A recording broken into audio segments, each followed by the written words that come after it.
Good morning. I'm so delighted to be here with you this morning. I want to begin by thanking Dr. Fung for hosting this conference on neurodiversity and thanking all of the participants for joining. I'm Lloyd Minor, Dean of the Stanford University School of Medicine, and it's a privilege and a pleasure to welcome you to this conference, which I know began yesterday, and I'm so pleased and honored to be able to make a few remarks this morning. Now, many of our speakers and attendees at this conference identify as neurodiverse or neurodivergent, and they're going to be sharing and are sharing their perspectives throughout the event. I think the topic of neurodiversity is so critically important to the overall topic of diversity, equity, and inclusion. And it fits very well with a goal that we have at Stanford University and an initiative that the President and Provost have begun that's called IDEAL, which stands for Inclusion, Diversity, Equity, and Access in a Learning Environment.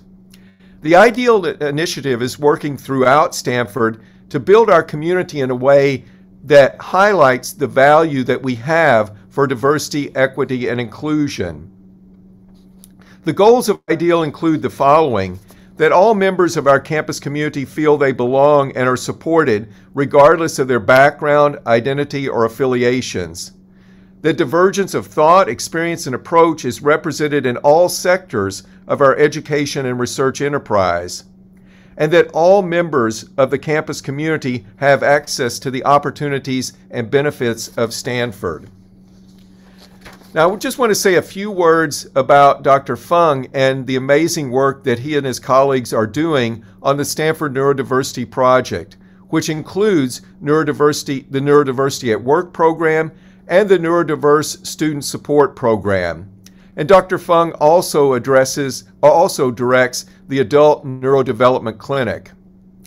Among Dr. Fung and his team's many achievements and accomplishments, I want to highlight their exciting ongoing research on how specialized employment programs, including the Neurodiversity at Work program, can result in higher employee retention rates and improved quality of life.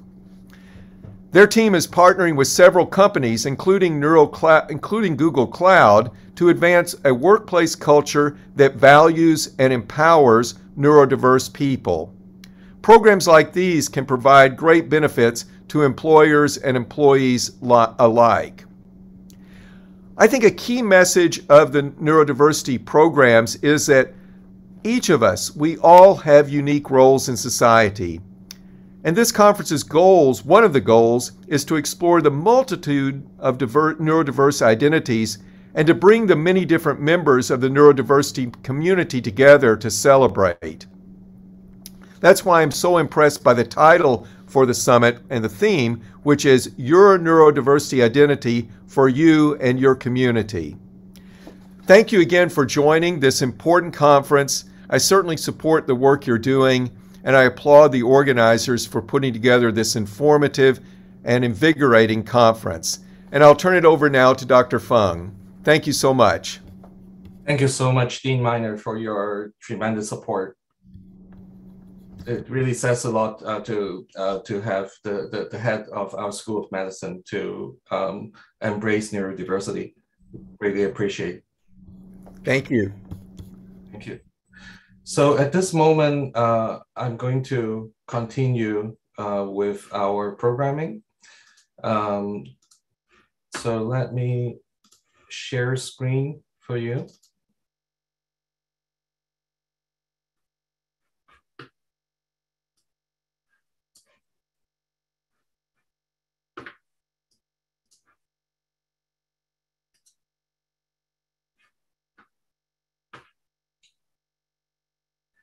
So for those that have joined us yesterday, welcome back. For those that have just joined us today, we want to tell you that you can still go back to our website and take a look at our video at your convenience.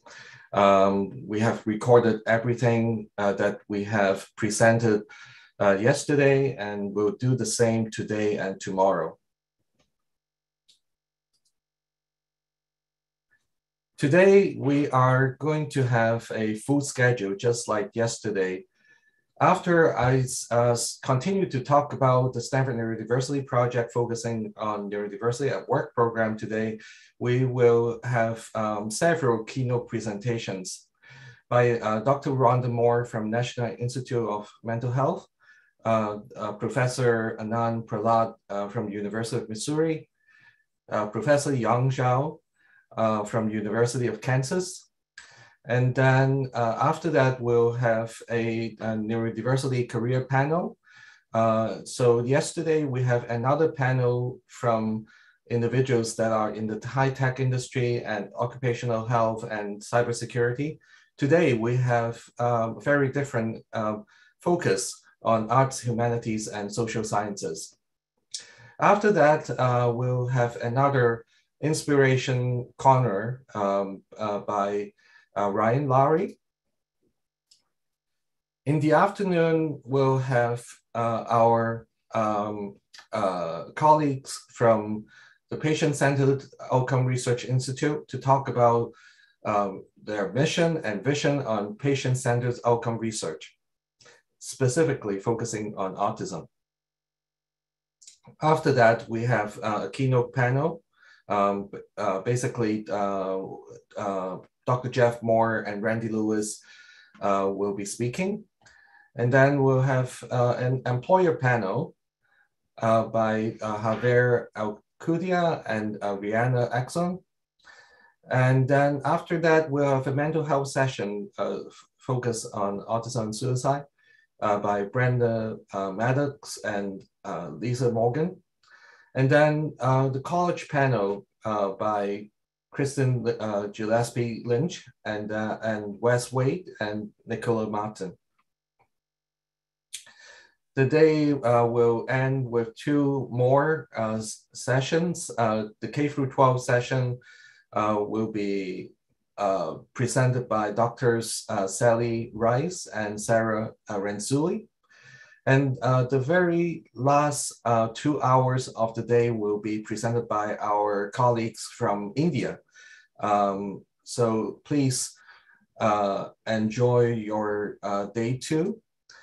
And again, there will be Q&A, questions and answer sessions for each session. Most of the time, we'll be able to have a breakout room right after the main stage presentation. So you have additional time when the questions not answered completely because there are too many of them, which we have been seeing all along yesterday.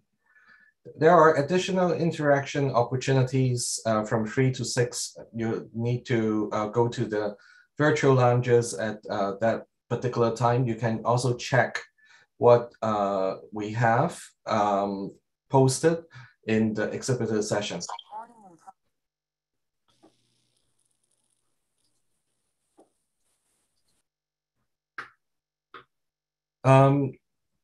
We would like to have you give us feedback. So please fill out the feedback form from the exhibitor section. Yesterday, the forms are still there. So today, please continue to do so. we have a lot of different things going on in addition to the main stage presentation and exhibitors. That we are doing some questionnaires that want to understand how and what we should be doing for the neurodiverse community. There's a short survey, please look for them. You may win a prize by completing the survey. It will be randomly selected. We have 25 books on neurodiversity as the prize. And then the neurodiversity at work study, as well as the vocational training and employment study, we have booths for them. So please go to the virtual booths. For professionals that want to claim CME credits, please consider going to our exhibitor session as well to get these instructions. And by the way, those credits are not only for medical professionals. We can also provide certificate of completion, certificate of attendance for educators and other professionals. With this, I'm going to continue on with our discussion about what Stanford Neurodiversity Project have been doing. And in particular, we are focusing on neurodiversity at work program.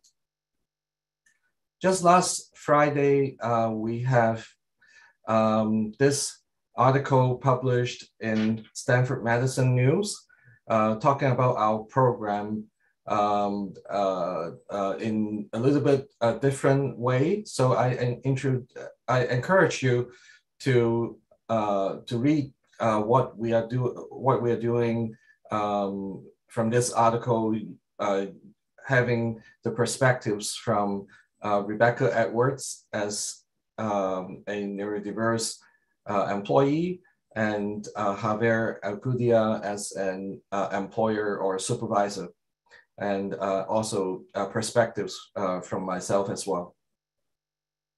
And Dr. Alcudia will also be speaking in the afternoon. The Neurodiversity at Work program is designed to cultivate the concept of the strength-based model of neurodiversity in organizations. We've talked about what this model really means. It's really all about positive psychology, positive psychiatry, and developmental perspectives of adults and adolescents, and as well as how we are all different in our abilities. We want to empower managers and teams with skills to work with neurodiverse individuals. We want to increase job readiness for neurodiverse individuals and support both employers and neurodiverse employees throughout the entire employment cycle. We recruit neurodiverse job seekers to Stanford Neurodiverse Candidate Registry. If they are job ready, meaning they have either pre-employment training or internship experience, then they will be going to the matching pool to find jobs that are neurodiversity friendly. If they're not job ready, they will be recommended to attend pre-employment training or internship. On the other hand, we work with companies that want to make their workplace neurodiversity friendly. If their if their company is neurodiversity friendly, they have their neurodiversity at work program, then they can put their jobs in our job bank. If they don't have a neurodiversity at work program, we can build a neurodiversity program for them, just like in Google and DPR and other organizations that we work with. We work with other organizations as well. We work with the organizations on figuring out what to do with the recruitment process to make it more neurodiversity friendly. some of the characteristics of our candidate registry is currently we have several hundred candidates in our registry, and most of them have some kind of college degree, either associate's, bachelor's, master's, or doctorate degree. But there's still a good 1/3 that have high school diploma or other kinds of training, or not have high school diploma. Most of the candidates are not enrolled in university right now. They are about 2/3 of them are not currently employed. And asking the question about accommodations, 71% want to have accommodations. In terms of the current field of work that they are interested in,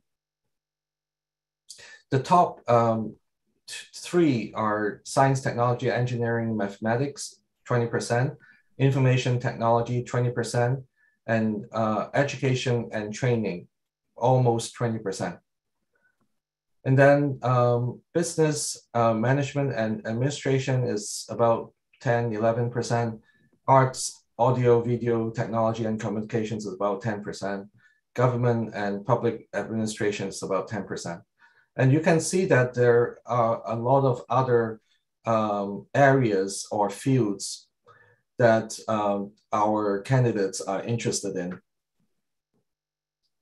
And because of that, we work with a really wide range of organizations, including our own universities, Neurosciences Institute, Department of Comparative Medicine, and other departments like the Department of Athletics and residential dining as well.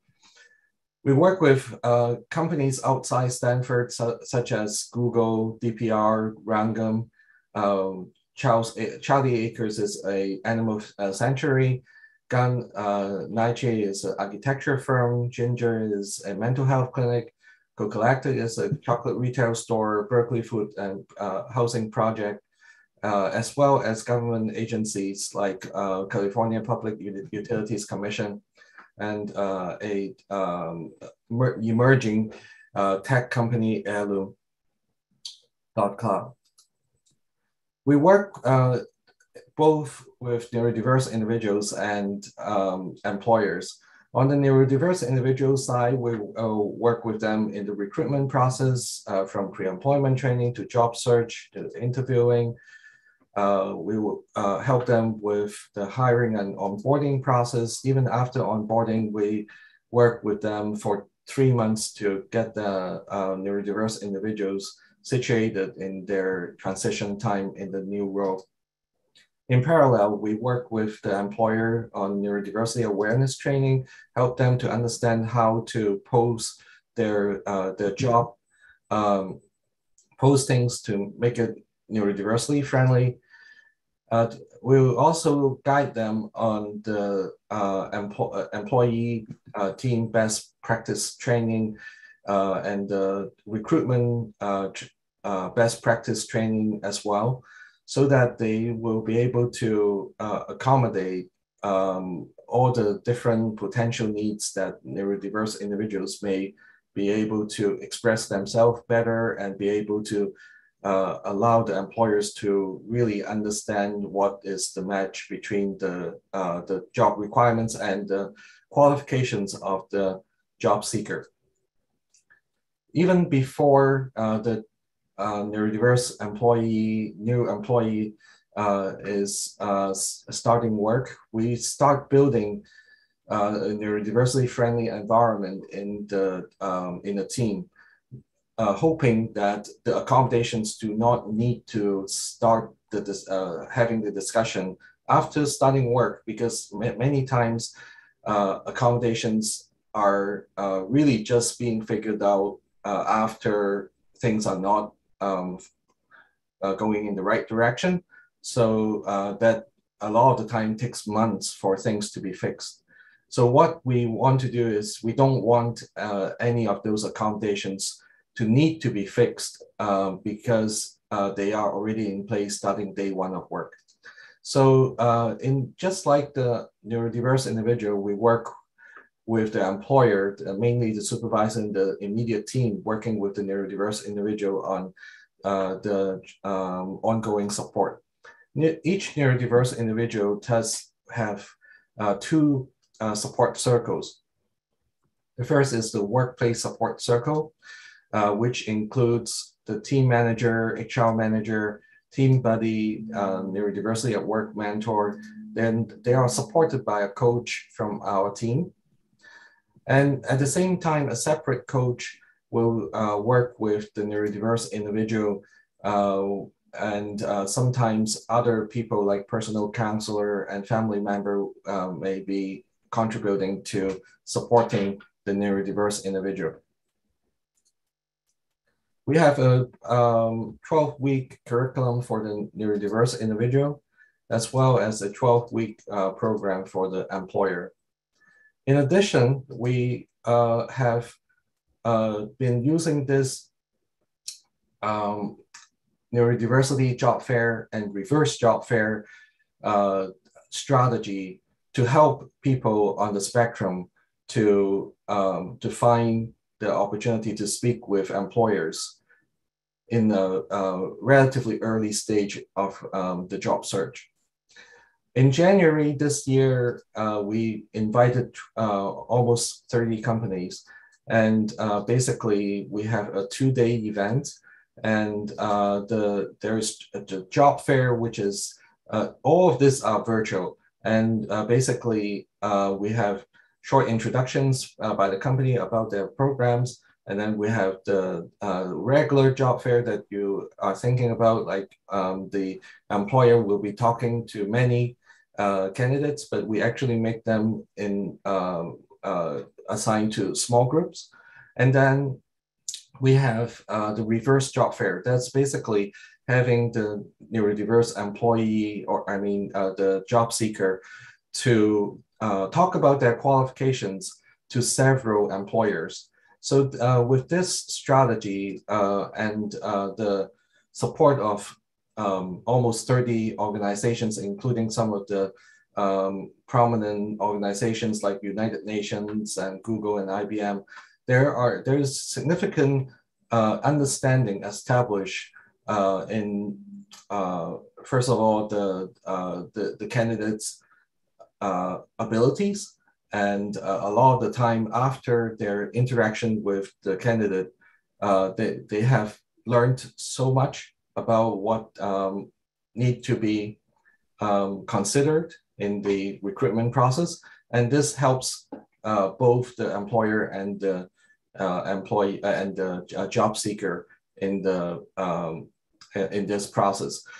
And because of this job fair, there are quite a number of individual. I don't exactly have the number. I think it's in the order of 10, 12 people among the, I think about 150 people that participated in this event that eventually got a job through one of these organizations. So with this, I only have 5 minutes left. I'd like to thank you for listening. I am open to a few questions before we transition to the next session.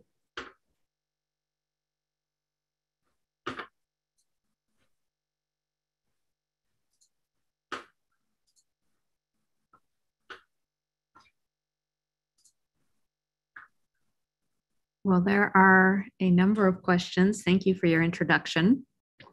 There are a number of questions. One of them, which I believe got answered in the chat, but I think it'd be helpful just to mention it here as well. There have been some questions about when the next job fair, reverse job fair, will be scheduled. Yeah, so we have considered a potential strategy of having some job fair, reverse job fair that are very focused.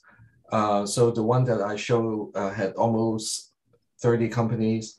We actually just did a job fair, reverse job fair for our collaborator Google over the summer, and that was quite successful. And then we are planning on having another job fair, reverse job fair with our other collaborator Rangam in the near future. The idea of having like 30 companies joining, we haven't yet planned for that just yet. It is a lot of undertaking, and we haven't really decided. But for the collaborators that we're working with, we think this reverse job fair format has been very successful. All right, thank you. And in terms of the candidate registry and participating in the candidate registry, we have a question of, is there a fee for that? No, there is no fee to enter as a candidate. It's because of our support from our funding agency, Autism Speaks, because this is part of the study. It is we get the candidates covered. Okay, and we have a lot of thank yous for an amazing event, so that's wonderful to hear. And we have some technical questions around the booths and understanding the IDEAL initiative. And I believe those have been answered in the Q&A. So if there are people who are interested in that, please go ahead and take a look. It's all written out in the Q&A. You can see the answers to that now in terms of what the IDEAL initiative is. I guess the final question would just be, can you just explain, and I realize I'm giving you this question as a little bit of a big question with just at the end here, but how the job fair, reverse job fair works? What would a candidate expect if they were participating in that?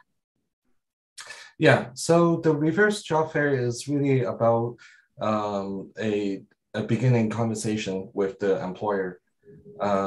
And in the past, if you have attended job fair, there are a lot of candidates that are asking questions, and the candidates are not the center of attention a lot of the time because there are just too many candidates around. So we basically allow this interaction between the employer and the candidate to be more focusing on the candidate and the individual candidate with a protected time with accessible methodology that we incorporate. So this way you and increase your chance to show how your qualifications may fit the potential position that you're interested in. So there's definitely no guarantee that there's going to be any further interviews, but we have actually, because of this process, got some people that that otherwise they felt they might not be able to get interviews from the companies because they, for some reason, there are some barriers that we know of that have not been overcome, especially for neurodiverse individuals. And therefore, and because of that, we do what we do. The point of doing the neurodiversity at work program is to level the playing field for neurodiverse individual. So I think maybe Christy, you want to say how to transition, and then I will introduce Dr. Moore. How to transition to Hubelo? Yeah. Oh, no. We don't, yeah. We'll do that later for those who are doing Q&A. I will be happy to share for those who are interested in participating in Q&A on Hubelo sessions. I will be sharing how to get there and how to do that as sessions end and right before you move to Hubelo. Yeah, so this is one of those sessions that I cannot be at two places at the same time, so cannot offer the Hubelo session. So with this, I'd like to introduce Dr. Rhonda Moore Dr. Moore received her PhD in cultural anthropology at Stanford with postdoc fellowship in behavioral sciences from our Department of Psychiatry. And then another fellowship in clinical ethnography and epidemiology at University of Texas MD Anderson Cancer Center, one of the most prestigious cancer centers in the country. And then she received further training in hospice palliative care at St. Austell's Hospice in the United Kingdom. Dr. Moore was recently diagnosed as autistic. She has always been interested in the use of stories to increase empathy and belonging across diverse care settings. In addition to peer-reviewed publications, she is also the writer and editor of several books. Currently, she is a medical anthropologist and program director in global mental health at the Center of Global Mental Health at National Institute of Health. Her programming areas include social and structural determinants of health, ethics, climate change and mental health, and neurodiversity at work. Welcome, Dr. Moore. The floor is yours. Thank you so much, Lawrence. It's great to be here. It's saying that I can't start my video because the host has stopped it. I don't know what that means. I'm sorry. Can you all hear me? We can, and we will get your video started. All right, see if you can start it now. Okay. It says I can't start my video. Sorry. Okay, we'll get this started. It worked last week. Yes, no problem.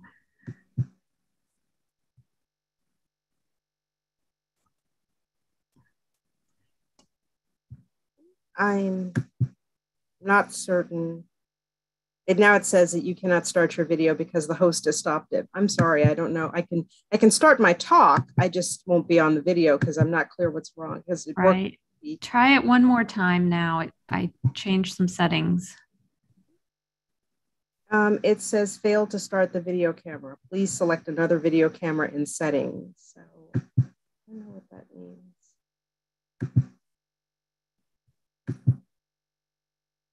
Well, should I just start? And yeah, I think so. I'm so sorry that we're having this technical glitch, but we are thrilled to have you here and looking forward to hearing what you have to say.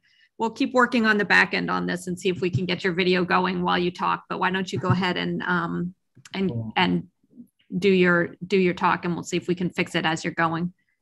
Dr. Moore, can you see a question coming up to ask you to start video? Yes, I've seen that the host has asked you to start your video. I've clicked it and I get this message, cannot start video, fail to start video camera. Please select another video camera in settings. But this is the only video camera I have, so sorry, I don't know. Okay. Shall I just start? Yes, please. Good morning. Sorry for the technical issue. I want to thank Dr. Fung and the organizing committee for inviting me to speak with you today. I'm honored to have the opportunity to connect some of the more diverse parts of my career to talk with you today about stories of belonging. First, I will provide a very brief overview of why stories are important. I think to this group, it's probably a given, but I'll talk about it anyway. I'll then describe my personal background in light of how I turned a very strong interest in stories into a career. I will draw on my experiences as a cultural and medical anthropologist, now working for the US federal government as a program director, also describing how my late autism diagnosis is playing a role in my advocacy for lived experience research, including intersectional neurodiversity research across the lifespan, with a specific focus on research in low and middle income countries, which is the focus of the program since it's global. I'll start with a standard disclaimer. I still get the same message. I'm sorry. The views presented here are not those of the U.S. National Institutes of Health, the National Institutes of Mental Health, or the U.S. Department of Health and Human Services. The views expressed here don't represent the formal position of the agency. It does not bind or otherwise obligate or commit the agencies to the views that I'm expressing here with you today. In other words, these thoughts are mine and don't represent the agency. I have to read that though. So now that that's out of the way, on to stories and why do they matter? Stories are important, probably because despite our great human variation, everyone has an inherently narrative brain. Narrative is a basic cognitive human activity, and people do not just tell stories, they live stories. Stories are an effective way to transmit, communicate, and also communicate important information and cultural values, and also what, and oftentimes who, is valued by a culture. We come to understand and make sense of ourselves, our identities, the who, what, when, and how of how we fit in places and when we don't. We get a sense of our understanding of our social worlds through stories. Stories are the medium through which we communicate, we celebrate, educate, and struggle. But stories do not just exist or arise, they are constructed.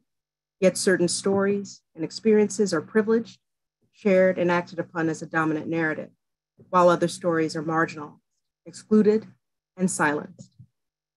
There are real effects of this silence. I've always been interested in listening and understanding those stories that have been suppressed, marginalized, minoritized, silenced, and certainly trying to understand. Since we're talking about stories, I'll begin with mine. I am from a working class family from the South Side of Chicago. My family on both sides served in the military, Navy on the one side, my dad's, Army on the other. After leaving the military, the Navy, my dad was a bus driver before a gunshot wound to the head ended that career. He lost an eye, had balance and gait problems, so he became a clerk at that same company, the Chicago Transit Authority. My mom was a stay-at-home mom due to heart problems and thyroid issues. I am from a neurodiverse family. My brother's autistic, and my mom was diagnosed with attention deficit disorder and autism, a very late diagnosis, very late in her life, in her 60s. Early on, I witnessed my brother's struggles to not be bullied because he had a stutter, spoke slowly because he learned differently, and my parents' long and repeated fights with an educational system that was not empathetic, so he wouldn't be placed in a black box in Chicago public schools that was special ed.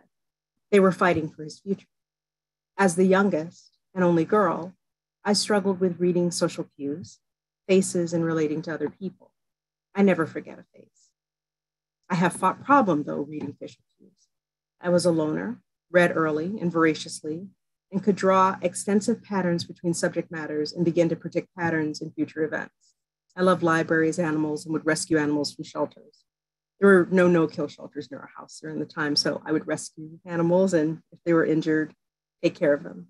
Family members had problems with my directness, given my intense questioning about history, about inequality, about the rigid sex roles in our home, about religion, spirituality, everything. I got few answers, so I turned to books and to developing my faith and trust in God.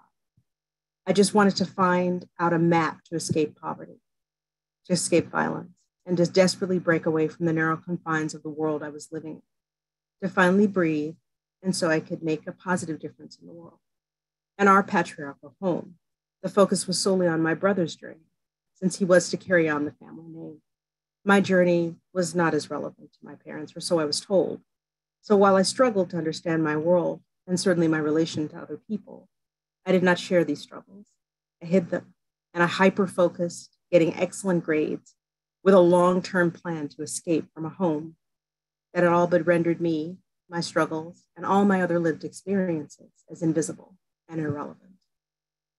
Of course, I was a kid, so all of this went on for some time in grade school, and beyond that time, it would have been really lonely without my faith, the garden, books, pets. I had no friends. My mom saw my brother being bullied, so she restricted access. I wanted to make them, I just had no clue how. And my mom screamed everyone. After high school, I went to Whitney Young Magnet High School in Chicago. And then I got into Northwestern. My parents wanted me to be a chemist. I think they wanted a doctor in the family. Chemistry didn't do it for me, didn't enjoy it. I loved many things and could not choose a major. Performance studies, philosophy, ethics, art, communications, not chemistry. No offense to anyone. As I grew in my faith, I took a class at Northwestern in performance studies my junior year that changed my life and inspired my career in anthropology with the brilliant and late Dwight Conkergood. Though it was a performance class, this course focused on his inspired work, a visual anthropology project where he was curating stories of displacement, migration patterns, cultural rituals, and doing community engaged research, developing local solutions to gang violence among the Hmong, a Laotian group in Chicago. This was in the late 80s. What I came to learn from him was that anthropology is a way of studying humanity with the goal of understanding our great distinctiveness as a species and the great diversity in our forms of social life and existence across the world and through time and certainly space. I was hooked, and cultural anthropology made a lot of sense to me since I wanted to gain a better understanding of social cues and a better understanding of how people relate to each other, since that was a failing of mine. I didn't understand it. I prayed for what to do next, and I turned that focus into getting into graduate school in anthropology. Since it wasn't my undergraduate major and I had no clue where I was going to get in, I applied and got into the program at the University of Texas, Austin. It was my first time away from home, and away from home was best. My parents visited 5 times a week at Northwestern. My brother was also there. So it was getting a little crowded in the Chicago metro area. And so I went off to Austin to start a master's program in cultural anthropology with funding for a year and a half, because that was the limit of the funding for that program. I happily focused on learning about social and systemic inequality, race relations and ethnic relations, gender relations, political mobilization, anthropology of inequality, social system of slavery. It was amazing. I also met my best friend there at the 7-Eleven after services. I was finishing up the master's at the University of Texas, and I was running out of funding, and I did not know what to do next, other than, what do you do with a master's in anthropology? At the time, I didn't know. So I applied to a PhD program. I was encouraged by my mentor, Martha Menchaca, to diversify my PhD program applications beyond just UT, and apply to Stanford, since she was also an alumna. So I prayed about it, and I applied here into a bunch of other schools, got in, and I got into the anthropology program at Stanford and worked at the library part-time. I was loving it. Initially, since I'm from a military family, I wanted to focus on understanding those stories of mobility and barriers in that organization, and focused on the Army and their impact on identity and organizational culture. But over time, and after initial fieldwork on the Army, after conversations with a professor at the business school, the late James March, I shifted my study to the Marine Corps, since I wanted to focus on identity. I became interested in that identity in the stories of belonging in the Marine Corps, how diverse individuals belong to this organization, barriers to belonging, and the role of pain and suffering in these experiences, since that's what the infantrymen that I interviewed spoke with me about continuously as part of belonging, how they belonged in the organization. I completed over 2 years of field and archival work at 3 different field sites. And I learned that infantrymen in the Corps subscribe to a culture where experiences of pain are used to enhance and transform their identities. And while people talk about cultural belonging, descriptions of all green and all marine were described in this context. Significant race, sex, and certainly gender differences were noted in descriptions of who broke the organizational culture of the Corps. This study was my first step in my lifelong journey to understand stories of belonging. So as many know on this line, that writing in terms of, or if you're going to write a dissertation at some point, writing a dissertation is really kind of stressful and at the same time kind of boring. You're not writing for yourself, you're writing for a committee, even if you're passionate about the subject. There are always politics involved, and I didn't care about those. But I was committed, and through prayer, I had come too far to stop. I also started volunteering at a community breast cancer outreach organization that was out of Stanford, to raise awareness about breast cancer in low income and minority women when I was writing my dissertation. And I became part of that outreach group. And we went to certainly Stanford, but also different community clinics in East Palo Alto, in the San Francisco Bay Area, to share information also about screening, et cetera. During this time, I saw a talk by David Spiegel, who's also a professor in the psychiatry department here at Stanford. At that talk, he spoke about his amazing work in breast cancer survivorship and his study in The Lancet at the time, which showed dramatic benefits of support groups for survivors with metastatic breast cancer, and the women experienced less depression, less pain, which was my focus, and also they lived almost twice as long.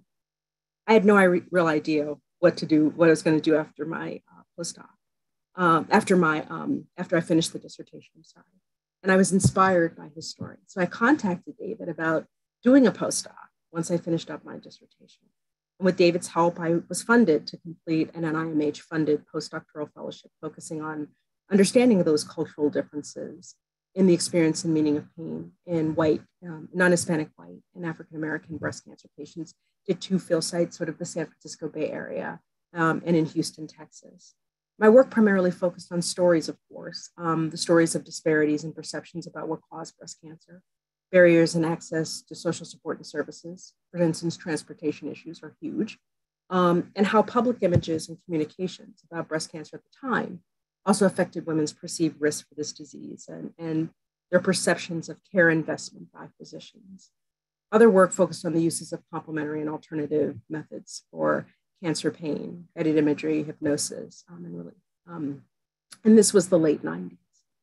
During this time, I gave a talk at the University of Texas, Houston, because I was on the job market too. At that talk, I met a future supervisor, Robert Chamberlain, who was a medical sociologist working at MD Anderson in the epi department, who mentioned he had a 5-year funded postdoctoral fellowship, but the focus would be on head and neck and lung cancer and not breast cancer. But I could study pain, and of course I could continue my love of stories of belonging. So I decided to go to UT and do a clinical postdoc that was a clinical ethnography focus as well as epidemiology, because I wanted some quantitative training. And we focused on lived experience of pain and suffering in lung cancer and head and neck cancers. And oftentimes those type of cancers are diagnosed late with a poorer survival time. I did not know how I was going to actually access patients when I got there. So I hoped for the best and prayed. But in the elevator that first week, I met a medical oncologist, thoracic oncologist, Pablo Curry, and who had been in a staff meeting. And he was excited that I was an anthropologist, and he invited me to visit his clinic. And that clinic the next day to learn more about the work they're doing, how they're supporting patients with head, neck, and lung cancer from diverse backgrounds, and also to meet his staff. And they were awesome, and he also facilitated my initial introduction to his patients. I was there the next day and spent that time in that clinic over the next 5 years. And in the field, I visited patients who live locally with their families. I got invited, so of course I went, and also attended funerals when they passed and spent time with families afterwards. I leaned into my strengths for this work. I'm good one-on-one, my small groups, intense interactions to facilitate care, a focused topic that overlapped my inspired area of interest. And also it was an opportunity to empathize with other people who were experiencing pain and who were suffering. Since I was not a provider, and I'm pretty non-threatening actually to patients, kind of small, and families, they often told me about their fears and anxieties. Their fears about cancer, pain, the potential for addiction to opioids or other drugs, family problems, marital strife, fears that pain meant that cancer returned. With their permission, I also intervened to share these concerns with the pain team and the clinician to try and address some of these concerns so they could get effective pain management and relief. These experiences changed my life, and they were really humbling.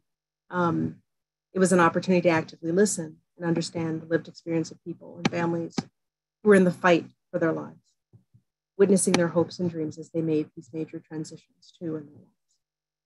As I continued on in this work, I noticed there were significant barriers to effective clinician-patient communication as apparent across the life course of cancer, but especially as treatment started to fail and the person was closer to needing hospice and palliative care. And many reasons exist for this, patient and clinician, certainly system barriers, but the end result is that individuals and families often don't get the support or benefit of hospice and spiritual care at the end of life. I was a bit upset about this because living is hard and dying is not easy. And overlapping my time at the University of Texas, MD Anderson, I took additional training in hospices in the UK through the King's Fund and at St. Auster's Hospice in Cornwall. It's a beautiful experience to serve in that way. After that, I was inspired to write and edit my first book, multidisciplinary book on cancer, culture, and communication, which I also edited with David Spiegel. The goal of the book was to focus on the relevance of culture as a critical context effect that dramatically influenced clinician-patient communication and health outcomes. Also, suggesting some evidence-based best practices to move forward in your own clinical practice. After I completed that book, I was trying to decide if I should go back for another PhD. I love pain research. I love neuroscience. So I got into the PhD program in McGill, and I realized I was after a PhD program in anthropology and all these other things, I kind of needed to get a job if I ever wanted to retire and have good benefits. So instead of going to McGill, I flipped a coin about this, by the way. I applied for positions in the federal government in DC since I was already doing a summer program in neuroscience at the NIH, and I already lived in the DC metro. Getting into the federal government is arduous. Either it happens very quickly or it's super slow. So with my luck, it was really slow. And my first job was actually outside the government as a program assistant, a specialist at the National Academies of Sciences, where I learned about running meetings and program management. With the great recommendations from that job, I got a federal job offer as a behavioral scientist at the Department of Transportation downtown. I was running a drug-impaired driving program. After 2 years there, a job opened up at the National Cancer Institute, and that was literally like 8 minutes from my house. I could walk there, so it was perfect. As a scientific review officer, and with a behavioral science focus. It's a federal office. You're the federal official at all of these meetings for grant reviews or contract proposals. At the time, though, I struggled with the overwhelming customer service needs of this role. I enjoyed it, but every encounter seemed to take a lot out of me. There's a tremendous amount of multitasking, the continuous meeting planning, because if you're having a meeting, you're still planning that next meeting. The meetings could last 2 to 3 days. There were some breaks, but you were expected to be attentive and take notes during that whole time. But you really had to stay on track and timing. I enjoyed the work, but kept plugging on. Pain was not a focus of this work, but it was a very civil environment. People got on, but I was just exhausted, and it was hard to take leave because you ended up working all the time and on weekends. So I switched to doing what I loved just while I was working. In the free time I had, I continued to indulge my love of pain research by editing another book on biobehavioral approaches to pain. And this was my first solo. And I tried to synthesize a rich knowledge base across disciplines, neurobiology, clinical perspectives, narrative, substance use, ethics, economics, policy perspectives, with the goal of sharing a deeper understanding of the impact of pain and suffering on the individual life and the larger society. After that time at NCI, which was 3 years I spent there, I wanted a less hectic pace in a smaller office. So I moved down to the Department of Health and Human Services to the Office of Research Integrity to work in research ethics, which was another love of mine, focusing on responsible conduct of research, plagiarism. I was still interested in pain, of course, because that was my jam, and certainly stories of those experiences. And I was invited by Springer to edit the first edition of a larger handbook on pain and palliative care, which is more of an interdisciplinary treatment of biopsychosocial and environmental aspects of pain and palliative care across the life course. I also included perspectives from the humanities, arts, and ethics, of course. After 3 years at the department, I moved to the US Food and Drug Administration to work in regulation. My neighbor across the street said, "Hey, we're hiring. What do you think?" So I applied, got in, it was fine. And I got to work in tobacco, drugs, overlapping opioid use, and devices as a social scientist and as a social science reviewer. Every product has a story. And I became interested in the stories of regulatory products in terms of how they're marketed to individuals and populations in vulnerable situations. An example is the aggressive targeted marketing toward African Americans and lesbian, gay, bisexual, transgender community by the tobacco industry. The complexity of risk perception of a product given competing informational platforms, social media, word of mouth. How do people find the truth when there's disinformation and misinformation? And of course, health literacy. which was a primary focus of some of the work I did there. I was also introduced to patient-reported outcomes and patient preference data and labeling in the context of regulation, as well as the sociocultural and ethical implications of technology, including AI bias and exclusions that happen in real-world patient experience data and potential risk mitigation strategies. It was really a lot of fun. At FDA, I was again invited to add the second edition, the update to the handbook. And this time I included expertise from game design because I play a lot of video games, so games are really important. And certainly artificial intelligence, poetry, and art. I spent 8 years working across diverse and really interesting products at the Food and Drug Administration. But I was struggling with the sociality of work. I can do small talk, but it takes effort to make it look easy, unless it has some purpose or goal. Everyone wanted to have potlucks and happy hours, and it just seemed like you were graded on being social in some way. And I wasn't coping well with that, since I just failed to see the point. And I saw an informal glass ceiling and odd promotion patterns that were based on that. I'd also, part of coloring those experiences, of course, I'd lost my mom in 2019 and was feeling the rather narrow confines of work, despite some great exposure to different important areas. I was just not able to be supported in terms of extending that, doing work on lived experience, sociocultural, ethical implications of these new and emerging technologies. And so after 8 years, it was time for a change. In early 2020, I met a wonderful program director at NIMH to talk about biomarkers of disability. There was a great meeting at the National Academy, so I had follow-up questions. In that conversation, she asked me if I was looking for a job because there was a job in global health, not in her group. That would be a great fit for an anthropologist with my skills. And she asked me for my resume, shared it with my current division director, and I was inspired to learn about how I could lean into my skills to support a new mission that overlapped public health that I was already doing. Mental health is the biggest single predictor of life satisfaction. You do not have good health if you have poor mental health. And poor mental health can impede an individual's capacity to realize their potential, work productively, and contribute to society. Yet despite its importance, mental health remains one of the most neglected yet essential issues in the US and across global settings, particularly with an emphasis in low and middle income countries. Similar to the work I've done on pain, mental illness also tends to be underassessed, undermanaged, and undertreated across clinical populations with significant disparities and high risk and people in vulnerable situations due to structural and social factors, stigma, access, discrimination, costs, poverty. The social and economic costs are diverse and far-reaching. So I was inspired to see how I could lend my skills to do some good work to expand access and support evidence-based mental health research that can make a difference in people's life across the lifespan with a focus on low and middle income countries.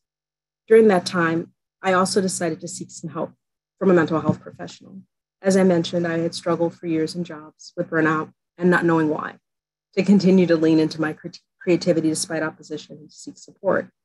All my books in the federal government have been out of office activities on top of work and not necessarily part of my full-time work. Some managers did not even want me to work on books. They just wanted me to focus on the job. It did not affect my work, of course, but it was a struggle. So I took this job, and I'll also continue to struggle after my mom passed. I was just still not quite myself. Everything seemed more challenging. Of course, in retrospect, I should not have been surprised by my autism diagnosis, given my significant family history, including a family history of people who were late diagnosed. And my brother was diagnosed as a freshman in college, and my mom was diagnosed in her 60s. I'm happy to be autistic because my story as I was living it just made more sense. I also realized, to quote the great Abraham Vergas, that a diagnosis is not the destination. Still, I was in a new workplace and I was concerned about intersectional stigma associated with autism and attention deficit disorder, the limited information on women and girls who have a late diagnosis, the overwhelming deficit literature of the topic, and the narrative that fails to focus on strengths and diverse capabilities, and wondered how I would be treated in this new workplace should I seek to disclose and seek accommodations. Would there be discrimination? What about glass ceilings that already exist that many Black women face? I had so many questions, and no one had really had answers. I was fortunate to have a supportive supervisor who signed my reasonable accommodation. Thanks, Pim. Beyond that, there were no discussions of neurodiversity during onboarding, no assistance with how to navigate reasonable accommodation for neurodiversity at NIH. And I speak of the specific place, NIMH. There were no discussions that I was aware of about neurodiversity at work across NIH, including training for managers and staff to prevent intersexual stigma, bullying or bias, or any other information about neurodiversity. The closest training I took that was for all staff did not even cover bias against people living with disabilities, and neurodiversity was not even part of the discussion. So I reached beyond the federal government to the wonderful neurodiversity community and friends you know who you are to get advice about onboarding, reasonable accommodations. And this was a focus, obviously, from industry and non-federal spaces. But through them, I was able to see what I could ask for and how to support my work. There is also a lot of focus on reasonable accommodation. So reasonable accommodation onboarding can help get people in the door. But there are still challenges in hiring and supporting neurodiverse people once they are in the federal workplace. And more work really needs to be done to support intersectional neurodiversity now and in the future. I've been at NIMH for just a year, but in this year, this support from the larger neurodiverse community also inspired me to do more and to be more. I have reached out to wonderful program staff across NIH to talk about the limited amount of research that has been funded that focuses on neurodiverse individuals in low and middle income countries. Most of these programs have a domestic focus, and even if they, and so more work needs to be done. But the program directors were supportive of my need to move forward and develop programs that support neurodiverse research across the lifespan and how we can all work together to support this important work. I've also reached out to senior workforce staff at NIH to discuss what neurodiversity at work is and what support might look like, including and beyond reasonable accommodation, and discuss the really real gaps in training around people with disabilities and neurodiversity separately that also need to be addressed. Neurodiverse hiring programs in the federal government can certainly overlap what is currently going on in tech programs. The focus on hiring neurodiverse individuals in the context of data science, coding, computer scientists, et cetera. But the call is much greater. The occupational specialties that exist within the federal government are much broader and much more diverse, reflecting the diversity of people's training and the diversity of people across the US as part of hiring and retention processes.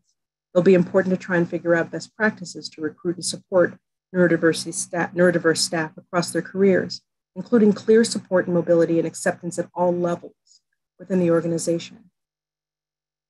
Culture change is key, and we need to have the research and to have the support so that people don't live in fear. They can disclose and be supported, and that there's no bullying or ghettoization. As I've also joined global mental health discussions with other entities that we work with to raise the importance of our stories and lived experience in leading research across the federal government. I developed a recent interagency federal panel to raise awareness about neurodiversity at work with allies and neurodiverse colleagues, and have been working with allies and neurodiverse researchers to reconsider ways to support research projects to advance inclusive, responsible, culturally appropriate, and evidence-based interventions to understand and support neurodiverse people across the lifespan in low and middle income countries. Dr. Tedros, who leads the WHO, the World Health Organization, in the most recent version of the WHO bulletin that was focused on using behavioral science for better health, stated that we, that is the public health community, need to get better at listening and observing people and their needs. Doing so requires rigorous behavioral data collection to understand how and why our minds take shortcuts, also called heuristics, when information is too much or unclear, when the right choice is too hard to make. We also need more on how to design environments, services, products, and solutions that support rather than block behaviors that impede health. Anthropology, for me, was a way to do just that, to understand the importance and significance of lived experience. One solution to the lack of diversity in stories, and in terms of whose story is told and who is excluded and marginalized, listening and observing people and their needs. It's a way to understand communities and enhance community engagement and empowerment. It is a tool that's helped me to gain a greater understanding of the cultural nuances in interactions, meaning, exclusion, communication styles, and how people share diverse intersectional stories and ways of knowing and being in the world, even as their voices and perspectives are marginalized and silenced.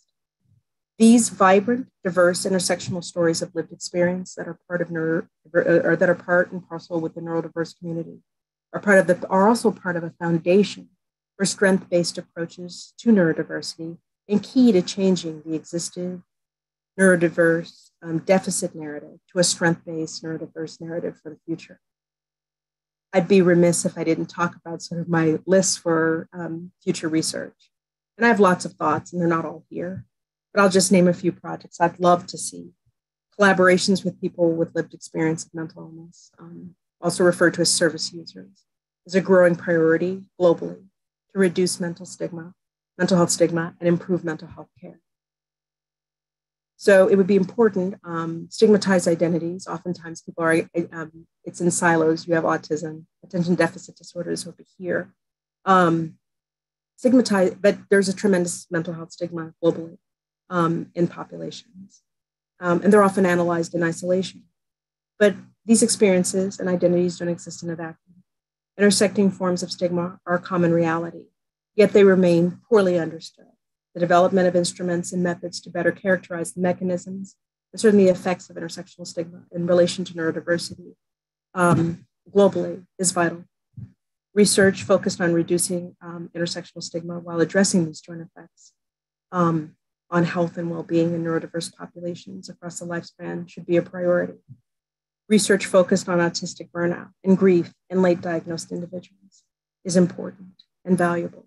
Research focused on understanding and supporting individuals with co-occurring conditions, autism, attention deficit disorder, just as an example, is also valuable.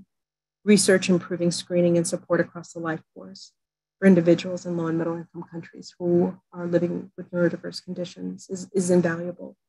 Intersectional neurodiverse-led and co-led strength-based research efforts around neurodiversity at work with an emphasis on intersectional lived experiences at work across diverse settings should be a priority.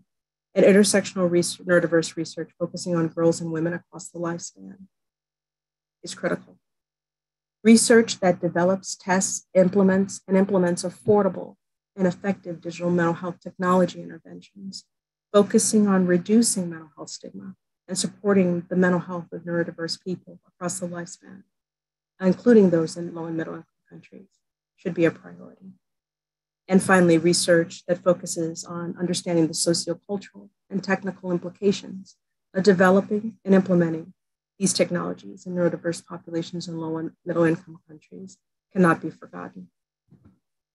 So to summarize, in this talk, I've talked about the importance of stories with a focus on stories of belonging in particular. I've shared a little bit, maybe a lot, about who I am and the work I've done as part of my career, including how I've leveraged my love of stories as a career to understand belonging in the context of pain and suffering across a variety of populations. I've shared how my late autism diagnosis has also inspired this interest and focus on supporting intersectional neurodiverse research, including supporting those efforts to stimulate and support neurodiverse research in low and middle income countries. I want to thank each and every one of you for your time today, and much peace. Thank you so much, Dr. Moore. I'm really sorry that we had these technical problems and we weren't able to see you, but I think that the candor and elegance of your talk really came through in your voice, and I hope that our participants or attendees were able to appreciate that. We don't really have meaningful time, I think, for a Q&A here on this platform at this time, but I believe that Dr. Moore is offered to join us over on Hublot in a breakout room. For those who aren't familiar, I'd like to share some slides quickly here, which direct people how to do that. Hopefully we won't encounter technical problems there. And so, oh, it's loading. Okay, we'll be starting our next session here shortly. So if you're planning to stay for our next session, then just stay put. If you'd like to go over to the Q&A breakout room with Dr. Moore, you can find that within the Hublo platform. There's a tab at the top that says Rooms, and you should see probably the top left one will be the room for Dr. Moore's breakout Q&A. And within that room, you can either raise your hand to be sort of called on and have your microphone and video turned on, or you can submit questions over a Q&A there. And we'll be taking some of the questions that have come in relevant to Dr. Moore's talk from the Q&A here on Zoom over to that platform. And I think we will leave it at that for now. And I'll hand it over to, I believe, Dr. Fung.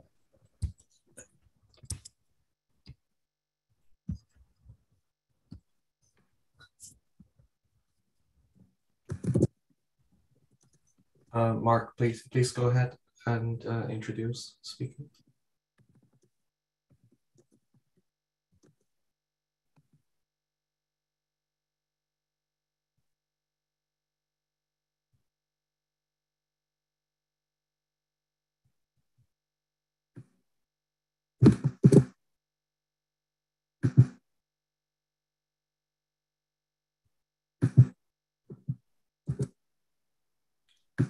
Welcome to the Stanford Neurodiversity Summit.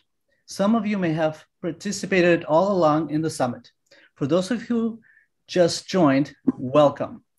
We would like to let you know that all sessions are recorded and transcribed.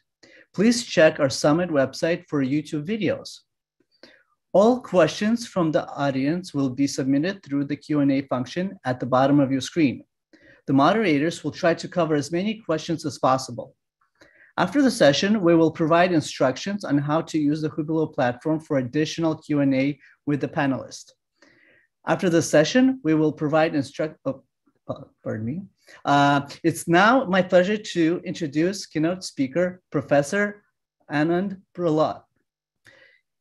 Professor Prahlad is the author of 2 books of poems, Hear My Story and Other Poems, and As Good as Mango, and an award-winning memoir, The Secret Life of a Black Aspie.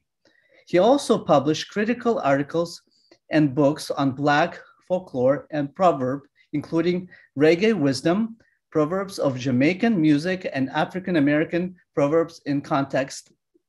And he edited the 3-volume set, The Greenwood Encyclopedia of African-American Folklore, and 1 volume, The Greenwood Student Encyclopedia of African-American Folklore. He has recently completed a new book of poems titled Dreaming of Endangered Species. He is working on a community memoir focused on his family and ancestors of his Hickory Hill plantation in Middle Virginia, where he grew up. His most recent work, which includes creative writing, songwriting, scholarship, and activism, all focus on disability, and especially the intersection between disability, race, and gender fluid identities. Professor Prahlad is a Curator's Distinguished Teaching Professor Emeritus in the English Department and the University of Missouri, where he was the Director of Creative Writing and Folklore Programs and taught courses that explored intersections between creative writing, film, folklore, race, African diaspora studies, popular culture, fetishism, and disability studies. Welcome, Professor. Okay, we are going to change his settings so that he can unmute. Here we go.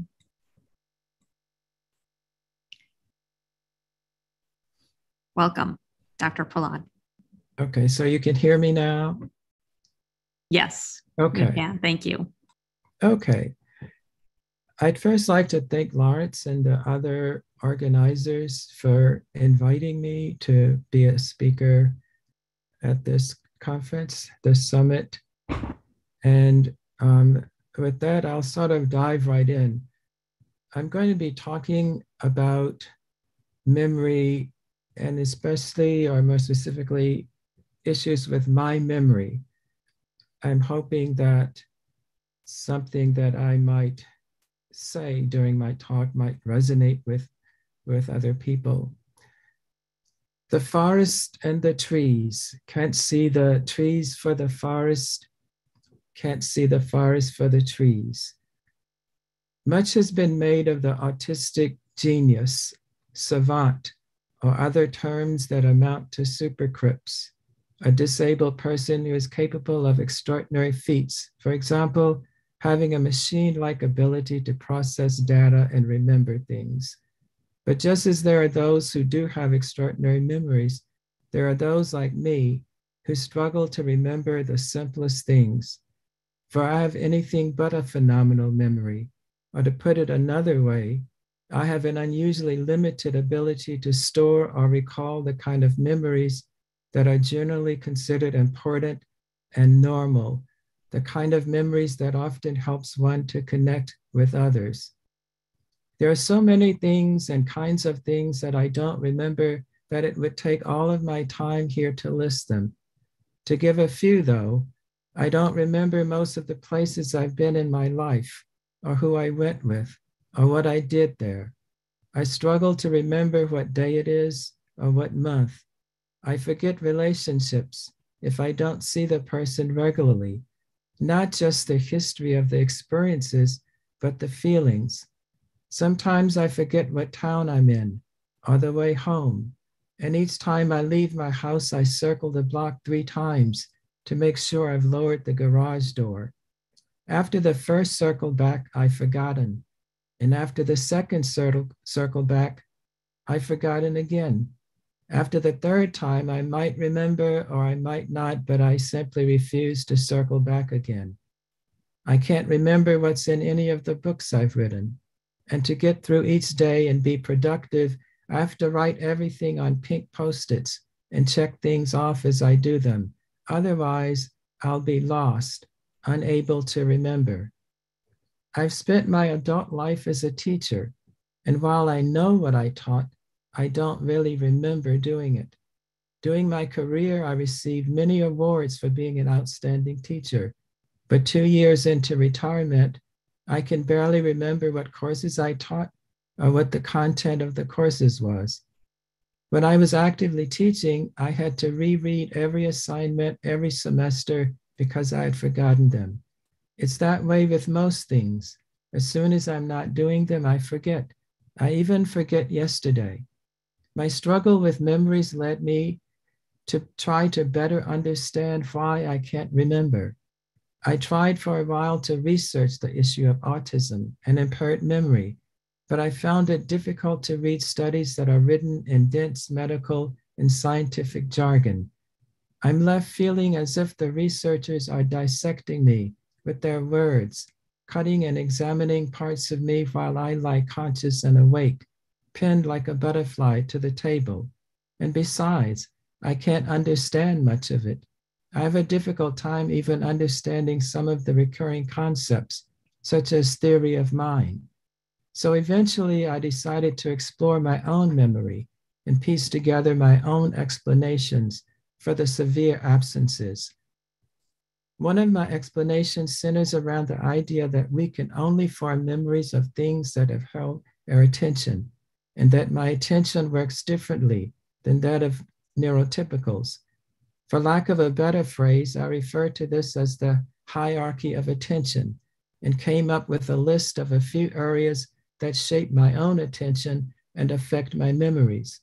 I'm using the word hierarchy to suggest that at any given moment, out of all the sensory inputs surrounding us, our minds and our senses focus only on particular stimuli, that some things are at the top of the hierarchy and we are very engaged with them.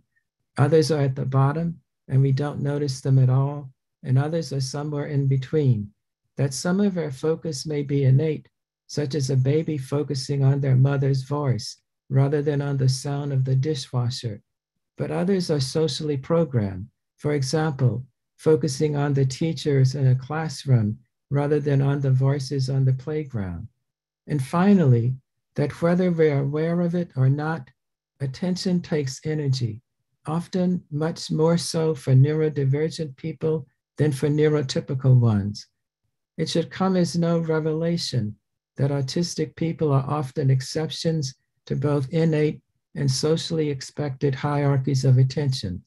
For example, as a child, my attention was drawn more to bird songs and cicadas than to human voices.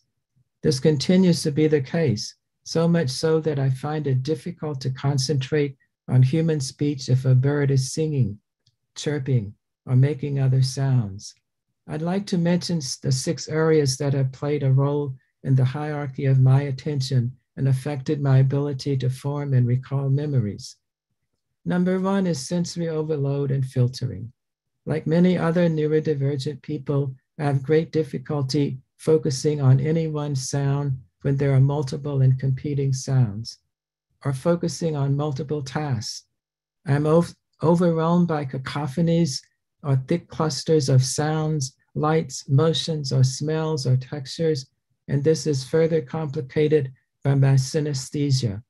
Number 2 is distress. This would include emotional angst and general feelings of being uncomfortable for a variety of reasons.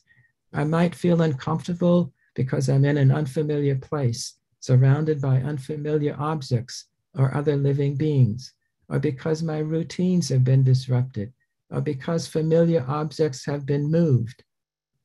Number 3 is trauma, such as those from my own childhood, for example, experiencing sexual assault and physical violence. In addition to those, I personally experienced a lifetime of ongoing racial traumas. Number 4 is additional conditions. Like many autists, I have struggled with additional medical conditions such as OCD, sleep problems, anxiety disorders, depression, fibromyalgia, and cancer. Number 5 is fluid identity. I've never had as strong a sense of a fixed I as I observe in most neurotypical people I've encountered. My I often includes other life forms around me, such as trees or birds, and even objects or natural phenomena such as clouds or wind. Rather than feeling myself as fixed, I feel like I'm always coming and going, depending on the context or moment in time. This fluidity also extends to gender identity. The idea of me or I seems like something made up, whimsical, rather than an actual reality that I can wholly experience or grab onto. Number 6 is time perception. Similar to my experience of self, my perception of time is anything but fixed. Time, as people speak about it, also seems to be made up, a whimsical notion. Most of the time, I perceive life as happening outside of, rather than in time. My theory, in short, is that with all of these areas claiming my attention almost all of the time, how could I possibly have space in my mind for the details of social situations if, with few exceptions, I'm actively engaged in the tremendous mental, emotional, and psychic work of just keeping it together? What energy would I have for forming social memories? Although keeping it together may be relatively easy for many neurotypical people, reflex even, I experience it as an extreme amount of work, of intense labor. For me, it's a kind of work that never seems to end, and from which there is only a rare moment when I'm even able to catch my breath. But this is the work required in order to function in society, in order to not be dismissed, bullied, trampled, or to become the object of ridicule or disdain. Let's say, for example, I'm having a birthday dinner with my family at a restaurant. Well, I'd be, number 1, overstimulated. Number 2, having difficulty filtering out the surrounding stimuli in order to be engaged with my family. Number 3, struggling with small microaggressions from the other predominantly white customers and entirely white staff. Number 4, struggling with the fatigue and body pain of my fibromyalgia or whatever other health issue might be going on. Number 5, struggling to stay in the right time. And number 6, holding on to the appropriate sense of I.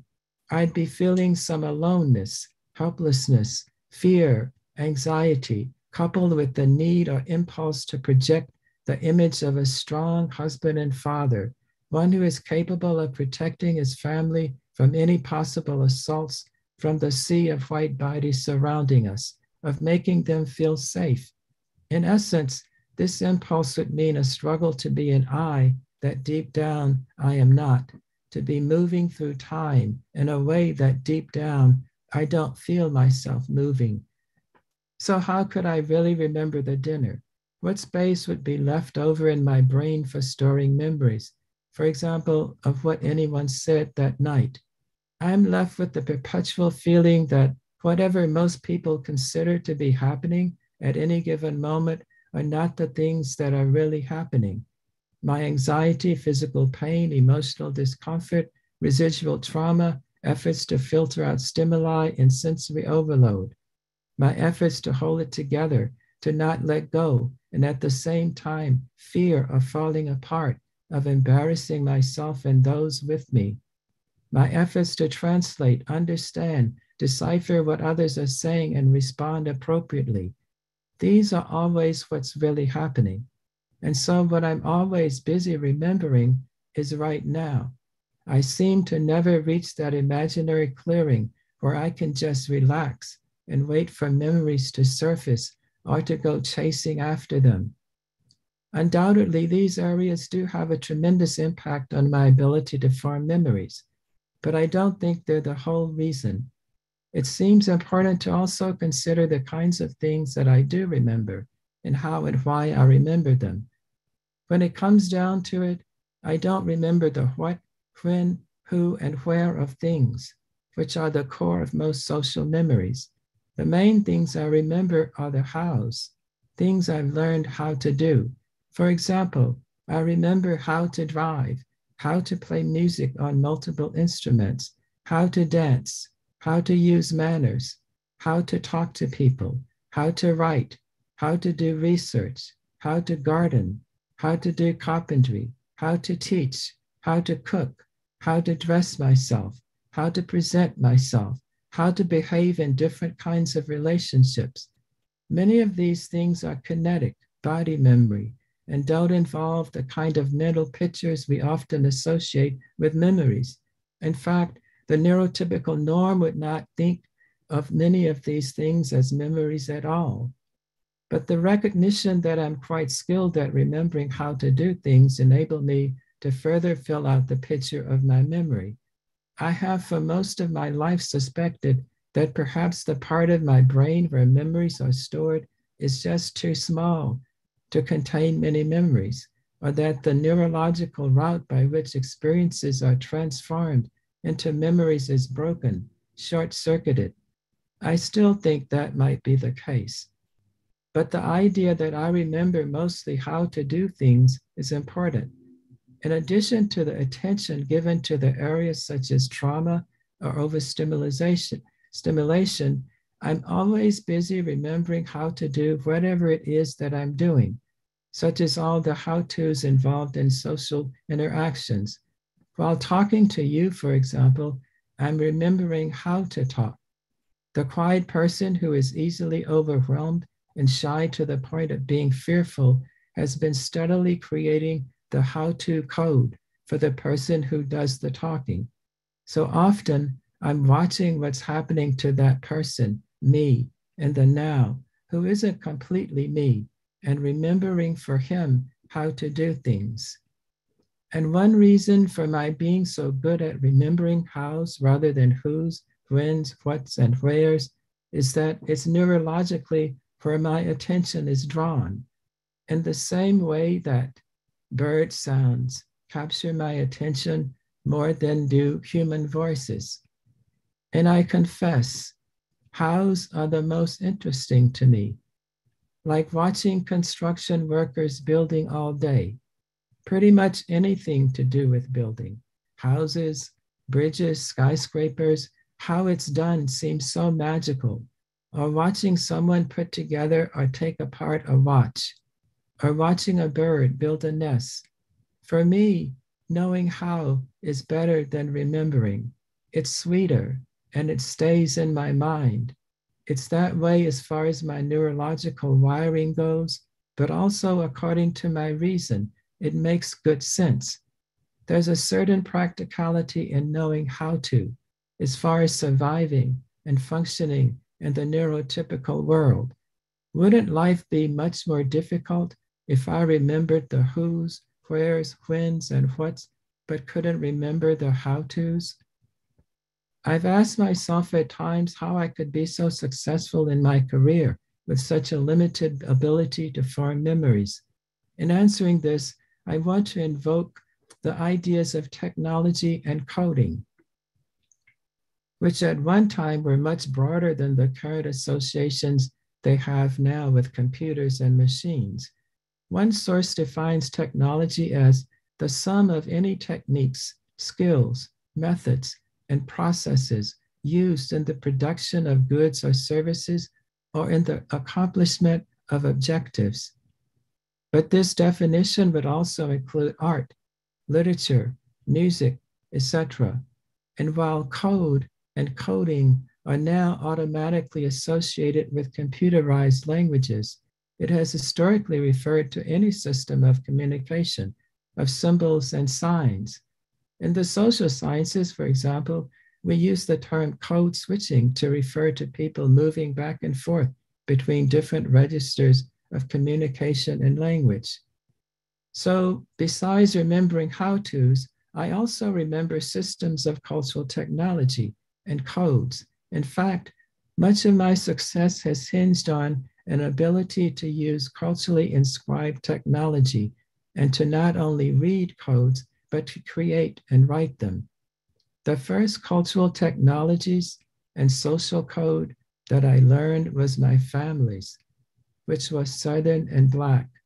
But more specifically, it developed in a community called Canaan's Hill, a settlement established by former slaves from the Hickory Hill Plantation in the Piedmont region in Hanover County, Virginia. It was a technology designed for survival and empowerment under extreme duress, a technology designed for looking past words and into hearts, a technology that taught how to take the temperature of intent, how to keep oneself safely in the back of one's own body. One of the important how-tos of this cultural technology that I grew up with is how to study and master other systems of code. In the segregated South, this meant that a primary focus was on decoding the codes of white people. This interest in continuing to study and learn codes became for me a lifelong preoccupation and love. It occurs to me looking back that this cultural technology and my ability to remember it has been one of the most important elements that has made it possible for me to survive and to have a career, to function in the neurotypical world. My teaching, scholarship, music, poetry, and other creative writing are all hybrid, artistically colored forms of the Canaan Hills technology and codes. If I am honest, not having active memories doesn't really bother me most of the time, partly because I'm used to it. You don't miss what you ain't never had, the proverb goes. And though it's often not true, sometimes it is. Most of the time, I love the world I live in, the one where I don't have a fixed eye and where there's no concrete sense of time, in which bird sounds and the sounds of wind through leaves are at the top of my hierarchy of attention, in which the past doesn't seem quite real, in which there is not a lot of noise. The problem comes when my world has to exist and the outside one. My inability to form memories, though, has not prevented me from having a successful career. Once I settled into and became competent at reading the required social codes and learned the particulars of the necessary how-tos. It certainly didn't hurt to be blessed with good mentors or to be in a career in which success did not depend on the ability to form memories. I remind myself, though, that things could easily have gone in a different direction. Right before being hired as a professor, for example, I came very close to permanently being one of the invisible ones, the lost ones, being alone, Black, homeless, and unable to take care of some of the things that are required in American society if one is to have food and a place to live. And I remember the presences of some of those like me who were not so fortunate, although I can't recall their names or their faces. I may have struggled a lot of the time in my career, but I had one. I may not be able to tell my children the kind of elaborate stories about their childhoods that my mother at 87 can tell me, but I have children, and all the joy, love, and connection that comes with close-knit family. I may not be able to connect the dots in my life from one period to another, or from one person I've known to another, or to feel the fulfillment that I understand can come from remembering one's accomplishments or positively affecting other people, or remember simple and basic things about myself even. I'll remember important experiences so that I'll know better what to expect when facing similar ones. But I think of all the time things I can remember and all the lovely how-tos. And even inside absence, there are bodies, presences, like outlines of trees in the darkness, the beauty of a glass half full. In neurotypical code, there's one thing, and then there's another, like a road, like moving on a road while things along the side stay still, like riding on a road going somewhere, like a boat moving on water while things stay in place along the banks, along the shore, like moving in a boat from here to there to somewhere else, like riding on a train as things out the window zip by, like riding on a train from Maryland to Albuquerque, from Vermont to Seattle, from Seattle to San Diego. And here becomes the memory once you are there. And there becomes here for a moment until the next there, and so on and so on. And memories become a long string of beads stretching across spaces, times, and territories. Memory becomes the road, and the things that stood still along the side of the road, along the journey from here to there, and the time it took from there to become here. And you become I, who takes and has taken journeys along the road, in the boat, on the train. You become the thing that moves along the road while staying still. You, I, always still, even while moving. You become a magic thing, a mystical thing to people like me. You, I, become a normal person. You become I, a girl, a boy, a woman, a man, a son, a daughter, a brother, a sister, a friend. You become I.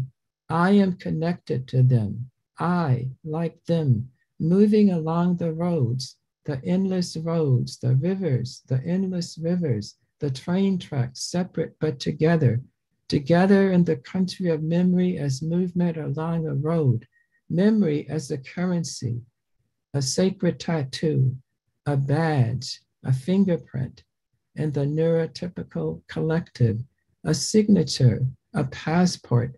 I becomes the call to stillness solid as matter. I becomes the contradiction of the motion of molecules and atoms. I becomes the tribal mantra. I becomes the fountain of golden dreams. But in my brainstem of trees, leaves, green, I dances. If you were thinking that trees are still, you would be wrong. I is music moving, and there is seldom a road. I am seldom solid, and I am seldom I.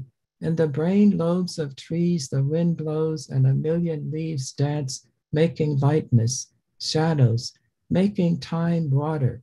Wind blows, and I still feel the forest, and covered in the absence like pollen, I reappear, laughing in someone's voice. In the tribal brain of trees, I am not traveling any road. I am not riding in any boat on any river, while things along the bank are held in one place. I am not riding on any train from here to there, while buildings and trees seem to zip by, but are still in one place. I am not seeing today, tomorrow, or yesterday. I am seeing rabbits in a magic show in a hat on a stage. I am feeling how the wind shifts and we, the leaves, are trying to fly away, but we cannot, and that's the joy of it. The wind softly blows, the wind hardly blows, and then what tomorrow? What yesterday? What today? What bridge to take me over? And if there was a bridge, what would be the toll? The toll would be my memories. How to ride a train, how to sit still in a boat. But will they take how I could show someone the forest? How to remember how? Will they take how I can watch me stand there and remember how to talk? Thank you.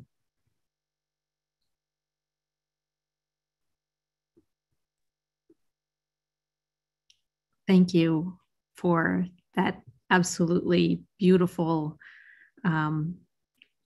keynote session. I'm listening, and I'm going to steal a word from one of the comments, which is mesmerized. That was just a mesmerizing talk. Thank you so much for sharing that with us. Thank you.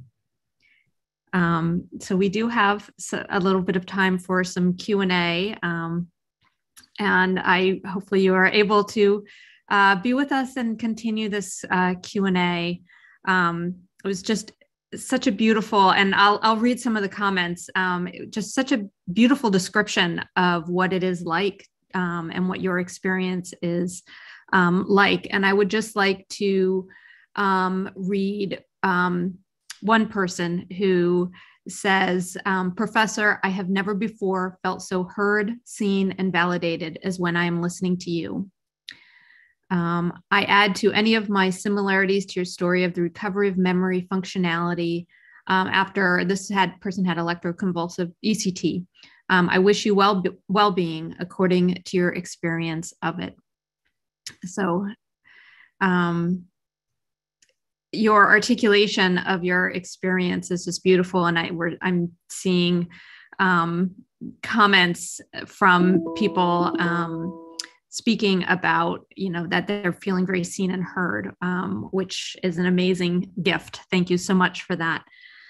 A few questions have come in around your experience. One is around the concept that you brought up of social codes. And learning social codes, and that being sort of one of the how-tos that you learn to do.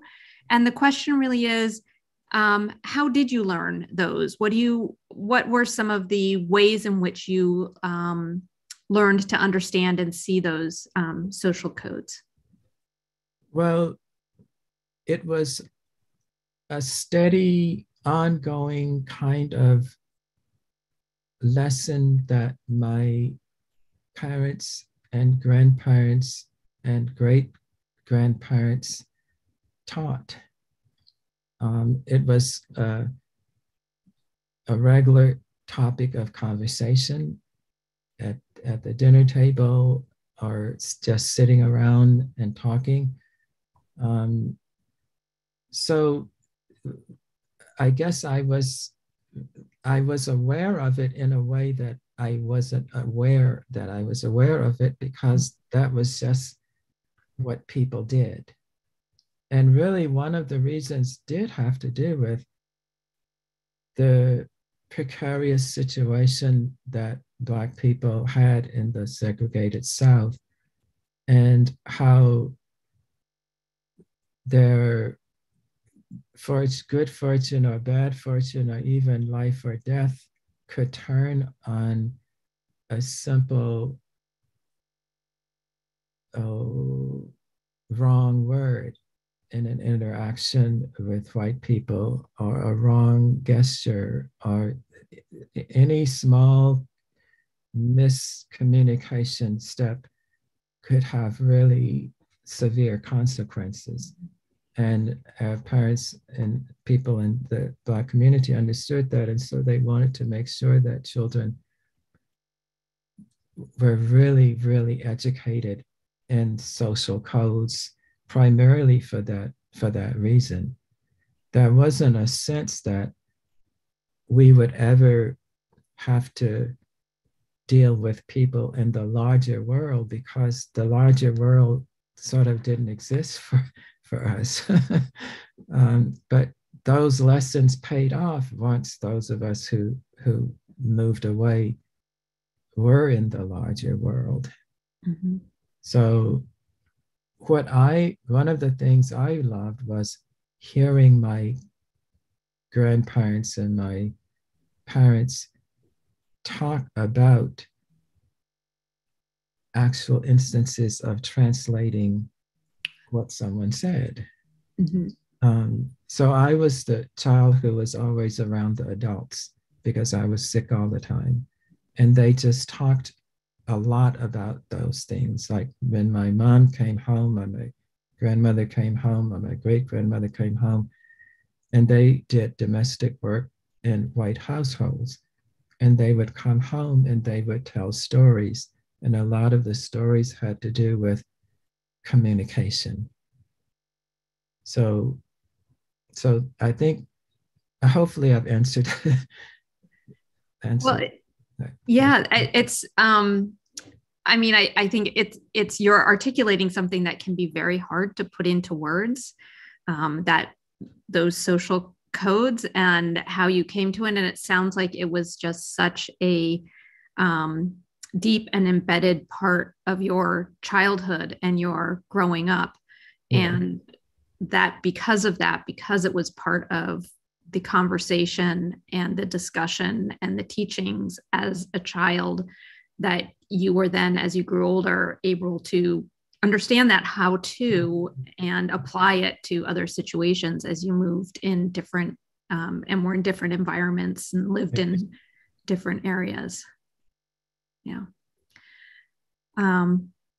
So I also have some questions here that are really about your progression and your career. A number of people have asked about your college experience and your and then your progression. You know, you've gone on. You have a PhD? Can you share a little bit about your experiences with college and the education system? Well, there were many things I loved about the educational system. One of them was it was familiar. Another was it was relatively quiet. Another was I didn't have to worry about being bullied. Another was I could get recognition for quote unquote being smart. No matter how odd I might be, that wasn't the issue in most of my educational experiences. And so I ventured out into the other world outside of education periodically, but I always came back because I found the outside world to be too harsh. Mm-hmm. And to move too fast. And in the, let's take college. When I started college, I was very lost at first because I was in the middle of a a nervous breakdown. And I didn't have any, like where I came from, people, originally we couldn't go to doctors because it was segregated and the white doctors didn't treat Black people too much. There were the idea of therapy didn't exist.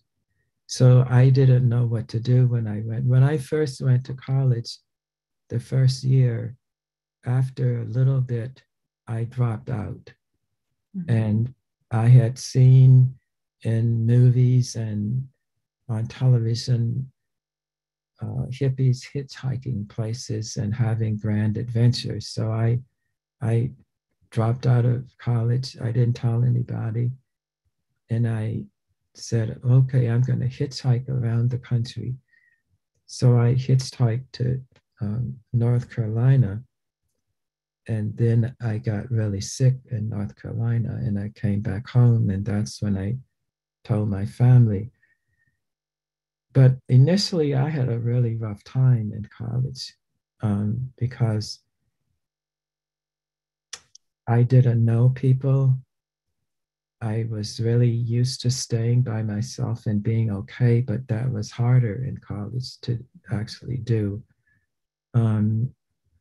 Going into my second year, I began to meet professors who took an interest in me. And it was more professors than peers who were responsible for me starting to like college and to feel at home. So I spent a lot of my time in my professors' offices, or they would say, okay, let me take you to a movie, or let me take you to a concert, because they wanted to expose me to things. So it wasn't until my senior year of college that I really had any friends. Mm-hmm. I pretty much stayed by myself unless I was with my professors. So that was my college experience. But being with professors, I began to learn a different code system. And then I became really fascinated in that.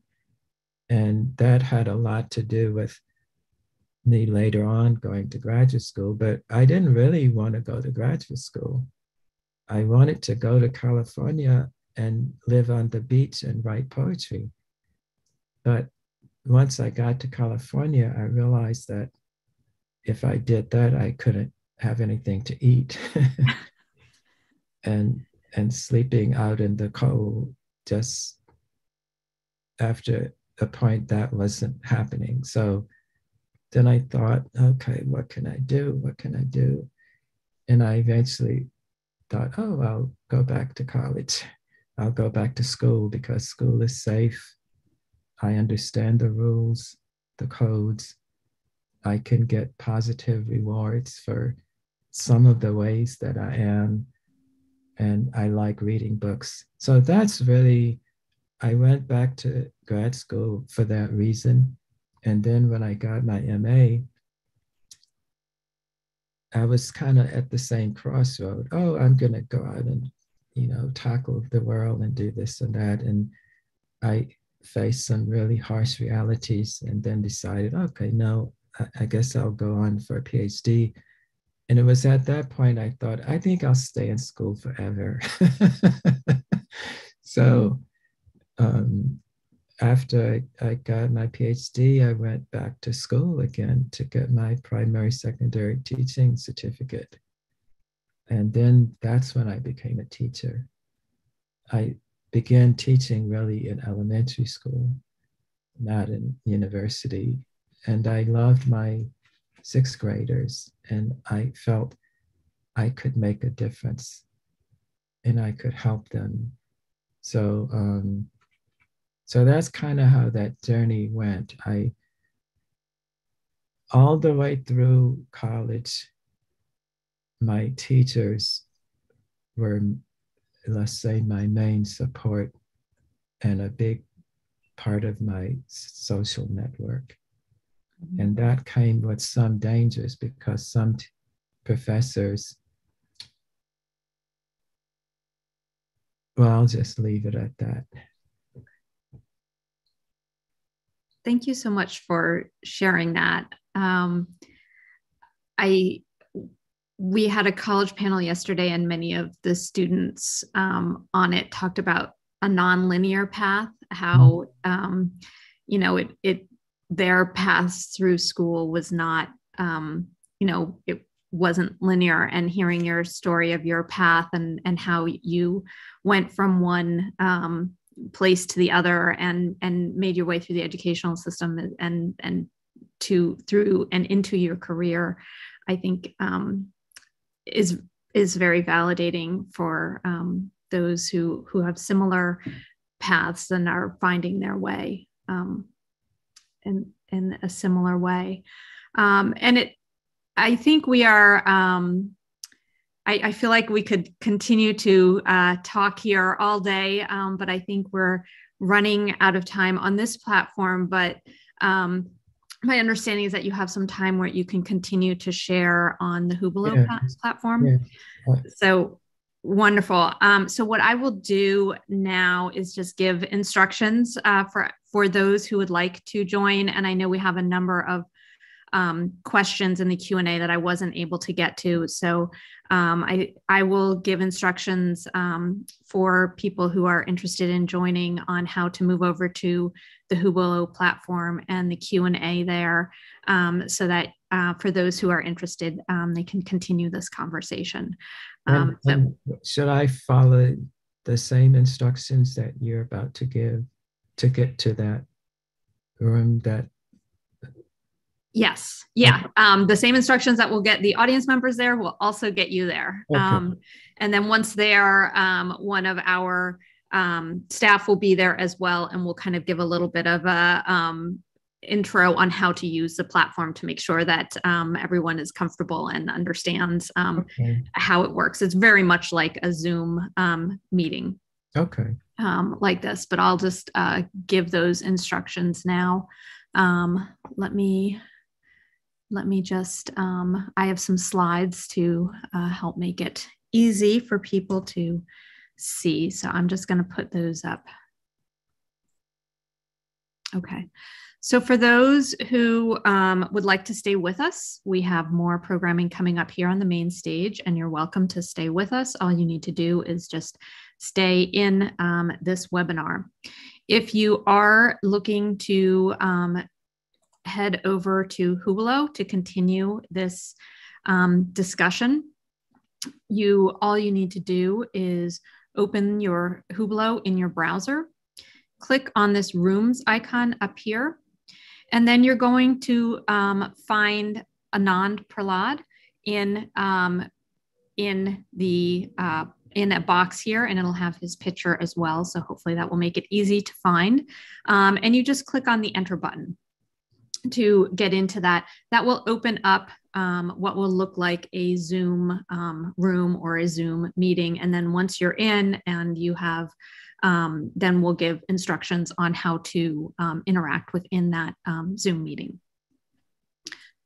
So the choices are either to stay here on the main stage for our next session here, or to join us in Hubelo for some additional Q&A. And with that, I will just say thank you so much for sharing your story today. I feel just so honored to have had you and to hear your words today. So thank you so much for coming. Thank you. All right. And I will stop share. And for those who are going to Hubelo, if you just sign out of Zoom and go to the Hubelo platform, you can do that.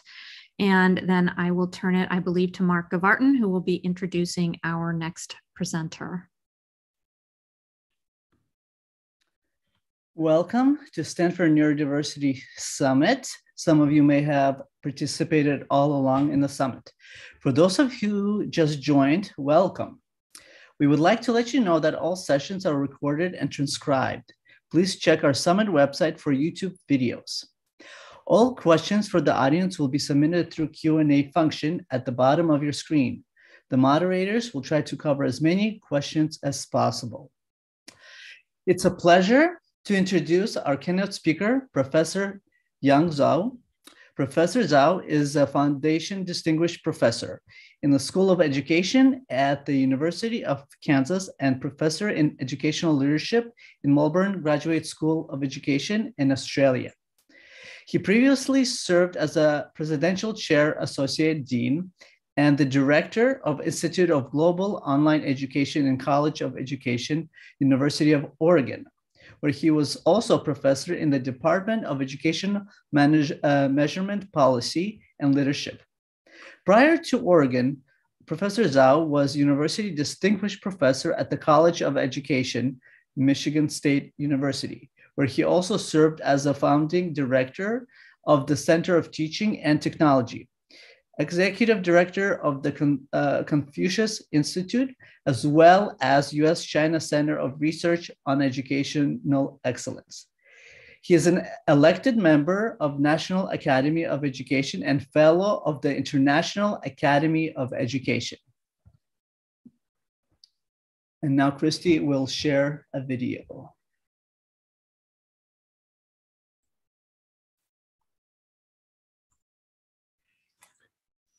Hi, I'm Yong Zhao. I'm a professor at University of Kansas and University of Melbourne in Australia. Today, I want to really share with you my thoughts about the future of education. Of course, everybody can talk about the future of education, and there are a lot of talks about future of education. What I want to share with you is really the role of students. What should they do in their own education? Because at this moment, most traditional schools treat students as recipients. We've done a lot of education reforms over the past several decades in the US and in many other countries. Most of the reforms have been about changing the curriculum, what students should learn, changing the pedagogy, how to teach them, how to manage them, how to discipline them, change assessment and evaluation. How do we assess students? How do we assess schools? How do we assess teachers? But really, if you look at the data, overall, education reforms over the past several decades did not seem to work. Why? Did not seem to work. One of the most recent pieces of data I've seen is the how students have not improved based on the NAEP assessment. And I'm going to share with you this website. You can find it at NAEP. The NAEP is called National Assessment of Education Progress. It is called the nation's report card, and that is mainly in the US. So in the US, the data started collected since 1970s. And so over the past, however many decades, from 1970 to 2020, that's really 50 years. If you look at the data from reading, this is reading, you have the 9-year-olds and 13-year-olds. It's basically showing compared to 2020, you see since 1971, for 9-year-olds, there seems to be a 12 points improvement. And for the 13-year-olds, the improvement was 5 points. But then since 2012, the score dropped 3 points. And also, for 9-year-olds, there was no improvement, no significant change. The same thing happened to math. There's the improvement seems to be higher, but also the drop was quite high. So if you go on and look at this data, it's basically, since 1971 to 2020, and you see this improvement is tiny. And you look at other data, this is kind of same situation. And so you wonder, this is math, it's about the same thing. And so the question we want to ask is, did their reforms work?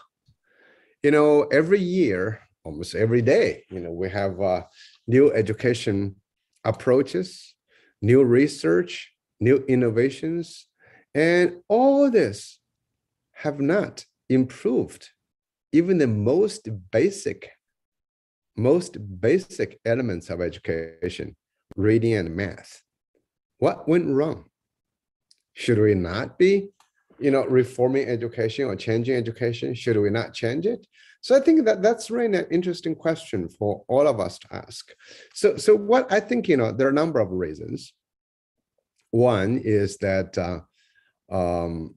the idea of individuals, schools have not been designed or developed or improved to improve learning of every individuals.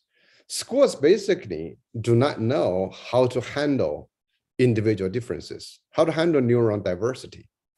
How do we deal with the individual differences that arise from what we're born with and what our experiences are.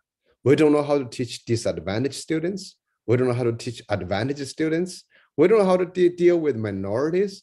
We don't know how to deal with, even we call, the non-minorities. Basically, education has been the same. So the most important thing I think we need to think about is how do we place students as not only as students, but as owners of their own learning. Students as owners of their own learning. So we can capitalize on their natural tendency, the human tendency, human natures. We can follow human natures and to make the human nature better in many different ways. And what is the human nature? Let me share a few things with you. Human natures really is, in many ways, about diversity. Human beings are different. Human beings are very diverse. Human beings are natural born learners. Human beings are intentional learners. So if you think about this, the idea that we go back to think about education, you say, okay, so what makes human beings different? The first thing we want to talk about, is we look at children. When they're born, you can say, okay, who is this child? And what does this child have? So then you have two approaches to this. One is that we say, okay, we decide what the child will become and what the child will do in the future. That's called future ready. You get your kids ready for the future. And that's how we designed school curriculum, how we designed what students should learn. When they come to school, we have very well designed, well prepared lessons for them. We have good assessment for them. We have a teacher always teaching them something. And the idea is that you will become something, and we know that what that something is, then you can become like that. But that does not necessarily work, in this one. So the second approach, you can say, let's study who the child is, what the child can do. If you look at the three of them, they're different. They're very different. They have different personalities. They have different abilities. They have different passions. They have different interests. But none of that has been counted in schools. Schools want children to be ready for school. Schools want children to be ready for the curriculum. And so what I would like to share with you, in the beginning, is to think about the human nature. Human nature is a lot of people writing about it. What is the human nature? Human nature really is about two parts. It is the nature via nurture. What you are born with, as your specialty and your experience. This is fairly simple to understand, is that if you're born with something, you're born as something, and without experience, you cannot become who you can become. If you, for example, you're born to be 6 feet tall, but if you did not have enough food, you can't be 6 feet. Malnutrition can stunt your growth.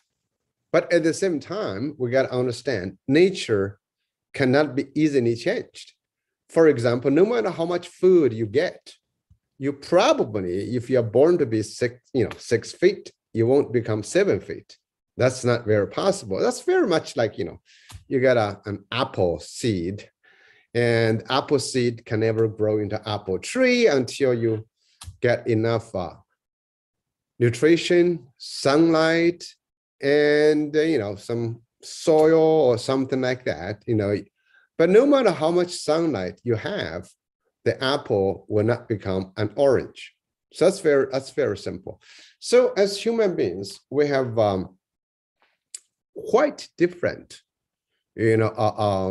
different talents, different passions, and of course, different, abilities. We've heard, all of us have heard about this, Howard Gardner's proposal of multiple intelligence. We used to think human beings are smart in only one way. So we had IQ test.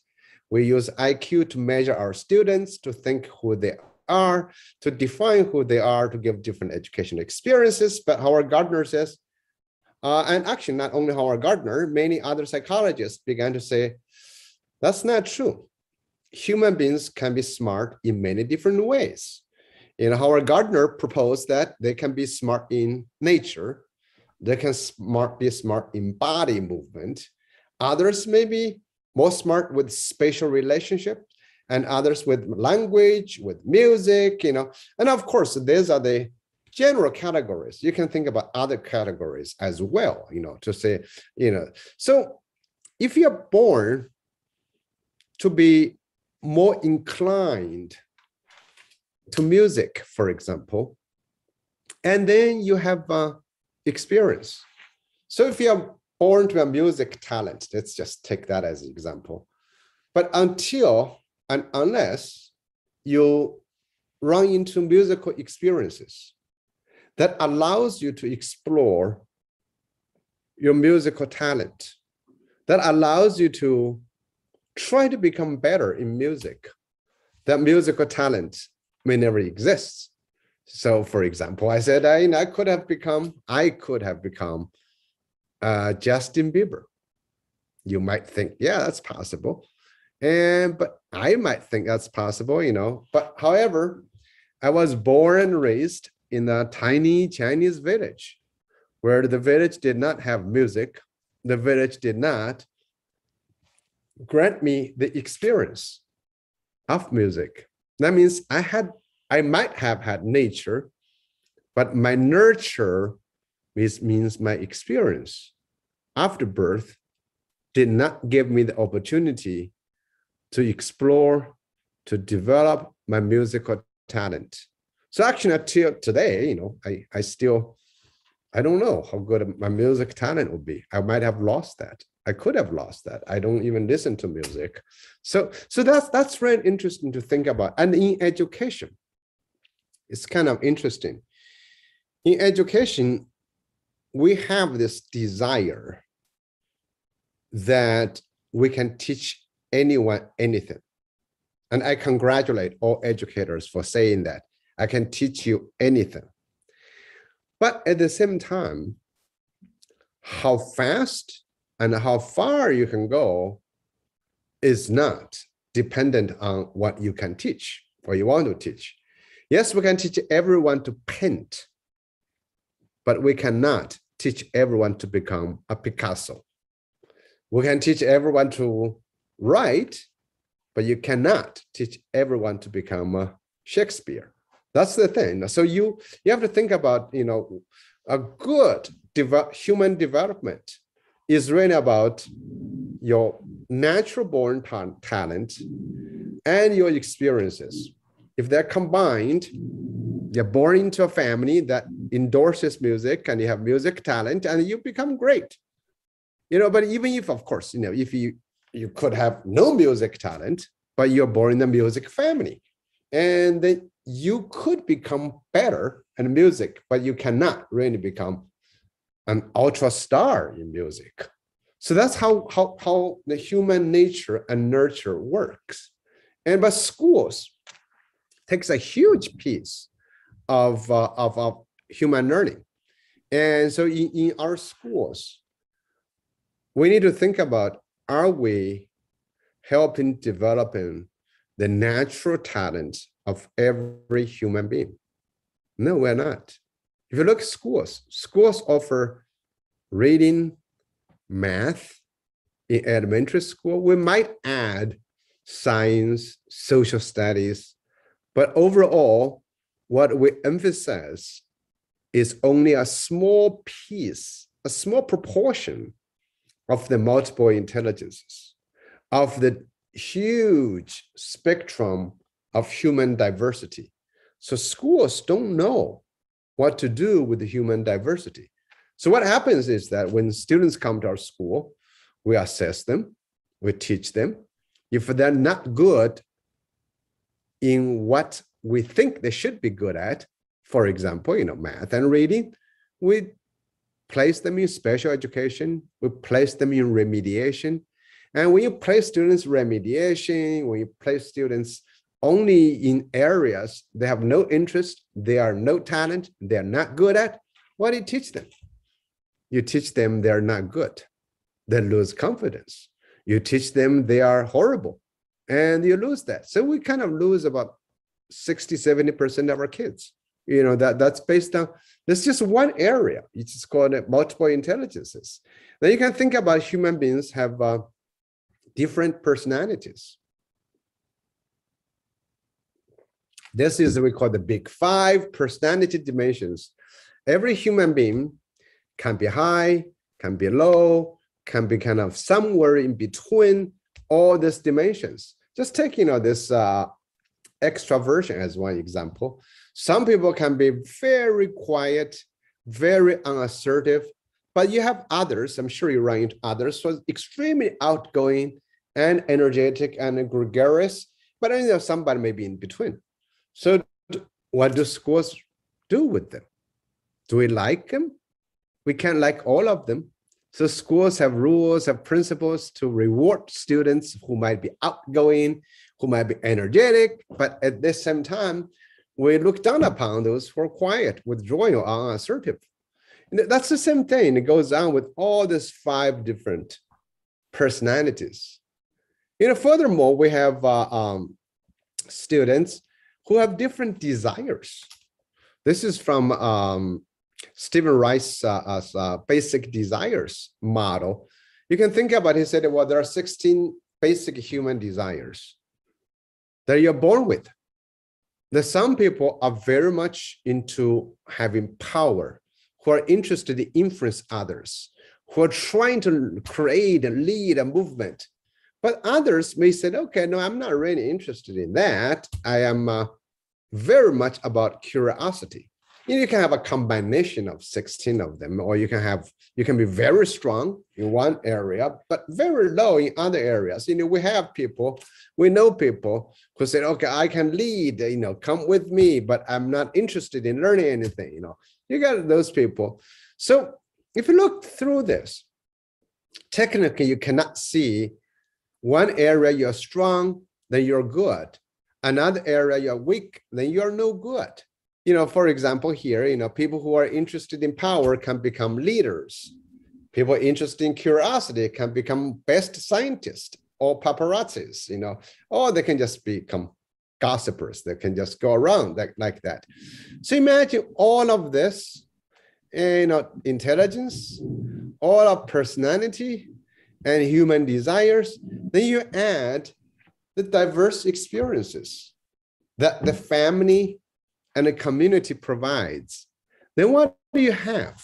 Then you have a very interesting thing we call a jagged profile. That is, everybody is good at something, is bad at something else. It is very hard, if not impossible, to have everybody to be the same. Actually, it is impossible. Not everybody is the same. So you look at the blue one, is taller than the yellow one, but the yellow ones have a bigger stomach. You can only have a jagged profile. That is, you allow yourself to be strong in one area, but weak in other areas. So this, if you apply to schools, what do we think about school? Schools, as I said before, we try to homogenize every student. We try to create a list of abilities and skills and think about those are the abilities and skills that will lead you to a successful life in the future. But that may not be true, because in the process of schooling, in the process of homogenization, we are also selecting students. We are treating them differently. If you're good, in reading and math, you're good students. You go on, every school and all the schools do is to support those. But if you're really good in music, art, and sports, you don't have any opportunities. Or not every school provides the opportunities. Because if you want to be great in music, you might not be good in reading and math. What you get is remediation or holding you back. When you are in third grade, because we have this belief that if you are not able to read at a proficiency level in third grade, you're not going to have a chance. So we want to keep you, want to make sure you can read by third grade. But at the same time, when you are holding students back, when you are putting them in remediation, you are depriving their students the opportunities to become who they can be, to become who they want to be. Schools have not treated students as who they are, but instead we've treated students as who we want them to become. And that is the problem. Because no matter what you do, you say, okay, yeah, we want you to become good in math and reading, but you are not, so we try very hard to improve you. In the end, the improvement, as you saw the data I just showed you, did not work, did not get everybody to improve. Because students, we need to understand, this is human nature. Students are naturally born learners. They want to learn. All of us have to learn. We're born to learn. If we cannot learn, we'll be dead. That's human evolution. We have to learn, but also at the same time, we got to understand we have naturally diverse learners. As I was showing you, our students, because of nature and nurture, because of what we're born with, because of what we experience, we are different learners. We are good at something, we'll be bad at something. And schools have a tendency to focus on what you're not good at.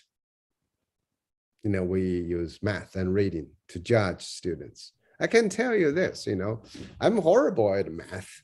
I got a 3 points out of 100 during my college entrance exam. Now that's very bad. That's very bad. But you got to think about, so when I was bad at that, I was good at something else. I was good at some language was what I was good at. Thinking, that's something. So I was not really good at math, but I can be good at language. I was born in, again, as I mentioned, to a tiny village in China. And I was bad at everything in the village. Driving the water buffalo, climbing the trees to get the birds. That's where my father said, so why don't you go to school? So you don't mess up the farming. I was bad, but I'm so happy that my father found a way to get me out. He did not run remediation lessons for me to do more water buffalo, things, he said, why don't you go away, go to school? That's how it's happened. Another thing we need to remember, human nature. Human beings are purposeful. Human beings are intentional. Human beings want to do something that's meaningful, that's relevant to them. So when they come to school, they want to learn, and they have different strengths, but also important, they have purpose. A lot of times our schools do not provide a purpose for our students. When you have a kindergarten in the first grade, you say, why do I learn this thing? You to tell them, because you need this when you go to college. College is a long way away. And not everyone may be into college. They want something immediate and relevant. So let's keep that in mind. Our students are diverse. Our students are different. How are you as parent, as a teacher, as school principal, granting your children a diverse set of experiences, a strength-based experience to help them become great in what they want to become, instead of trying to make them what schools or systems or curriculum wants them to become? How do we identify students in their best way? For every school, teachers, principals, you can think about, does every student feel happy? Can they do something in your school that capitalizes on their strength, that helps them develop their passion? Is your education strength-based? Is your education passion-driven? Do you allow students to design and define their own learning instead of being defined by test scores? So there's another point I want to make. That is, our schools today, we always measure the wrong things, or we don't measure stuff at all. You know, with the standardized testing, you know, every year, states give standardized testing. But do standardized testing reflect what makes a child successful? So I started doing this many, many years ago. I wrote a book about this. It's called Catching Up or Leading the Way, American Education in the Age of Globalization. At that time, I was really doing research about how different countries are reforming their education. The book was published, I think, 2009. So it's been a while now. And at that time, American education was driven by the idea to say, we have to reform our education because American education is falling behind other countries, because American education was in decline. So, and then look at the data. This data is called the PISA data. The program is called Program for International Student Assessment. It is the largest global student assessment. It assesses math, science, and reading of 15-year-olds. That's kind of the end of high school. End of middle school. So they assess that. And then you look at this, you know, American students are not anywhere. So that's why they said, okay, look, you know, you get all this Chinese education, Singapore education, Finland, South Korea, Hong Kong. They're doing great. American students are way below. We said, okay, we're in decline. We're not doing very well. Now you want to say, okay, is that true?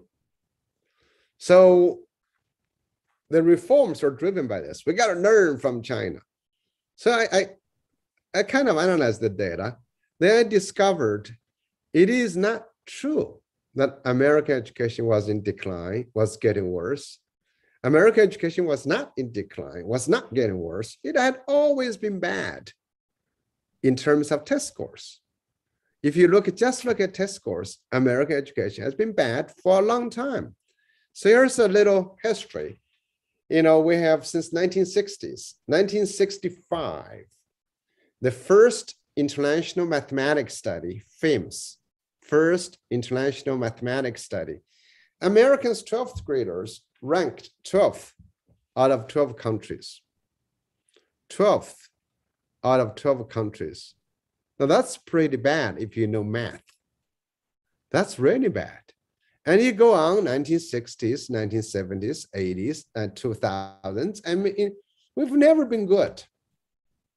So you wonder if this test scores meant anything. America should not be here. All the students who ranked 12th out of 12 countries should have ruined this country.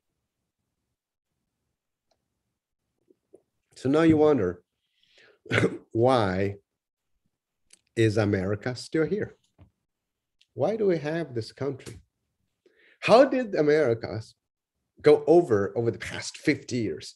So many generations of new industries, so many innovations, so many things. Why is America still here?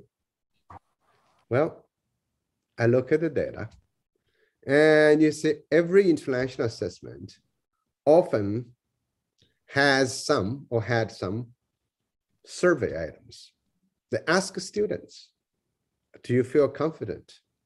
Are you interested in the subjects? Do you think math is important? So I look at this, you look at data that compare the students. So look here, Asian countries and US students, in terms of test scores, they're way up. American students were quite low. But at the same time, despite of the score gap, American students have much higher confidence, much higher confidence.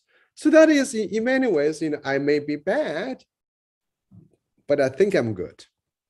Now, how does that matter?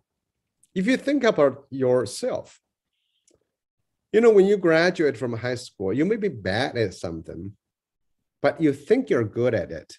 You can make up.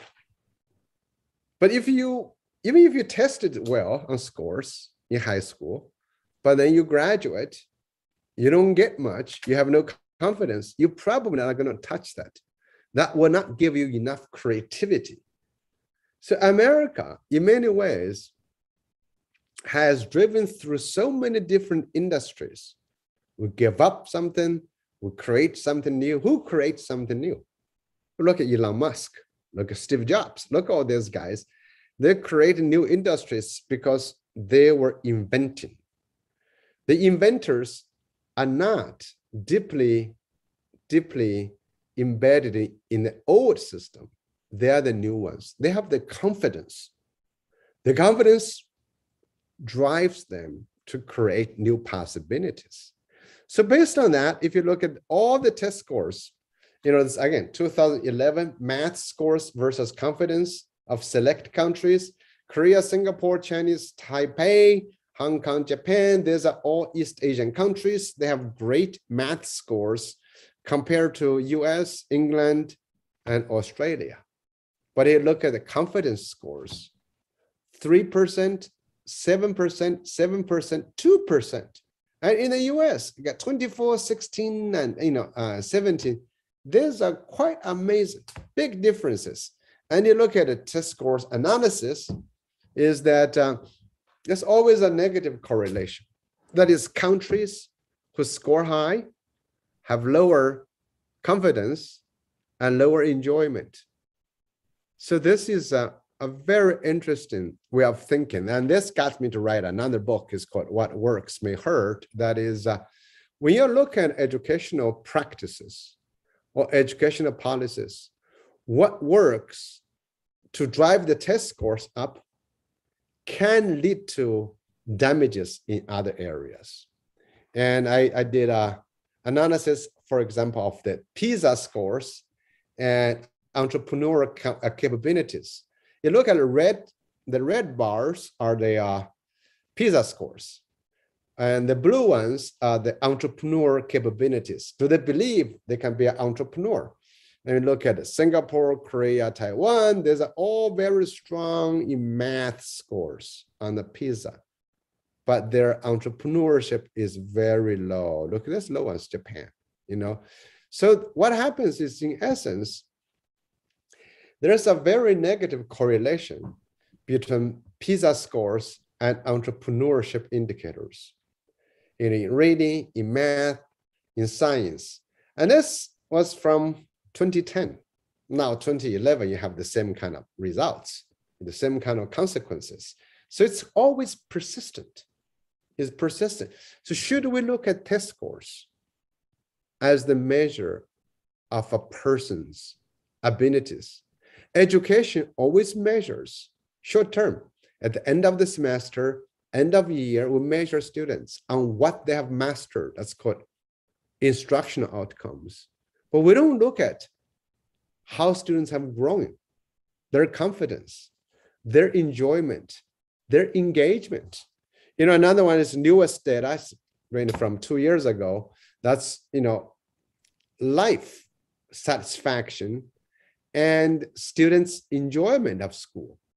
By the way, US is getting worse now. US has students, our score may be kind of high, but really students are not happy. That is, countries produce high scores, have lower confidence, lower enjoyment, lower life satisfaction.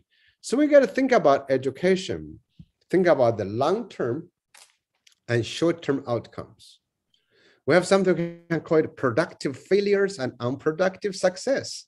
For example, you might be teaching students to say, okay, remember all the presidents of the US this week. But when you're forcing students to remember, they may feel disengaged. They may not like it. That's called, they might have remembered it, but then they do not like history anymore. Is that good education? I remember actually my children, when they used to go to weekend Chinese schools, and the more they learn Chinese, the more they dislike it. Do you want that? Or sometimes you have teaching methods to say, oh, students, you can learn faster this way. But what you learned does not translate into something meaningful a year later. Is that worth it? So within education, we have to think about what really matters. We think about evidence-based practice. It's very important for us to think about. Education has multiple outcomes. Education has different outcomes. Some are short-term, some are long-term. Then you have the instructional outcomes. That's your scores in the certain subjects. But you also have educational outcomes that affect you in life. For example, confidence. For example, creativity. There's also this difference in cognitive abilities versus non-cognitive abilities. That is, yes, cognitive means I can do something, but a non-cognitive can say, do you want to do something? Do you want to do something? So we need to think very hard about this issue to say what matters in education. Now, if we combine this with individual differences, how are we assessing students? What matters? Where do we go from here? And so what I would like to suggest is that, when you think about education, basically you need to think about the idea of talent, of human talent. How do you develop talent? Human talent is really developed with, I call 3 T's. This is from a book they call it Talent Code. The 3 T's has to do with talent, time, and teaching. Talent means what you are naturally born with. We say, okay, if you spend 100 hours on something you're good at, you're naturally born to be good at, you become really good, 10,000 hours.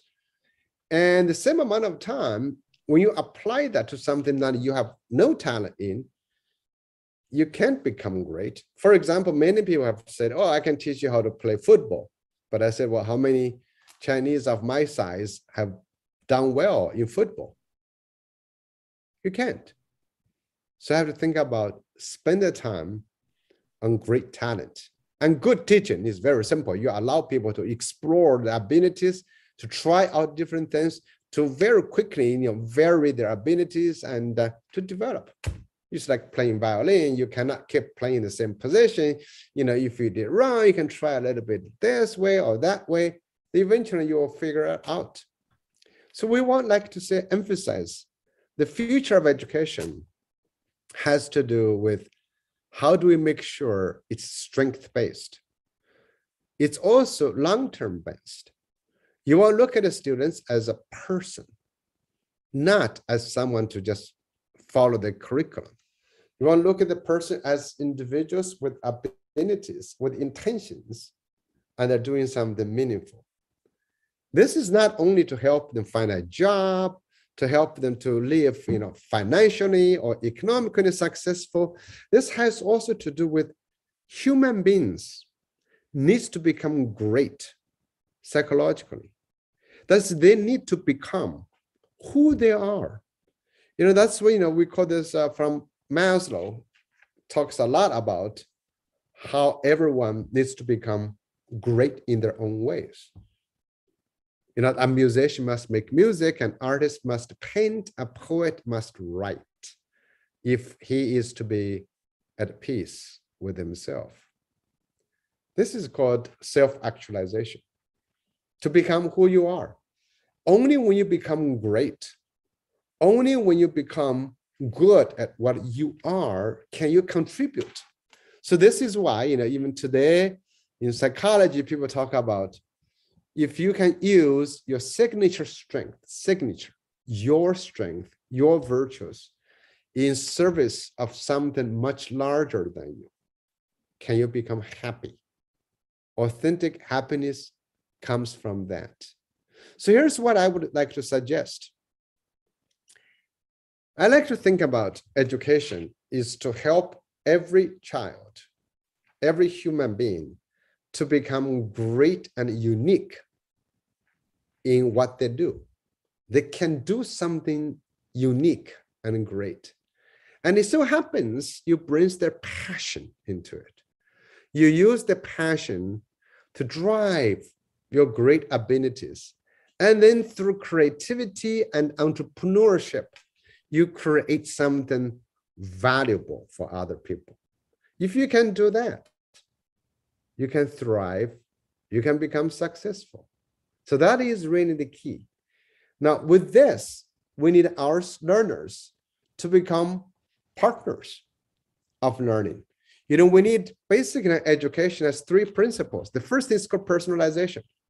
It's not personalized learning. It's not personalization done to students.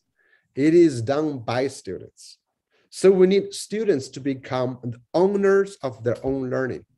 That is, they know what their strength is. They know what their passion is, or they can explore their strength and passion and then force education to follow them. They can become self-determined learners. They have purpose and they want to do that. That's the first number one lesson in all education, personalization of learning, driven by students' strength and passion. The second thing I think has to do with product-oriented learning. That is, you're always solving problems. But you're not only solving problems, you're also discovering problems. Yes, you can solve a problem, but do you know what problem is worth solving? So you want to be able to solve that problem. And finally, today, education should be globally connected. Our children can learn from anyone globally. They can learn with anyone globally, but also they can learn for anyone globally. We need to learn for somebody. So when you learn for somebody, you're creating value for somebody. So the overall idea for me is really, recently I wrote a book about this. It's very simple. It's called Learners Without Borders. Can we think of our students as free, self-determined learners? Can they recreate their own learning conditions? And of course, this requires parents, schools, and teachers to rethink what they can do. Teachers, for example, I think they should become personal consultants for students. Their job is not necessarily to teach, but it's to advise, to understand students as who they are. Teachers are not necessarily they want to follow a curriculum. They need to look at the students a lot more than look at the curriculum. Morally speaking, we're much more responsible for the future of our students than the future of a curriculum. Curriculum changes. Standardized testing changes. Our children, when they're in our school, their growth is of the most value. How can we help them? I always say that we don't get our students ready for the future. We get our students to create the future. There is no future waiting for our children. There's no static future. Our children are the participants, are the creators of the future. And by the way, their futures are retirement. We better be nice to them so they can create a better future for all of us. So think about, how do you help every student reach for their greatness? Personalization, product-oriented learning, and a globally connected education environment. And when we think about all of this, we need to think about, how do we drive to this education? It is hard to change. Educational systems are difficult to change because they have such a long history. It has so many people who have interest, deeply involved in the education system. I think the change needs to come from our students. Students are our change partners. Students are the owners of their own learning. Ultimately, let's respect our students. Let's let their neurodiversity, their strength, their passion to drive their education. Well, I'll be happy to have a conversation with you. Thank you.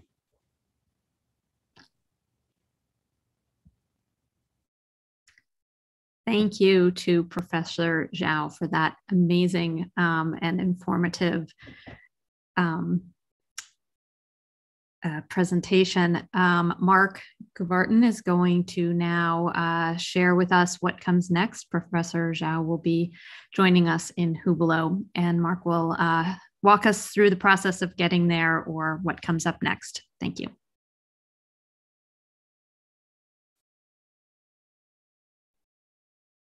Yes, that was an amazing, inspiring presentation by Professor Zhao. Next, you're more than welcome to join Hubelo for more Q&A with Professor Zhao, or stay here on the main stage.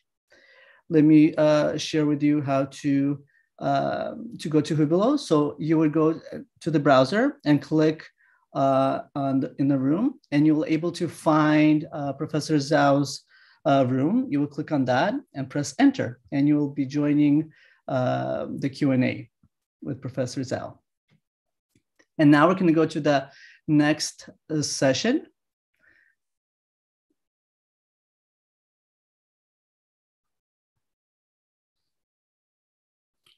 All right, so welcome to the Stanford Neurodiversity Summit. Some of you may have participated all along in the summit. For those of you who just joined, welcome. We would like to let you know that all sessions are recorded and transcribed. Please check our summit website for YouTube videos. All questions from the audience will be submitted through the Q&A function at the bottom of your screen. The moderators will try to cover as many questions as possible. After the session, we will provide instructions on how to use the Hubelo platform for additional Q&A with the panelists. Now I'd like to welcome to our Neurodiversity Career Panel, Art, Humanities, and Social Sciences. It's my pleasure to introduce Russell Lehman. Russell is an award-winning and internationally recognized motivational speaker and poet with platform of contextualizing autism, mental illness, and cannabis use. A graduate of MIT Leadership in the Digital Age course, Russell showed signs of autism as a newborn. However, he was not formally diagnosed until the age of 12, after suffering through 5 weeks in a lockdown psychiatric facility. His new book, On the Outside Looking In, recently hit bookstore nationwide.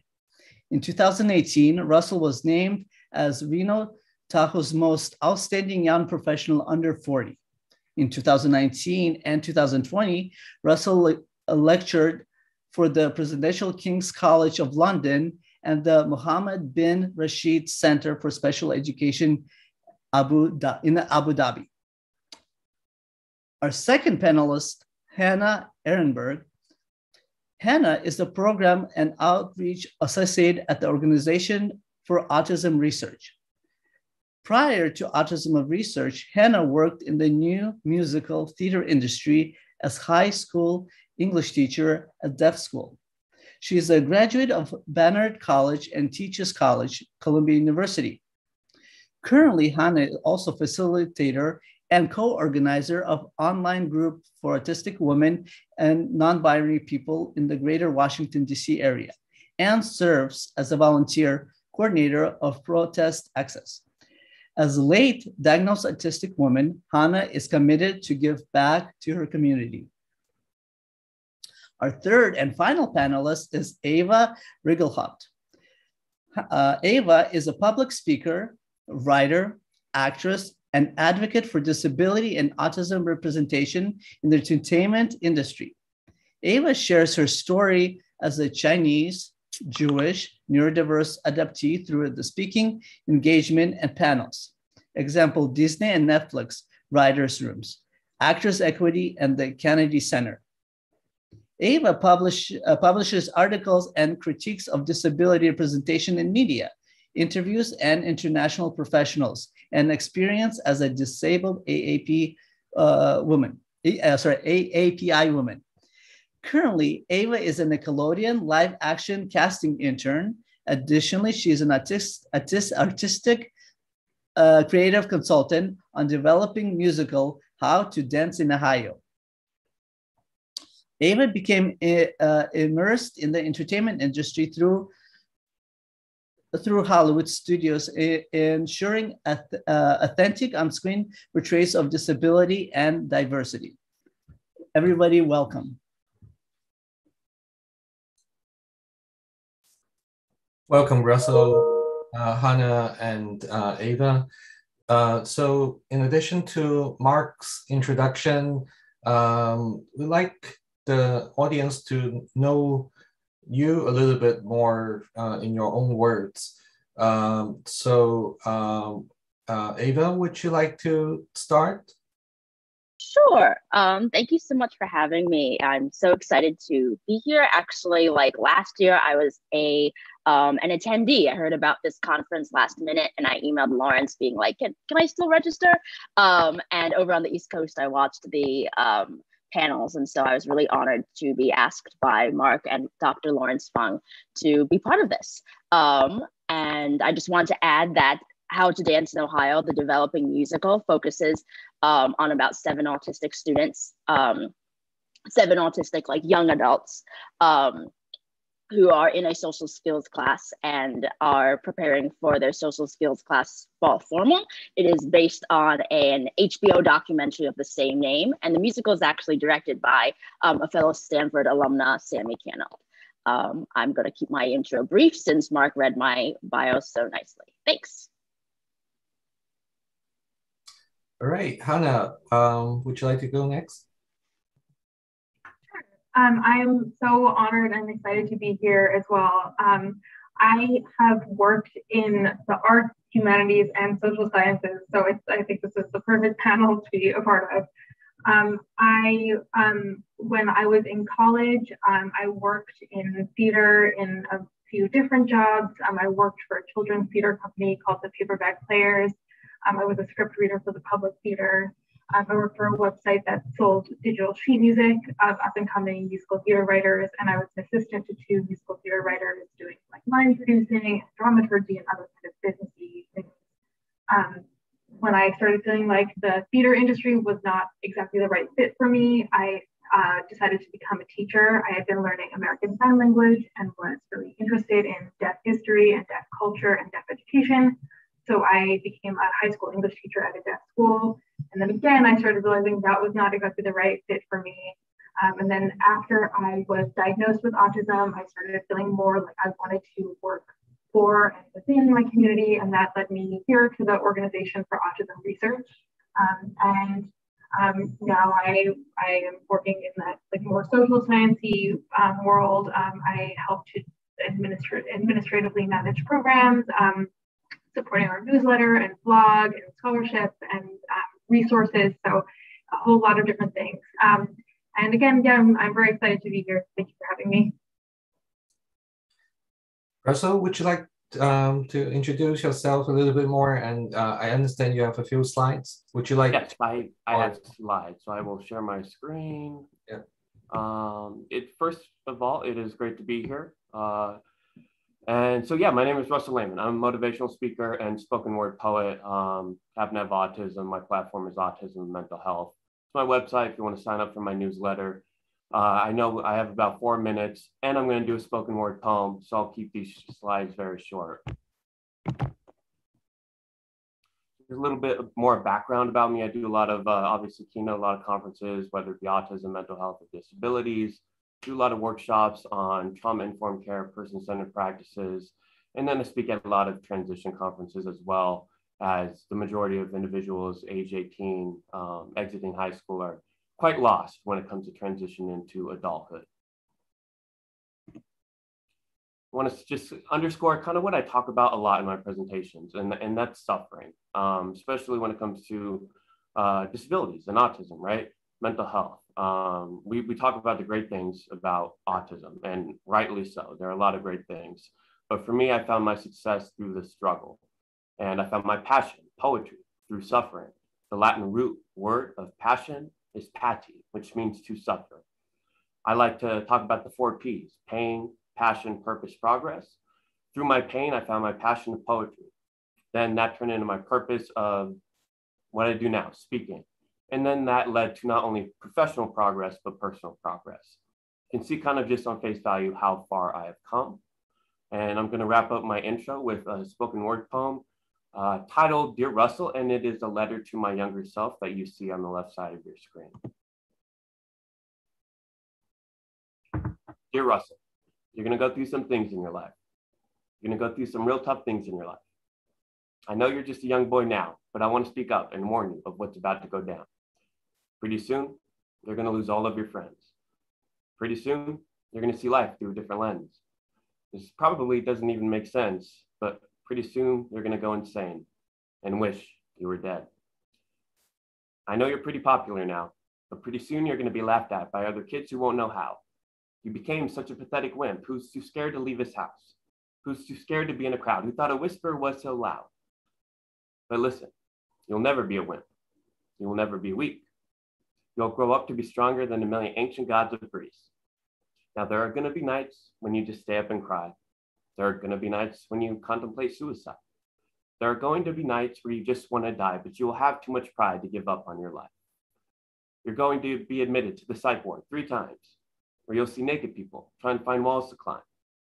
You're going to be rushed to the ER way too much, but these experiences are the reason you're going to grow up to be so tough.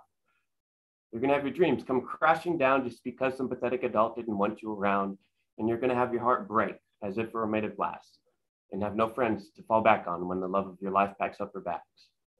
You're going to wish you were normal, just like everybody else. But I need you to remember that you have a very bright future, even though you're going to go through hell. Russell, I need you to be prepared for all the obstacles you're going to face. And at times, you're going to feel like you're trapped in a maze. And at times, you're going to feel like you've been so debased. And at times, you're going to go into a craze and curse at the gods for why they made you this way. But Russell, I need you to listen to me. You may not be that different now, but you will be. Your life is going to seem like an utter disaster at times, but within you is the strength you need to succeed at being the best possible human being you can be. So keep your chin up, keep your eyes on the prize, because we'll far surpass everyone's expectations of what we can accomplish in our lives. But it won't be your or my surprise. And those are my socials. If you want to follow me on Instagram, Facebook, LinkedIn, just to learn more educational videos on the nuances of my experience with autism and mental illness. I want to thank you for the time for this intro, and I look forward to starting the panel.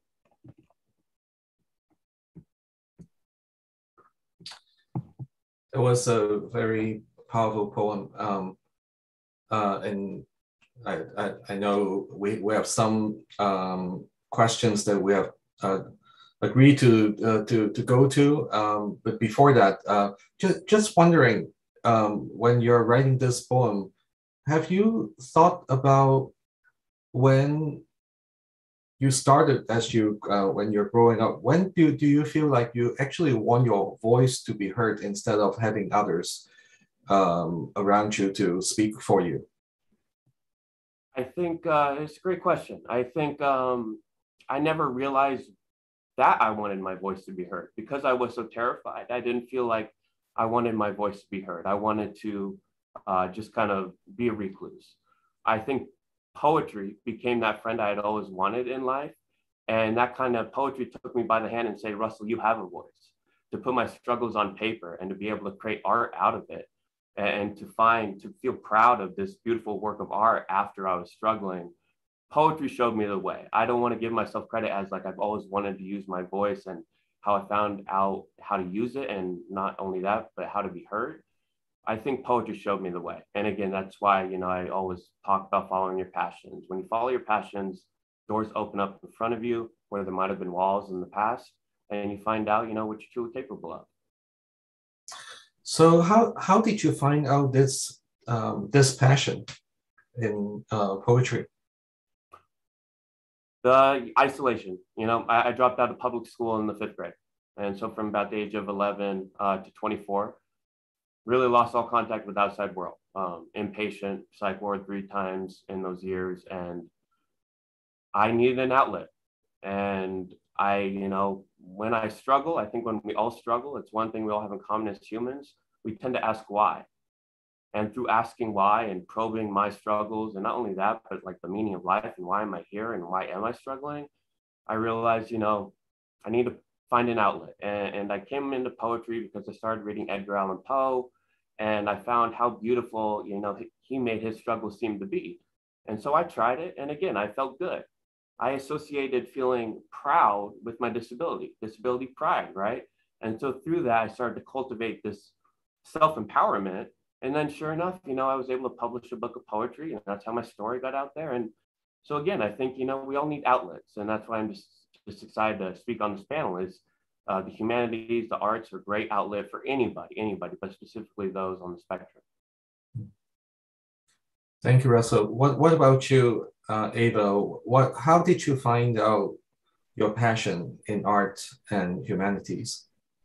Yeah, I think I figured out my passion similar to about struggles and triumphs, a little bit similar to Russell's. I think my answer could really overlap with a couple of questions I'm going through that are going to be asked on this panel. So in high school, I was one of those theater kids, theater nerds. I was in about every play and musical, right? I had a feeling Hannah or Hannah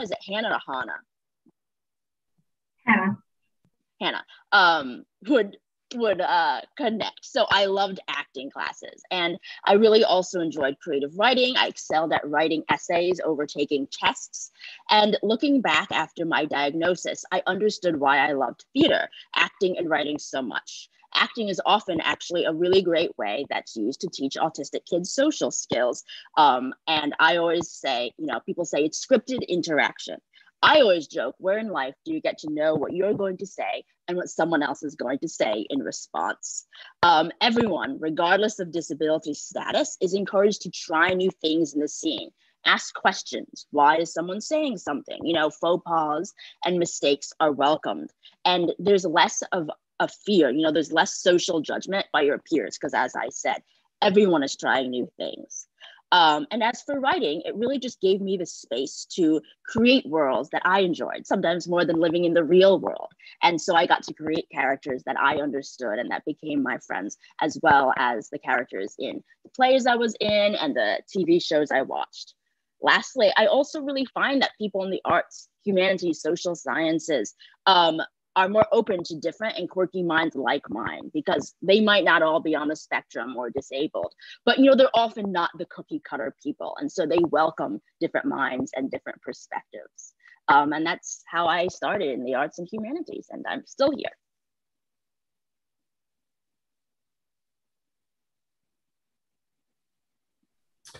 Hannah, what about you? How did you find out your passion in art and humanities? I think that there were many ways in which I was really fortunate. I think for all of the different passions that I have and have had, it comes from both kind of the opportunity to be exposed to something and then the opportunity to nurture that. So I connected a lot with what Ava was saying. Definitely growing up, I was that theater kid. I did a lot of, my school had an amazing arts program, so I was able to do acting. I did tech theater. I was able to direct a play for my senior project and also write a play that a peer directed. Outside of school, I was involved in a playwriting class for 3 years through an organization called Young Playwrights Inc., which was an incredible experience. In terms of the social sciences piece and where I am now, that definitely came from having a lot of time to understand autism and understand my relationship to autism, which came a lot during the first many months of COVID and being quarantined, and just having that time and space to do that kind of work, as well as finding different communities and being part of those communities as well. And also time for research rabbit holes as well. And I think also related to the permission to explore more, I had encouragement from others. So my parents have always been very, very supportive of my interests, and would talk to me at length about theater or go to see theater with me. There's a very strong culture of reading in my family. So certainly becoming an English teacher, we also have many teachers in my family. So that also was very encouraged. And so I think just overall, for me, it's been about having the exposure to something and then the opportunity to nurture that beginning interest into a passion and really immerse myself. Building upon that, why should arts and humanities be highlighted as career choices for autistic people? Hannah, would you like to continue? Sure. I feel like they really should be nurtured. I think probably all agree on that. I think that there is a really strong emphasis on tech careers for autistic people, and nothing against tech careers, which are definitely right for many people, but there really should be, I think, an emphasis on arts and humanities and social sciences as well.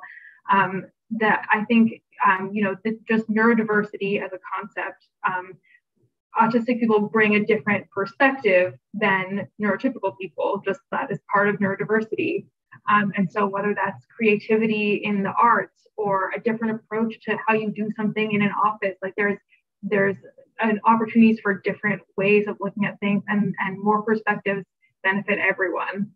I think also being in the arts and humanities where there's perhaps less representation, as an autistic person working in that field, you can advocate for autistic people and also be a representative for the autistic people who come after you. So I definitely support bringing more neurodiversity into these fields. Russell, what's your take on this? I think it's beneficial for those on the spectrum because when you're in any kind of creative environment, specifically the arts and humanities, it really helps you preserve your individuality.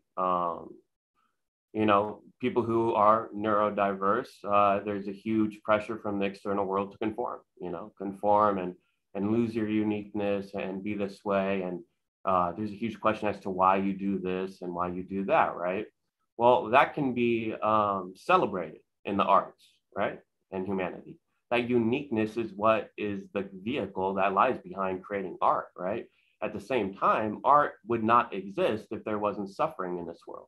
Art turns suffering into something we can all digest and process, again, which is the one commonality of the human condition, suffering. Art is a vehicle to understand why we suffer, how we can overcome it, and how we can become better people from it. So I think there's a twofold, if not tenfold, benefit for those who are neurodiverse to enter into some kind of creative format. Again, it's a great outlet. People with autism tend to, kind of be isolated and lonely, but to have that outlet that can make up for it. And when we are lonely and we have an outlet, such as me with poetry, I took that isolation, that time of solitude, to be able to, work on myself. And through poetry, I, like I said earlier, I found my voice, but not only that, I was proud of my voice. I was proud to speak up. I didn't care the reaction I got. This was my poem. This is how I felt. And this is the way I think. And, to be able to have that empowerment, not just once in a while, but as your passion on a day-to-day basis, through those baby steps of just working on your passion, finding your voice every day. After a while, you look back over your shoulder and realize how far you've come through those baby steps. You sort of answer this question, I think, at least partially. What can arts and humanities teach us about neurodiversity? You mentioned about suffering and your expression and so forth. What other things that you think arts and humanities can teach us about neurodiversity? I think it's a great way to tell about the eccentricities behind neurodiversity. Like for me, when I present, when I give a speech, I can talk about autism all I want, right? But when I perform a spoken word about it, it's a different form of communication. And people are more likely to pay attention to what is being said through a poem than just me speaking on a stage. It is a vehicle for meeting normalized societal structures with the neurodiversity of the human brain, right? It is a vehicle to put those two together. And that vehicle makes everybody think and again, come together. So I think, if people listen to poems, even obviously songs, right? If there's a good beat, if there's a good rhyme scheme, the song can be about anything. So I could say I could talk about all my insecurities as an autistic adult, right? If I put that in a form of art that is appealing to others, they can listen to that without judging me. They're just listening to it. And even subconsciously, they begin to process an expansive perspective on, again, what the human condition encompasses. And just to follow up on that, Russell, do you feel like others are, like the people you know, get to know you very differently after reading your poems? I think so. I mean, definitely the poems, if they're reading my poems, it's a surface level of who I am in totality. But I think I'm very raw and honest, and I like to talk about what's not talked about, specifically in my poetry. The bitterness that comes with being lonely and always trying to fit in and knowing you belong, but not feeling like people want you to belong. There's a lot of, suffering that comes to being unique in this society. And so I kind of just lean into that through my poetry. And, they might be a little bit too dark for people. But again, it's during the dark moments that we don't realize where the light is, but rather that we are the light in those dark moments. And I think that's really important. We talk about experiencing life to the fullest. Most people focus just on the pleasant things.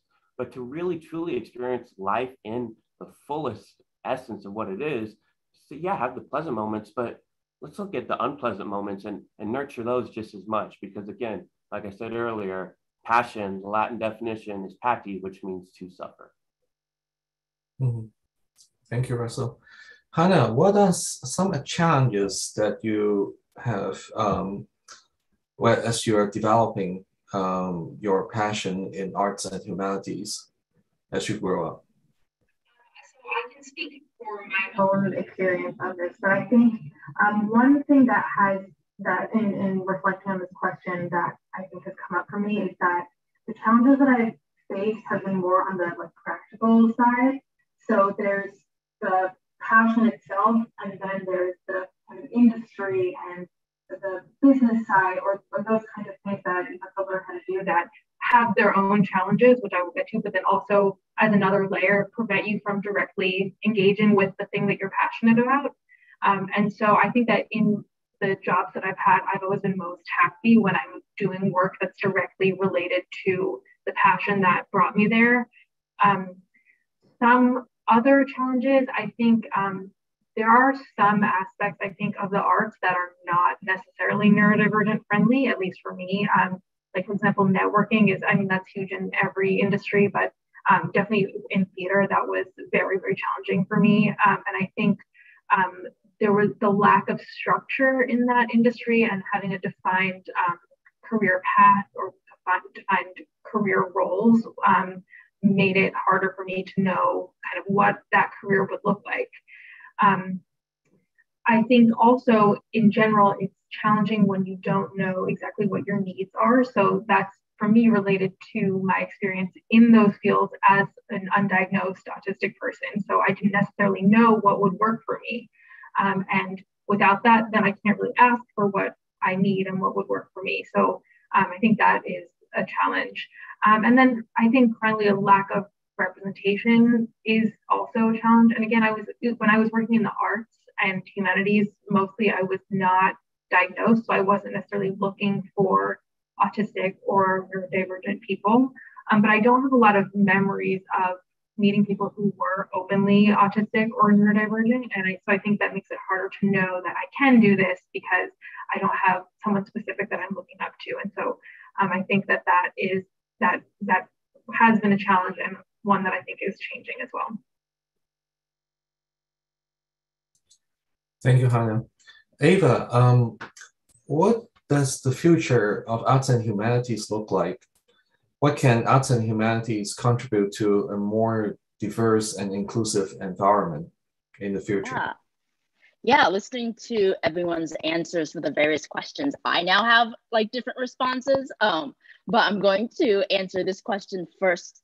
And it actually touches a little bit on what Russell said about how his poetry like brings people together. And sometimes just talking about autism, as people in the entertainment industry sometimes say, it can feel like a PBS special, now you're going to learn about autism. And so how poetry is basically kind of another way to have people listen and be sometimes even more engaged. And it reminds me of something that I wrote down as Gail Williamson, a casting agent in KMR Talent, who represents a lot of disabled actors, once said, and she was speaking about the entertainment industry, so TV media, we bring the media into our homes. We don't necessarily always have to, go outside with a picket sign in order to try to introduce new ideas or make change, right? Because so many people watch TV shows. And the arts and humanities can really contribute to more diverse communities because they introduce audiences to people that they may not interact with every day. And I think that goes to the future of arts and humanities is simply bringing in more diverse voices. As we all know, recently, there's been a reckoning that many voices and stories have yet to be highlighted and heard in every sector of at least America. I know we might have some international people here, which is really cool. So, but this is where the arts and the humanities can come in to uplift those voices and introduce new ideas, new places, and break stereotypes on your TV screen, through reading a book, a poem, or a play. And I want to touch a little bit about the struggles because I feel, like networking sometimes it's hard for autistic people because, as multiple people know, first impressions are really, they really matter and first impressions are really tough. So, I've kind of found actually that touches on, I think, what Hannah was saying about how her mom was really like helpful with her. That was my answer to my question of someone who was really helpful to me for this thing. And because there was a time when I was taking a pause about whether theater was the place for me, because during college, I auditioned for a lot of shows and I didn't get cast. And that touches on a couple of the questions I don't want to answer yet because I know Dr. Lawrence Fung is going to ask them about diagnosis. But, regardless, I don't go around walking with a t-shirt that says I'm autistic. So whether I knew beforehand or not, I was also diagnosed later. Sometimes, when people don't know you're autistic or don't even just like understand autism, whether you tell them or not, it is, if you don't present in a way that they're expecting, if they have trouble communicating with you, regardless of your disability status, they are going to have pause about whether for the play or for the, corporate job or teacher, whether you can do the work. And so what I often tell employers is think about, sure, maybe the person isn't presenting in the way that you expect them to, or a big cliche, but also true for some autistic people that they struggle with eye contact. But, is the person like hitting that monologue out of the park? Do you think they can do the work and collaborate with this team? And if there are just some idiosyncrasies that are just social cues that you might be expecting to happen, and they might not be doing, but you think they can do the work to give them a chance, basically. Hannah, what's your take on this question about future of arts and humanities, especially when we talk about diversity, inclusion? Yeah, I think Ava really perfectly summed up this question. I agree with everything that you just said. I think, and this also touches on something Russell said before, but stories are how we learn and connect with each other. And so the arts and humanities are so powerful in that sense. And, you know, even related to social sciences, like reading something on a social science topic, that's how you can learn about it. So like, I personally have definitely given people memoirs and fiction books about autism or related to autism in some way to help them understand. And so I think that that is a way into the future, and just more being more expansive and having more involvement of autistic and neurodivergent people is the way to make sure that we continue to be more diverse and more inclusive, and just making sure that everyone is really represented. Thank you, Hannah. So I'm going to group two questions together for Ava. So the first question is, what has your career journey been like? And the second question is about accommodations. What accommodations can neurodiverse individuals request from their employers? I'll start with the accommodation one because it's just like super brief.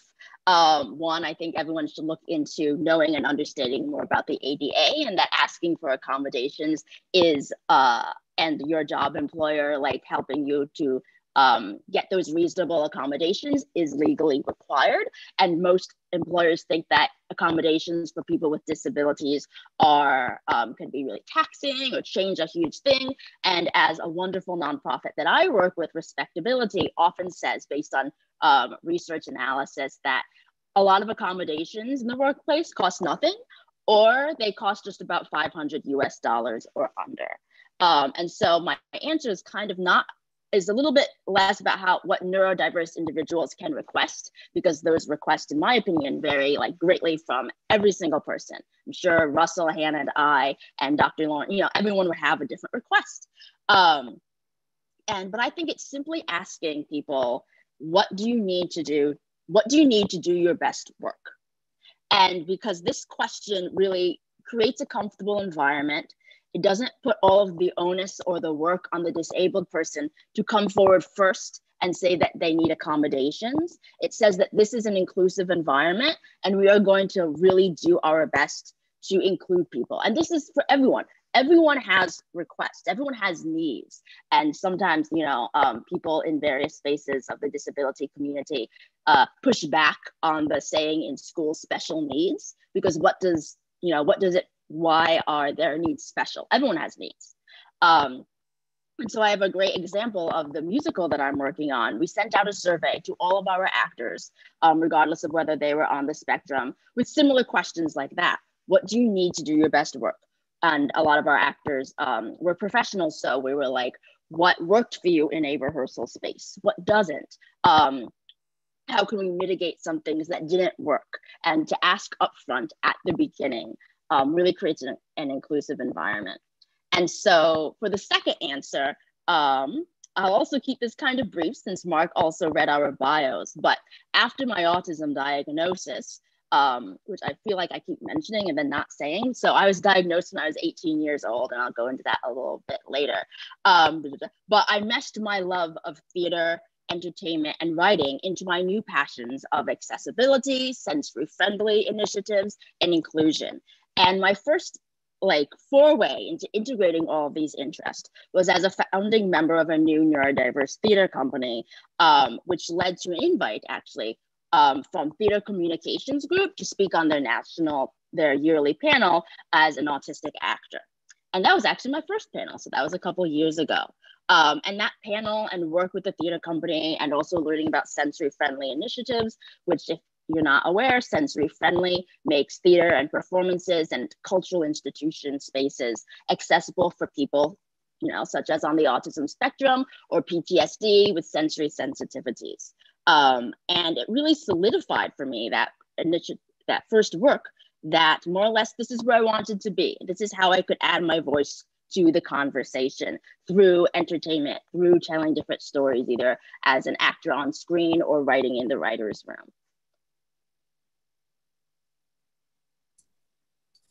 Thank you, Ava. I guess we probably will ask a couple more questions and then jump on to the Q&A from the audience. There are many questions, so definitely we'll need extra time after this session in the Hublot platform to complete. So, this question goes to Russell's. What are some challenges you had during your job search, and how did you overcome these challenges? Oh, that's a good one. So I've typically never, I've never really had a typical job, 9 to 5. Speaking has been my only job, and I started this when I was 25, 5 years ago. I always wanted to have a job before that, but I struggled too much, and I was never given any support from the, just I don't want to say bad luck, but bad luck. I just never got the support I needed. So from the age of 18 to 25, I was living on disability. Living with my parents, had no friends or girlfriend, relationship, and no job. The only time I left the house was to go to the gym. I didn't even know how to start the job search, let alone be successful at it, right? So at 25, I was looking back at the poetry book I published a few years earlier, and I just kind of came up with this blueprint of, I'm proud of my voice now, and I wanted to be heard on a bigger level. So I'm going to try public speaking. And so I just kind of, I love to manipulate my disabilities. I have severe OCD, so I manipulated that into tenacity, ambition, drive, motivation to make this thing come to fruition. So I've been self-employed my whole life. And that is, while it's great because it allows me a lot of flexibility and to have that self-care, at the same time, there are a lot of days where, it's hard working alone. I don't have coworkers. I don't have a lot of friends because I don't go to an office and all that. So, again, if I didn't follow my passion, I'd probably still be unemployed at age 30, and I'd probably still be living with my parents. So it's very difficult. And that's why I speak at a lot of transition conferences, is because I know what it's like to just like be totally forgotten, like expect like autism disappears at age 18 and good luck, you're on your own. That's not okay. And their society is losing out on so much potential from individuals just because we're not giving them the supports they need. And when the supports are there, we're not making them known, because I knew there were supports out there. I know that now, but the messaging was not getting to me. And that's a vital process of the transition period. Yes, your response reminds us that really there's not enough support out there for people on the spectrum. That's number one. Number two is that neurodiverse individuals have many different potential paths, and self-employment definitely is a possibility. And some people even become entrepreneurs along the way as they build their portfolio and their identity and so forth.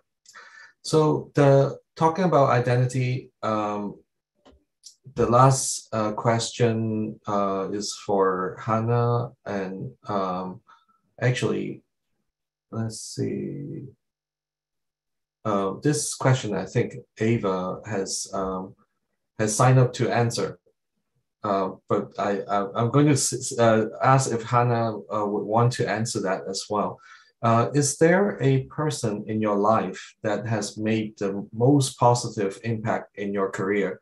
If so, how does this person help you? I think both. You had mentioned about your mother, I think, at some point. But I'll just leave it at that. And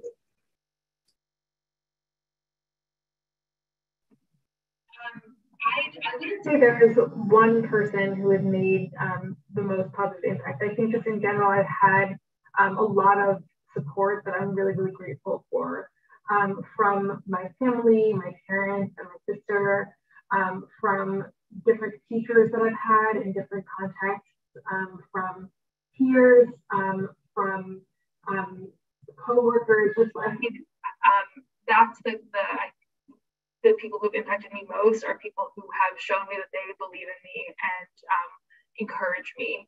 So I'm very, very grateful for all of the different supports I've had. I'm going to go off of what Hannah said. And throughout the years, a lot of various different people have shown me a lot of support. I would say that for me, looking back, my support and finding like the system and learning what people I connect with best and what people would connect with me. And that is one of the hardest things for me, I think, as an autistic person, trial and error and learning colleagues and friends and what people will be responsive to you. And so I want to say that when reading this question, though, the first and most important person, in my opinion, that came up was my mom, who is also my best friend. And throughout the years, and still, she has been like in the background, helping me and continuing to help me to learn and grow and navigate that world by utilizing my strengths and understanding my weaknesses. And as someone who is a professional and who's tackled things I'm doing right now, such as we were talking about, working in a corporate environment, job searching, networking, sending those emails, you know, she's taught me tips that she's learned based on her trials and errors. And as a mom, she's often like, you know, I made these mistakes, and if you can learn from my mistakes and not make them, then that is, you know, will make her happy, you know, for me to learn from her mistakes. And multiple people have told her, and I also agree, that parents of kids on the spectrum can make a huge difference in their kids' development, accomplishments, and believing in themselves. As this panel is a career panel, I want to emphasize not to underestimate, I think what we were all saying, not to underestimate what neurodiverse minds can bring to the table. There can seem like there are a lot of challenges, and there are. I have challenges too. But there are also a ton of things I can do, and it probably isn't the same as the person next to me. And that's what makes autism so complex and so interesting. But I think it's just really important not to forget what people can do. And it really starts with believing in yourself. And it really helps to have someone such as a parent like my mom to believe in you. Because I was watching many different things. And unfortunately, sometimes when people get autism diagnoses, depending on the doctor and the diagnosis, etc., you know, the doctor only highlights all of the negative things, and the parents sometimes just believe those negative things, and they don't lean into learning what their child can do and really helping them grow. And it is really hard, but I think it's worth it. Thank you, Ava. So we're going to start moving to... Can I just jump in real quick, Lawrence? Oh yeah, absolutely. Yeah, no worries. I would be remiss to, you know, we're talking about who helped us throughout our lives, to not mention my mom. You know, in my personal life, you know, she was there. She listened to me when no one else did. She fought for me when I was too weak to fight for myself. You know, I was that weird kid with his hood on, sucking his thumb, crying, not making eye contact, and nobody understood me. But my mom took the time to not necessarily understand me, but at least try, right? So I would not literally be here if it wasn't for my mom. But then I just want to quickly underscore too that I've never had any help really professionally. I've had to learn everything on my own. But I firmly believe that all individuals with autism are very fast learners. So again, let's realize that even though they might not have any experience in a field, they might not have the necessary degrees. Sure. I don't have a college degree, that they can be very fast learners and adapt to any environment when they're given the proper resources. Okay.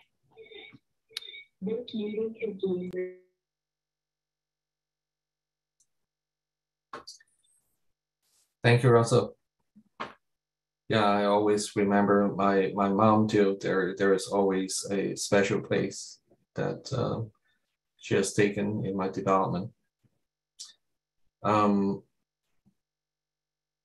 So we are going to move to the Q&A session from the audience. We probably have about like 8 minutes or so. First question is for Hannah. How do you get involved in the community for autistic women that you have mentioned? Yes, I copied the link to the website in a response to that, but if you search AAGW, that stands for the Autistic Association of Greater Washington. and then click the women page. That is our group. It's for people in the greater DC, Maryland, Virginia area. But yeah, if you live there and you are a woman or non-binary person, I welcome you to sign up. It would be great to meet you. And this question can be for any one of you. Could your passion in arts and humanities, your escapism?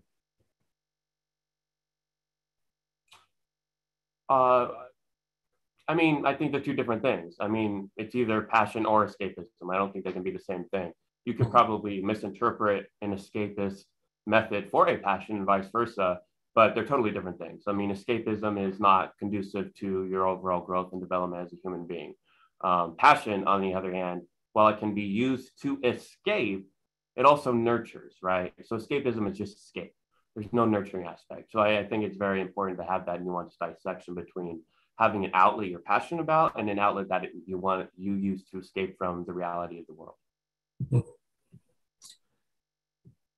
How is spoken poet different from poet? Does it mean you write a poem and read it, perform it? Yeah, so spoken word poetry. So being a poet, I mean, you would just write poems, right? Maybe you have poetry, you recite the poetry in your books and stuff like that. Spoken word poetry is, you know, it doesn't really have any rules. And yeah, you perform it, which is why I really miss in-person events, because for the last 2 years, I've been performing spoken word sitting down in this chair with my pajama bottoms on. So I would love to be in front of everybody again, because it's much more of an outlet for me to be able to express myself through the certain moves I do and the rhyme schemes. It's almost like poetry on steroids. Let's just say that. Spoken word is much more energetic and, in my opinion, just much more pleasurable to enjoy. Mm-hmm. So the next question is a little bit long, so bear with me. Okay, it's 3-part. Lots of work in the arts and creative industries comes from word of mouth, direct offers or recommendations. Does the panel feel this may present additional barriers for neurodivergent people? This, the first part. The second part is, and can it bring benefits too in not having to face barriers of written application forms or interviews? And then the third part is, how easy is it to get reasonable adjustments for neurodiversity in the creative gig economy? So probably maybe each one of you can kind of take one part out of the 3. That may probably be sufficient. And anyone would like to take the first part? I can take the first or like the second about how it could possibly, it's kind of rough for anyone, I think, word of mouth stuff. And then about the second about how it could possibly help. Or be a little bit easier, as the person mentioned, like not having to go through those applications and traditional interviews. So I guess I'll start a little bit. And yeah, so word of mouth stuff is really hard because even if people don't have disabilities, you know, you gotta know people. It's not what you know, it's who you know. And that is in every industry, I think, even if you're applying for a law firm. But I think the word of mouth can help, because then sometimes you are applying to a job that, let's say, you know, they're looking for a neurodiverse person for some reason. I don't know, maybe like a moderator for this panel or something. And so then it creates a space where you are already narrowed down, right? There's less people that are neurodiverse. And then also you can possibly be much more open to disclosing. Disclosing could be a whole other panel. And then, you know, the people basically are wanting to work with you. And it is, you know, maybe in a sector that you're already interested in. So I think it creates a smaller pool, and they're really looking at you. You're not just a number. And then for jobs that are specifically geared towards or looking for any reason at all, let's say they're looking for an autistic actress or poet or something like that, then you're already in a smaller pool. You might feel more open to disclosing. They know, maybe because they've worked with or want to work with and learn more and do the work about autism. So the word of mouth stuff can help because it's already in a smaller niche area. It's finding your niche, as people say, and I think that really is true. Because if you just go out for the assistant jobs, you've got the entire world going out for you. But if you're going out for, I can only speak for yourself, you know, an autistic actor role or writer, or, you know, just working with a team that might be looking for someone who is part of the disability community, then you're part of a smaller group and you know that they are already interested in that part of your identity. You don't have to hide it. Any to add, Hannah or Russell, on the last question? How easy is it to get reasonable adjustments for neurodiversity in the creative gig economy? Yeah, I think for me personally, again, I can only speak from my own experience as being self-employed. Yeah, I'm ready. I think, you know, I just got to be honest with people sometimes. You know, there are times where I just will have to say, you know, I'm having a meltdown in my hotel room, and you know, I'll be down to give my speech in 15 minutes, but you know, just know I would like to, you know, maybe meet you before I enter the whole conference room, just you alone. So you just got to be, you know, it's uncomfortable, you know, like it's hard being vulnerable, especially around people you do not know. Like I'm flying in to speak for people I don't know on a personal level, and to really expose my whole like emotional spectrum to them can be very exhausting. But again, when people do listen, take the time to be compassionate, because passion means to suffer. Well, compassion means simply to suffer with, just to be there for me, the simple things. When I do take that time to really expose myself vulnerably and people respond in such a kind manner, those are the little things that really make my day. And those are the things I hold on to when I really struggle, because small acts of kindness and compassion go a hell of a long way, and it creates a ripple effect. Thank you, Russell, Ava, and Hannah. This is really a very inspiring panel. Thank you for all you have told us in the last hour. We still have 20 questions left, so I think we do need to move to Hubelo. Christy, would you like to give instructions? I will do that. Okay. All right.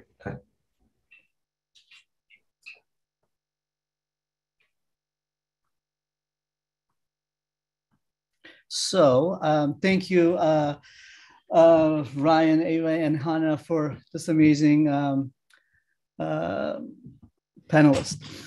So now I would like to let you know that you're more than welcome to stay here on the main stage, or go to the Hubelo for the Q&A with the panelists.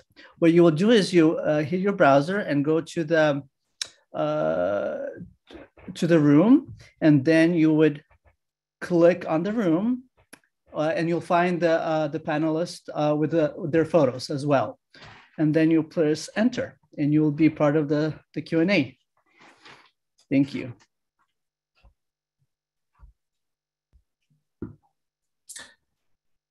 All right. Now I'm going to introduce our speaker for the Inspiration Corner, Ryan Lowry, and then I will share his video before the Q&A.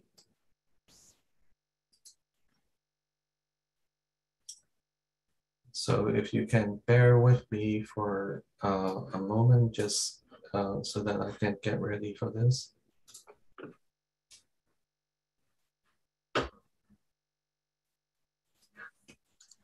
All right.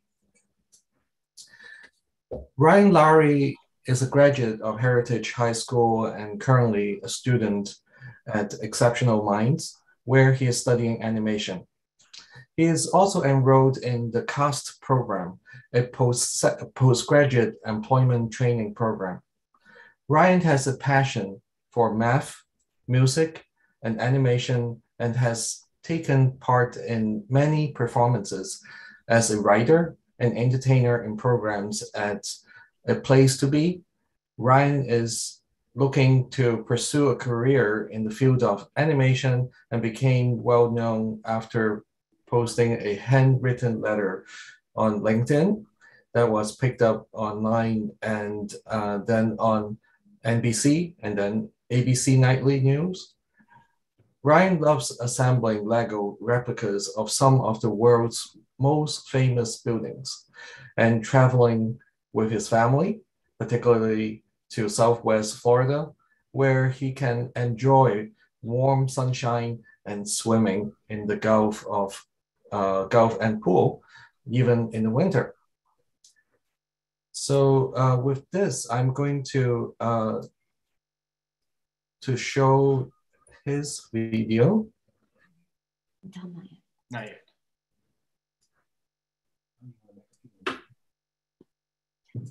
I want a few more, make more marks. Dr. Fong, you want? Sorry, Ryan, you're going to say something? I want a couple more marks first.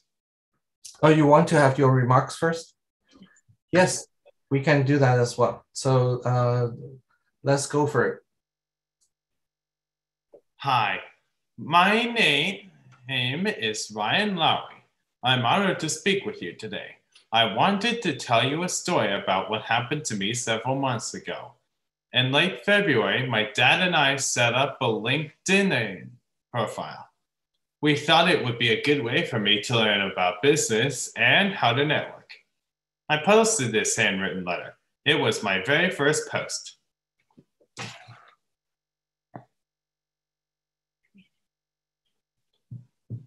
Dear future employer, my name is Ryan Lowry. I am 19 years old, live in Leesburg, Virginia, and I have autism. I also have a unique sense of humor and gifted at math, really good with technology, and a really quick learner. I am interested in a job in animation or in IT. I realize that someone like you will have to take a chance on me. I don't learn like typical people do. I would need a mentor to teach me, but I learn quickly. Once you explain it, I get it. I promise that if you hire me and teach me, you'll be glad that you did. I will show up every day, do what you tell me to do, and work really hard.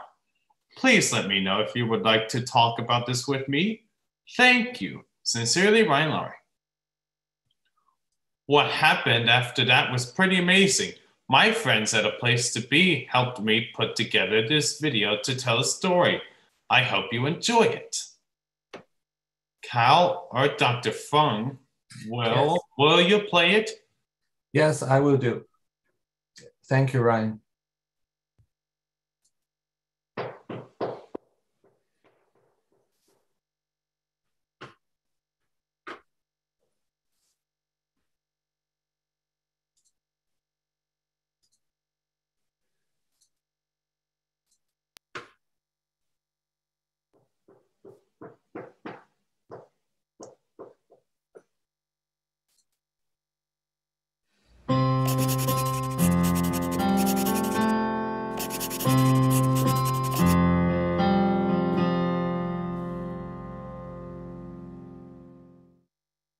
Our friend Ryan had the coolest thing happen to him. Ryan has autism, like me and many of our friends. I've known Ryan for a long time, and he's done a lot of amazing things, but this year was something special for him. Guys like Ryan and I, we call ourselves neurodiverse. That just means we think a little differently. But even though we might not think or communicate like everyone else, we want the same things others do. As we grow up, we want to find jobs and use our many talents. That's where Ryan's story begins. A job search and a handwritten letter. And a soon-to-be high school grad from right here in Virginia gets creative with his job search. Leesburg, Virginia man Ryan Lowry has begun his search in a unique way, posting a handwritten letter to his LinkedIn page. He's gifted at math. He learns fast, even if it's just not the same way others learn. But I don't learn like typical people do. I would need a mentor to teach me, but I learn quickly. Once you explain it, I get it. Parents say he's been contacted by people from around the world. He even has calls in the coming weeks with Fortune 500 companies. ABC's David Muir shows his words of determination. Take a look. Funny tonight here, the young man applying for a new job and his cover letter. His words, his determination, America Strong. Folks at Exceptional Minds tell us they would like to offer you a scholarship to their summer animation program. What do you think about that? Wow, I would sign up for the summer animation program. And from Ryan, a promise. I will show up every day, do what you tell me to do, and work really hard. Seeing something that's handwritten immediately gets your attention in a different way. And there is a sense that comes through here of this is a writer who feels, I know I should be writing something by hand, and that's the polite and thoughtful thing to do, and so I'm going to do that. And the handwriting itself says some things too. It is very organized, well-spaced, well-written, clear. This is something that someone obviously took time with. And that right away gives you a sense of, a kind of sincerity. Ryan's letter struck a chord, not just with those in the autism community who shared his experience, but with employers all over the world. Ryan heard back from some of the biggest companies in the world, and in the process made them aware of just how many people with autism are looking for jobs.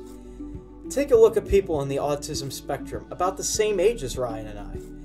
Of those young adults, almost 42% have never worked for pay. Of people in their 20s on the spectrum, only about 58% are employed. According to a study from Drexel University, this is one of the lowest employment rates among disability groups. This lack of employment has nothing to do with education. Of college graduates living with autism, 85% are unemployed. Studies suggest the lack of employment is due to other factors, namely lack of autonomy and lack of opportunity. Despite these stats, it should come as no surprise that people with autism can make excellent workers when given the opportunity. When he talks about needing a mentor to teach me, but I learn quickly once you explain it. As someone, if I was reading this as a potential employer, I would have absolutely no problem with that. In fact, as somebody who has hired people and trained people for a long time, that's the kind of thing I want to see. I don't want somebody who's going to tell me I already know how to do this job. And so the idea of providing him with someone to explain things is a very reasonable request, and in fact makes me more confident that he's serious in his intention to do a really good job. These facts paint a picture of the unique problem facing young adults living with autism, but many in the community are working to change this. Ryan's letter and his raw, genuine search for employment has cast light on this important issue. Ryan's simple, genuine letter was viral, but it was a long journey for Ryan to learn how to express himself. Growing up, Ryan always had fun, spending time with his family, and doing all the things kids do. But Ryan had trouble communicating. He was mostly nonverbal, which made it hard for him to share his thoughts, feelings, and also made it difficult to make friends. Through different therapies, including music therapy, Ryan found his voice. While at first he wasn't able to communicate how he felt or what he wanted, over time he gained many different ways to communicate with others. From playing piano, acting on stage, and writing music, Ryan now had many creative outlets he could use to convey his emotions. But as his letter shares, there was one he still wanted to learn: animation. One of his first major steps toward the end goal of becoming a professional animator was the creation of his first animated short. Hi, I'm Ryan. The story begins with me, Ryan Lowry. I wanted Dad to sign me up on LinkedIn because I wanted a job in animation. I wanted to put out a letter to all animation companies because I really wanted a job in animation. I handwrote the letter.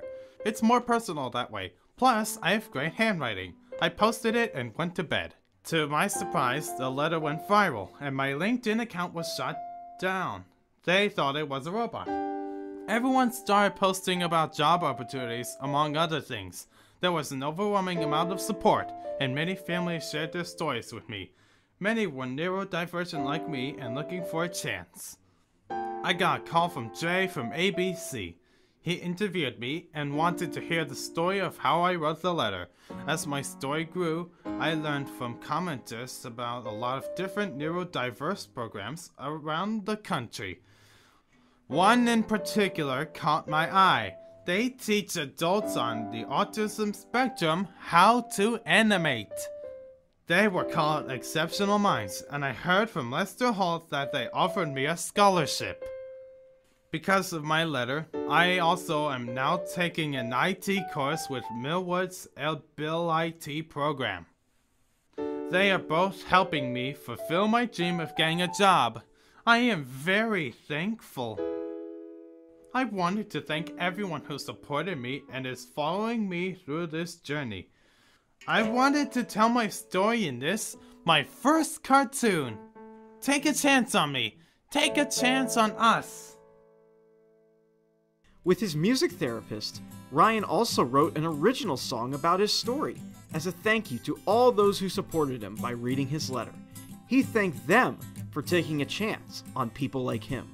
Thank you for reading so I can keep dreaming. Thank you for seeing me for who I am. I only hope that people like me can have opportunities to take a chance on people like me. People you don't see in high places typically. Take a chance, you'll see all we can achieve when people choose to believe. We can't thank Ryan enough. Ryan opened a door for all of us who have autism. In fact, he helped anyone out there who has any form of disability to be seen, to be considered. I'm proud of our friend Ryan.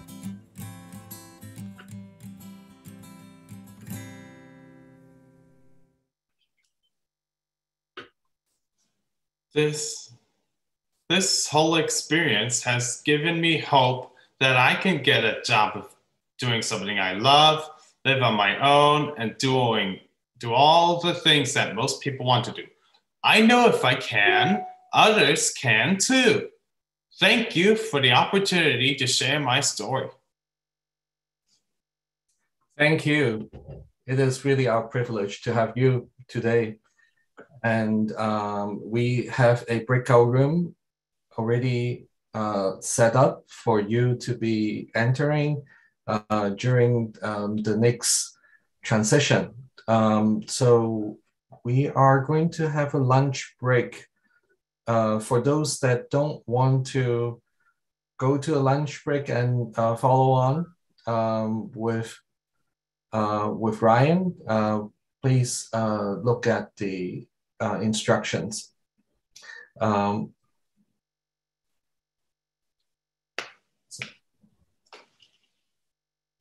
Okay, so we are going to be breaking for lunch until 1 o'clock. And if you go to, if you look at this slide, you can see the left, it shows room. You click room, then you will be able to see Ryan over there by clicking the room for Inspiration Corner, Day 2 Inspiration Corner. And otherwise, if you want to break for lunch, you don't need to turn off your Zoom. All you need to do is to come back at 1 o'clock. We'll see you at 1. Okay, so we're going to go to your Zoom. We're going to go there.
Welcome back. For those that are joining us new, welcome to our second day of the Stanford Neurodiversity Summit. My name is Lawrence Fong. I'm going to introduce the moderator for our next session, Dr. Matt Chung. Dr. Chung is a parent of a neurodiverse individual struggling with anxiety and multiple medical conditions. He has been an ambassador of the Patient-Centered Outcomes Research Institute since 2015, and he has been an advocate for patient-centered outcomes research ever since. There is so little evidence that will help patients and caregivers to make healthcare decisions for people like his son. His wish for this session is for us to gain a better understanding of PCORI, or Patient-Centered Outcome Research Institute, and how it funds research which are done differently than before to address a wide range of evidence gaps, and especially its current fronts on helping neurodiverse individuals who face insurmountable challenges in achieving their potentials. The session's title is PCORI Mission and Vision on Patient-Centered Outcome Research Focus on Autism. With this, I'm going to pass the forum to Dr. Chung.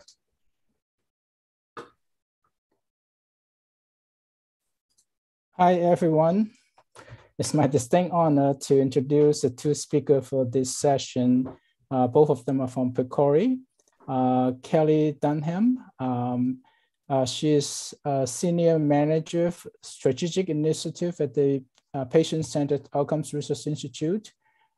She oversees and manages the operation aspects of the science portfolio to meet PCORI's strategic goals, including research strategy, portfolio development, synthesis, and communication. She also represents the organization in the Ensuring Value in Research Funders Forum, which is a collaborative effort with other US and international funders to improve efficiency in biomedical research. She joined PCORI in 2013.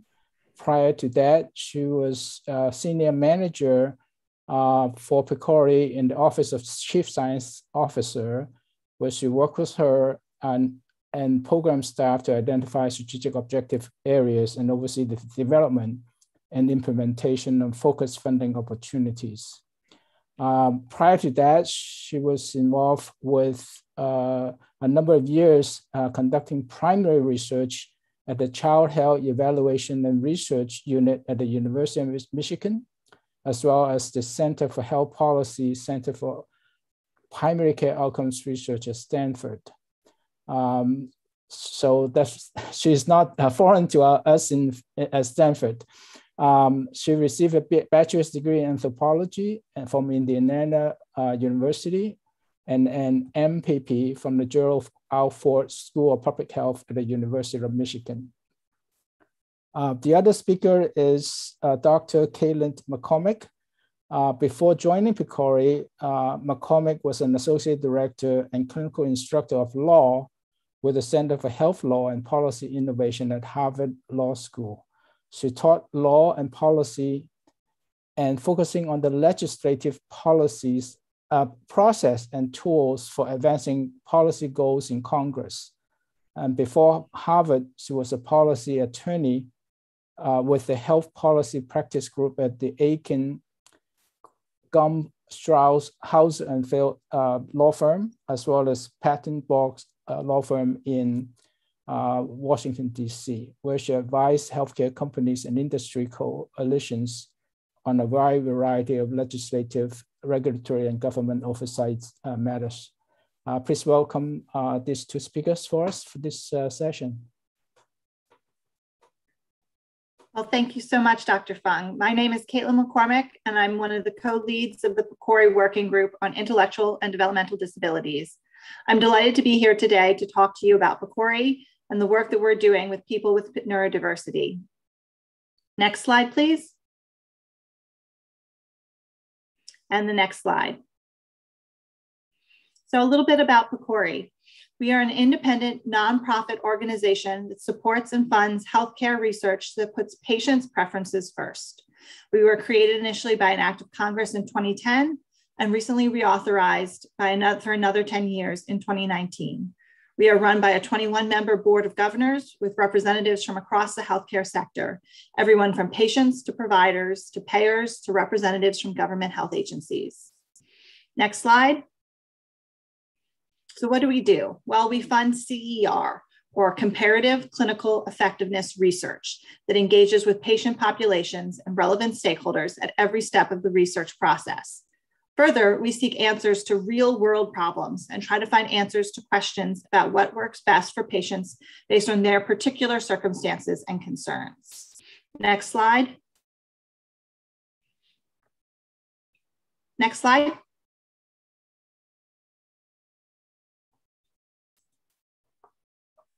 I think we got off a little bit. Can you go back? Oh, yep, there we go. Why is our work needed? Because for all its benefits, traditional clinical research often leaves many patients' questions unanswered or their individual preferences ignored. In short, patient populations are diverse, so the treatment services and supports offered should reflect that diversity of preference. Both patient populations and clinicians need the evidence supporting different treatment options or services to help make informed choices about care. And importantly, this information needs to be presented and disseminated in ways that both patients and clinicians can understand. So we fund research on what options work best for whom and under what circumstances. This begins with asking the right question. From the very beginning, the research process, we aim to focus on the questions that are most important to patients and the people caring for them. And in the end, we seek to translate research into practice. Our goal is to produce evidence that can easily be applied to real-world settings. To get there, we engage with all the relevant stakeholders throughout the research process. This process makes it more likely that we'll get the question right and the study results will actually be useful and end up being taken up in clinical practice. Next slide. Next slide. So what is CER, this acronym that we use? It's Comparative Clinical Effectiveness Research. It's a type of healthcare research that generates and synthesizes evidence comparing benefits and harms of at least two different methods to prevent, diagnose, treat, and monitor a clinical condition or improve care delivery. It measures benefits in real-world problems. CER also seeks to describe results for subgroups of people. In the end, CER helps healthcare consumers, clinicians, third-party payers, and policymakers make informed decisions that will improve care for individuals and populations. It also informs a specific clinical or policy decision. Next slide. And specifically, what is patient-centered CER, or PCOR, that we talk about? That's research that considers the patient's needs and preferences and the outcomes that are most meaningful to them. It looks at what works for which patients and when. This type of research helps make it better, is helping make better informed decisions about healthcare options at the patient-provider level, which is where we want to be making choices. Next slide. And what exactly do we mean by patient-centered? Well, our efforts aim to address those questions or examine outcomes that matter to patients and reflect a multidimensional array of preferences. To do this, we work tirelessly in patient and stakeholder engagement. Patients are actually treated as partners in the research, not just subjects. That means patients are actively and meaningfully engaged with the researchers, helping to formulate and direct research questions, choose the metrics and outcomes that are relevant to their medical decision-making, and design the studies in ways that treat participants with the dignity and respect that they deserve. It also means the community, patient, and caregiver involvement in part of the research plan from the get-go. It's not something that's just thrown together ad hoc after a study is underway. Next slide. So here we have a snapshot of our funded work so far. We've funded nearly 1,800 projects. That's worth more than 2.9 billion. That's billion with a B. We're in 49 states plus the DC and Puerto Rico. And this is a snapshot as of this past March. So we're funding more and more all the time. We've already exceeded the numbers that you see here. Next slide. And we also wanted to show that our research results are really ramping up. After our early years where we were mostly just making awards, now we're really beginning to see the return on investment as our results become to come in and then are disseminated out. So we're seeing, now we're getting to see our research turned into practice. Next slide. Next slide. In the next section, I'd like to talk a little bit about why we think we get better research through engagement. Engagement is the ingredient that influences research to make it patient-centered and thus more relevant and useful. It helps establish trust with patients and other stakeholders and brings legitimacy to the findings, to the research findings. We found that engagement is most useful in ensuring uptake and use of the research results. Next slide. We think it's important to engage patients at every step of the life cycle of research, from topic selection and research prioritization through the design and conduct of the research, through dissemination and implementation, and all the way to the evaluation of research results. So at every stage, we're engaging patients. Next slide. And we help researchers learn how to meaningfully engage at every step along the way and have study design requirements to ensure that engagement occurs. So this is a little bit about how at each level, we make sure that this is happening. Next slide. So we see stakeholders as full research partners, and that's at the very core of what we do and who we are. We believe that all partners in the process should be compensated for their contributions. And that's why we have a compensation framework available on our website to help guide researchers in setting fair compensation for patient research partners. For more information, you can visit our website, and I provided a link that you can use to get to that particular part. Next slide. In addition to funding traditional research projects, we also have what we call engagement awards. This is a program that's aimed at building the capacity for PCOR. These awards support projects that promote meaningful involvement by patients, caregivers, clinicians, and other healthcare stakeholders. So far in these types of projects, we've awarded $124 million for 605 awards in 48 states, plus the District of Columbia and Puerto Rico. Next slide. There are 3 different types of engagement awards: dissemination initiatives, capacity building, stakeholder convenings. Dissemination initiatives support communities and organizations to actively disseminate PCOR-funded research findings, or develop partnerships and infrastructure to disseminate and implement PCOR-funded research findings. Stakeholder convenings convene stakeholders or critical issues related to PCOR-CER and or communicate PCOR-funded research findings out to targeted end users. And capacity building prepares patients and stakeholders to participate as partners in PCOR and CER. And you can see the length and maximum amount of awards for the 3 types of awards listed here. Next slide. All right, so now to get into our neurodiversity portfolio. As I mentioned earlier, PCORI is authorized by Congress, and as such, Congress has the ability to write the rules that govern PCORI. When we went through our reauthorization in 2019, one of the rules that Congress wrote was to set 2 new areas of national priority research for us, specifically maternal mortality and intellectual and developmental disability. PCORI has a congressional mandate to do this work, which means we have a long-term commitment to this area of research, and then there will be many opportunities to engage and many opportunities for different topic areas of research to be addressed going forward.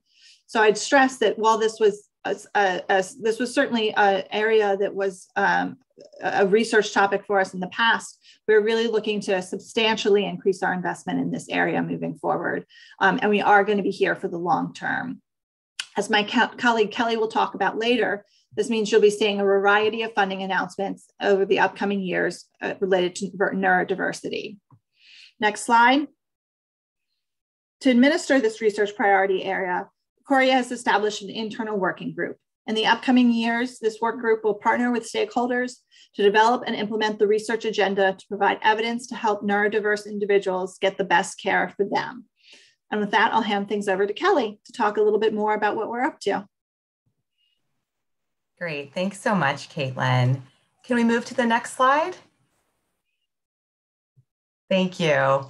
So as Caitlin described, this new research priority is a core component of our strategic planning, and we've released a few funding announcements focused on the needs of individuals with intellectual and developmental disabilities so far.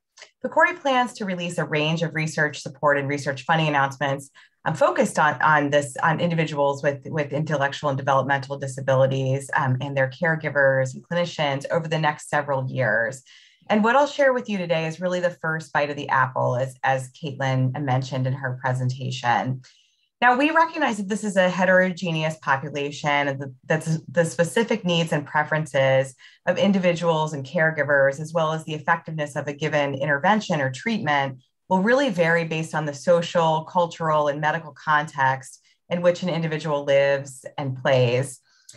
We also recognize that we have a tremendous opportunity to support and advance research broadly in this area, from methodologic considerations to building capacity for engagement of individuals with intellectual and developmental disabilities in the research pipeline, to funding research that will provide evidence to inform healthcare decision-making. So we feel that there's really a lot that we can do with this new priority.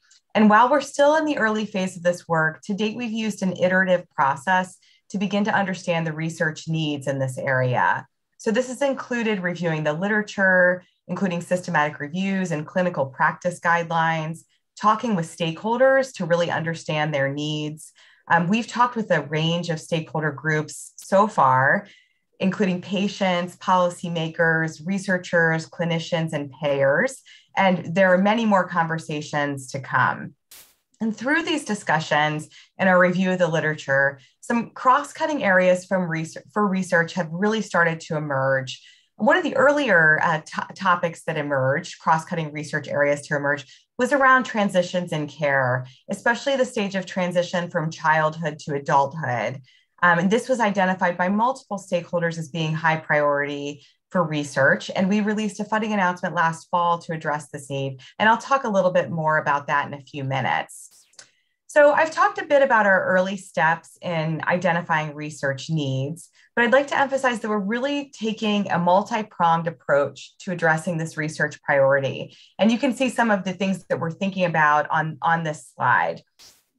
So this includes continually engaging with stakeholders to really understand their needs and assess the existing body of knowledge related to intellectual and developmental disabilities, to identify gaps and ensure that we're really setting justifiable priorities and funding high priority research. We want to really focus on research that meets the needs of the community.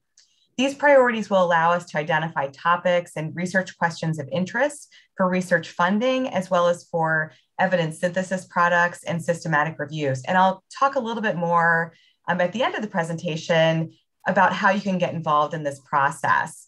It also includes building capacity for patient-centered outcomes research. So Caitlin spoke a little bit about this. We are looking to identify opportunities to really support projects and conferences to increase the engagement of those impacted by intellectual and developmental disabilities in patient-centered comparative clinical effectiveness research. So this includes everything from topic generation type projects through the dissemination of PCORI-funded research results. So we're really thinking about the full range and pipeline of research. We know that it takes an average of 17 years for new knowledge generated by research studies to be incorporated into practice. And that's a really long time to wait for those findings. So PCORI has really focused on closing this gap and getting research findings into the world. We do this by releasing all findings from our funded projects on our website. So anything we've funded, you can actually find the results on our website if it's completed. And we also provide funding for dissemination awards, which increase knowledge and awareness of the findings of projects among target audiences. And then finally, the last bucket I wanted to note on this slide is around enhancing efficiency and research design. So we recognize that there are many challenges with measurement, with outcomes, in design and research involving individuals with intellectual and developmental disabilities. So we're really committed to enhancing efficiency and research design and conduct in this space. And earlier this year, PCORI's methodology committee held a public workshop to discuss methodologic issues encountered in research evaluating the effects of interventions for children and adults with intellectual and developmental disabilities. PCORI's methodology committee is charged with setting standards for PCORI-funded research. And the discussion during that workshop and future workshops will help to inform efforts to really optimize the design of IDD research funded by PCORI. This, again, as this was the initial meeting, and we really look forward to future discussions on these topics. Next slide, please. So I just wanted to mention the overall amount that we've awarded to date, focused on intellectual and developmental disabilities. Caitlin provided an overall snapshot of what we funded as an organization. As of October, PCORI has awarded $77 million to fund 60 comparative effectiveness research projects and research support awards. So those engagement awards that we've mentioned, focused on intellectual and developmental disabilities. About $35 million of this has been awarded since reauthorization. So we've made a significant contribution since reauthorization. Next slide, please. So this slide shows a breakdown of the number of projects and funding amounts for our research awards and research support projects. So it gives you a sense of where the projects are and the money that we've spent so far. So while we have fewer CER awards, those tend to be larger awards at PCORI. So we've spent about $70 million in that space to date. Next slide.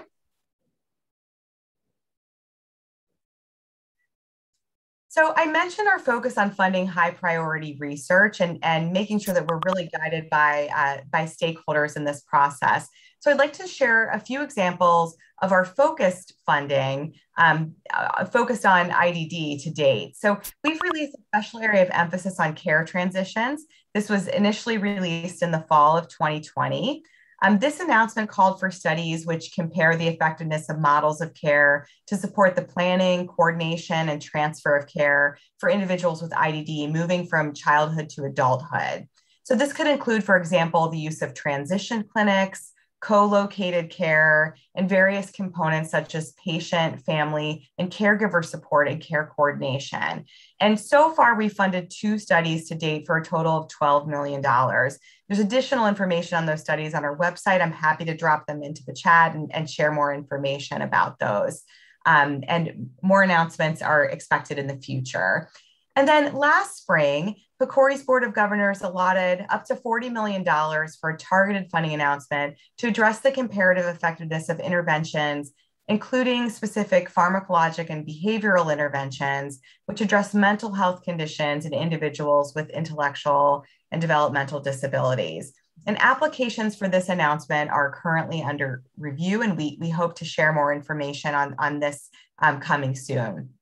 So future opportunities for research awards and for other awards will be posted in the Open Funding Opportunities tab on our website.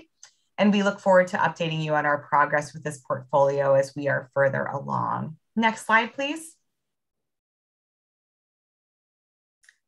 So as Caitlin discussed, engagement is one of the key pillars upon which PCORI operates.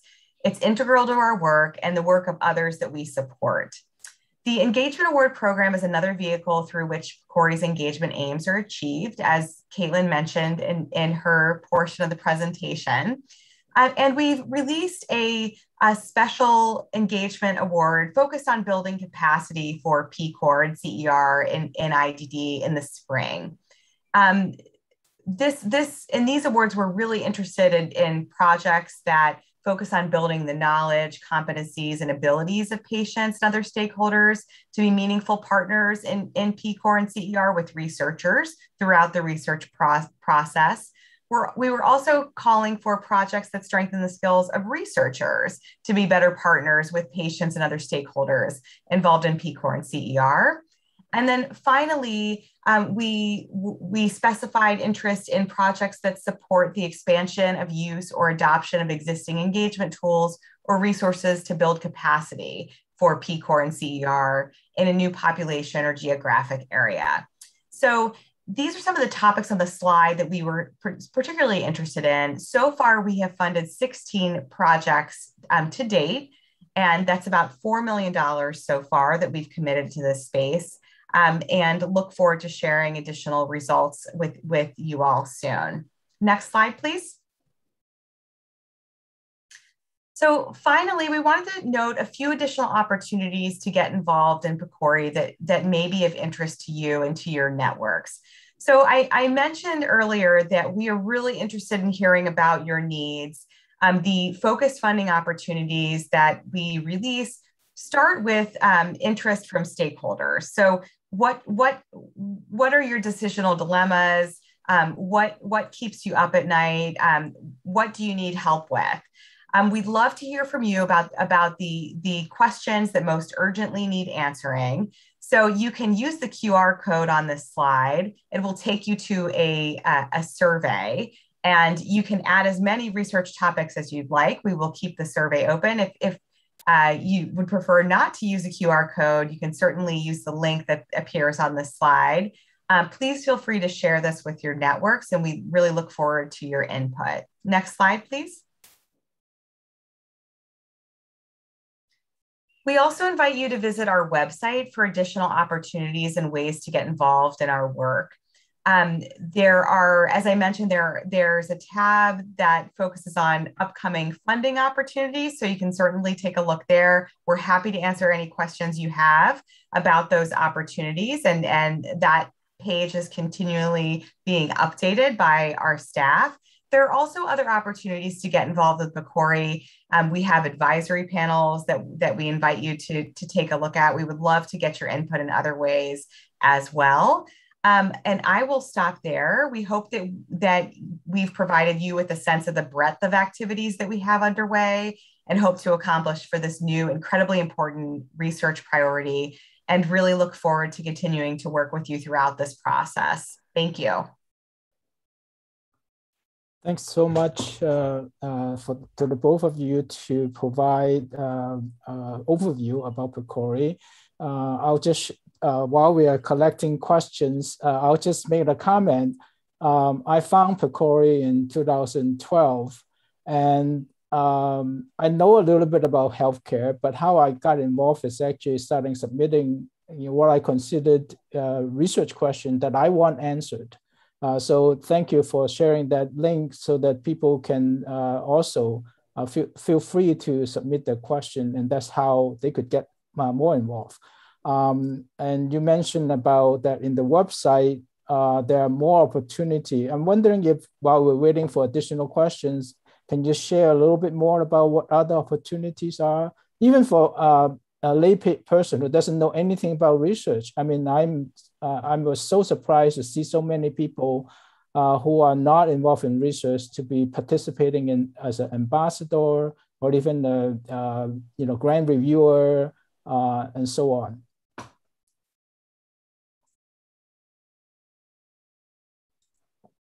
Caitlin, did you want to start, or do you? Sure. Well, as you mentioned, we have an ambassador program. It's a big way you can get involved.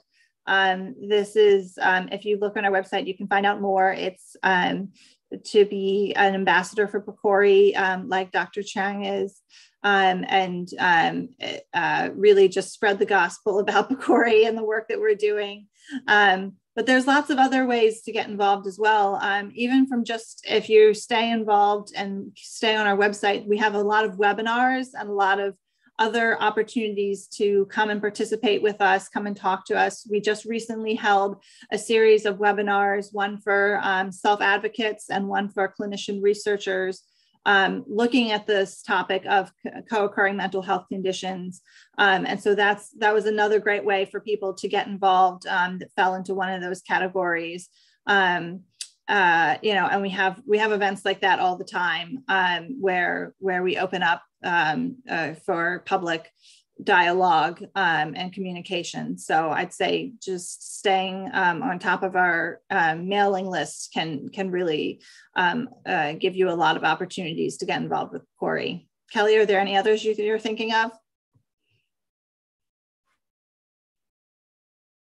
Sorry about that. Trying to get a link for someone in the chat. I can see the Q&A questions. There was just a question about that as well. No, I think that's great, Caitlin. And I think that our annual meeting is also coming up. And so that's a great way to get to know PCORI and what we're about. So I'm happy to drop a link in the chat about the annual meeting as well. but definitely encourage you to take a look at ways to get involved as merit reviewers, reviewing applications for funding. We would love your input. So that's great. Thanks, Caitlin. The annual meeting really is a great way to find out more. There'll be booths that have people that you can talk to about all these different things, a lot of different topics that you can get involved with. So our meeting is definitely, it's all virtual this year. It's free. All you have to do is sign up. So it's definitely a wonderful way to engage with PCORI. And I'd like to ask the question to Caitlin and Callie. This conference is a real true stakeholder conference. We have almost 5,000 registrations, and I think actually exceeded 5,000 registrations already by now. We have probably like close to 2/3 individuals on the spectrum, maybe with neurodiverse conditions. So how do you tell, what would you say to them about research? Why is it important for researchers to do research? This is very obvious for me and for my colleagues. It is not obvious to a lot of the people in the community. Can you explain that?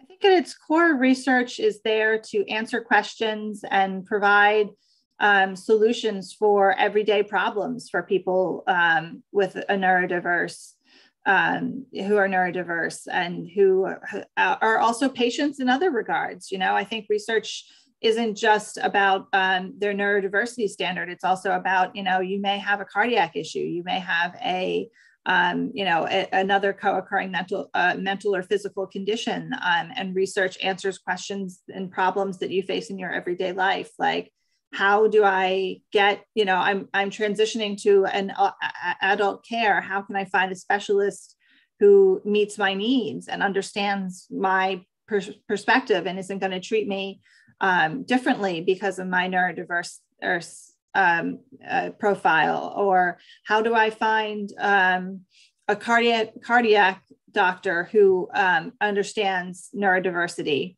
You know, I think research is there to answer those questions and provide solutions to everyday problems. Thank you, Caitlin. Callie? Yeah, I agree with what Caitlin has said. And then the other thing that I would add is that I think it's really important to get everyone's voices into research in terms of identifying those key issues. But the other thing to think about is figuring out how to really move the needle and address those problems that any of us may find in healthcare in our own lives. It's important to think about the research impact.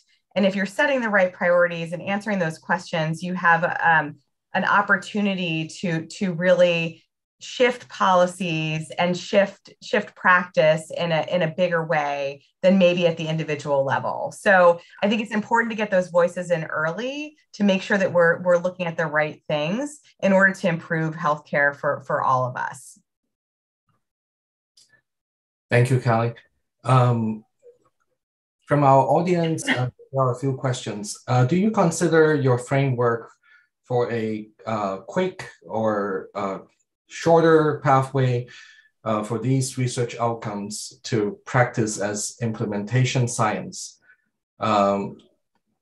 She is very impressed with the mission and the vision of PCORI for developmental disability and ID. So we have a variety of mechanisms, funding mechanisms, and implementation science is definitely of interest. And we do have some implementation science projects. I think I would need to hear a little bit more about what is being considered, but we're happy to talk offline if there's a particular project of interest, if that helps. Yeah, and I have to say that the last couple of years, working with my colleagues who are experts in implementation science, my definition of implementation a few years ago is not their definition. So I think the word implementation has has really a variety of meaning depending on your background. So I'll share the second question from the audience. Laurie asked, are there any research projects making the connection between employment and unemployment and health scenarios that you are aware of? Or if does PCORI have approached that question, or anyone has approached that question? So I'm not sure if we've funded projects. I would have to take a look to see if we funded projects for this group that are focused on employment and unemployment and health scenarios. I know that this is a topic that came up through stakeholder discussions, so it is something that we've been thinking about. Caitlin, are you aware of anything that we've funded? Not off the top of my head, but I'd have to take a look. But it's definitely something we've heard about as being an issue. Right. Thanks for the question. So the next question is about like differences versus disability. The neurodiverse community have really focused on the strengths, and our conference too has been really focused on the strength-based model. So definitely there are differences that we notice in terms of characteristics of people on the spectrum, but sometimes they do exhibit that characteristic as strength rather than a challenge, depending on the context. So what on the surface, some people label that as disability, when in fact that's not disability at all. How do we kind of factor this fact in because of the so medical driven kind of infrastructure, so to speak, that in PCORI, or medical model that PCORI has been focusing on? Yeah, as someone who's dyslexic, I certainly appreciate that. We in the dyslexic community, we have the same kind of outlook. And I think when it comes to the research that PCORI is doing, I think it's not that we're not looking at strength. I think we're looking for problems to solve. And so where there's strength, there isn't necessarily a research question that we need to answer to try to improve care or try to improve outcomes for patients. So I think our focus is primarily on areas where there is a need for additional services or additional treatment modalities or options or something along those lines. But at the same time, I think as we get down the road, I think that may change, and we may look more at areas where services are needed, maybe not treatments, but just simply services are needed to make a level playing field for people with neurodiversity.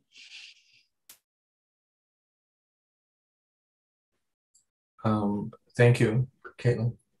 Matt, would you like to take the next one? Looks like Kelly is already typing an answer to this question. The next question, so I will skip that one. And is patient engagement about patients' goals?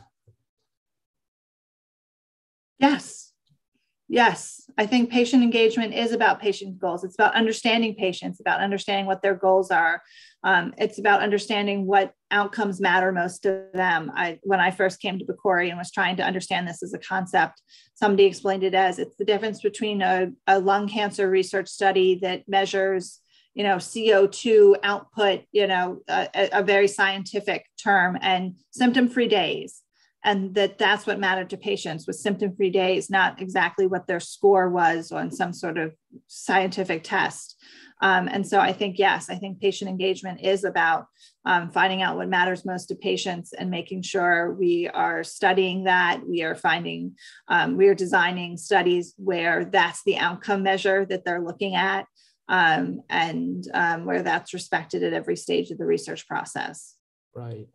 And I would attest that having been involved with PCORI since 2013 as a reviewer, for every cycle of review, we have patient representatives that actually evaluate every proposal to make sure that the research question is meaningful to them and that that they are not overburdened, when they're participating in the research, so that people will participate in the research if it is funded. And they have sometimes very critical questions asking the scientist reviewer as to their perspective sometimes. And so I really attest that PCORI really take the patient's voice as paramount in making funding decisions as well. So I would encourage people, we use the word patient here, but in this particular context of what we're talking about neurodiversity, is that people who think differently should also participate because their views are recognized and valued by PCORI in making funding decisions that will ultimately help them. So I encourage people, PCORI will provide all the training you need in order to perform as a good reviewer, and encourage you to speak out during those kind of conversations. So I would definitely say that after reviewing for now 6 years and every panel, I'm impressed about the quality of the review. So we have about 2 minutes left, and then I think that the plan is to transition to the breakout room. Becca has volunteered to field any additional questions in the breakout room, I understand. So maybe we can take one more question. So this may be about like the funding agency differences kind of question. How do you measure the effectiveness of your dissemination of findings to K-12 environments? Are you involved or concerned with implementation? So what I'm thinking is it a Department of Education kind of question versus PCORI? Would you like to respond? So we have, I'm happy to talk.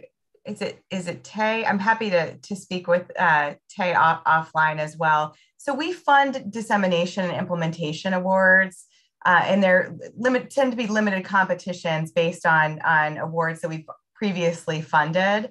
So we are not actually looking at the effectiveness of our dissemination. We're actually funding dissemination projects, but we do have a CDR, communication dissemination research portfolio as well. So I'm happy to talk with Tay offline or connect Tay with some other folks at PCORI who could help to answer this question in specifics.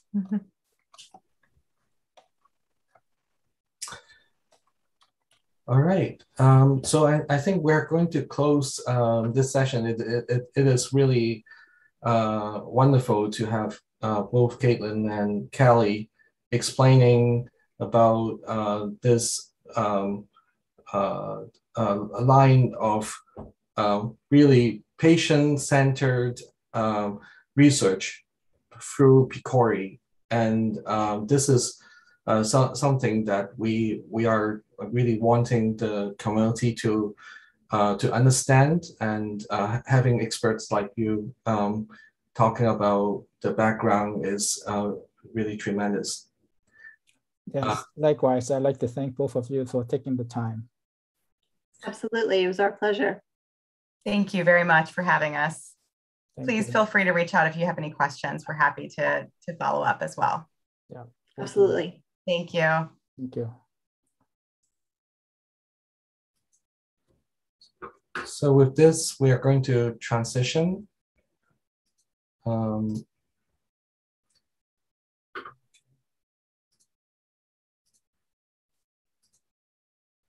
I will go ahead and share the Google instructions. Yeah, please.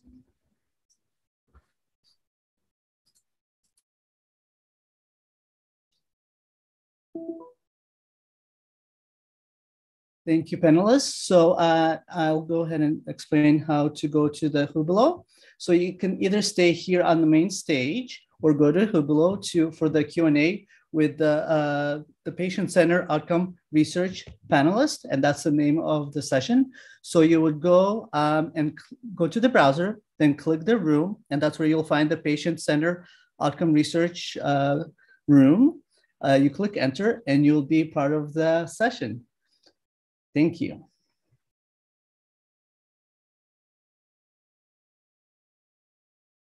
Okay. And now we're going to go into our next session. So welcome to the Stanford Neurodiversity Summit. Some of you may have participated all along in the summit. For those of you who have just joined, welcome. We would like to let you know that all sessions are recorded and transcribed. Please check our summit website for YouTube videos. All questions from the audience will be submitted through the Q&A function at the bottom of your screen. The moderators will try to cover as many questions as possible. After the session, we will provide instructions on how to use Hublot platform for additional Q&A with the panelists. Now I'd like to welcome to our special topic panel, Inclusion Intelligence, Embrace the Challenge of Hiring Disabled Team Members and Discover a Workplace Transformation. It's a pleasure to introduce Jeff Moore. Jeff Moore serves as a full-time professor of management and disability intelligence research at Anderson University, South Carolina. He was raised in France and received his PhD from University of Nice, Sophia Antipolis Business School, Institute d'Administration des Enterprises.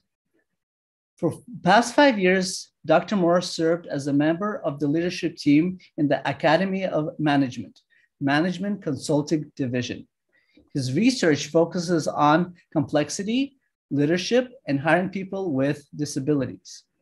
Leading the Anderson University research team, they work with Walgreens and Sephora to study the disability employment practice and impact on the team members.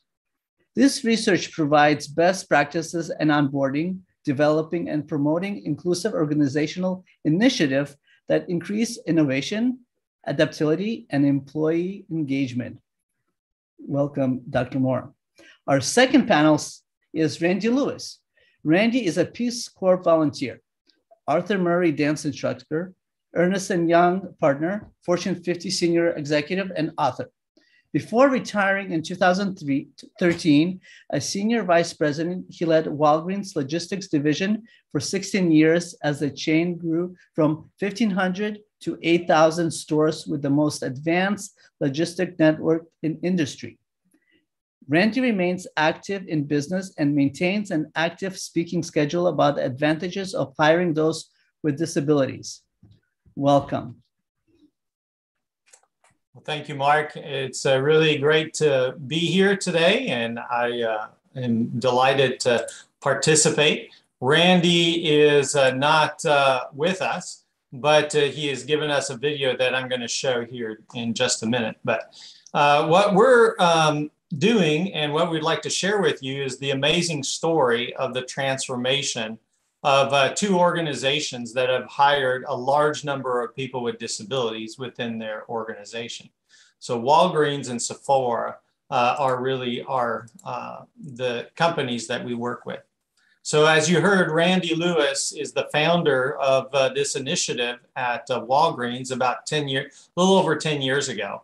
And so we've been studying Walgreens and Sephora, and we've studied about 7 of their distribution centers within the US. And within the US environment, there's between 10 and 30% of their workforce are employees with disabilities. So this is really a close-up look at how inclusion happens within the organization. And so in one of these distribution center, over 200 out of the 500 people that worked there had a disability. And so we're going to share today a little bit about that transformation and what happened. But before we do that, I'm going to move to the video from Randy.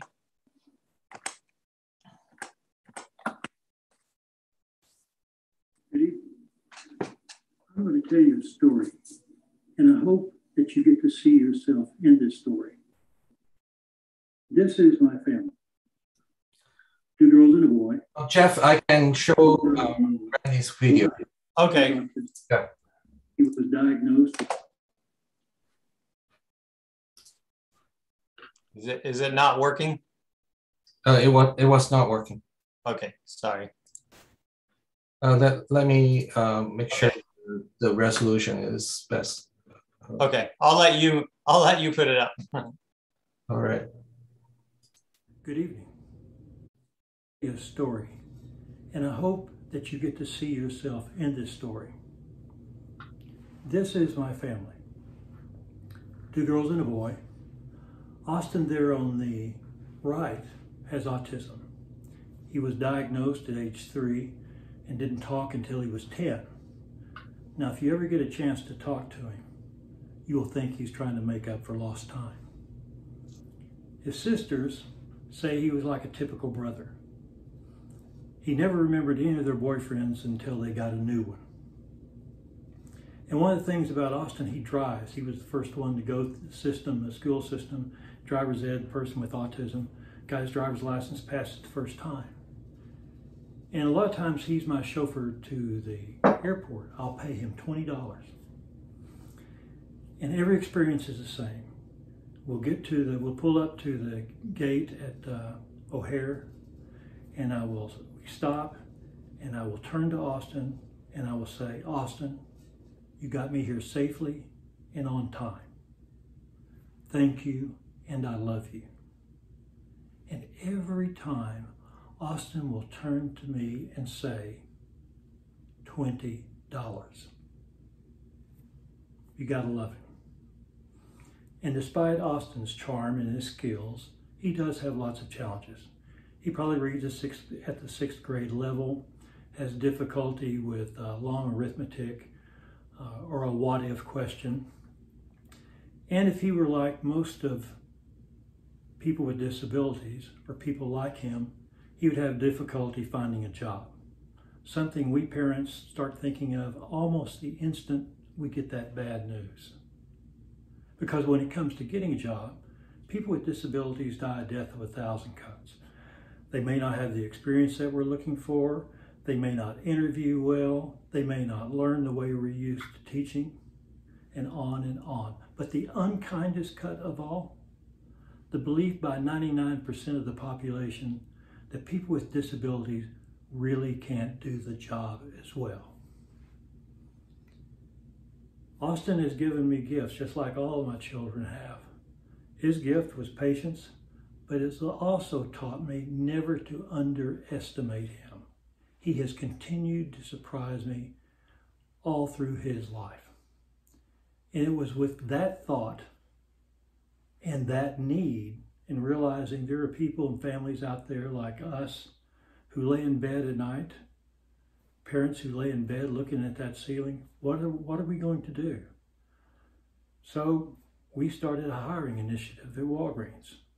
And we started pretty at small scale. Certainly we contracted with some enclaves to come in and bring their own supervision to do ancillary work. Everybody thought that was great.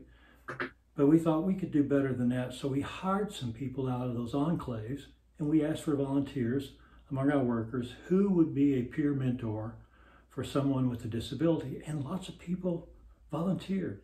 So we put 2 typically able persons with 1 person working together. And guess what? It was hugely successful. So along comes the opportunity, we're going to build a new distribution center. And we thought, we're going to do all new systems, all new technology. Maybe we can just tweak it just a little bit and enable a large number of people with disabilities to perform as well as a typically able person. And remembering that model of 2 mentors to each person, we thought, we're going to have 600 people in this building, so let's have 2 typically able people and 1 person with a disability. 1/3 of the workforce would be people with disabilities, earning the same pay, doing the same jobs, held to the same performance standards. And it was very successful. Matter of fact, that building turned out to be the most productive in the history of our company. What we found out, we studied the data. people with disabilities perform as well or better. They work safer. They have better retention and less absenteeism. All great things. But the thing that surprised us the most was the impact it had on culture for everyone. Managers say they manage differently. They say our purpose here is to make everybody successful, disability or not. And let me tell you, once you have everybody focusing on achieving the goals and making everyone successful, it's like lightning in a bottle. A young filmmaker came and even wanted to make a film about people with disabilities because we had hired so many, 200 in this one building. And when he got there, his interviews with managers stirred him so much. He had never heard managers talk about culture the way these managers did. So he made a film about it. So why don't we take a look at a few moments of that, because that's really a big part of this story.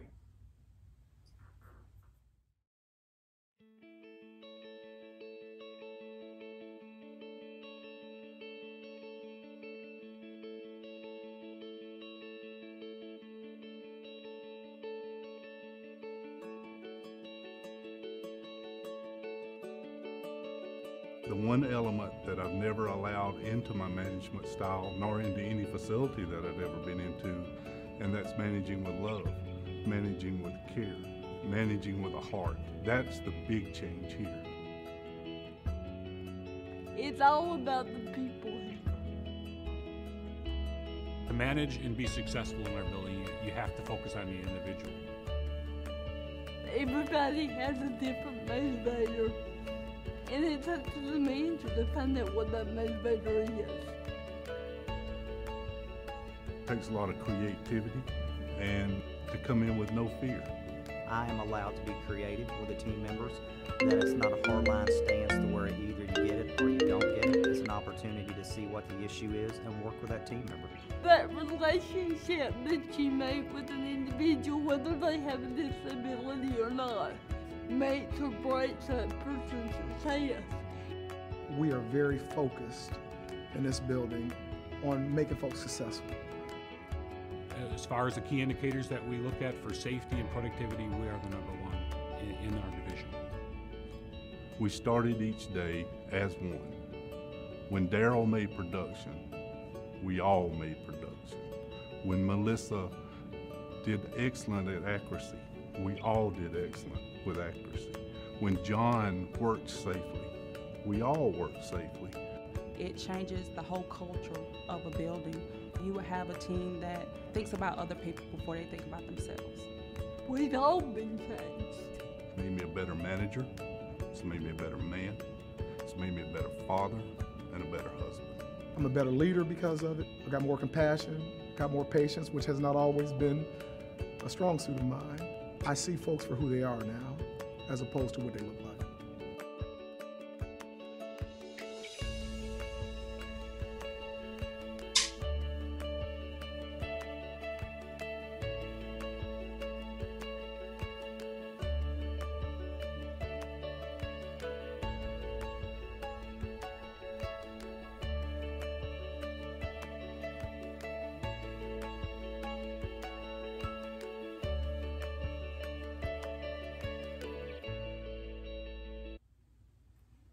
Turned out better than we ever thought. And this 200 is now almost 2,000 as that spread across all the centers. And another thing we did is from the very beginning, we said, we're going to give all this away. This is not just about us. This is bigger than us. So we invited all kinds of companies, even our competitors, to come and see for themselves. And many companies have. Many of these came and created their own initiatives. And there are more every day. I think what sums all this up is a passage from a play written by Seamus Heaney, the Irish poet laureate. And it's about the Trojan War. And in it there's this character Philoctetes, who is a warrior who's disfigured and deserted by his friends on this island in the Aegean. Greece finds itself in this war with Troy, and they remember that Philoctetes has this magic bow that they need to conquer Troy. And his friends come to the island and restore him. And it's at this point in the play that Haney writes about how all the disappointments of the past, history, can be overcome in a moment of hope, of history and hope. They can rhyme. And this is where he writes, history tells us not to hope on this side of the grave, but then once in a lifetime, a longed-for tidal wave of justice can rise up, and hope and history rhyme. So hope for a great sea change, and believe that a further shore is reachable from here. Believe in miracles and cures and healing wells. And like Philoctetes, our children, those with disabilities all over the world, await us.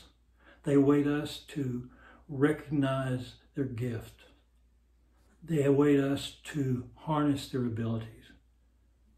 And they await us to welcome them as our own. Will history and hope rhyme?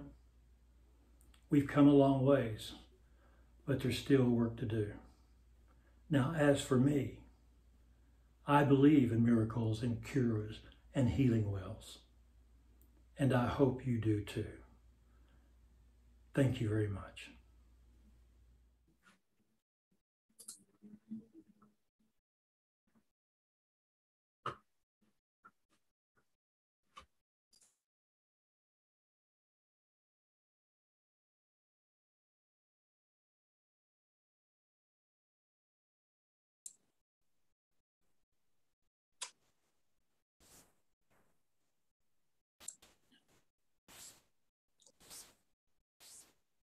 So from what Randy was sharing with us, we can see really where our research team really wanted to tackle that qualitative work that had been done in order to really come to other employers and show the hard science behind hiring people with disability. And so I'm just going to share three things with you. The first was studying the inclusive leadership style. And we interviewed 90% of all the managers at those 7 distribution centers to kind of get our hands around what does that look like. And then the second thing is we are tracking productivity and absenteeism metrics for EWD, which is employee with a disability, and employees without a disability. And so looking at the facts there. And then finally, we did a all-employee survey to look at what was the perception of the non-disabled versus the disabled in the workplace. And so those are the three things that, just to give you the whole thing up front, the model is what we found is a balance between performance and this structure. And in education, we might talk about the nurture component, but the culture, the respect, and the care, both are critically important, but managers have to balance both of those. And so that's why there's a transformation that happens within the organization. So the first one, the interviews, we did a lot of roundtables. I went to distribution centers and interviewed. We had follow-up on Zoom. And so the information, I'm not going to go through all these points, but it just shows the qualitative, those responses from the people, the managers, how they changed, how they learned to coach, how they learned to make other people successful. And so not only that, they also talk about the change in their team. It makes for a better team environment. It's contagious. They also talked about how their teammates with disabilities were very focused, didn't have a lot of negative politics. They don't do that kind of stuff. So very, very focused, and how that was a positive input. Also, it changed the culture in their distribution center about being more observant, more empathetic. And so the second point I want to highlight is with Sephora, we took a look at all their metrics, production metrics in these 2 distribution centers. And you can see the percentage of EWD month by month there. And you can see also the absenteeism and safety. And so safety, these are just items where people, the employees would report. And so here in the safety of the employee with disability in location A, here at the bottom here is just 2 versus 15. And so much safer workforce. But the big thing is in the absenteeism. In this location, 1% versus 3%. And then in B, you see even a higher. Employees with a disability showing up very loyal, coming to work, not taking days off. And you see these percentage, really a huge percent here. And so you have a lot of pressure with temps. That's a big problem for companies. The second is in the productivity metrics. And here you see everybody's at 100% or above. And that means disabled or not disabled, you have to do the same work. And so this is pretty amazing, because you're seeing here in the employee with disability in location A, the sum is 116, and then the sum in the typically abled is 128%. In location B, it flips. So here there's more people with disability, about 100 in that location. And so there you see them also more productive. And see, these are hard metrics from the data that Sephora gave us. Then the last thing I just want to point out, what we've done just recently is interviewed all these employees that have team members team members with disabilities working. And so in their distribution center, there's about 1,200 employees, and over 800 took the survey. So that's a huge percentage. And we interviewed employees and asked them about their supervisors. We grouped their responses by teams. And we also identified team members with disabilities, so we could see what percentage each team had of people with disabilities.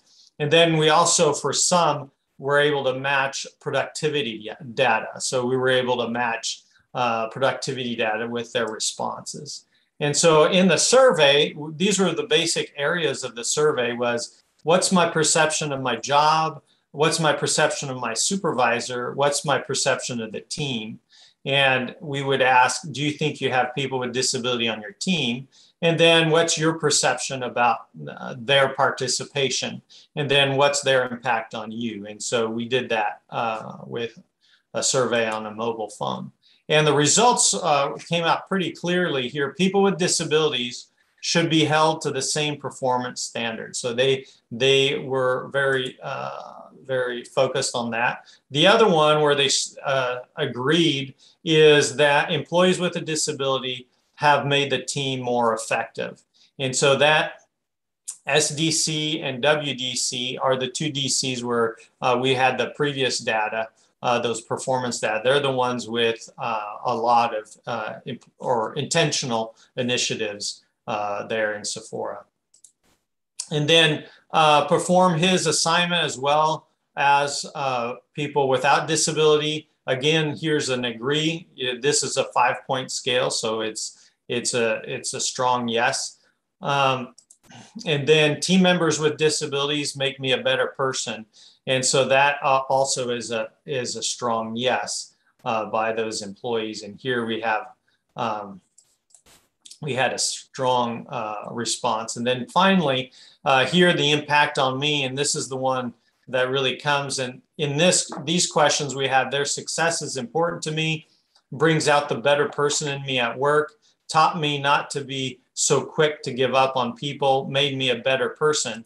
When we took that, what we saw is team members with 0% of people with disabilities on the team are down here. When you increase the percentage of employees with disability on the team, then you have this increase in this, what we call moral elevation. I'm changed, and there's a transformation.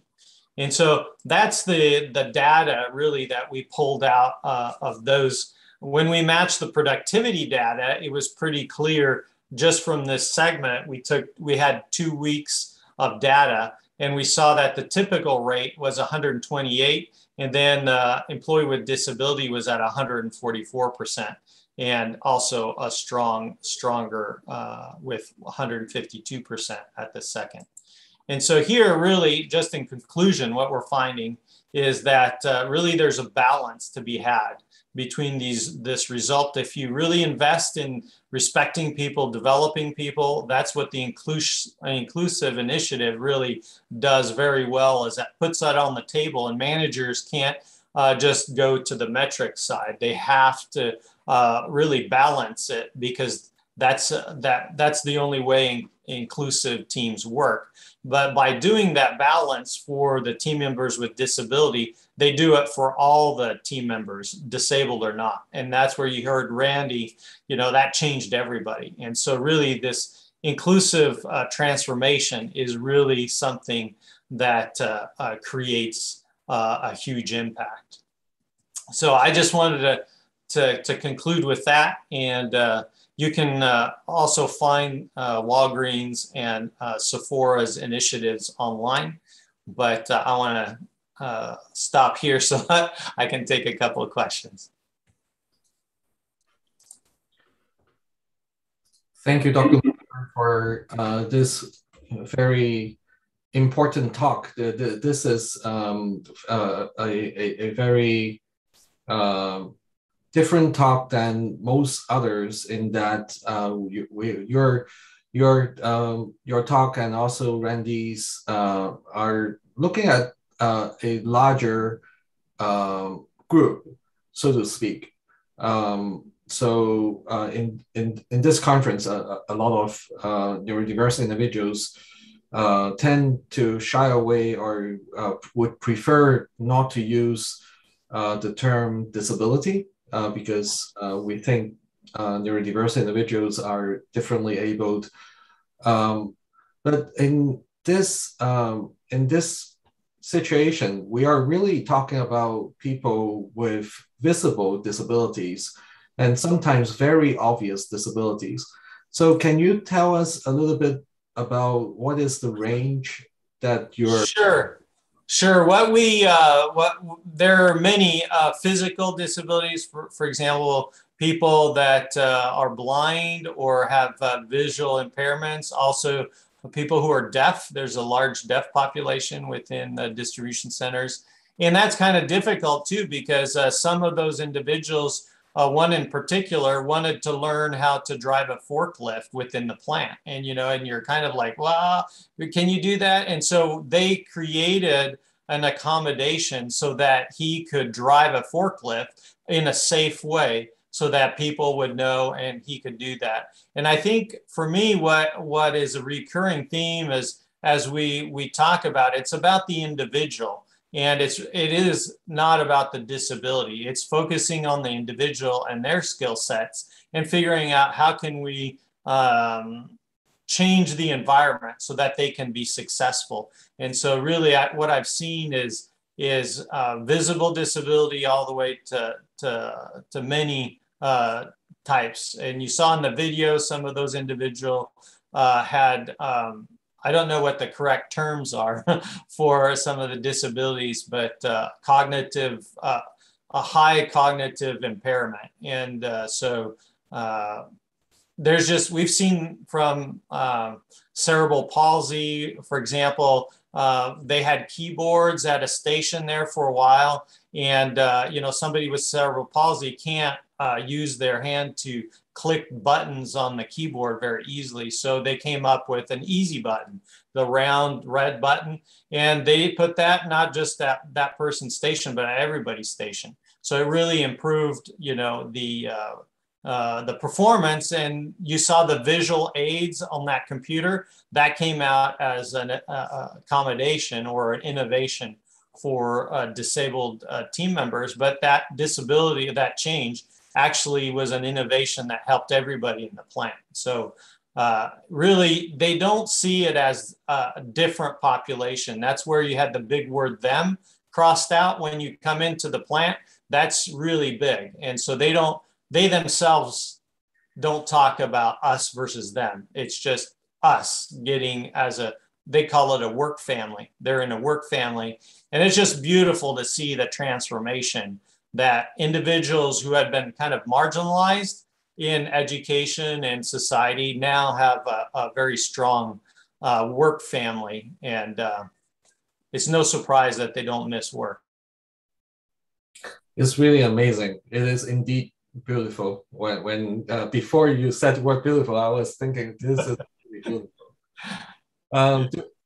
So one of the questions here is about what kind of jobs. Can you elaborate a little bit about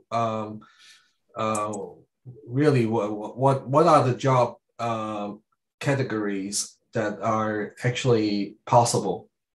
So, I mean, there's just a whole range. The distribution center is basically like a beehive. They bring products from, on semis in bulk, and they get offloaded. Those products go into kind of like a honeycomb, high-tech inventory system. And then the computer will basically the computer will figure out what needs to be picked. And you pick different pieces of merchandise and put them in a box. And that box goes on a certain truck that goes to Walgreens pharmacy in a certain place. And so you've got inventory, unpacking, you have, and you saw that on the video, these boxes are coming down. So there's no place in the organization where you can't go if you want. And so we've seen disabled individuals in all the positions, from management all the way to the computer control to all working on the line. I mean, I've just seen it, all over. There's not a place. And actually, for example, one of the team members was blind, and they wanted to do inventory. And they just figured out how that would work. And actually, they were the best inventory counters that existed in the plant, just because of allowing those individuals to self-actualize. And really, what I've seen that was the most shocking is they come in with not really with dreams. They come in with, hey, I'm part of this family, and then they start to grow in opportunities, and they start to move up in the company. And so they become supervisors, they become, different individuals. So that to me is a beautiful story of transformation in the individual, and it just impacts the culture. So among those couple thousand employees that Randy was talking about, how many of them are neurodiverse? I would say there's a large group, and what I found too is that a lot of people that are high functioning, didn't disclose that to the company. They got hired on, through normal channels, and then they become the champions within the organization. And so what I found is there's quite a few, especially neurodiverse individuals that didn't come through maybe the Works program or the community service program, but that's one of the big groups. The deaf community is a big group, but also the neurodiverse is really a big group in the facility. Mm-hmm. And you just mentioned just a moment ago about there are employees that are in the supervisory positions. Any ideas about what is the percentage of them in the leadership role, middle management role? Well, that's a great question. And actually, when I was interviewing the managers within these 7 distribution centers, a lot of them told me confidentially that they had a disability, but human resources had no idea. So I would say probably about 10% of the people that I met in leadership there were neurodiverse, and they just said, hey, they talked from their own perspective to me about the initiative. And so 99% of the time it was very, very positive. The next question is, it seems to me that since there are so many unemployed disabled people, companies that hire us get to select from a more talented labor pool that's in a non-disabled community. Has this been used as a selling point? Yes. So for example, here, at least we're in South Carolina, and there's a lot of manufacturing here. And there's a huge labor shortage. And so actually within our area, Anderson University is kind of in between Charlotte and Atlanta. And we've kind of hired everybody that's looking for work in the disability. I mean, so that's really a great piece. I think the reason for our study is it's not to convince Walgreens and Sephora. It's really to help other companies to realize that there's this huge hidden gem of talent, and to access that. But normally there's all these fears from managers. They're very skeptical of the unknown or the difficulties. And so our research really is building bridges to take some of those fears down and say, hey, this is the reality. When you sign up, this is what's going to happen if you really intentionally go into it. And there are a lot of companies now, Walgreens and Sephora, that will help companies with that. And there's a number of consultants that also help implement those initiatives. So it's really more to kind of get more business owners to go in and almost make a business case for employing people with disabilities. This next question, I think, is rather important. It's about language. So differently abled is largely seen as euphemistic and insulting among disability self-advocates. Mm-hmm. So are phrases like special needs and diverse abilities, along with exclusive use of person-first language. How can self-advocates communicate the language that the majority of us find most empowering to these big companies? I think there is an understanding that there are people that really are identifying themselves with disabilities. Yeah. But there are also neurodiverse individuals that do not think they have disabilities. So I think this is really about the former.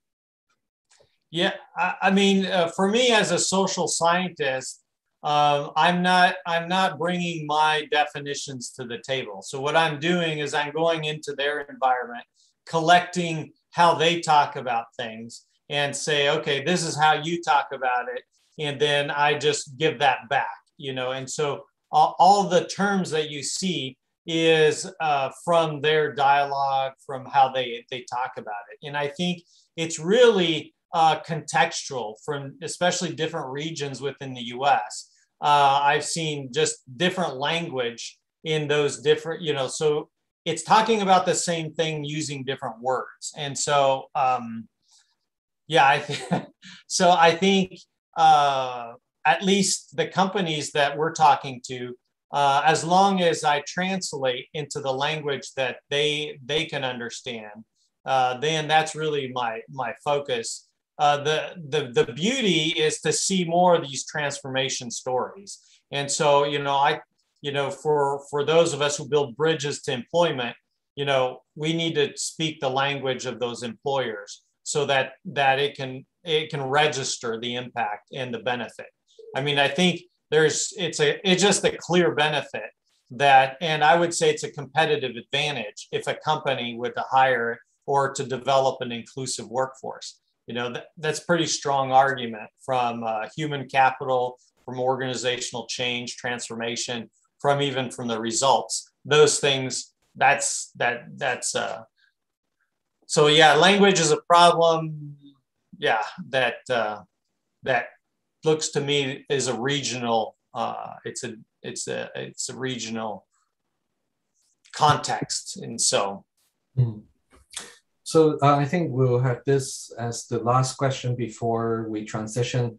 What assistive tech or support was provided, and what was changed in the core operational systems to make the systems more inclusive and remove barriers for people with disabilities or neurodivergence, such as dyslexia, dyspraxia, ADHD, or ASD?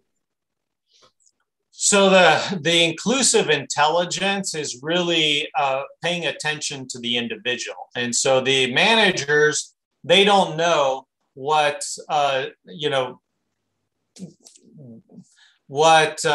differently abled individuals on their team. So there's no, the law, protects that information. And so managers have to figure out how to best communicate with each employee. So really the key has been really focus on the individual and helping them be successful. And so then the innovations are innovations within the work environment.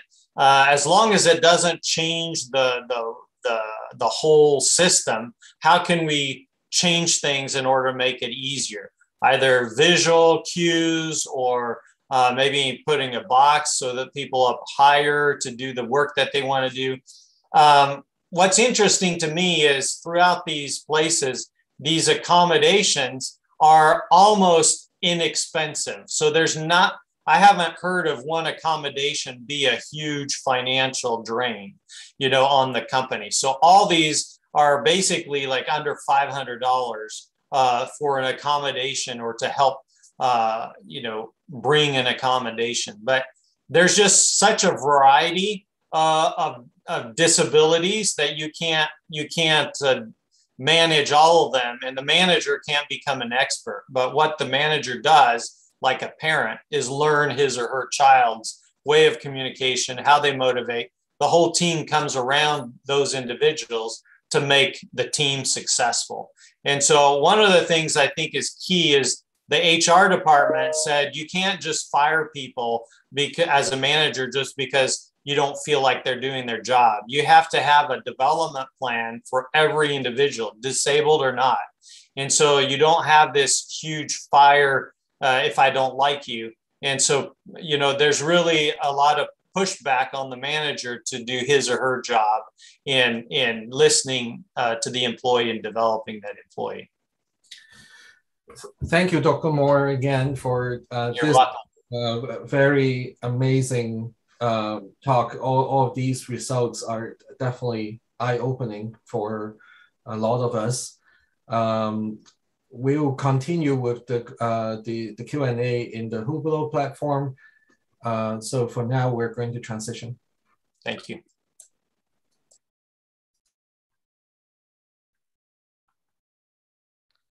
Okay, so you either can stay on the main stage here for the next session, or you can go to the Q&A with Jeffrey Moore.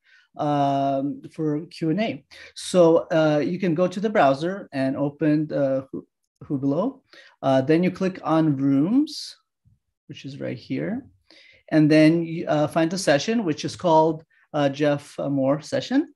And then you press enter and you'll be part of the Q&A. Thank you. And now we'll continue with our next session.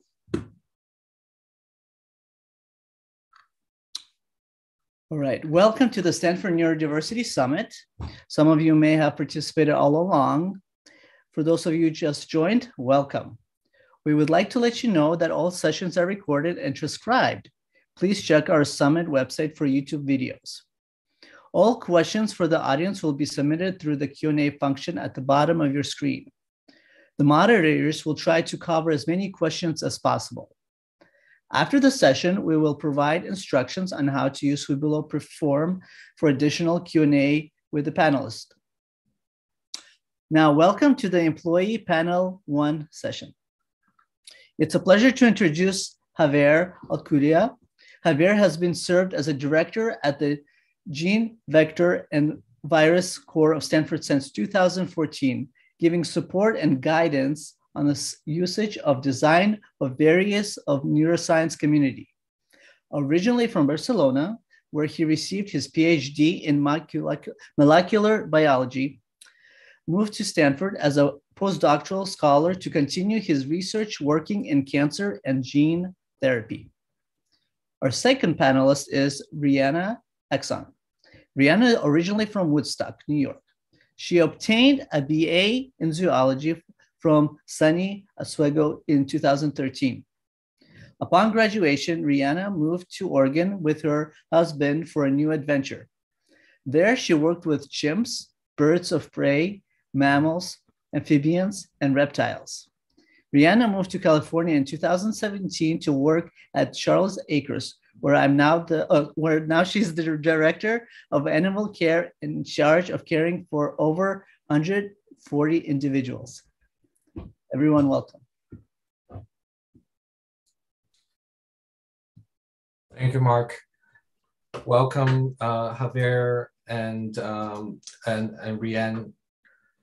It's really wonderful to chat with you this afternoon.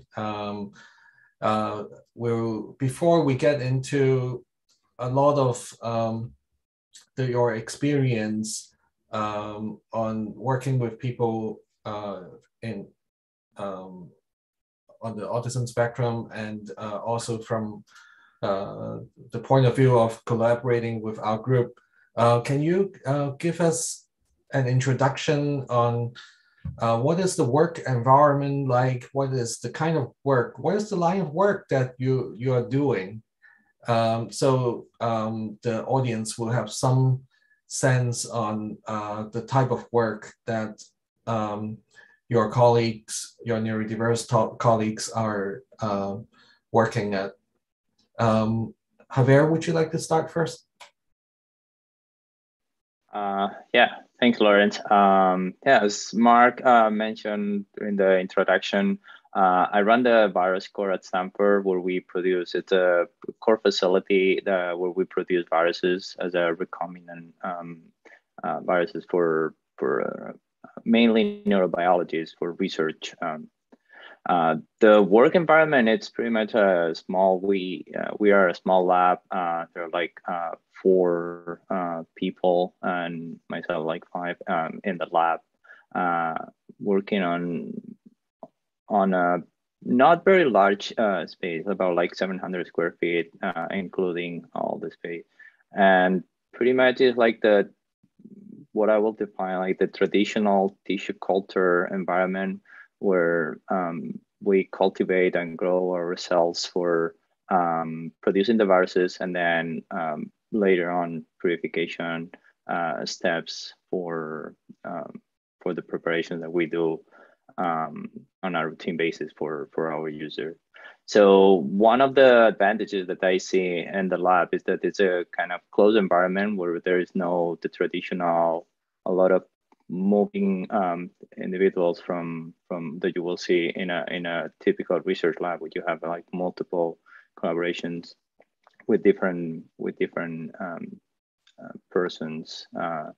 So having a much closer environment, I think that facilitated us to really adopt and integrate another person in the group. Rihanna, can you describe what your work environment looks like at Charlie's Acres? Sure. So I'm the animal care director at a farmed animal sanctuary in Sonoma, California called Charlie's Acres. We take care of about 140 rescued farm species. So horses, cows, goats, sheep, turkeys, ducks, geese, pigs, all that kind of thing. So it's a lot of physical work, cleaning, feeding, getting all the animals out and fed. We're outside all day. So weather plays a role. If it's raining, total downpour, if it's flooding, we have to work. If it's Christmas Day, we have to work every single day, it doesn't matter. So that is sort of a niche kind of person that can sort of figure that out and be able to work every single day. It's not, and we're a pretty small team, so it's mostly physical labor and observation skills, noticing when something is off or when one of the animals isn't feeling good, or when to go to the vet, when to not go to the vet. So many things. It's unpredictable. Every day is different, even if it's not. Feels the same, but it's always different. So it's a huge change every single day. Maybe the next question, Javier, would you like to answer this one? What interested you in looking into hiring people on the spectrum in your organization, in your team? So everything started like a few years ago. I have one relative, my cousin, that she's in the spectrum. So I had the chance to go to her birthday party a few years ago, and I met several of her friends. And at that time, like I have briefly like chatting with my wife, like she also, it's in the field, and she visited back in Spain, where I'm from, a company that pretty much the entire lab was run by, it was Down syndrome running all the assay and how the experience that she encountered back then. So I started to get more interested in see like kind of analyzing different parameters, because pretty much is like what I define, like we have a really routine, or at least I identify like a routine that we have in the lab, like certain duties that we have to do on a daily basis every week. And after talking with my relatives and a few other parents, I noticed that could be a potential niche in terms of like really adopt and integrate those individuals for the lab. And it turns out that I was reading a very interesting article of a professor in Canada that he hired an autistic person for the lab a few years ago. And it was a really great success for him. Like the person like really started like contributing more and more, where they end up like getting pretty much like being kind of the right hand of this professor, writing papers, writing books, chapters, and being part of the project that they were running. So at that point is when I started like looking around and see what were the options. I was really impressed that there were pretty much like not much available. I mean, like HR was not really into, they didn't have really a good idea of how we can implement this into the system. And I will have to say, like I was lucky to meet you, Lawrence, and then once you introduced me to the program, and we started to evaluate like different candidates for an opening that we have in the lab. Yeah, and it's really wonderful that we started talking about what are the possibilities, and then over the next several months, we were searching and searching, and finally, well, we got the opportunity to find someone who has the passion and interest in doing the work that the lab is doing. So I'm going to put in the chat the article that actually just published last Friday, actually featured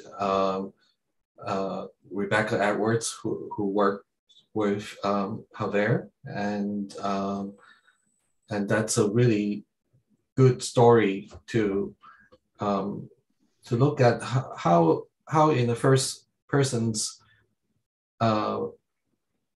dimension in describing what can be possible for a neurodiverse person wanting to work in a particular field. So just yet very differently in Rihanna's organization, this completely different environment. And then there's a chance for you to work with some people on the spectrum. And how did you get them to want to stay as employees? I understand that some of them were volunteers. Yeah, so I have a couple of volunteers, or a couple of people on my volunteer team who are neurodiverse individuals. I pretty much treat the volunteer team similarly to the staff in that my goal is that I want them to want to be here. So I do a lot of check-ins. I try to communicate regularly where I just check in. My style is usually we have this big whiteboard and I write tasks down for each individual. So I know that this individual is good at these things, or this person has a bad back and doesn't want to lift today. So I keep those things in mind, and I treat it's the same kind of across the board. And so I just try and do a check-in with those people and make sure the things I've been assigning are okay, or if they're not getting bored, or if there's something else that they feel that they would excel in. A huge thing for me has just been open communication. Having neurodiverse individuals on my team has also helped me just in general as a leader. Like I said about communication, you can always be better with that, but thinking outside the box, problem solving with different brains, different perspectives on the same sort of thing. My neurodiverse employee that I hired this year has been a massive asset to my team. Just the way that she works and the way that we communicate. Not only is she, working with me and I'm her manager, but she's also a good friend. I really, really love her a lot, hang out with her all the time. And so that makes it easier. But an example would be when she first started, her days were covering my days off. So I live here on site at the sanctuary, but she, wanted to respect my days off. And so what I did was come up with this huge list of our daily tasks so that if she's at a point in the day where she's like, I'm not sure what I should do, she can reference that list. And that's also something that helps other hires from, a couple months later, we hired someone else and I gave him the same list because it's very detailed. It's full of information. And that way you can, do your job sort of thing without having to either bother me or, let me have my days off kind of thing, which I appreciate. But yeah, I think that's probably just creating the environment that I would want to be in and creating an environment that I want people to want to be here. And so that has just translated really well with the one I hired this year was actually started out as a volunteer. And so typically when I do hire, I look to my volunteers, and she was on my short list of people I wanted to ask. So what are some of the clear benefits in having people on the spectrum to be working in your team? Javier, would you like to start first? So one of the things that I noticed early on was that you have to be extremely well organized. So something that had a really beneficial for the lab has been like really hiring Rebecca, which pretty much like none of us, like working with the rest of my team, like none of us had really experience working with neurodiverse people. So we had to all start from scratch to really know what will be the everyday working situation. So something that we have to start implementing in the lab was like, we have pretty solid established protocols that we follow every day, but there are like a lot of moving pieces that you need to keep adjusting things on a daily basis. So something that we realize is that you have to be even more detailed for the type of skills that we need in the lab. I mean, like it was difficult pretty much at the beginning to really identify like an individual, because you need a very specific skill for working in the lab. So that was the first challenge. But then really working around really established solid protocols and we may like give the person the tools that he or she will need to use. As Rihanna was saying, like when they encounter a difficult situation, like most of us will say like, okay, I will do A or B. They can accomplish the same goal, but they sometimes get really frustrated or focus on, okay, I don't know how to solve this particular problem. And that could become a major issue because you are really in a constant constraint of time, especially when you have to deal and finish your work. So that's something that we have to kind of rearrange a little bit in the lab. And that has been a good benefit for everybody, because I think that having to go back and review the really basic fundamental things that we do on a daily basis, I think that has been a really good thing that we noticed. The other thing is like the dynamic of the team. I think that for us and personally for me, like the way that you interact with the team, it becomes much more inclusive because you really take that person, as Rihanna was saying, like it's you become like it's not only a working colleague, it's someone that you get much more attached, if you want to say, to that person, and you really look for that the performance it's optimal and everything. It's really accommodating as much as possible, especially at the beginning, where I think that for everybody starting in a new job, it's a lot of it's a stressful situation for everybody. Rihanna? What? Yeah, kind of piggybacking off of what Javier said, I just sort of also try to make myself available and just know that I try and emphasize that like I'm here for you. You know, we are a pretty small team, but even within our organization, the animal care team is very small. There's 3 of us. And so I'm always like, you know, my door's always open. You can always come to me if you have something you're not sure about, or if I can improve. If there's a way I could communicate better or you prefer, I always try to check in with that. But I think, yeah, just being accommodating and like I said before, just thinking outside of the box, it's just encouraged me to sort of, you know, problem solve in different ways. The neurodiverse individual that I added to the team this year is super creative and just really, really quick learner. And so we sort of learn together and tackle issues together. And it's been really, really rewarding and awesome.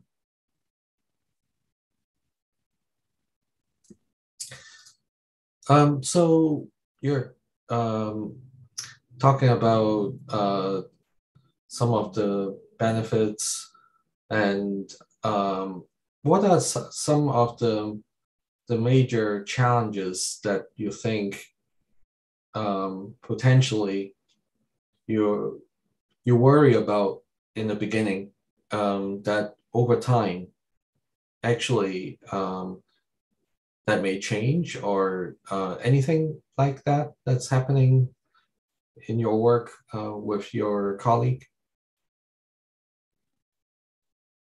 So for us, I think just this job just has some inherent difficulties. Like I had mentioned, We're outside all the time. It's really hot sometimes, which can be triggering or overstimulating. It's really rainy and windy and cold. There's fire danger. We're in Northern California. We have pretty bad fire seasons. The animals have to be fed and cleaned every day. There's no, if someone is sick, then that shift has to be covered. And so just relying on staff for everyday animal care. It's like somebody has to be here every day. So just a lot of joint problem solvings. I know I keep saying this, but open communication is really my biggest, not even challenge, but that has sort of how I've met it. But that was a concern I had in the beginning, was the roosters crow really loud and you're sometimes in a small space with them and that can be overstimulating. The vehicle we drive around all day is a diesel. It's kind of a loud, loud vehicle, and things can be unpredictable. The animals can hurt themselves, hurt each other. Vet visits can be pretty traumatizing, or you never know what's going to happen in a day. And so those were some concerns, but that's a concern I have with anyone that I'm hiring though, just in general, just because of this job. It's, like I said, very physical and it's not for everyone. But that's definitely, I think just that has been the biggest concern on my end, but it hasn't really been an actual problem because we work through it and have been able to move past it and problem solve and figure out ways to make it so that everybody's comfortable and can avoid certain situations if needed. And Javier, do you have any similar? Yeah, I have. My two biggest concern was, as Rihanna was saying, like it's communication. Like at the beginning, for example, we have to adapt and kind of work around to find the best communication channel with the person, and that varies depending on the individual. I mean, I'm a really easygoing person that, like, my door is always open. As Rihanna was saying, like anybody can come ask questions, even if it's something that we always say, like even if it's something really silly, because sometimes like really the basic stuff in the lab, it's sometimes like you can completely forget about like how to prepare, do some calculation, something like really, really basic. So it's good to review that. But what's the best way to really do and engage into that communication, which we were verbally writing emails, writing a memo, sending some detailed instructions, working around that. It's been a process that we've been working for the last couple of years. But I think that once you establish that, again, like you have to establish, probably at least based on my experience, like it's N to 1, because we only have one person for now. So I'm assuming like that will change for every individual. But yeah, like having a solid, good communication channel that everybody will understand, especially like the hiding or the how it's called, like the kind of a lot of, we assume a lot of things that in a normal situation you will say like, okay, I don't need to say that. Well, in these cases, most times like you have to say it and really be really explicit. Something that I learned personally, like the beginning, I am the type of person that I like to give as much information as possible and give all the different scenarios to my users, to the people that I work with. And something that I realized that in this particular case at the beginning, it was not the most successful way to do it. You have to be really concrete, really precise. This is what needs to be done. Don't deviate from there. That and another the challenge that I was worried, but happy to say that I haven't seen the adjustment has been really, really good. Is because we unfortunately have a high turnover. From like people leave the lab every year and a half, couple of years. So and we've been having like a couple of different changes. So changing the personnel, even though it's a small lab, you have to readjust to having a new person coming in and getting adjusted on both ways, for the person working and starting in the lab to be aware of the situation and accommodate to that, and vice versa. So the neurotypical person having to adjust to meet and interact and learn the same way with the new employee. Mm-hmm. So in some ways, over the last like 18, 19 months during the pandemic, because of your the nature of the work that you're doing, you really cannot you cannot do the kind of work other people can do in the computer, because you do a lot of hands-on stuff. So in light of the pandemic, are there any specific challenges that you have discovered at all? Rihanna, would you like to start? Sure. For our organization personally, not a ton had changed just because we're outside and taking care of animals. I did lose my volunteers for a little while in the beginning, which was tough, but yeah, that's not a ton changed for us. We did have to pivot. We had a couple of cool ideas to do things virtually. We do virtual tours and virtual, when I did interviews for hiring during that position, it was all on Zoom, which was new to me, and kind of trying to gauge. It's hard with this line of work. Typically, I want someone to come here to work alongside me to see, but that was one way that we had to pivot to sort of roll with the punches. But because we're outside and different, it's a little bit different for us. To a certain extent, that it may be straightforward because you don't have that option. Right. And Javier, what do you think? It was challenging because we have to shut down the lab for a few months. So we have to figure out what to do virtually, because our job, it's also really hands-on. You have to be present in the lab, grow the cells, grow the bacteria, do all the manipulation that you have to do in the lab. So we have to stop that for a few months. So once we were allowed to go back, it was somehow good because we have to end up working in shifts. Every person will go only for a couple of hours, work by itself in the lab, and then leave. So we were kind of overlapping, giving a certain amount of time between one person and the other going to do that task. That was fine. The challenge was that, of course, when you are there by yourself, if you have any doubt, if you have any question, how you reach, what do you solve the problem? You cannot turn and just ask someone about so everything has to be way more meditated and scheduled. And on top of that, pretty much it was really laying out, defining exactly what needs to be done every week, every day, and having open channel.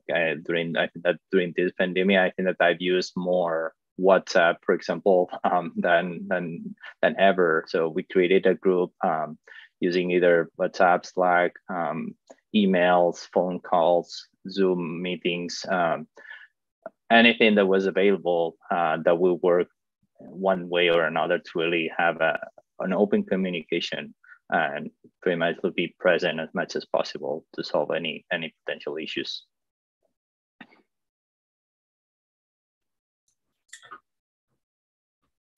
All right, let's turn to our audience. The first question is about interview tips. Any tips for interviewing people on the spectrum? Rihanna, would you like to start? Yeah, so I think instead of thinking about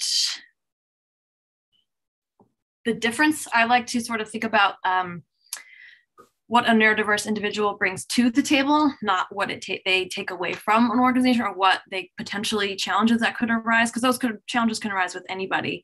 I think focusing on what they can bring to the table. So like I said, the person that I hired this year has a really unique way of thinking. We think similarly in terms of animal care, but also differently. And so when we come up with solutions to problems, generally the best one that we've come up with is the one her and I have come up with together and sort of merged half her idea and half my idea sort of thing.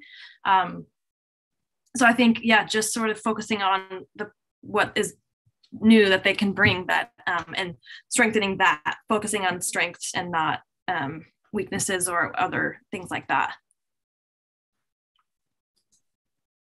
Okay.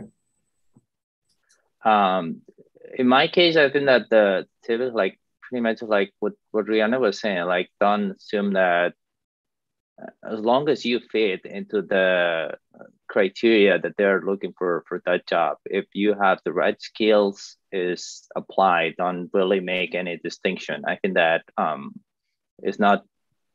it's not going the other way around. It's like trying to enter like from the same door that everybody is going, knowing that, yeah, or you have a condition, but as Rihanna was saying, like you bring also a different perspective, a different way to solve problems, and that in many cases could be a really positive skill to add to your resume. So.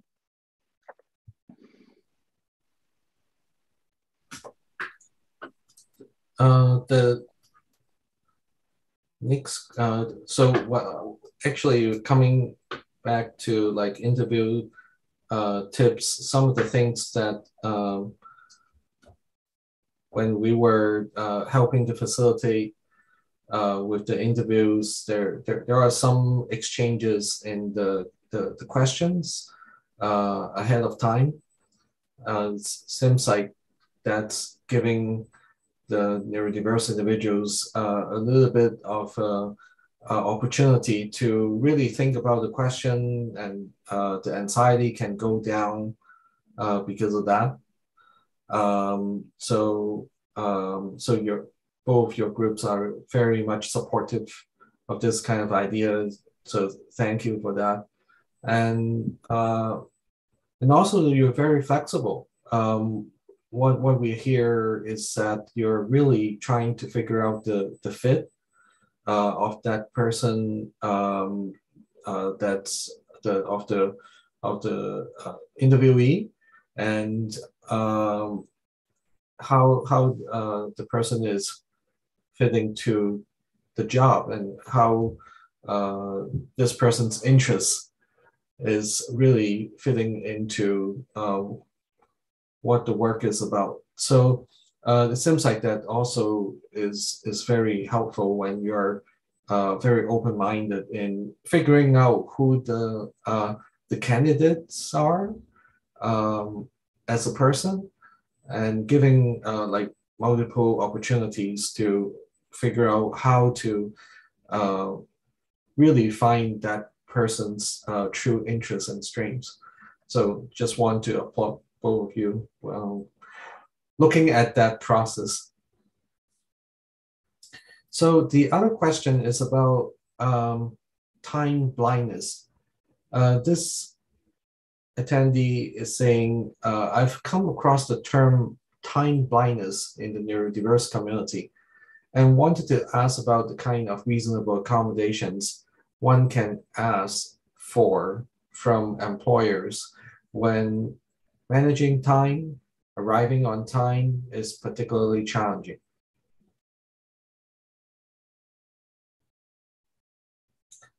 Any takers, Javier or Rihanna? Any time management kind of tips for neurodiverse individuals or their managers to help with the neurodiverse employee?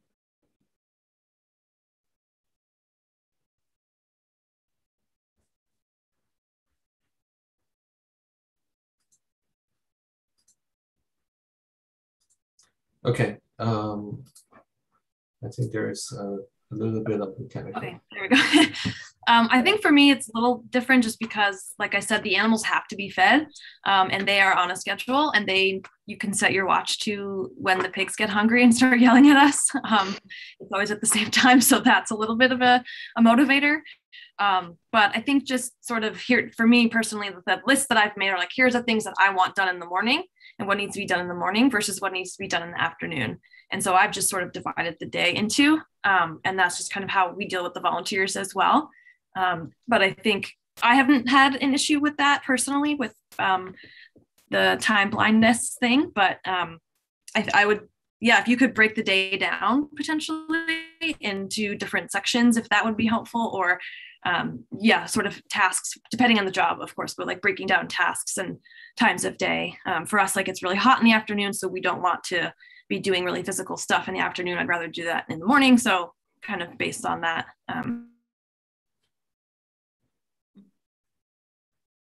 Javier, any tips?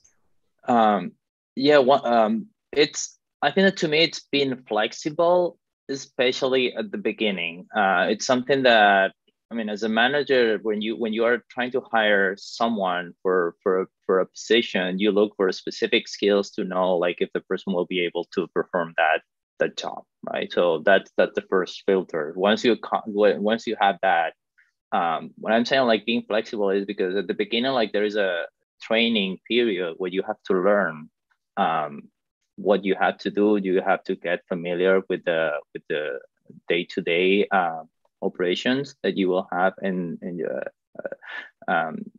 your job site.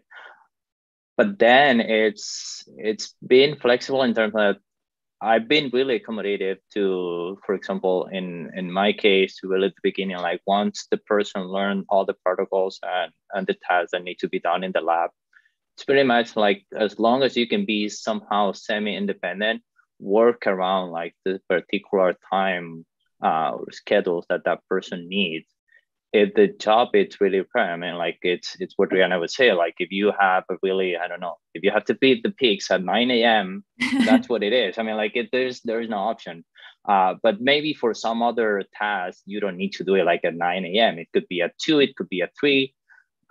One day, yes, one day you can skip that. So that's what I'm saying, like trying to be flexible and work around with your team and your manager, because I think that in most cases, once you've passed that threshold of really training initial steps, I think that it's something that in most cases, it can be accommodated to really fit the schedules around your particular needs. Yeah, I think the flexibility is really, really important. I know the girl I hired this year, she definitely sets a lot of alarms, which is really helpful for her to remember to do certain things. But sort of, yeah, like Javier said, just being flexible and communicating about it and just making sure I don't, A, B, and C needs to get done. I don't care how you do it as long as it gets done. And I don't, don't rush them. Cleaning is just to get done when it, it's not a race. Just reminding of that as well. Yeah, in my case, for example, like I've been working with the employee to really go over like just taking classes to finish for bachelor. So that's something that we know, like every semester, like the classes will change. So knowing that upfront, it's something like, okay, I need to plan as a manager. You need to plan for that ahead of time, and you can work together. Okay, this is the planning that we'll have for the next 3 or 6 months. So then you can work around, like knowing, like if you have class, I don't know, like 9 to noon. Okay, then you will be here by noon, and then you can do the rest of the work. So you work around that. Yeah, like.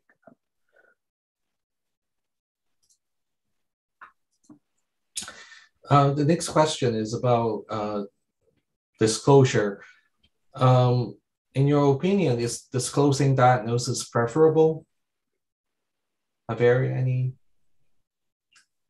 reaction to this? Yes and no. In terms, like, I think that, again, like for a particular position, if you think that you have the right skills, as Rihanna mentioned, like I don't really see like why you have to disclose that. I mean, like pretty much like you are applying for a certain position, you have the right skills. It doesn't matter. In some other scenarios, it might be beneficial if the manager or the job, it's really something that is what I need to take or accommodate more for that particular person with those for a neurodiverse individual. Yeah, I agree completely. I think it depends. I think in this particular case, I'm glad that it was mentioned because it showed me this program and I got to meet Lawrence and do these weekly, immensely helpful weekly meetings that we had for weeks and weeks, which I learned so much from. And he was so accommodating and, you know, answered all my questions, even if I thought they were kind of silly. So I think in this case, it was, I'm really grateful, but I agree with Javier. It's definitely, you know, the hire that I made this year was a volunteer and I wanted her on my team to be paid. And so I knew going in, but it's sort of like, you know, it doesn't change anything for me. Your skill set fits the job and we work well together. We communicate well and that's all I can ask for. And your questions are all really good. That definitely not silly. Thank you. Really spot on all the time. And I think also when the neurodiverse individual knowing that the supervisor is wanting to make the workplace neurodiversity friendly, everything easier. There is no need for explanation because they know that you care. And there's a lot more efficient communication that way because there's no like needing to walk on eggshells, and you just know that there is something that needs to be done, and maybe it's not done exactly the same way, but you figure it out with them. And it's a lot easier conversation from what I recall when I was working with both of you. So we only have like a couple minutes left, and there are maybe a couple of hands raised. So I'm going to see if this works. We haven't tried this allow to talk button, but let's see if we can get this one question from Parmeet. We can only do one at this time. Okay, Parmeet, you can ask your question if you like.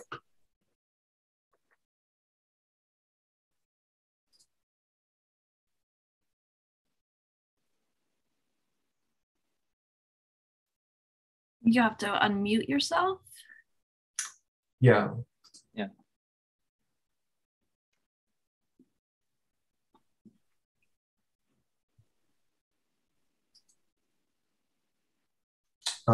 It seems like there maybe or type it in the chat so we can. There's another question on the Q&A I can ask. Sure. Yeah. How can we bring your program to our community in Canada?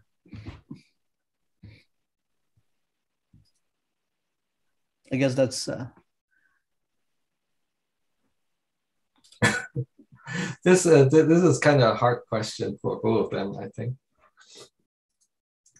Oh yeah. I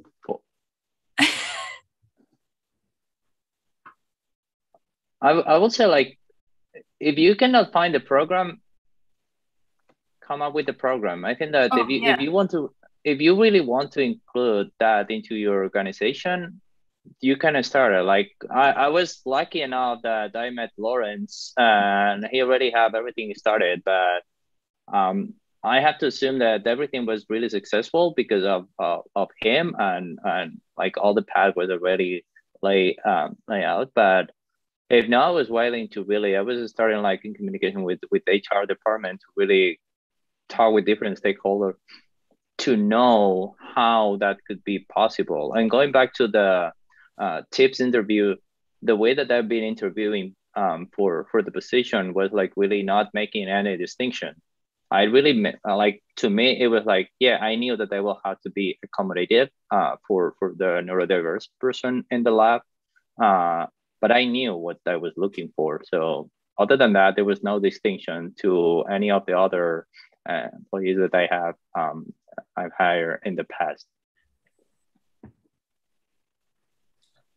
So thank you, Javier and Rihanna. It is really wonderful to hear from both of you as supervisors.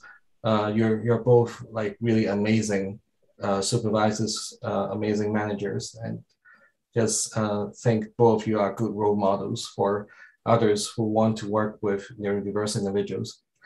With this, I'd like to transition to our next session.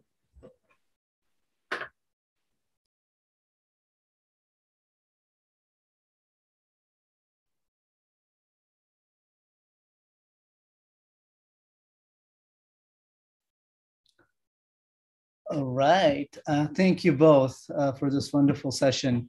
So now you're more than welcome to stay for our next session, or you're able to go to the Q&A at Hublot. You can go to the browser and click Hublot, then click room icon, and then you'll find the employee panel 2. That's the room. And then once you enter the button, then you'll be part of the session, the Q&A. Thank you very much. And now I can welcome the next session.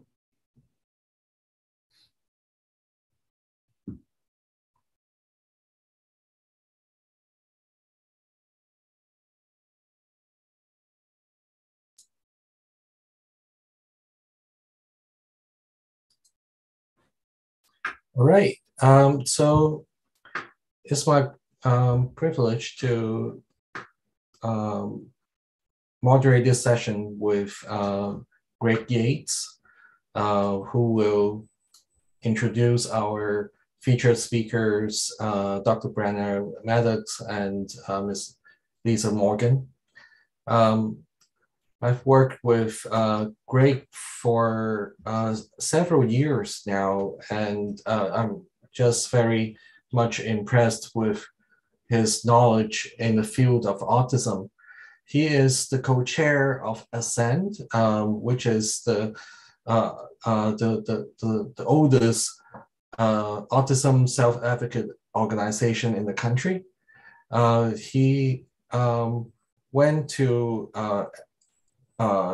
MIT at one point, and he did not graduate there, but he seemed to be knowing everything about the science of autism.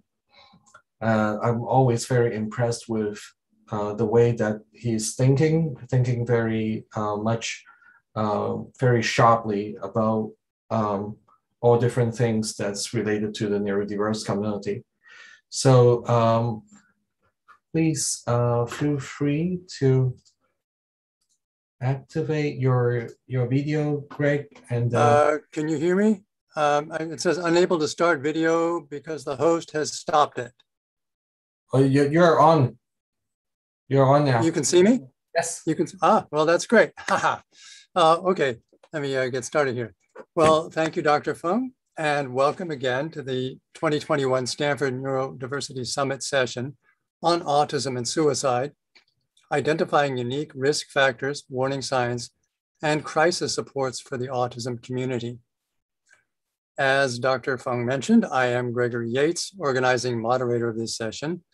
I am the autistic co-founder and co-chair of the San Francisco-based adult autism nonprofit Ascend, where Dr. Fung also serves on the board of directors.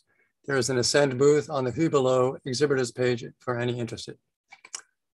I must say at the outset that we will be talking today about suicide, which is a subject that can raise strong feelings. People also have strong feelings about the language used to discuss suicide. Please forgive us if we inadvertently use language that troubles you.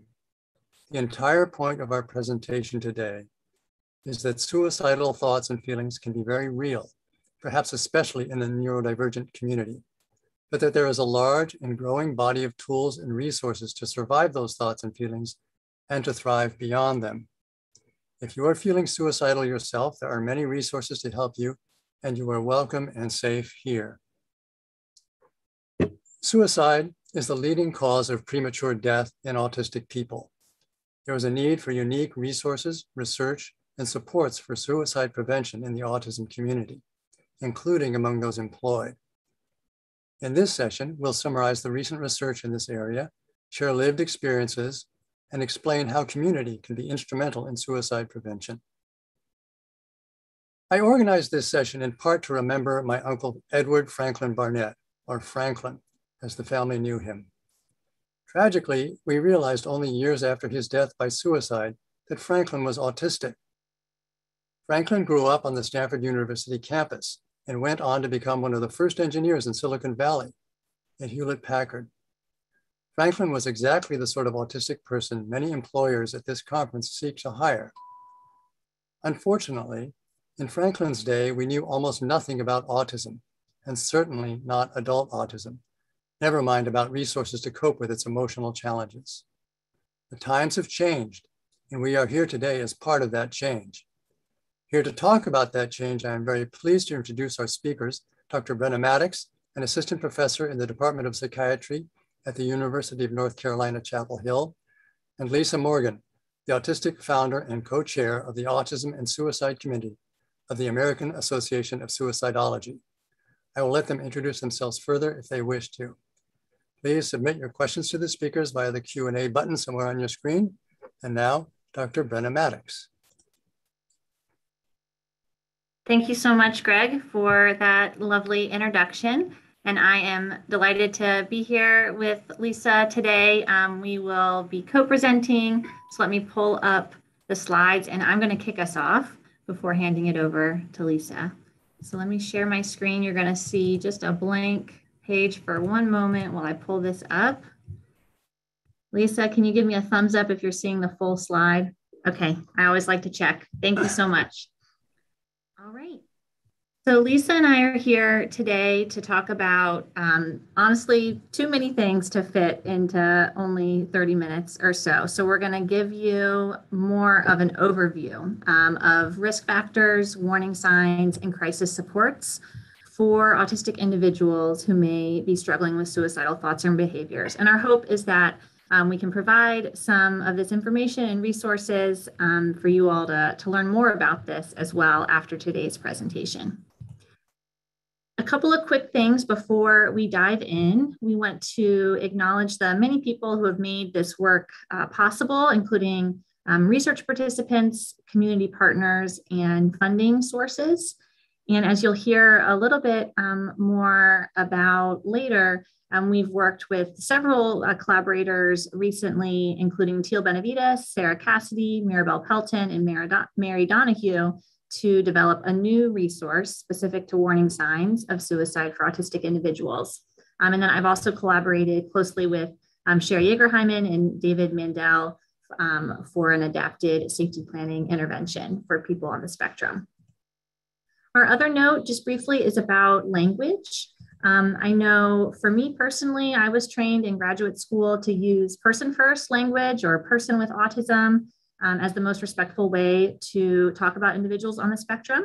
And it wasn't until more recently that I started learning and finding out more about the preference for identity-first language from many people on the spectrum.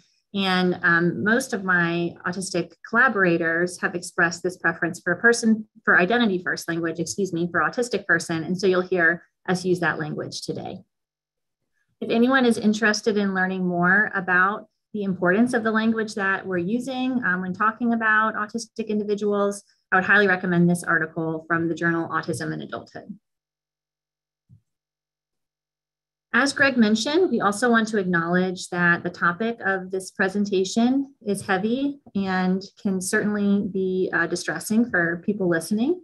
We want to highlight a few resources here on the slide. If you're thinking about suicide yourself, please visit this website listed here, or just search for findahelpline.com. This is actually an international search engine that will help you access support services worldwide.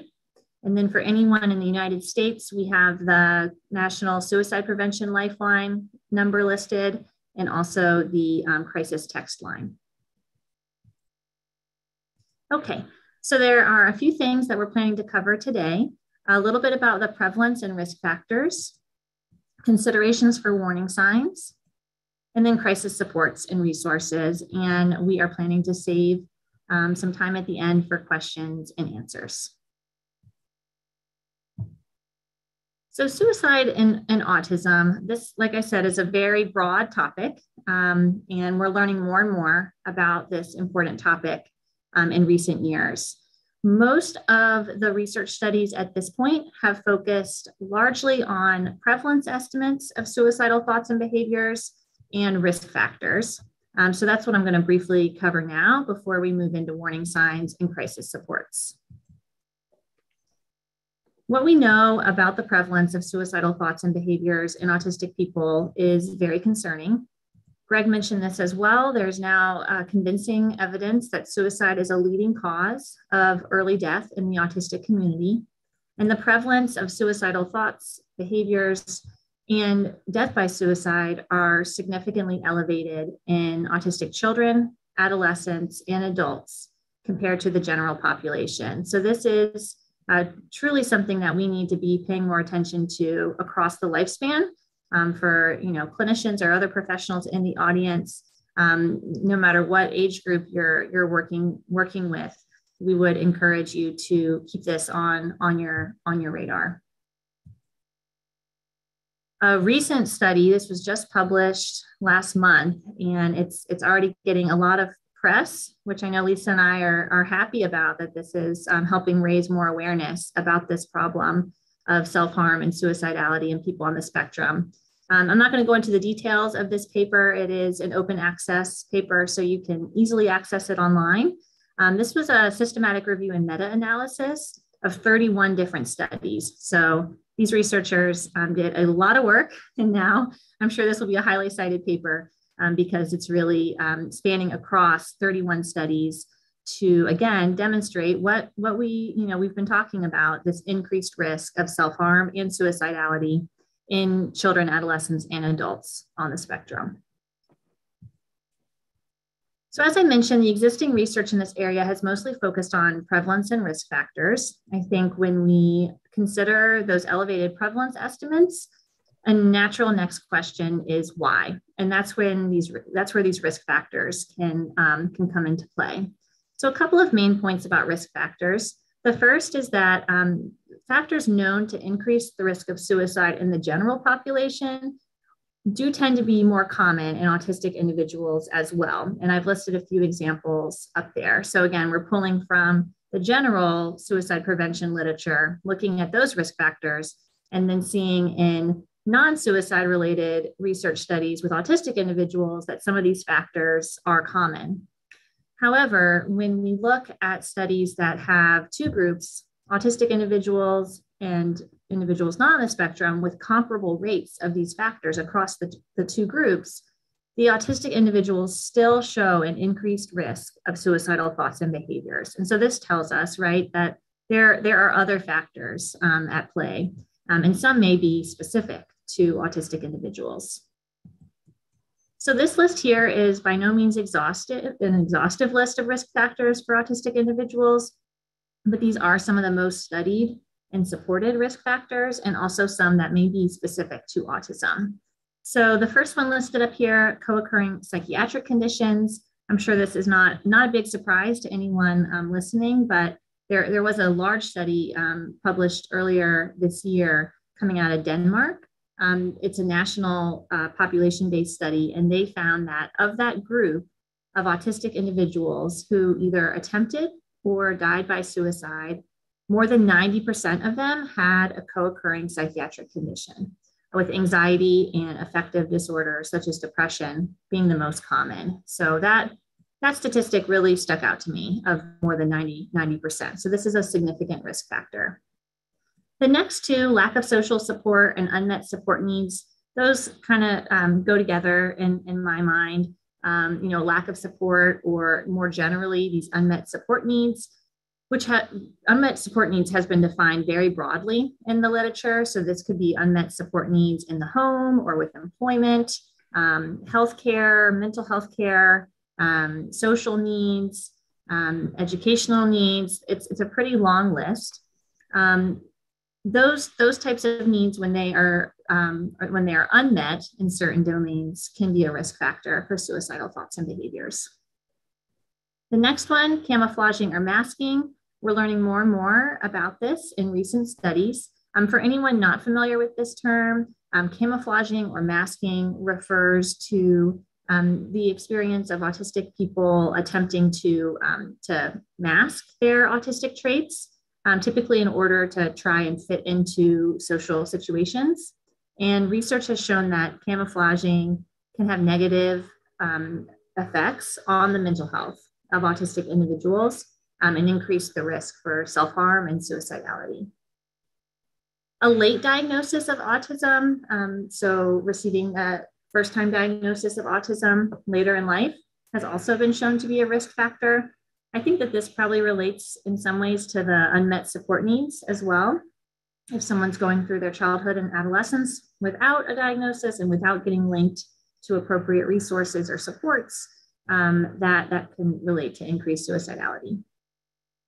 And then autistic females are at a particularly high risk of suicidality. And I think the last one I have up here is autistic burnout.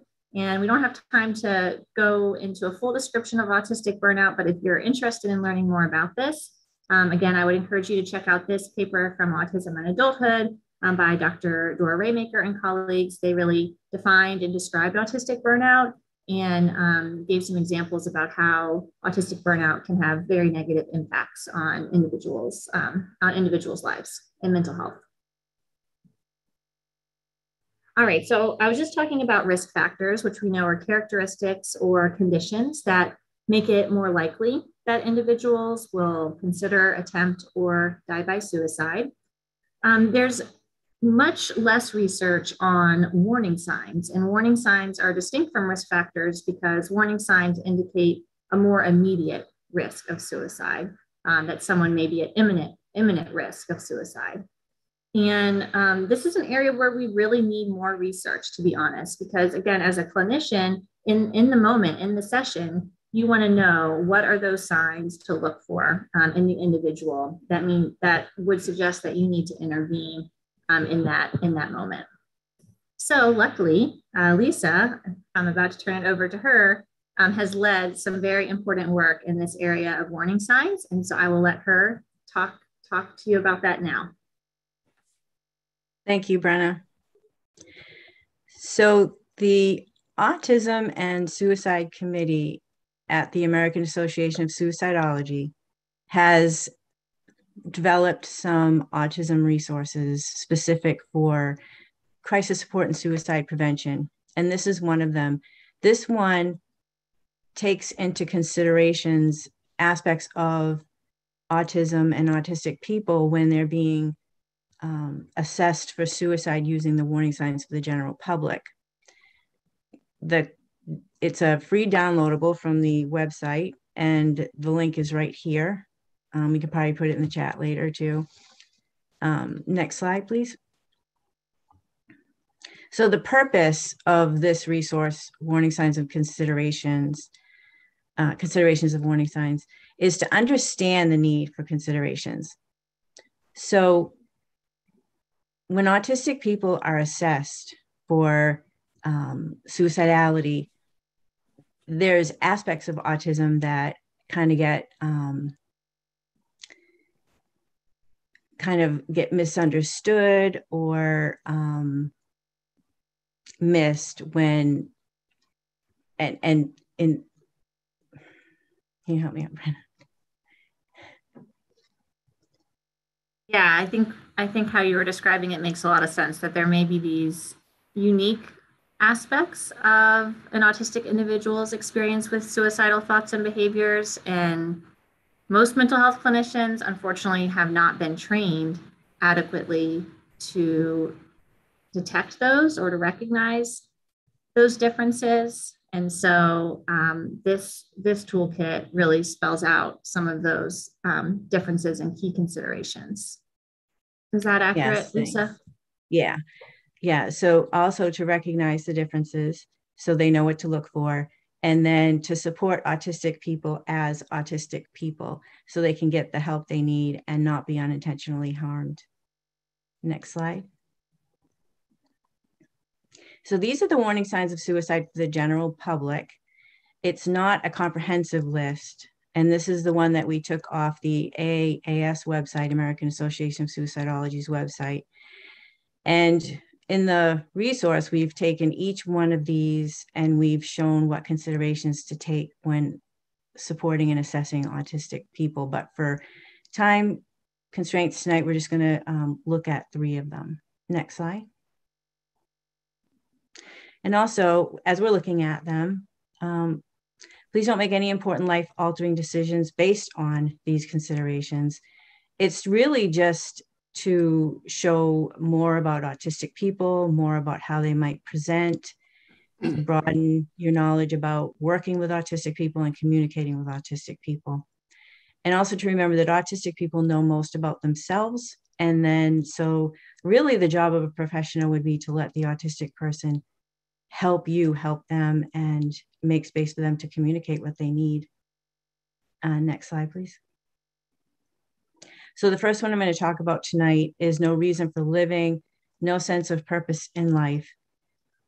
So this could actually be the reality of an autistic person due to a history, especially those diagnosed later in life. It could be a history of not fitting in, of, experiencing bullying and alienation, and just feel like they don't belong to this world.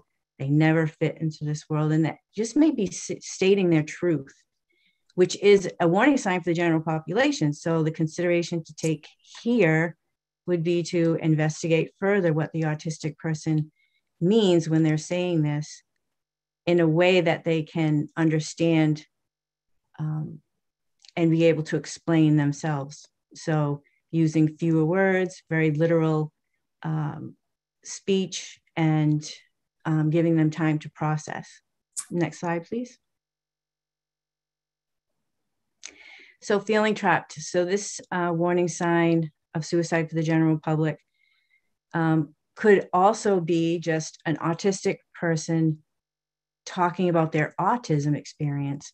So typically autistic people have cognitive inflexibility, kind of narrows thinking so that you might get stuck in a negative thought loop of some experience they might have had, and they might be feeling trapped in that.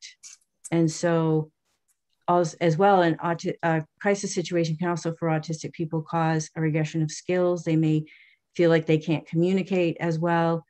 And so they may be feeling trapped in their autism and limits that autism might be putting on them, not that they're suicidal, but they could still be suicidal. So the thing to do would be to take considerations and try to figure out exactly what the autistic person is saying.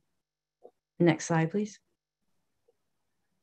Withdrawal. This one is actually a coping mechanism for a lot of autistic people who withdraw just for self-care, to regulate themselves, to rejuvenate, and so they can continue on with what they need to do in their day. So it also could be a warning sign of suicide for autistic people as well. So again, considerations have to be really taken in to try to figure out what exactly is going on with this person. So for example, if a person is coming home from work or from school and they withdraw into their room for say an hour, and then they come out and they feel rested and they feel rejuvenated to finish the day out, that's their pattern. But then they start maybe taking an hour and a half or 2 hours, and when they come out, they're not as refreshed, they're not as regulated. That would be cause of concern. But other than that, withdrawal is a coping mechanism for autistic people. Next slide, please. So other considerations to take is the thinking process of autistic people is typically very literal. And so saying exactly what you mean to say, trying to find out exactly what you want to find out using concise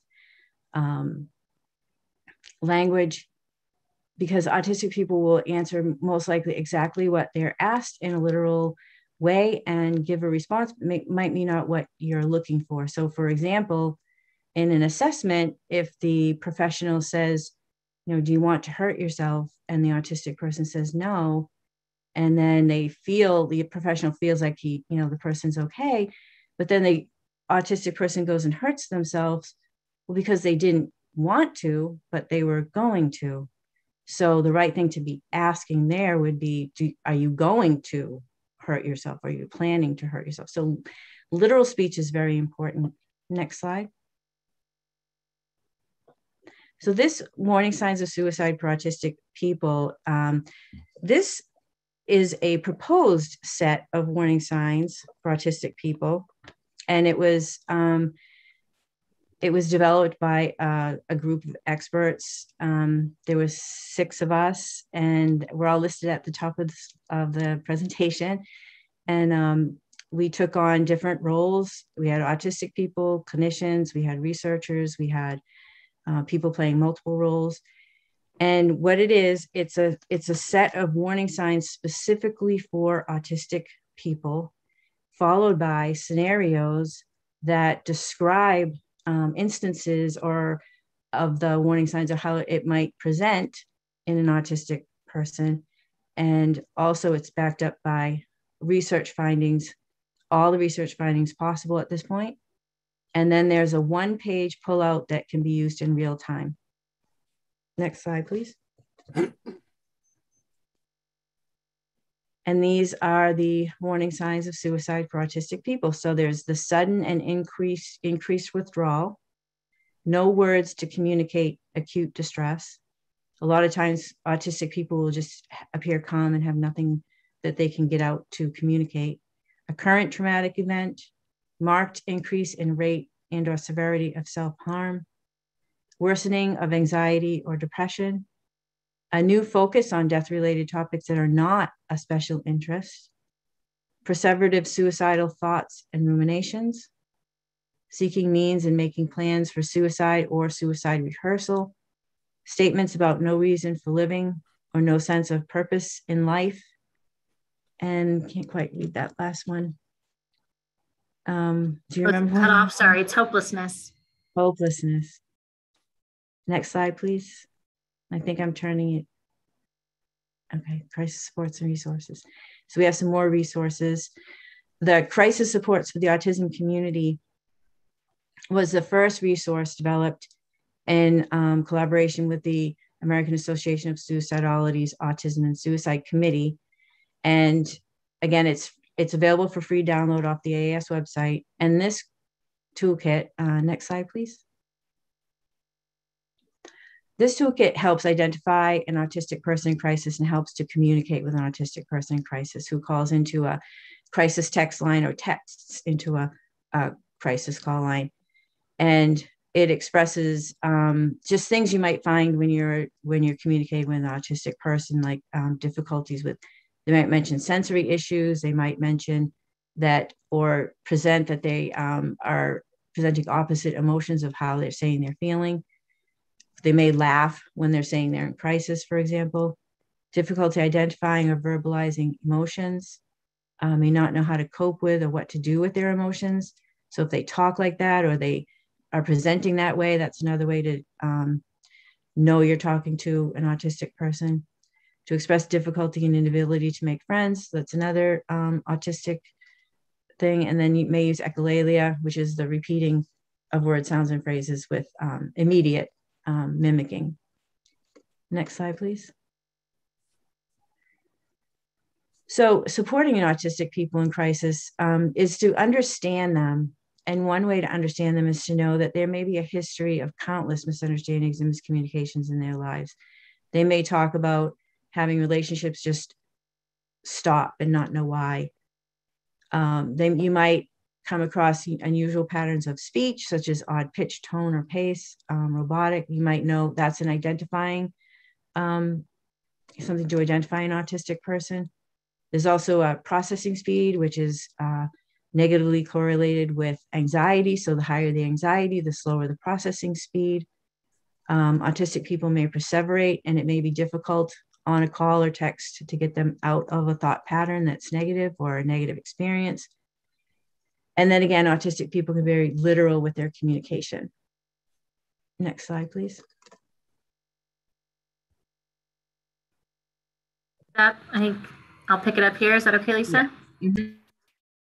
So thank you, Lisa. It's so great to hear about those toolkits from you. This is one other free, widely available resource, and we'll make sure to put all of these links in the Q&A or in the chat soon after we finish today, so that these links are easily accessible for you all.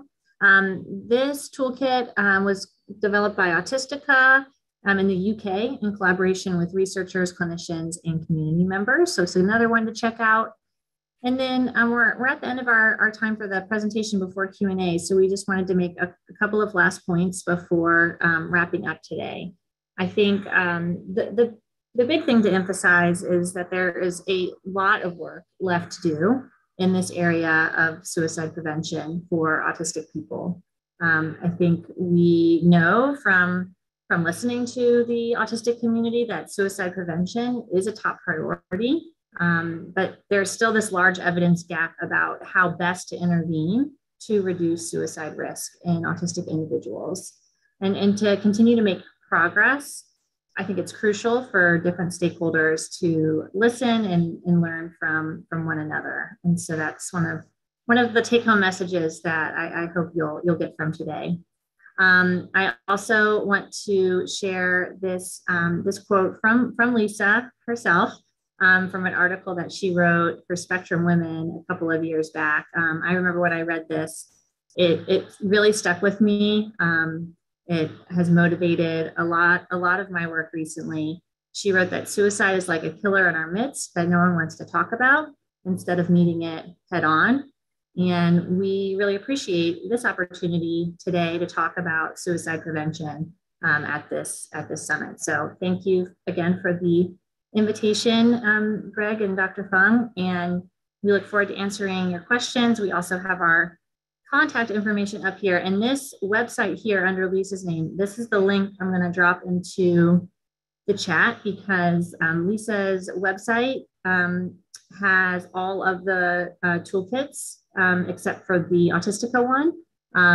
The new warning signs toolkit is on the home page, getting some nice highlight right now since we just released it. And then you can find the other toolkits as well on her website. So we'll drop that into the chat. Okay. And I will stop sharing now. Yeah. Great. Okay, well, that was great. Thank you so much. We do have some questions here. There's a few. Let's see. I'll just get started here, and then I think Lawrence or Christy will be picking some, or perhaps Mark, from the Q&A. But here's some ones that came in earlier. How can communities better support neurodivergent people? Communities better support neurodivergent people at risk for suicide. And Lisa, do you want to address that? Sure. I think the best way they could support autistic people is to recognize autism as a different culture and to accept the culture, accept autistic people for who they are, so they don't have to mask or camouflage to fit in, which is a risk factor of suicide for autistic people. So recognizing that autism as a culture would allow autistic people to stim and regulate the way they need to, and just to be able to be known for who they are instead of having to be somebody else to live fit in. Brenna, do you want to add anything? I completely agree with what Lisa's saying. I also think we need a lot more training in the community, particularly for mental health professionals. I was briefly looking through a few of the questions coming in. I couldn't help myself, and I think others in in attendance would agree with that. You know, that it's not always helpful when you're on the spectrum to call the crisis line, unfortunately, or text, right? Because we know that not everyone, like Lisa's saying, I just want to highlight that again, has that understanding and appreciation of the culture of autism. So we have a lot of work to do there too. I'd like to throw a couple of cents in for me. I was suicidal myself in my early 20s, so I can really relate to a lot of what you're talking about. And although through the years, it's been a long journey to a wonderful life. But along the way, I made use of specific communities. Although I never fit in any community, this is the point of what I'm trying to say. I didn't have to feel like I fit in order to find communities helpful. And specifically, I used the recovery community because there was some alcoholism in my family. And that turned out to be a place where there was no crosstalk during meetings. It was autism friendly. And I just used it, like I said, as an outsider. And then also Zen and meditative communities, because again, there was a lot of emphasis on being together in silence. So those two communities were very helpful to me. And I'm just encouraging anybody who's listening who wants to get some idea. You don't have to fit in to find something that helps you over the long haul. So I just want to say, okay. Did you want to say more about how masking or camouflaging relate to increased suicide risk for autistic people? And Lisa, you want to start off with that? Sure. Well, when you're masking, there's a lot that's going on, and so it's very exhausting. So you're following probably a conversation, and while you're following the conversation, you're kind of suppressing all the sensory stimulation that's around you. It could be noise, lights, it could be temperature, touch, it could be just, crowds. While you're suppressing that and keeping track of the conversation, you're trying to make your face look a certain way, stand a certain way. You're trying to do all these things at the same time, and you can't really keep it up for very long. And the worst part for me, though, I think, is knowing that if I didn't do that, or if autistic people didn't do that, we would be a lot of times, and I've experienced it myself, just rejected, alienated, not fit in, and we just inherently know that we're different. But I think different's okay. So, but yeah, that's what's difficult about masking. Joanna, do you want to say anything about that? I don't have much more to add to that. I think that captures it really well. I think, like Lisa's saying, we know that masking and camouflaging is connected to things like loneliness, right? And not feeling that sense of belonging. And I think it makes sense. I've learned a lot talking with Lisa about this, actually, about how if you're not really showing your true self to people, how can you feel that connection, that true connection with others, right? How can you feel that true sense of belonging in a community if you're not showing your true identity? So I think, yeah, a lot. Again, this is a common theme for me. We need a lot more work in this area as well to better understand how we can address this. Sorry, Greg. Even with crisis supports and suicide prevention, what happens is if you're masking while you're trying to reach out for support, you're not going to get the help you need, because you're going to get the help that the person that you're masking as needs. For anybody who didn't have a chance to hear Dr. Anand Prahlad's talk this morning, I highly recommend it, because he talks a lot, not specifically about masking, about all of the factors in his own mind that interfere with his ability to relate to people. And it seems very up the same general alley as camouflaging, in terms of making it so difficult to be who you are in social relationship. Highly recommend that talk. Okay. You mentioned that the lack of language to communicate acute distress can be a suicide warning for autistic people. How would you describe what this may look like to someone interacting with an autistic person? Brenna, you want to start off on that? Absolutely.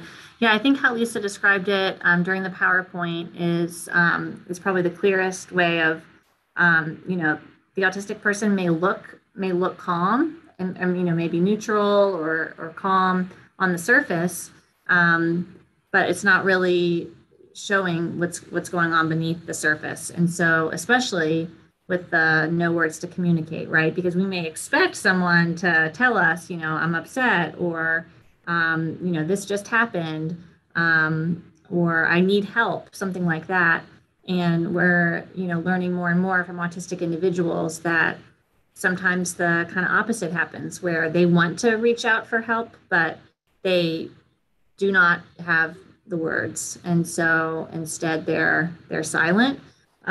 We don't have a lot of research on this yet. I know Dr. Sarah Cassidy and colleagues have a recent paper that finds something kind of related, that autistic adults who have attempted suicide are significantly more likely to report that they did not tell anyone because of not knowing how to communicate this to others. And so I think there are a lot of different kind of places along that journey that we could look at this more. You want to add anything, Lisa?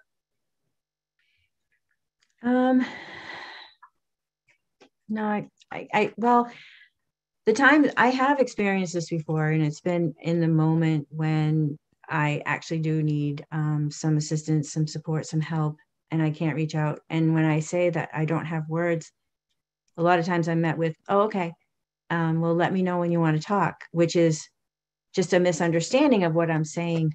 It's not that I don't want to talk, it's that I don't have the words, I can't get them out. So yeah, it's a very unfortunate thing that happens for people.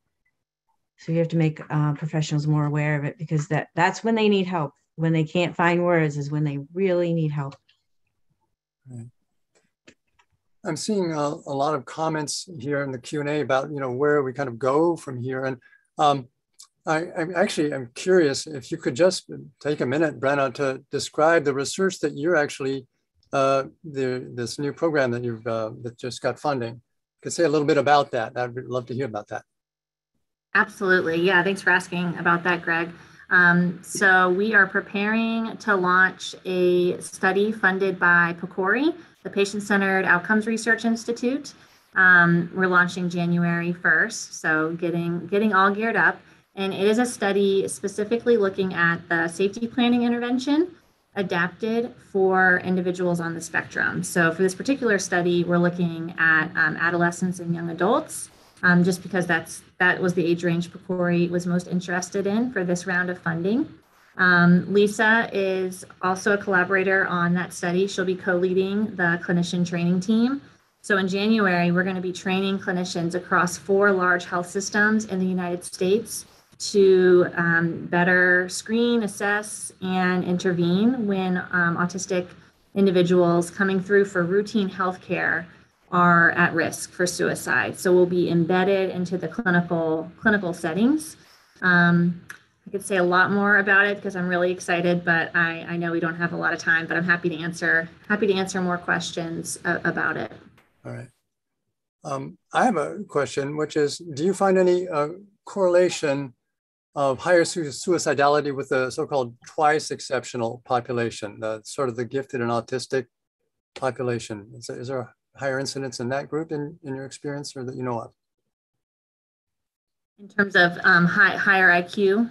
Yeah, whatever. I have not seen any definitive research looking at that. I saw a few other questions coming through the chat as well about some different types of intersectionality and what do we know about those subgroups. And I don't know, Lisa, if you have seen anything different, but I feel like we're just kind of getting started with this line of research, which is unfortunate. I think we should have been researching this more a long time ago, but because of that, we have not yet really gotten down into these different subgroups like we really need to do. And so I think that's hopefully an exciting new area where we're looking more specifically at autistic individuals who also identify as LGBTQ or autistic individuals who also are intellectually gifted, like you were asking, Greg. So that's hopefully in the near future. We do need large scale studies to really look. Yeah. I asked because my uncle Franklin was brilliant, and anyway. Well, I mean, I did read something where autistic people who are able to live independently seem to have a higher rate because there's less support because they're living independently. So there's that. But as far as how high their IQ is, I don't know. Yeah, that's a great point, Lisa. I think it goes back to those unmet support needs as a risk factor and how that can be really, really broad. But I can imagine for some people living alone, they may have areas of support that are needed. Okay, before I hand it back to Dr. Fung, I just want to say if you are in distress, you're welcome to contact any of us through the links you've been given. You can contact me. You can find my profile in the Ascend booth on the exhibitors page. Please, we're available and we care about you. So Dr. Fung, if you want to take it from here and go into the Q&A. Thank you. We have 41 questions. So I don't think we can answer all of them in the next 13 minutes or so. So probably some of the questions will be answered later in the Hublot platform. The first question is, are these the information that you provide specific for autistic individuals, or is the information more for generic ones? I find the standard crisis lines unhelpful as they just remind me how little people can help, which is not great in those times.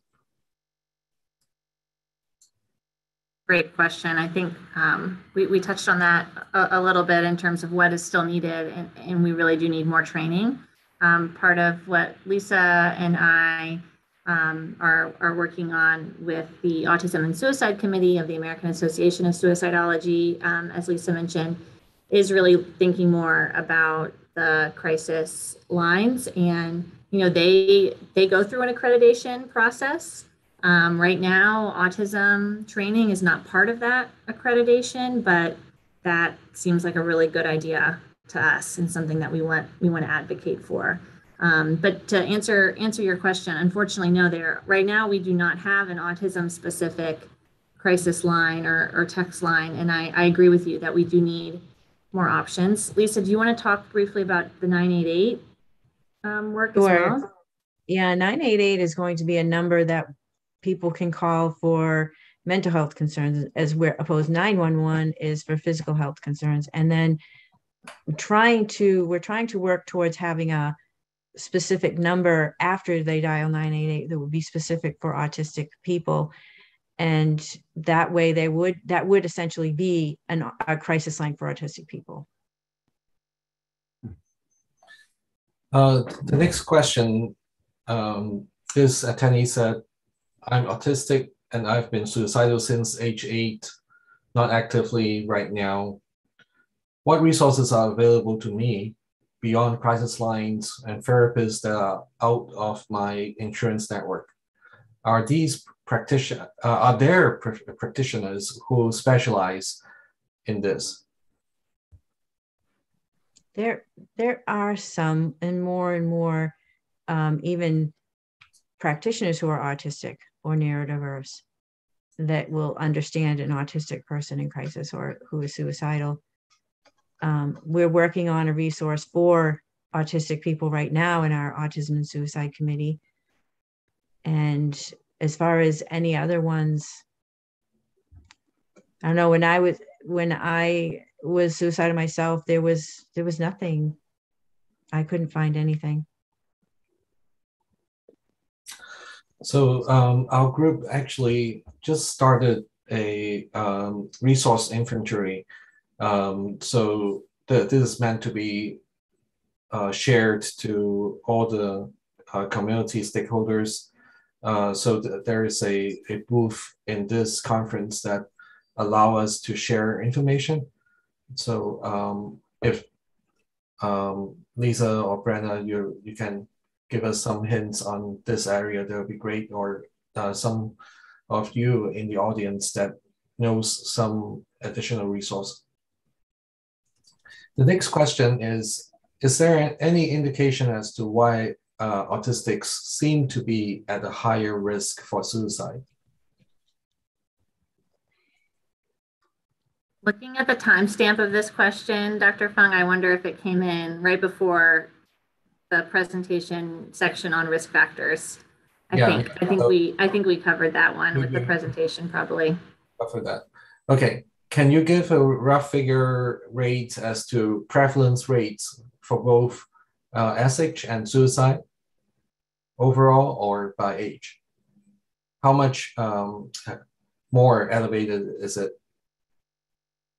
Yes, I can. I was actually just pulling up. I have this helpful summary of the different ranges because that's probably the take-home point, is that because of different ways that studies have measured suicidal thoughts and behaviors, and because of the different samples or the different groups of people, the prevalence rates or prevalence estimates vary quite a bit. So for children and adolescents on the spectrum, the prevalence rate of suicidal ideation, so suicidal thoughts, has ranged in the literature from about 11% of autistic children and adolescents all the way up to 72% have some history of suicidal thoughts. And then suicidal behavior as low as 7% all the way up to close to 42%. The other thing I would note from these estimates is that some of the children reporting suicidal thoughts and behaviors were under 10 years old. So again, just remembering that this can be kind of across the lifespan. And then for adults, we see similar wide ranges, about 20% to 66% for lifetime prevalence of suicidal thoughts. Again, really showing a difference in, you know, the people involved in those studies. And then suicidal behavior between about 2% of autistic adults all the way up to about 36%. So I think it can be kind of tough to make sense of some of those numbers, but what we are seeing in studies that directly compare autistic individuals with non-autistic individuals are those increased rates in the autistic group. Lisa, would you clarify or add anything to that? No, I think you did a really good job. Mm-hmm. And actually, one question that I was thinking about before was about camouflaging. You talk about camouflaging as a risk factor, and definitely there is a correlation between camouflaging and depression, and camouflaging and anxiety in the autistic population. And camouflaging is a risk factor of suicide in this population. Is there any data that can tell us about whether depression, anxiety really predicts suicide behavior, and how much do we know about the group that we actually don't identify with depression and anxiety in the first place?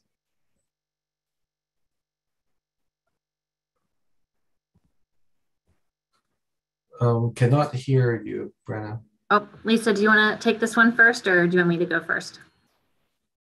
You can go first. So I think it's a really good question. I think we know from studies of autistic people who have had a suicide attempt or died by suicide that the vast majority of those adults did have depression or anxiety. So in that way, it's, you know, a very significant risk factor. But what I wouldn't want to get lost in that research finding is we also know that there are many autistic individuals with depression and or anxiety who are not experiencing imminent suicide risk. And so I just don't want to make it sound like it's something in every single person with depression or anxiety. I think it's definitely a risk factor, but when we're thinking about those more imminent signs, those warning signs, I think Lisa described it really well about we have to look for that change in baseline or that increase or increased severity of depression or anxiety. And that takes more time as a clinician or as a mental health professional. It takes more time to get a really solid understanding of what that baseline looks like, and then understanding how depression or anxiety may manifest differently in the person you're talking to. I'm not sure if that fully answered your question, Dr. Fung. I'm sorry. Yeah, I think there's a lot more that I'd like to ask, but I think we should move on. We only have a couple minutes left. This attendee is saying, what is known about suicidality among autistic individuals who identify as LGBTQIA? How can we support these individuals with affirming crisis interventions? I think you briefly mentioned something in your presentation. I mean, a lot of people from that community are autistic, and so they would communicate. They would have more specialized needs as well, but they would also communicate the same way autistic people communicate, I would imagine.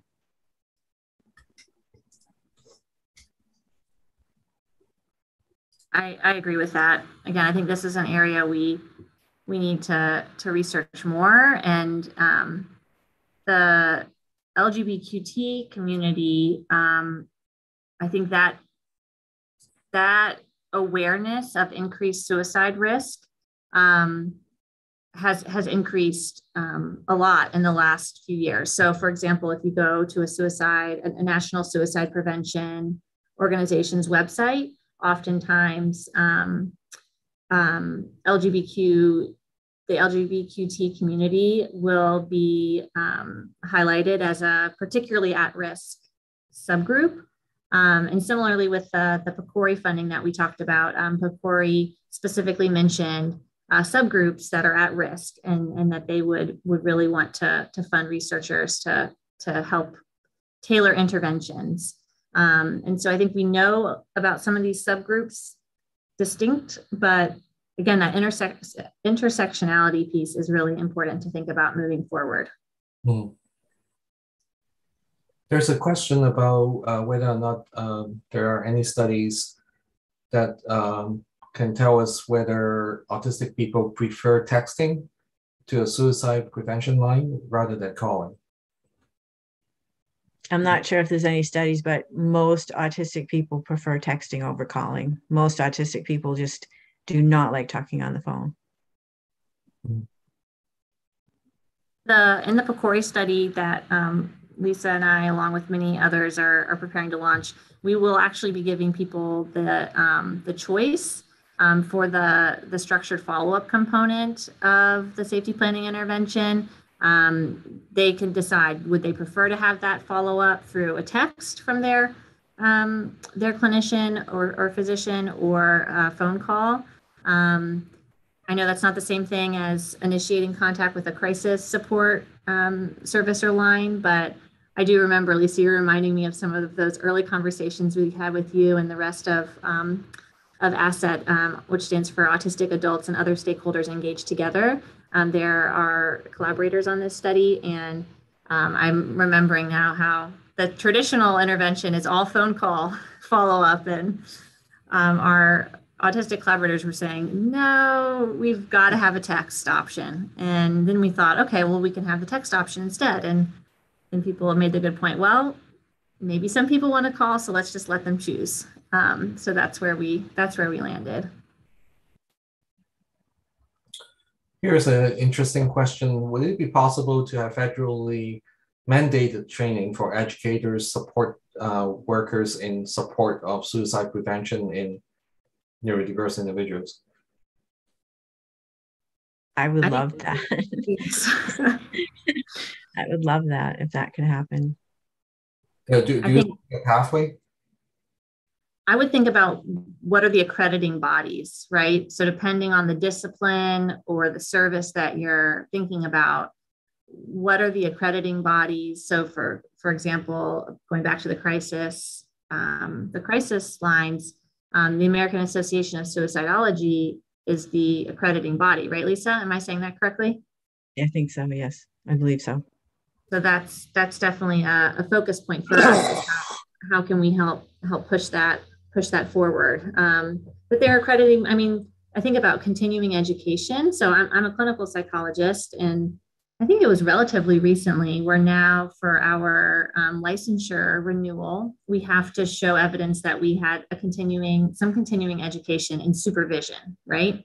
So things are added over the years. And I think depending on that discipline or the service that you're focusing on, it's figuring out what are those requirements and how can we increase awareness that autism needs to be part of that. Brenna and Lisa, thank you so much for talking about this really important topic. And Greg, thank you for making this happen. Greg has been really a trailblazer on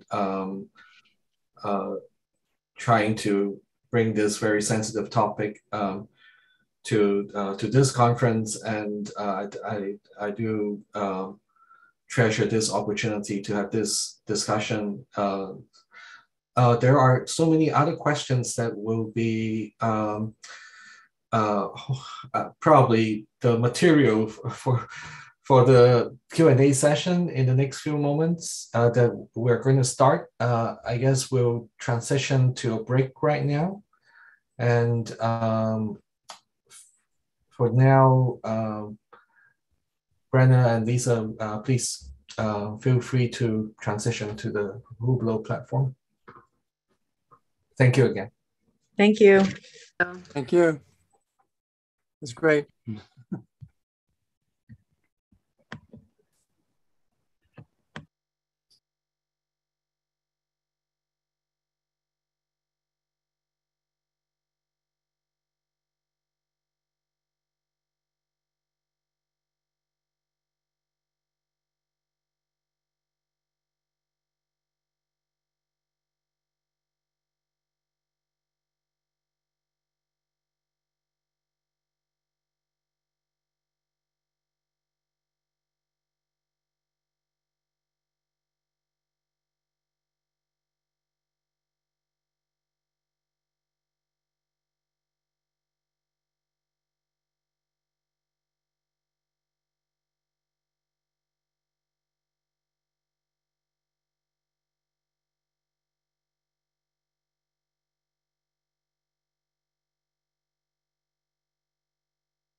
Welcome to the Stanford Neurodiversity Summit and to this session titled Navigating Chaos, Strategies to Support Belonging for Neurodivergent Students in Higher Education.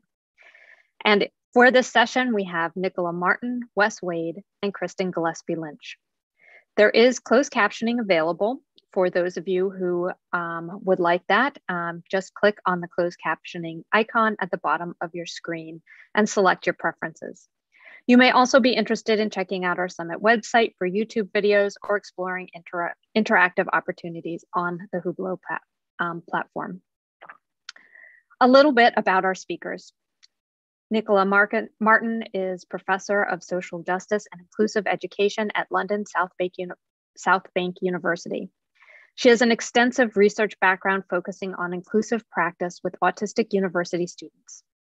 Wes Wade is a licensed clinical mental health counselor, a licensed clinical addiction specialist, and a certified clinical mental health counselor. He co-created the Students Moving Forward program at North Carolina State University, a career-focused program for autistic college students. And Kristen Gillespie Lynch is an associate professor of psychology at CUNY. Guided by collaborations with autistic people, she co-constructs and evaluates interventions to empower autistic adolescents and adults and reduce stigma. She developed and directs a participatory mentorship program for autistic college students, Building Bridges, Project Reach. This is the second of 3 fantastic sessions we have on the intersection between college and neurodiversity. This session is focusing research and best practices for creating inclusive and supportive environments for neurodivergent students on college campuses. Topics will include participatory research, employment of autistic researchers, universal design for learner, and peer mentorship, among other things. We will have a few moments for Q&A at the end of the session. Please feel free to submit questions utilizing the Q&A icon at the bottom of your screen during the session. We'll get to as many questions as possible at the end of the session. And now I am pleased to open this session with Dr. Martin.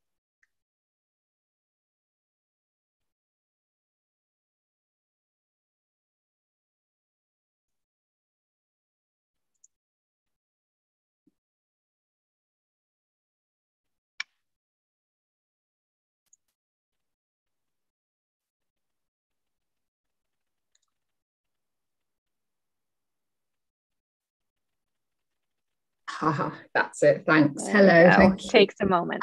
Yes, I just writing a message saying, please unmute me. Yes. Hi there. No, I did. Yes, there we go. Thank you so much. I'm just going to put my little timer on so I don't just go over time. I'm ticking very loud, but let's make it open. I'm absolutely delighted to be speaking at this conference, A, because it's fantastic, and B, because my son-in-law got his PhD at Stanford, and I really want to impress him. So thank you so much for inviting me. I'm going to share my screen in a minute. There's not a great deal of time. So this is a bit of a gallop through, which is going to signpost you to various bits of research which are relevant to this discussion. So I'll just share my screen now. Hoping I'm doing this properly. Let's see. From beginning, yeah. Can you see it? Yes, I'm assuming that you can see it. Yeah, good. I'm just making the assumption that you see it. That's great. Okay, so I'm really going to talk about the research principles which underpin the research centre which I lead at London South Bank University. The research centre is made up of a whole range of different research groups, all of which have the theme of social justice and global responsibility. But I'm going to talk particularly about the Critical Autism and Disability Studies Research Group, which is absolutely built on the principles of participatory and emancipatory research, which demand the authentic involvement of stakeholders in research, which recognises intersectionality and is designed for impact, i.e. to make a positive difference to people's lives, to be some use to somebody. And the concept of stakeholder is quite important here, because in our experience of conducting autism research, we find that often stakeholders are identified as professionals working within the field and people, maybe parents of autistic people, etc. And very often autistic people themselves are marginalized within the research process. So our research group is built on the principle of nothing about us without us, the idea of equality as an entitlement. And this includes fair employment of stakeholder researchers, by which I mean every time we get any funding for any sort of research, we always employ autistic researchers and we pay them fairly and make sure that they have decent and fair working conditions, because it's all very well giving somebody a job and then not looking after them in a way which is appropriate, but that's just really unfair and not a principle of social justice. So our research, I've got loads of examples of our research, but they are all involve autistic people. And when they're funded, the autistic researchers are paid, which is absolutely a crucial principle for us. So yeah, it's just, I think I might have just gone through 2 slides then. Sorry, I'll just go back one. Yeah, this principle about nothing about us without us is incredibly, well, you'll have heard this terminology, it's incredibly important. But one of our key structures, if you like, within the research centre is something called the Participatory Autism Research Collective. And I really want to draw your attention to PARC, as we call it. That's our acronym. It's quite a nice acronym. It's a community for people who want to promote autistic involvement in autism research, but it's primarily a community of autistic researchers who offer each other peer support and researcher development activities and collaborate very effectively in bidding for research funding, etc. We have all sorts of conferences and everything else, and it's completely egalitarian, absolutely unfunded, and you're all incredibly welcome to be part of the PARC. It's getting to be quite a big park, because we started off at London South Bank University, and now we have regional conveners all over the UK. So conferences, research development activities happen everywhere, and increasingly they're happening in the USA as well. So I've talked about it at CUNY before, and I'd really like to progress this relationship. I'm just wondering why my slides seem to be stuck. Oh, there you go. That's the website for PARC, and that's just our little illustration, which is done by one of our autistic researchers, which just describes the principles. And this idea about progressing into academic employment is incredibly important, because so many autistic researchers get PhDs, then don't get jobs in academia. So I'm going on to some examples of some research around these themes. So here's the first one here, Chown et al., examining intellectual prowess, not social difference, removing barriers from the doctoral viva for autistic candidates. Nick Chown is my researcher now on a project about access to healthcare checks conducted by doctors, which is an entitlement for autistic people in the UK. But what is happening is doctors are not necessarily confident about autism, and they're not really prioritising these healthcare checks, despite the fact it's an entitlement. But this piece of work that Nick Chown and other researchers did just really interrogated the barriers around the viva, because we all know, those of us who've had vivas, what a sort of socially challenging experience it is. So we generated guidance which is used really extensively in relation to the vivas. Sim et al. Here, developing a user-informed training package for mentoring people on the autism spectrum. This related to another project we did where we worked with autistic adults around the idea of mentoring, and the conclusions that we reached around the project were quite alarming in many ways, because so many mentoring schemes are unregulated and unsupervised, particularly in the UK. So a lot of the autistic people who had experience of being a mentee were quite critical of the way mentors engaged with them. and quite adamant that they wanted to set their own goals and be supported in realizing their goals rather than having goals imposed upon them by somebody in a mentoring role. And that translated into a training package which was taken up by the Department for Education in our country and is used to train mentors who are going to work with autistic students in our college and university setting. Now, the next one, Milton et al., it just tells you all about the Participatory Autism Research Collective. All these are available open access, and the link for that is here. Then we've got a recent paper which I wrote, Practical Scholarship, Optimizing Beneficial Research Collaborations Between Autistic Scholars, Professional Service Staff and Typical Academics in UK Universities. And the book it's in, Neurodiversity Studies, is edited by Nick Chown amongst other autistic researchers. And the key thing there is people identify as researchers very often by virtue of their relationship with the academy and the contract they've got. Therefore, many autistic scholars who are fantastic researchers are outside of the academy and disenfranchised from the process.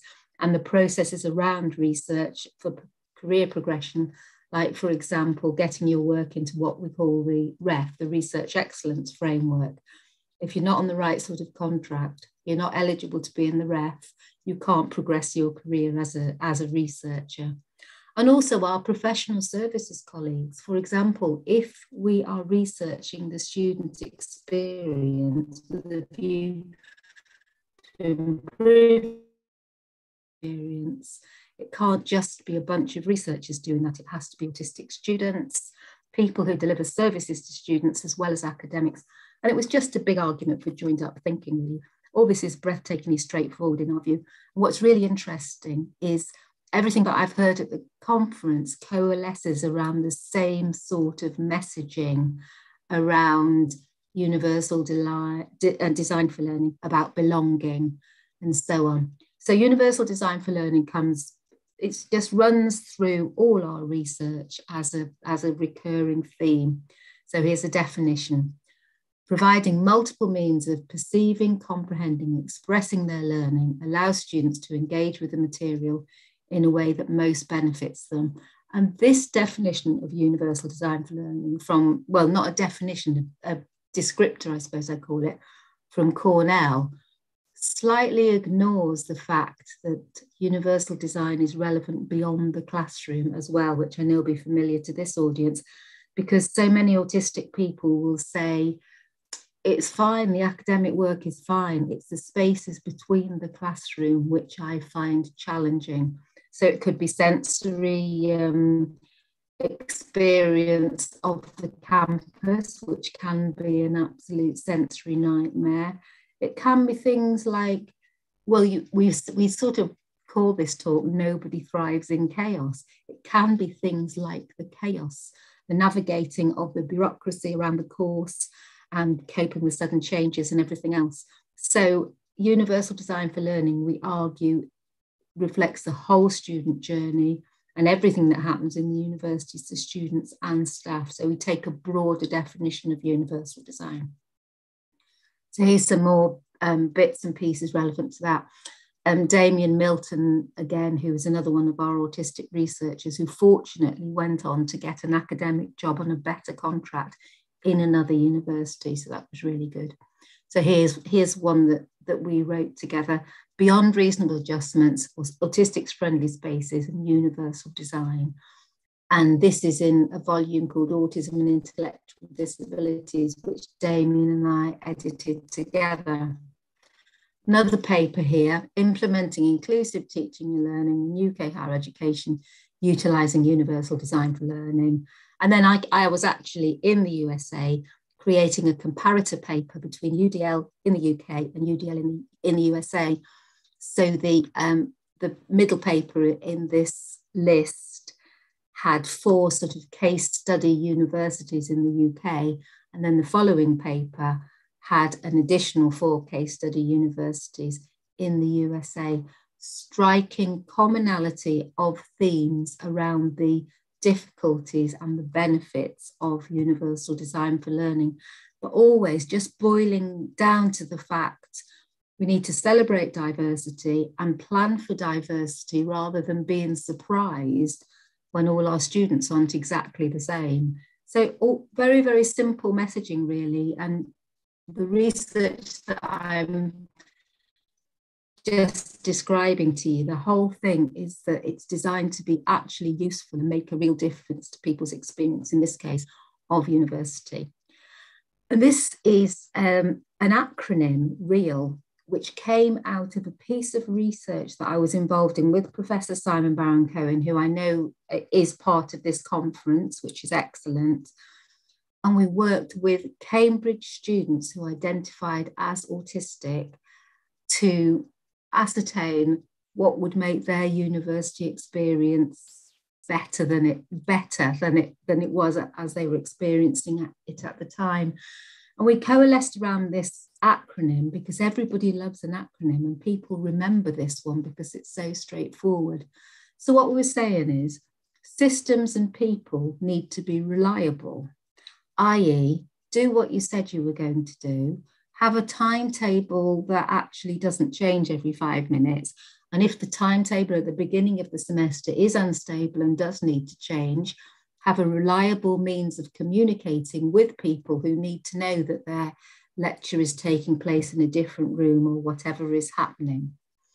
In terms of empathy, is this idea about seeing the world through the eyes of another person.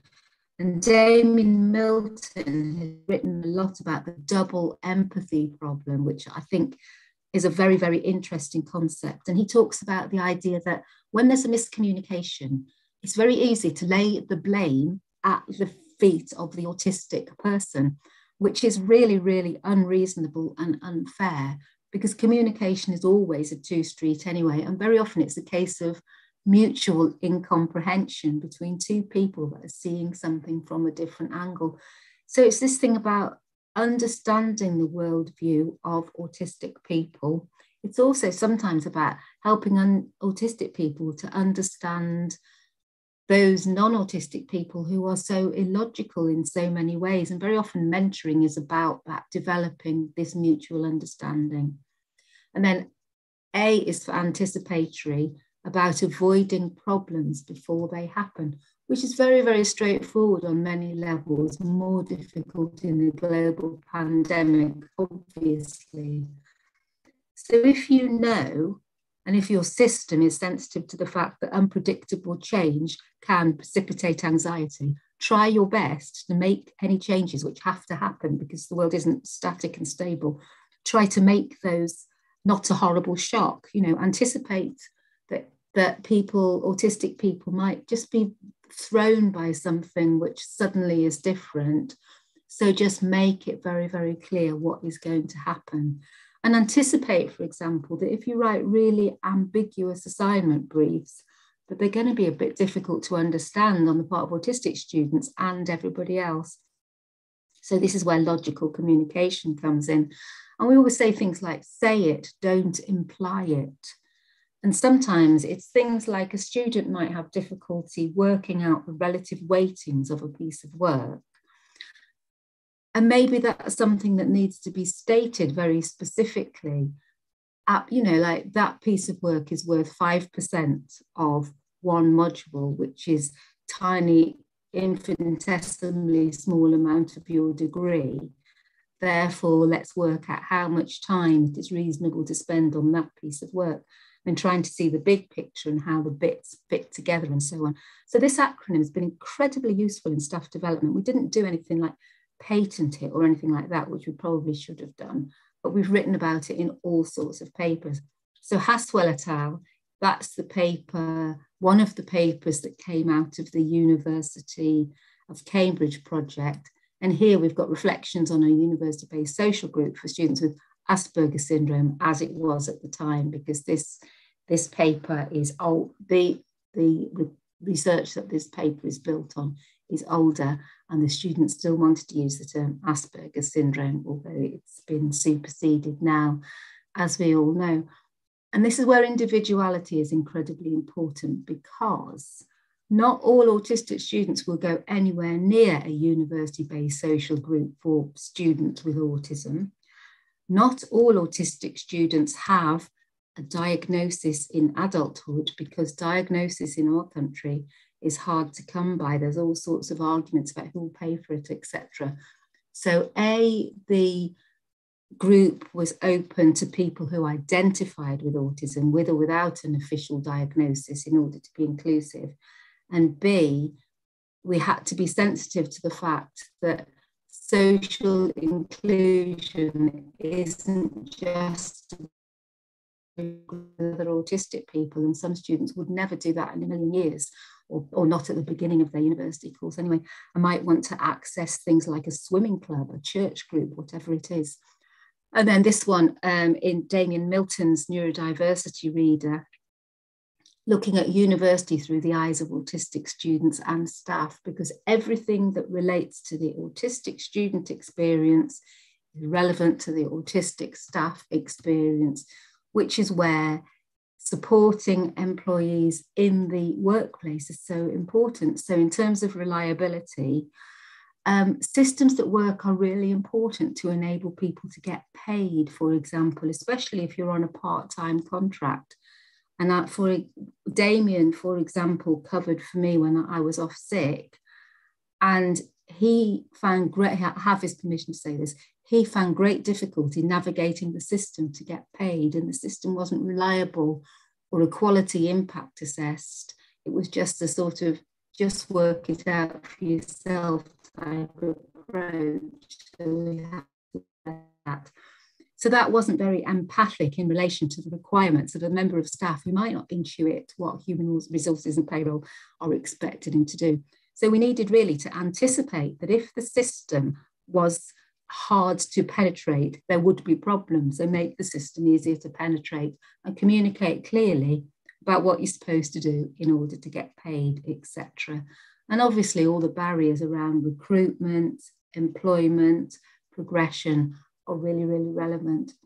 And this paper here, Martin and Callan, studying during the COVID-19 coronavirus pandemic, suggestions for autistic university students, that paper was cobbled together really quickly because it was absolutely urgent for reasons which I'm sure you understand. When the pandemic started, I was actually in New York at CUNY, or unable to get home. And I was thinking, what are our autistic students going to do? My time's just up now, so I'll just finish this point. And I worked with a group of practitioners who work with autistic students to put together some really quick guidance based on the real framework, which was absolutely essential. And the link is there for you to look at them. So that's me. And everything that is on this presentation is open access. And just please keep in touch. Please keep in touch with Park particularly. And I'll stop sharing now because my time is up. Thank you. Thank you, Dr. Martin. That was, you covered a lot of ground in a very short amount of time. So very much appreciate that. And I'm sure when we get to the Q&A, hopefully we'll have a little bit more opportunity to talk about some of those topics. So, so much to cover with such an amazing amount of research that you've done on such important topics. And that REAL acronym is a great takeaway, something we can all sort of think about and use as we move forward. So thank you. Thank you. Thank you for sharing. Yes. So at this point, I'm going to move us to our next speaker. So this is a session with a lot of information in it. And Wesley Wade is going to be joining us for this next session. So Wes, if you want to, there we go. We see you on the session. So I'm going to turn it over for you, to you, and let you take it away from here. Thanks.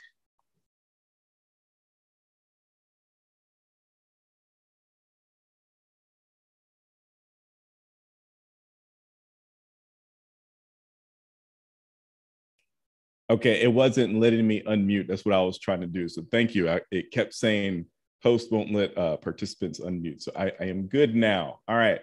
Well, my name is Wesley Jackson Wade. I go by Wesley or Wes, he, him are my pronouns.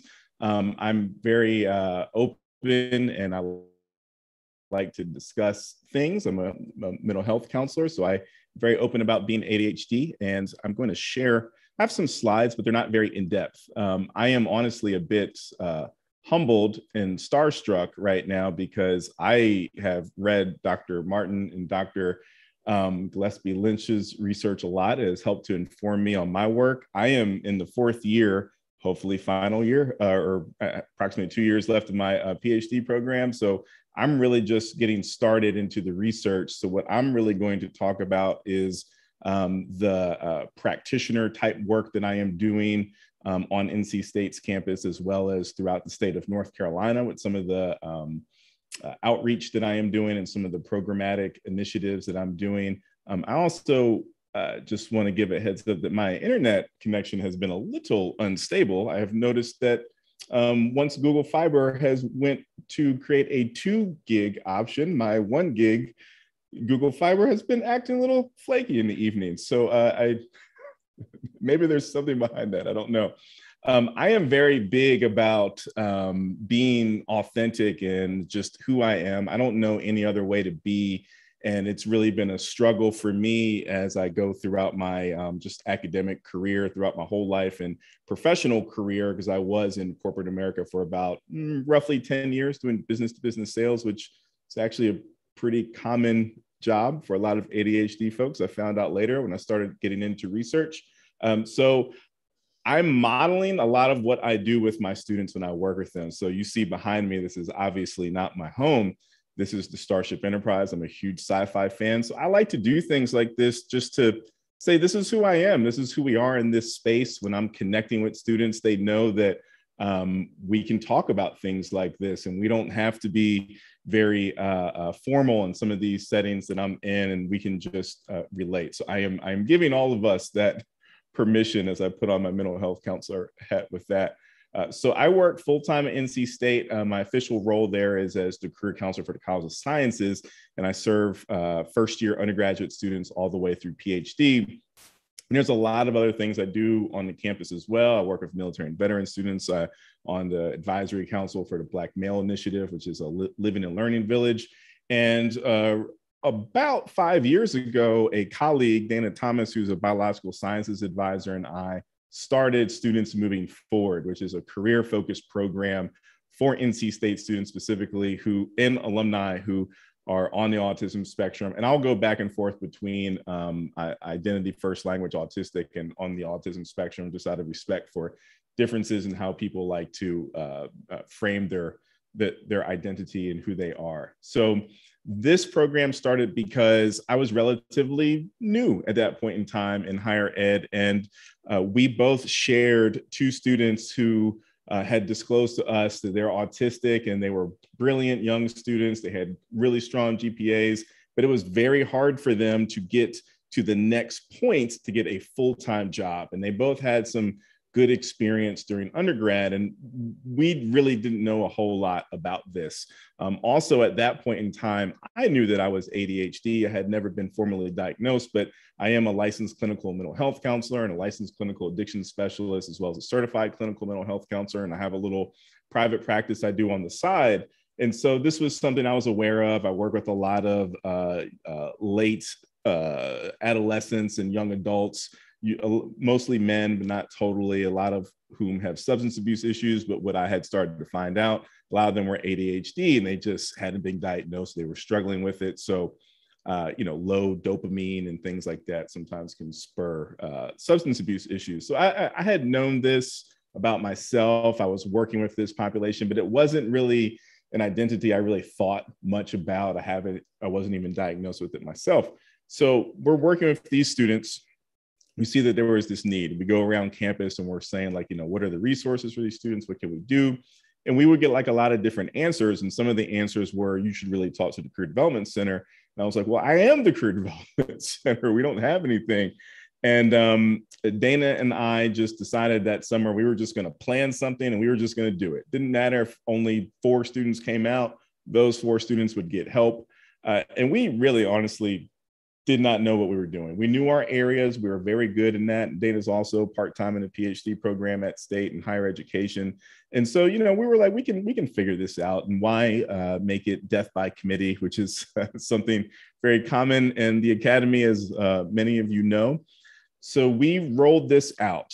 And in the first year, we learned a lot every year, but in the first year, what I realized is that we were doing the same thing that a lot of us acknowledge happens in other spaces. If there's going to be a Women in STEM symposium and all of the speakers and all the planners are men, that's a problem. If there's going to be a workshop about being Black in the workplace and nobody on the panel or in the planning committee is Black, that's a problem. So here, we were doing this program and no one was autistic who was in the planning of it or who had a part in it. And I didn't even stop to think about that. And I share that pretty frequently when I have conversations or do panels and workshops about this, because we need to have that grace and humility to understand that we can all make that mistake, but it's what do you do once you understand that you made that mistake? So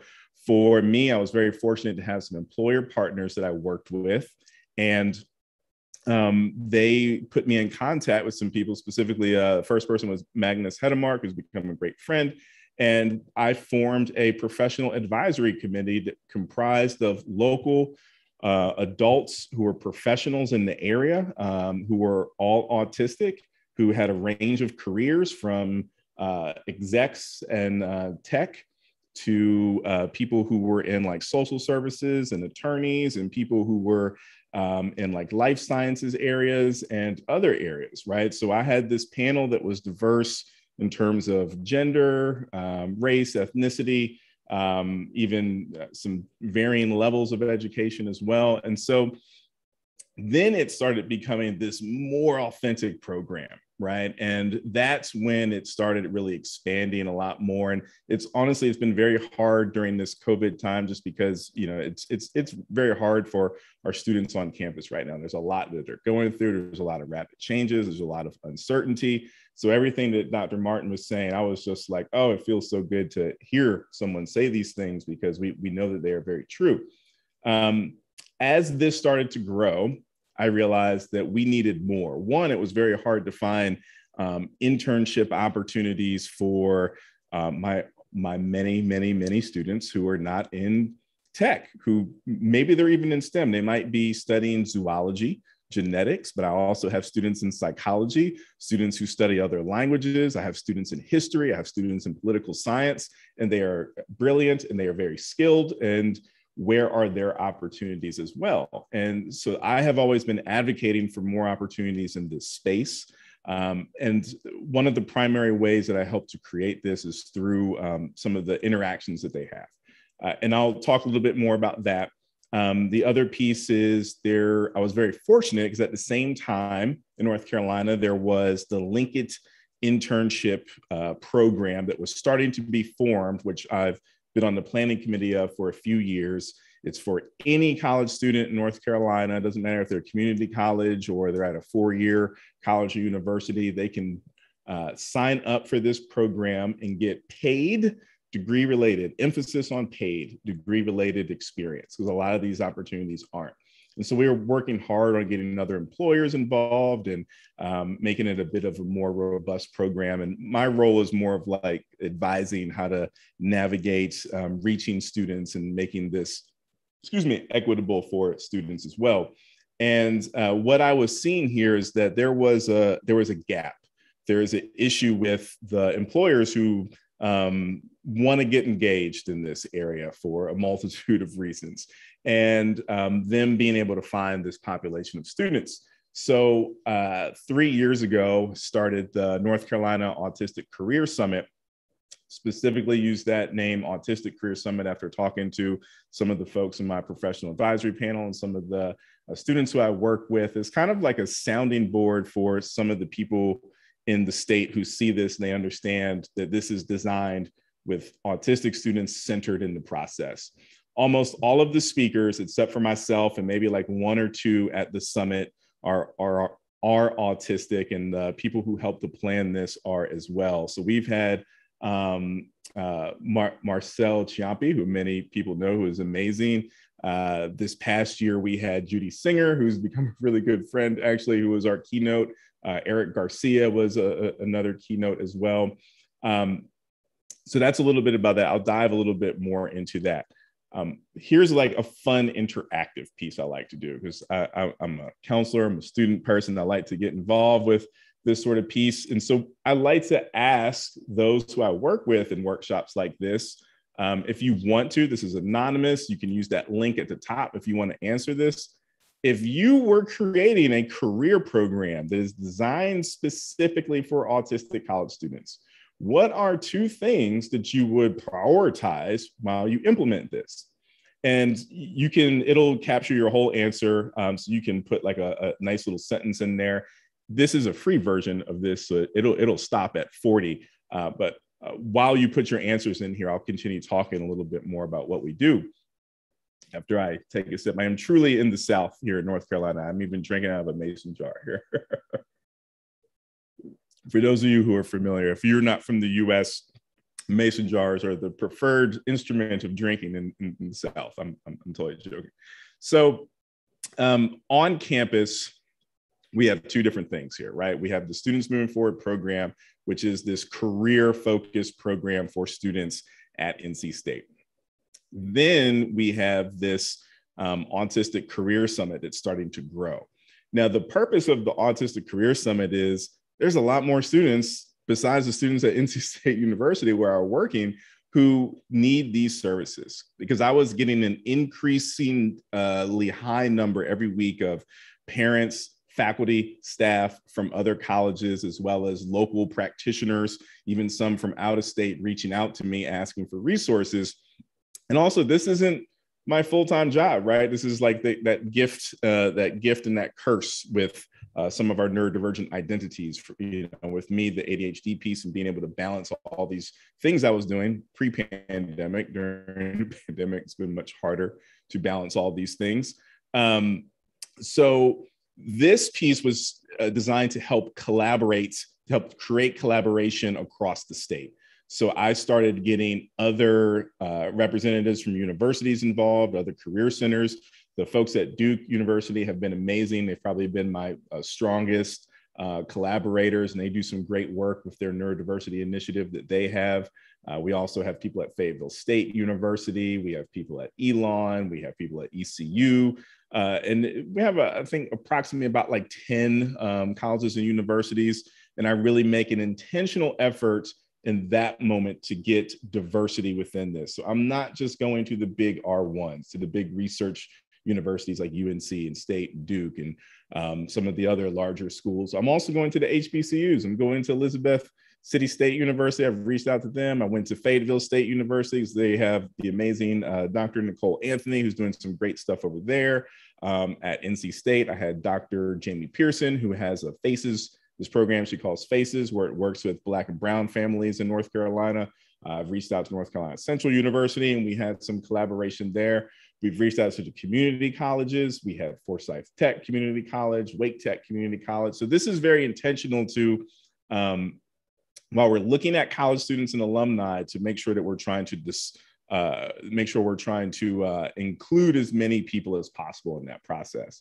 The other part is really getting employers involved, right? So I'm leveraging the fact that I'm at this very, notable STEM university in, the Southeast that has, all of the major organizations recruiting here for our STEM students. And so I'm just leveraging these contacts that we already have to say, I know you're already doing this, you want to participate with this.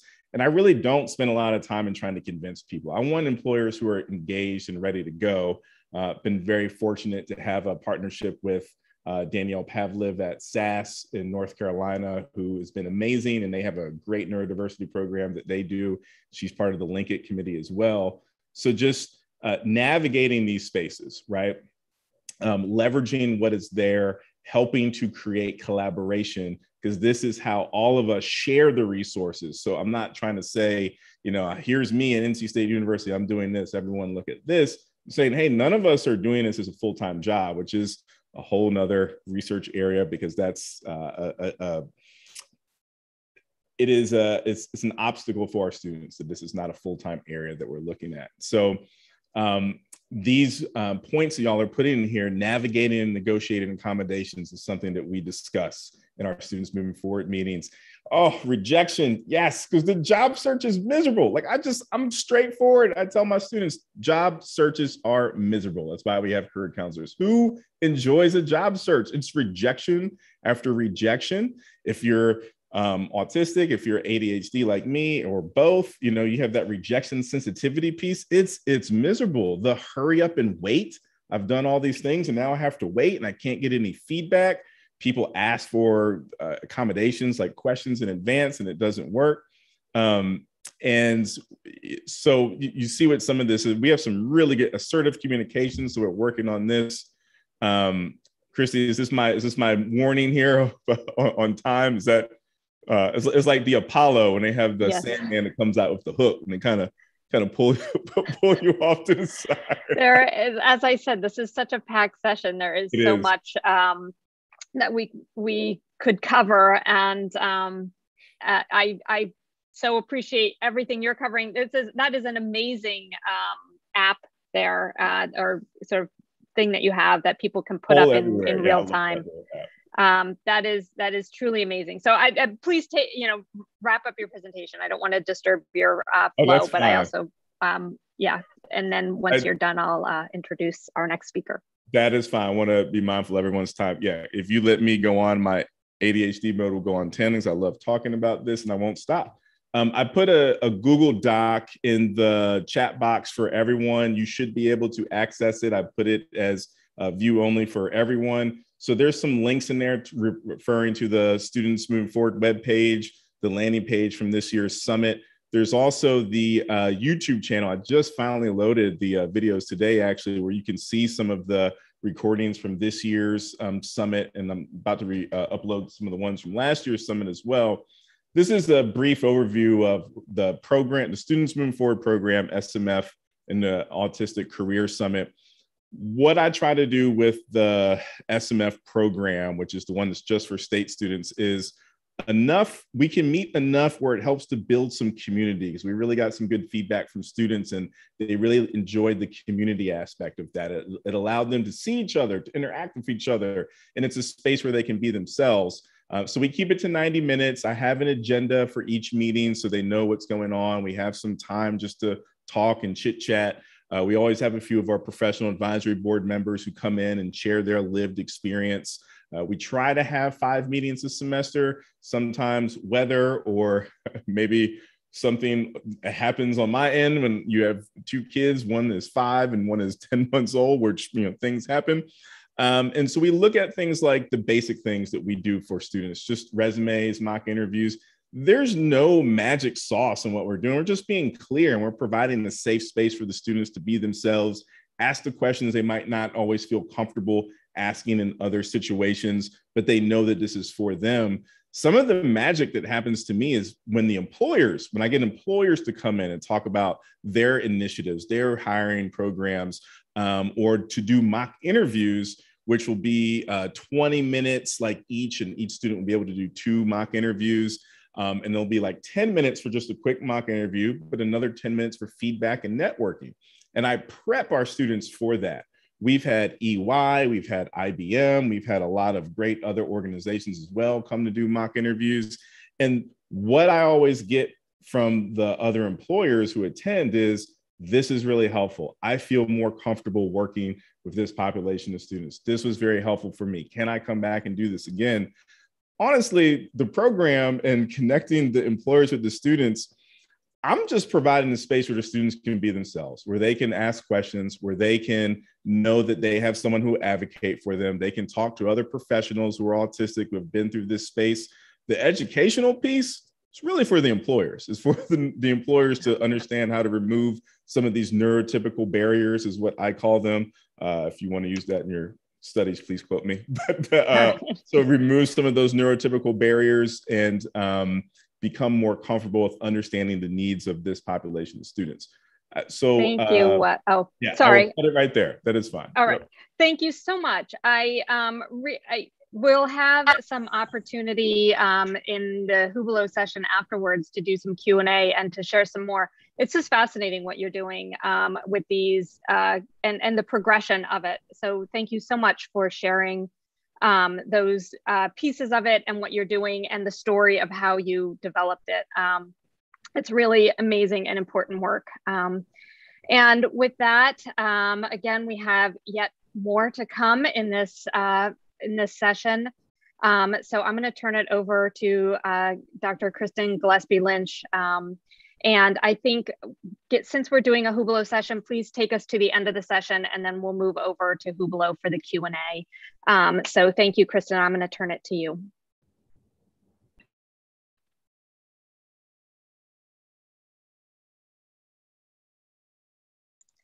If somebody can ask to help Kristen unmute.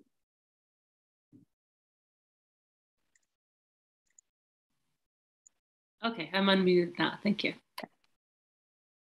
So thank you for including us. We're really excited to be here and by all of the presentations before. And I'm going to talk very quickly in the interest of time, but you'll see my virtual co-authors, my student co-authors, as we move through the presentation. So I'll be talking about a participatory mentorship program at the College of Staten Island, CUNY. And just like Wes did, I would like this to be as interactive as possible. So in the chat, I'm going to post some questions that I'd like you to answer while you introduce yourself. And there's two main reasons for this. One, to get a sense of who's present, but also to think about what we collectively as a community want to do moving forward. So if you could answer the questions, what are key innovations and our areas of needed growth for autism work in your community? And how is your work informed by universal design and/or the neurodiversity movement?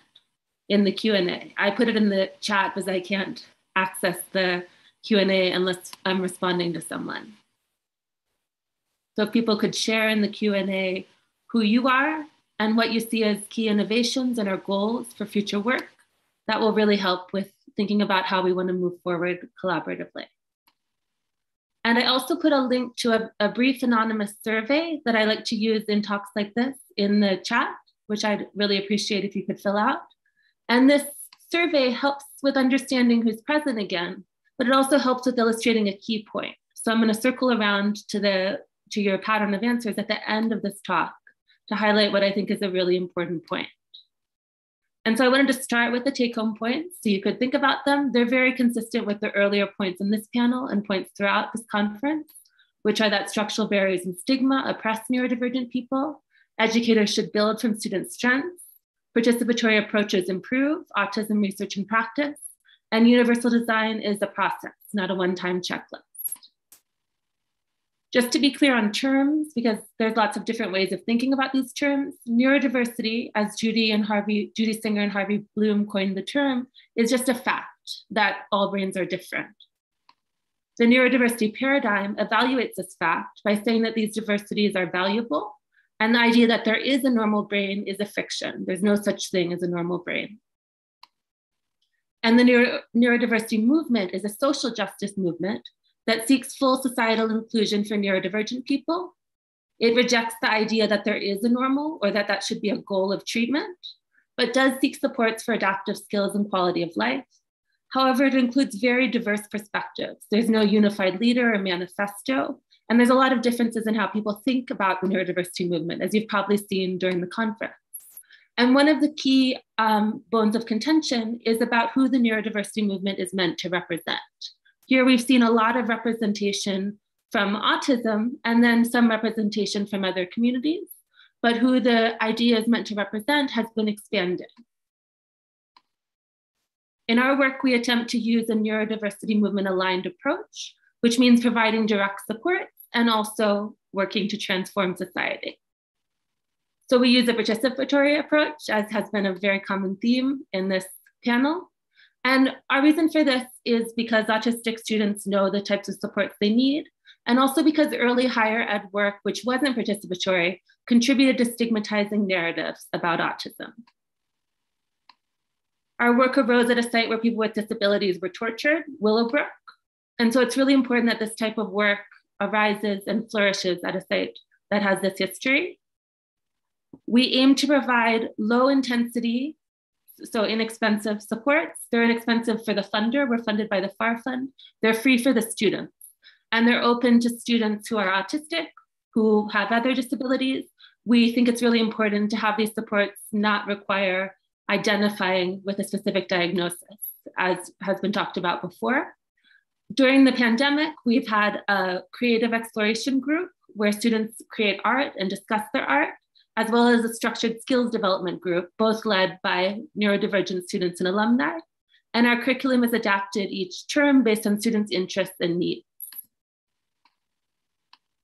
This is Jin de los Santos, one of the leaders of the Project Reach Skills Development Group. Jin attended the Autism Campus Inclusion Program put on by the Autistic Self-Advocacy Network and found it incredibly transformative, and returned this past summer as a volunteer there and asked them if we could use their curriculum in our mentorship program this term, which they were happy to let us do, and which we found to be incredibly valuable at sparking really wonderful conversations with the students. As long as you credit them, you could reach out to them and ask for access to these resources, because they're really wonderful. We do a lot of participatory research about the strengths and challenges of autistic students. In one study, we examined the writing skills of autistic and non-autistic students at the College of Staten Island. We found that the autistic students produced higher quality writing than non-autistic students, but also reported more perfectionism than non-autistic students. In a follow-up study focused on fiction, the prior study was focused on nonfiction. We found that autistic students again produced higher quality writing than non-autistic students at the specific institution, but there were relatively few differences. And the autistic students tended to produce writing with less of a climax than non-autistic students. They also reported really enjoying writing, aligning with the panel that we saw earlier today, probably a number of you saw it, about how creative arts and other types of paths can be really valuable for some students on the spectrum. In another participatory study conducted with autistic and non-autistic collaborators at varied institutions, we examined the career goals and motivations of autistic students. And we asked them a number of qualitative questions, which were coded by 2 students who are neurodivergent in other ways, blind to autism identification. In this sample, which included students from a range of institutions, we found that autistic students were more likely to report writing as a skill that would help them get a job than non-autistic students. So expanding on our finding just at the College of Staten Island that writing can be a strength, although this was based on self-report in this case. And we also found that autistic students expected discrimination to stand in the way of their dream job more than non-autistic students, which we've talked about during this panel and throughout the conference as something that is unfortunately observed in a lot of research literature and in a lot of people's lives. So a lot of our work focuses on this, on addressing discrimination and stigma, and that barrier to the success of autistic students. In our early work, this work tended to be less participatory. So we had one autistic collaborator on our initial training about autism that we evaluated in a number of cultural contexts. But more recently, we've developed collaborations with autistic students to highlight their perspectives in the trainings that we develop. We expected that a participatory training would be more effective than a non-participatory training. So the participatory training included autistic students' insights and highlighted their stories, while the non-participatory training was quite neurodiversity aligned, but it lacked any autistic input and it lacked autistic people's stories. And we expected the participatory training to be more effective than the non-participatory one for obvious reasons. We did find that the participatory training was more effective than the non-participatory training in improving explicit stigma, autism knowledge, and attitudes toward inclusion in a main study that was conducted at 2 institutions in the United States and 1 in Lebanon. And we built on that work with a more recent study developed to help faculty and other educators understand and appreciate autism. Here are my wonderful collaborators on this study from around the world. They include 8 autistic and 7 non-autistic scholars at various stages in their academic careers.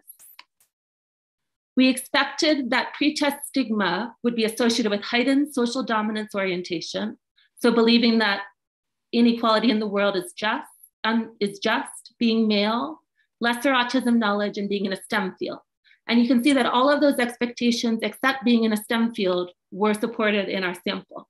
We also expected the training to lead to improvements in autism knowledge, stigma, and attitudes toward inclusion. This is one of the quotes that is highlighted in our training about the inaccessibility of all of society. And on the next slide, you'll see Sergey, a leading researcher and mentor within Project Reach, sharing their perspectives on this particular quote. My name is Sergey, and I'm a graduate student at the College of Staten Island. My pronouns are they, them, and I have ADHD. I'm going to be talking about the quote you just saw, and I will be reciting a part of it. It is very important to understand the difference between providing accommodations and universal design. Providing accommodations means that making a change for the person, which means that inequality has to exist in the first place. Then the burden of fixing that inequality is placed entirely on the person receiving the accommodation. Accommodations also result in imperfect solutions. For example, a student receiving extra time on a 4-hour exam would end up taking a 6-hour exam if they're receiving 1.5 extra time, and an 8-hour exam if they're receiving double time. This is a full workday without as much as a lunch break. This underlines the inherent inaccessibility of nearly all of society. Seemingly nothing is ever designed to be accessible in the first place. It is very important to design classes and educational spaces with a diverse student body in mind. It is important to follow the critical basic principle of universal design, which is to think about the actual students who are going to be attending those classes and are going to be using those educational spaces.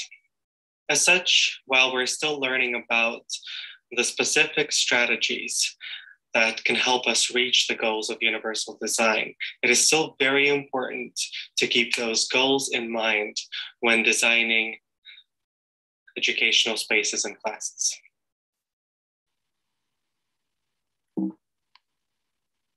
My name is Sergey, and I'm a graduate student at the College of Staten Island.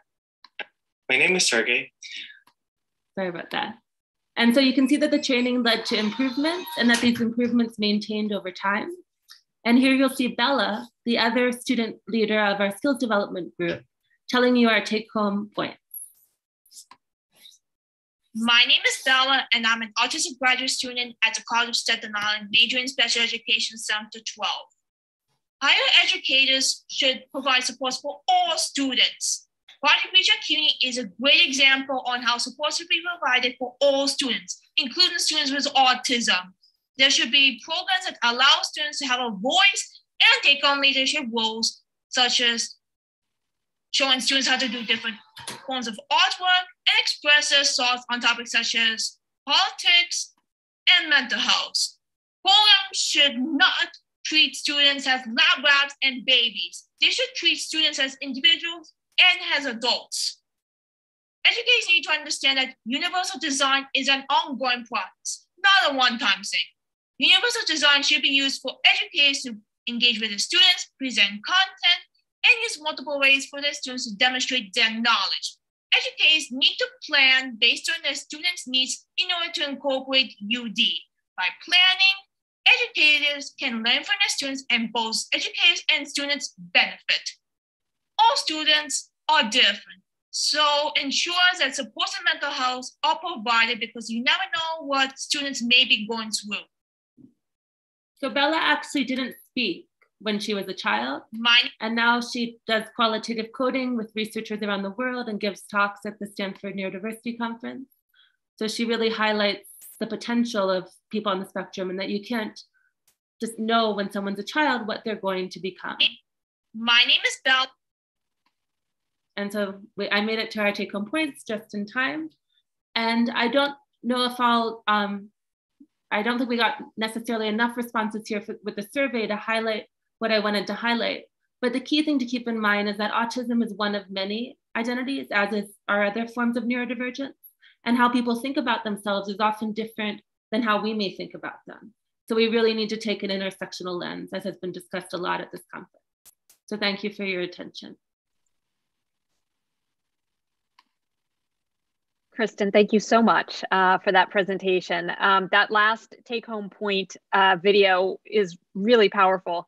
That's something that I will remember, and not just what she said, but her obvious passion in saying it. So thank you for sharing that, as well as the rest of the work that you're doing. This has been an amazing session. Thank you to all of our panelists for this session. I feel like we have presented a lot of information, and there's so much more that we can do with it. We are lucky enough that some of our panelists are able to join us in Hubelo to spend some time on Q&A. So I'm going to give some instructions on how to get over there for those who are wanting to and able to do that and participate in the Q&A sessions, because I'm sure there's, since we were not able to get to the Q&A in this main stage session. So I'm just going to share how to do that before we move into our next session. So we do have another session coming up here on this main stage. So if you are wanting to continue with us, you can stay right where you are, and we'll have another session coming up right after we transition for those who are interested in going to Hubelo. So stay put if you would like to stay for that. If you would like to join us on Hubelo and have some Q&A time with some of the panelists who are able to stay, just open your browser to Hubelo, click on the rooms icon, and find the session. It will be the college track session, day 2. So here we have your selections today, staying on the main stage or joining our panelists in Hubelo for some additional Q&A. And so I thank everybody who participated in that session. It was really enjoyed all of what you had to share. And for those who are able to go over to Hubelo, you can do that now. We will have somebody over there waiting to let you in and monitor and moderate that Q&A session. And with that, I will transition to our next session. To those of you who are joining us new, welcome to the summit. And to this session, this is a K-12 session that we're doing here. All sessions are recorded and transcribed. If you're new, there is closed captioning available. You can click on the closed captioning icon at the bottom of your screen and select your preference. You may be interested in checking out the summit on our website or the link on our website to the YouTube video that will allow you to watch, rewatch or watch sections of the summit that you may have missed. And please do explore the interactive opportunities on our Hubelo platform. At this time, I would like to welcome our speakers for this session and our moderator, Robin Shader, who is going to introduce our speakers. And I will turn it over to you now, Robin.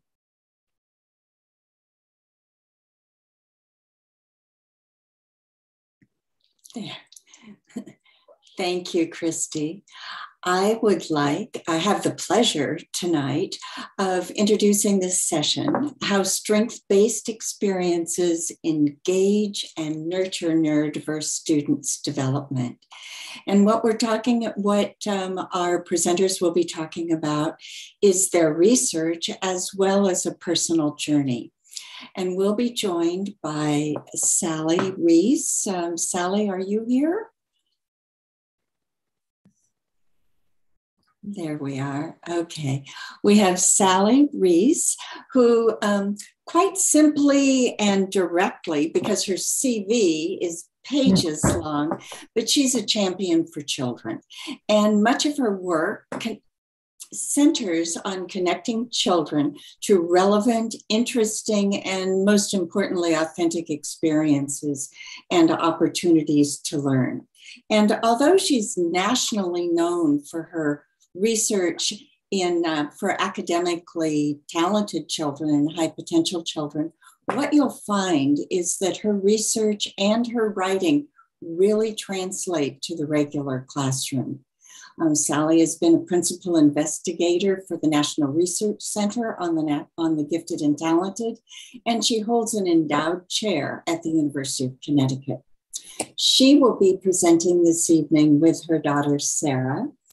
And Sarah's an assistant professor in residence in counselor education and counseling psychology. In particular, she's interested in counseling students with special needs. She recognized very early on that she really wasn't quite the same as her classmates before others noticed. And fortunately, she is quite articulate, as you will learn, and she has the gift of perseverance, which is why she is sitting there with a PhD from the University of Connecticut and was named one of the 22 people to watch in 2E from Variations magazine. And now we know we will see a lot more from Sarah in the years to come. So Sally and Sarah, we are eager to hear your presentation this evening. Thank you, Robin. Thank you, Robin. And we're delighted to be with you. We will be talking about both our professional journey as well as our personal journey. And we're actually very excited about having the opportunity to present together. We don't get to do this very often. So tonight I'll be talking about a little bit about what it is to parent a 2E student. And also I'll be chatting a little bit about some current research that we've been doing recently related to a grant that we were able to get from the Jacob Javits Foundation, which is a national program that looks at talent development in young people. And our grant actually, and what we're going to be talking about today, is how each of us began our 2E neurodiversity experience. We're going to talk a little bit about an overview of research about 2E. We're going to talk a little bit about parenting and advice that we can give, and also a little bit about research that we believe is needed in the 2E field. I'll start with my journey. I, as Robin said, have worked at the NEAG Center for Gifted Education and Talent Development, NEAG School of Education, now called the Renzulli Center for my husband and partner, Joe Renzulli. And we, over the years, had many, many calls about bright kids with autism, bright students with learning disabilities. I'm also friends and colleagues with Susan Baum, who's one of the leading people in the world in this area. And when I was department head of educational psychology, the LD program was in our department. I have a lot of personal knowledge of smart students with neurodiverse needs at the University of Connecticut and in K-12 schools. And then I became the parent of this young woman who was extremely bright, but also had some learning challenges, as she will discuss with you.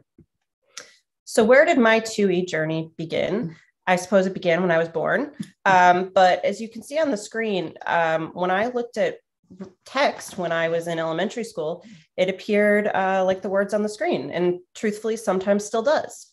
So as Robin indicated, I began to notice that things were different between me and my elementary school peers in first or second grade, because essentially they were learning to read and I wasn't. In elementary school, I started getting pulled out of classes for remedial reading and math quite early, probably first or second grade, and that continued for most of elementary school. When you speak to a lot of twice exceptional students, you're going to hear a lot of themes. And one of the themes is that they develop strategies to hide their disability. And I had mine, and I'll share some with you. So to hide the fact that I couldn't read, I memorized books at home that my parents read to me, one of which is on the screen, which was Norma Jean Jumping Bean. And I memorized all the words on the page, and I knew when to turn the page. And so I would essentially read Norma Jean during reading class. And this was one of the ways that I, cognitively kind of protected myself and made me feel that everything was okay early on in school. Another one of my strategies was when we had to read out loud in class in elementary school, I would say that I wasn't feeling well and I went to the nurse. And this happened at least twice a week for most of elementary school. The nurse's name was Miss Bixby, and I would go down and we would have really great talks. And again, I felt very safe with her. And that was really important. I think in elementary school, at home, my parents just spent hours reading to me. And it's really because of their dedication and the time that they put in just sitting and reading with me that I am now able to read as well as I can and to be successful. So Sarah's early childhood was really, unfortunately, I think most of her learning problems manifested with anxiety, fear, misunderstandings. We were consistently told what she couldn't do. She scored at the 2nd percentile in reading, and I was called in several times and essentially told, look, you have a daughter that just isn't doing very well, and she's probably not going to be a very good student. We had multiple meetings and she had multiple assessments. And that's one thing I really want to indicate for the parents who are listening.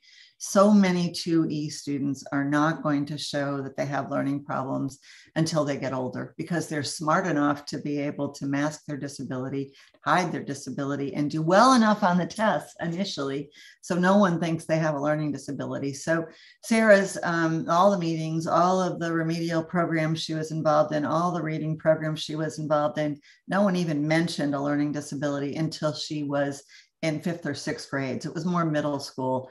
I will tell you that at that point, in all of the meetings, we started getting frustrated because no one ever talked about her strengths. No one ever talked about the things she could do well. So one thing that I want to highlight is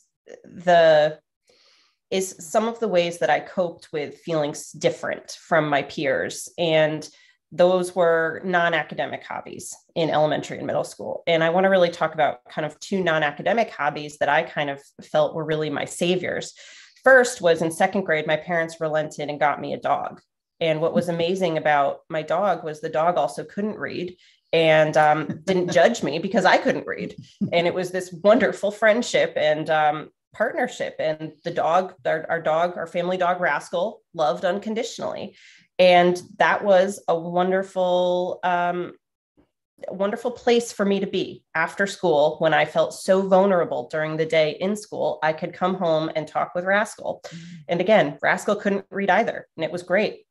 The second non-academic hobby that really saved me in elementary and middle school was participation in a ballet class outside of school. I loved ballet, and my skills in ballet were not based on my ability to read. And ballet also gave me a really nice opportunity among my peers to be good at something in class. I didn't feel good about myself in school. So when I was doing ballet, I felt really confident, and I was really proud of that. I was formally diagnosed, as my mom mentioned, in middle school. I was diagnosed with a reading disability or dyslexia, writing disability, ADHD, and an auditory processing deficit. And I was put on an IEP right away.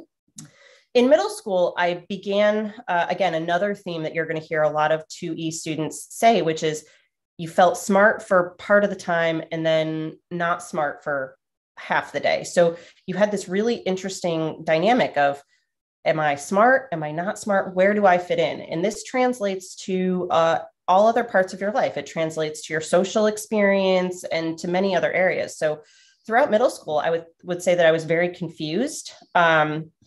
Again, was I friends with the honor students who I was with for part of the day, or the lower kind of ability, not really academically serious students? At home, again, my parents dedicated so much time to sitting with me and doing my homework with me every night. They'd have to reteach me most of the content. They'd have to read my textbooks with me. My younger sister spent hours helping me with homework, reading things to me. And overall, I would say that when I entered middle school, I don't think I understood the magnitude of my differences, but when I left middle school, I did feel very different than my peers. And that was complicated, and I didn't fully understand what it meant yet. High school was challenging. High school was a very challenging time for me.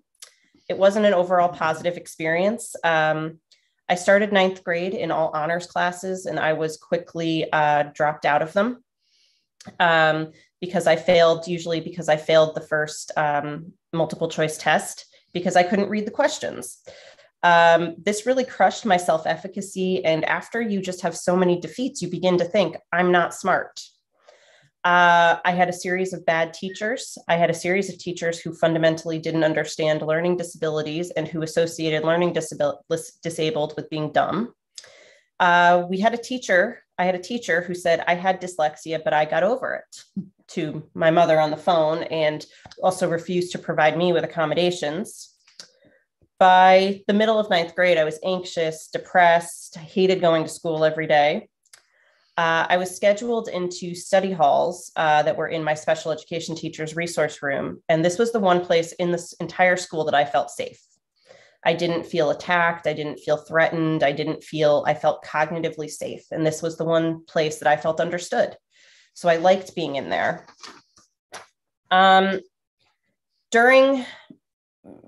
Throughout my first 2 years of high school, we had a number of IEP meetings. And the IEP meetings, I went to them at first, and the IEP meetings were always negative. It was always what I couldn't do, how I couldn't spell, how I couldn't take multiple choice tests, how I didn't know grammar, how I couldn't do this properly. Spell. Yeah. And the accommodation suggestions were always how to try to make me spell better. And it was just infuriating. And I had to stop going almost out of self-preservation because I didn't want to hear the teachers who I'd then have to see the next day talking about all the things I couldn't do with solutions that also were painful. So the solutions, as I said, were, let's have Sarah sit with someone and practice spelling for hours. I'm dyslexic. I'm never going to spell well, and that's okay. I switched in 10th grade. After 10th grade, I just couldn't go back to my public school. So my parents, beyond generously, put me into a private school. And there, the teachers got to know me as Sarah, not as somebody with a learning disability, and allowed me the opportunity to learn and have some agency in how I learned. So they would say, they understood I wasn't great at taking tests. So they would say, okay, after you take the test, why don't we talk about some of the questions you struggled on? And you could write an essay about something. And this is really the reason that I am where I am today. At the end of sophomore year in high school, I wasn't on any college prep class track for classes. So I was, this going to this private school really changed my trajectory. Going to the private school, I also got reinvigorated to have a social life again. I really had no friends by the end of 10th grade. I didn't want to participate in anything socially. And, I became involved in the debate club, and I got really into working on the different debate cases, and I would go to debate tournaments on the weekend. This gave me so many opportunities to meet people from different schools. My senior year, I became head of the club, and this taught me leadership skills, but it also made me feel smart, and it made me, again, engaged and part of the community. So I went to Union College in Schenectady, New York for my undergrad. And I did everything wrong in college because I felt that I had everything under control for my learning disability. I didn't take any accommodations. I didn't listen to any advice. And I wanted to prove that I could do this on my own and that I could beat my learning disability. And I had it. And, amazingly, my grades showed that. So my grades were not great my first few years. But my junior and senior year, my grades improved as I started speaking with my professors about my learning differences. But again, I think you'll find, as you see in the research, it's a common theme that 2E students want to prove that we can do it on our own. I began graduate school and I began studying disabilities. And I think that studying disabilities really led me to a deeper understanding of my own experiences. And I found a lot of people who had stories similar to mine and experiences similar to mine, and were looking for a community, which we now have in the neurodiverse community. Where I am now, so I've completed my master's degree and doctorate. I worked as a counselor for 5 years in UConn athletics, and now I'm an assistant professor in residence at UConn in counselor education. So why am I telling you my story? So first, you're going to see the themes that come up in my story over and over again throughout this summit and in the research that's presented next in our presentation. And second, there are very few faculty members, there are very few examples of 2E adults as professionals.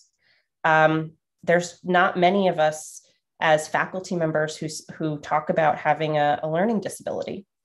When I was growing up, I knew that Leonardo da Vinci was thought to have had dyslexia, and Tom Cruise said that he had dyslexia but got over it. I had no examples of people who learned and thought and had a brain like mine in the working world as adults. I didn't know what that looked like. And that's challenging. It's really, really important for this population to have mentors, and to mentor others like them who are aware, so that young people with 2E who are 2E can see people in the community who have fulfilled their potential. And so what does that mean in terms of the 2E research and the neurodiversity research? I was interested in doing research and had conducted research on this population before I knew that our daughter had a learning disability. And we define neurodiverse, twice exceptional, that is, students that are very, very bright, have potential for high achievement and high creative productivity, and who also manifest a learning disability.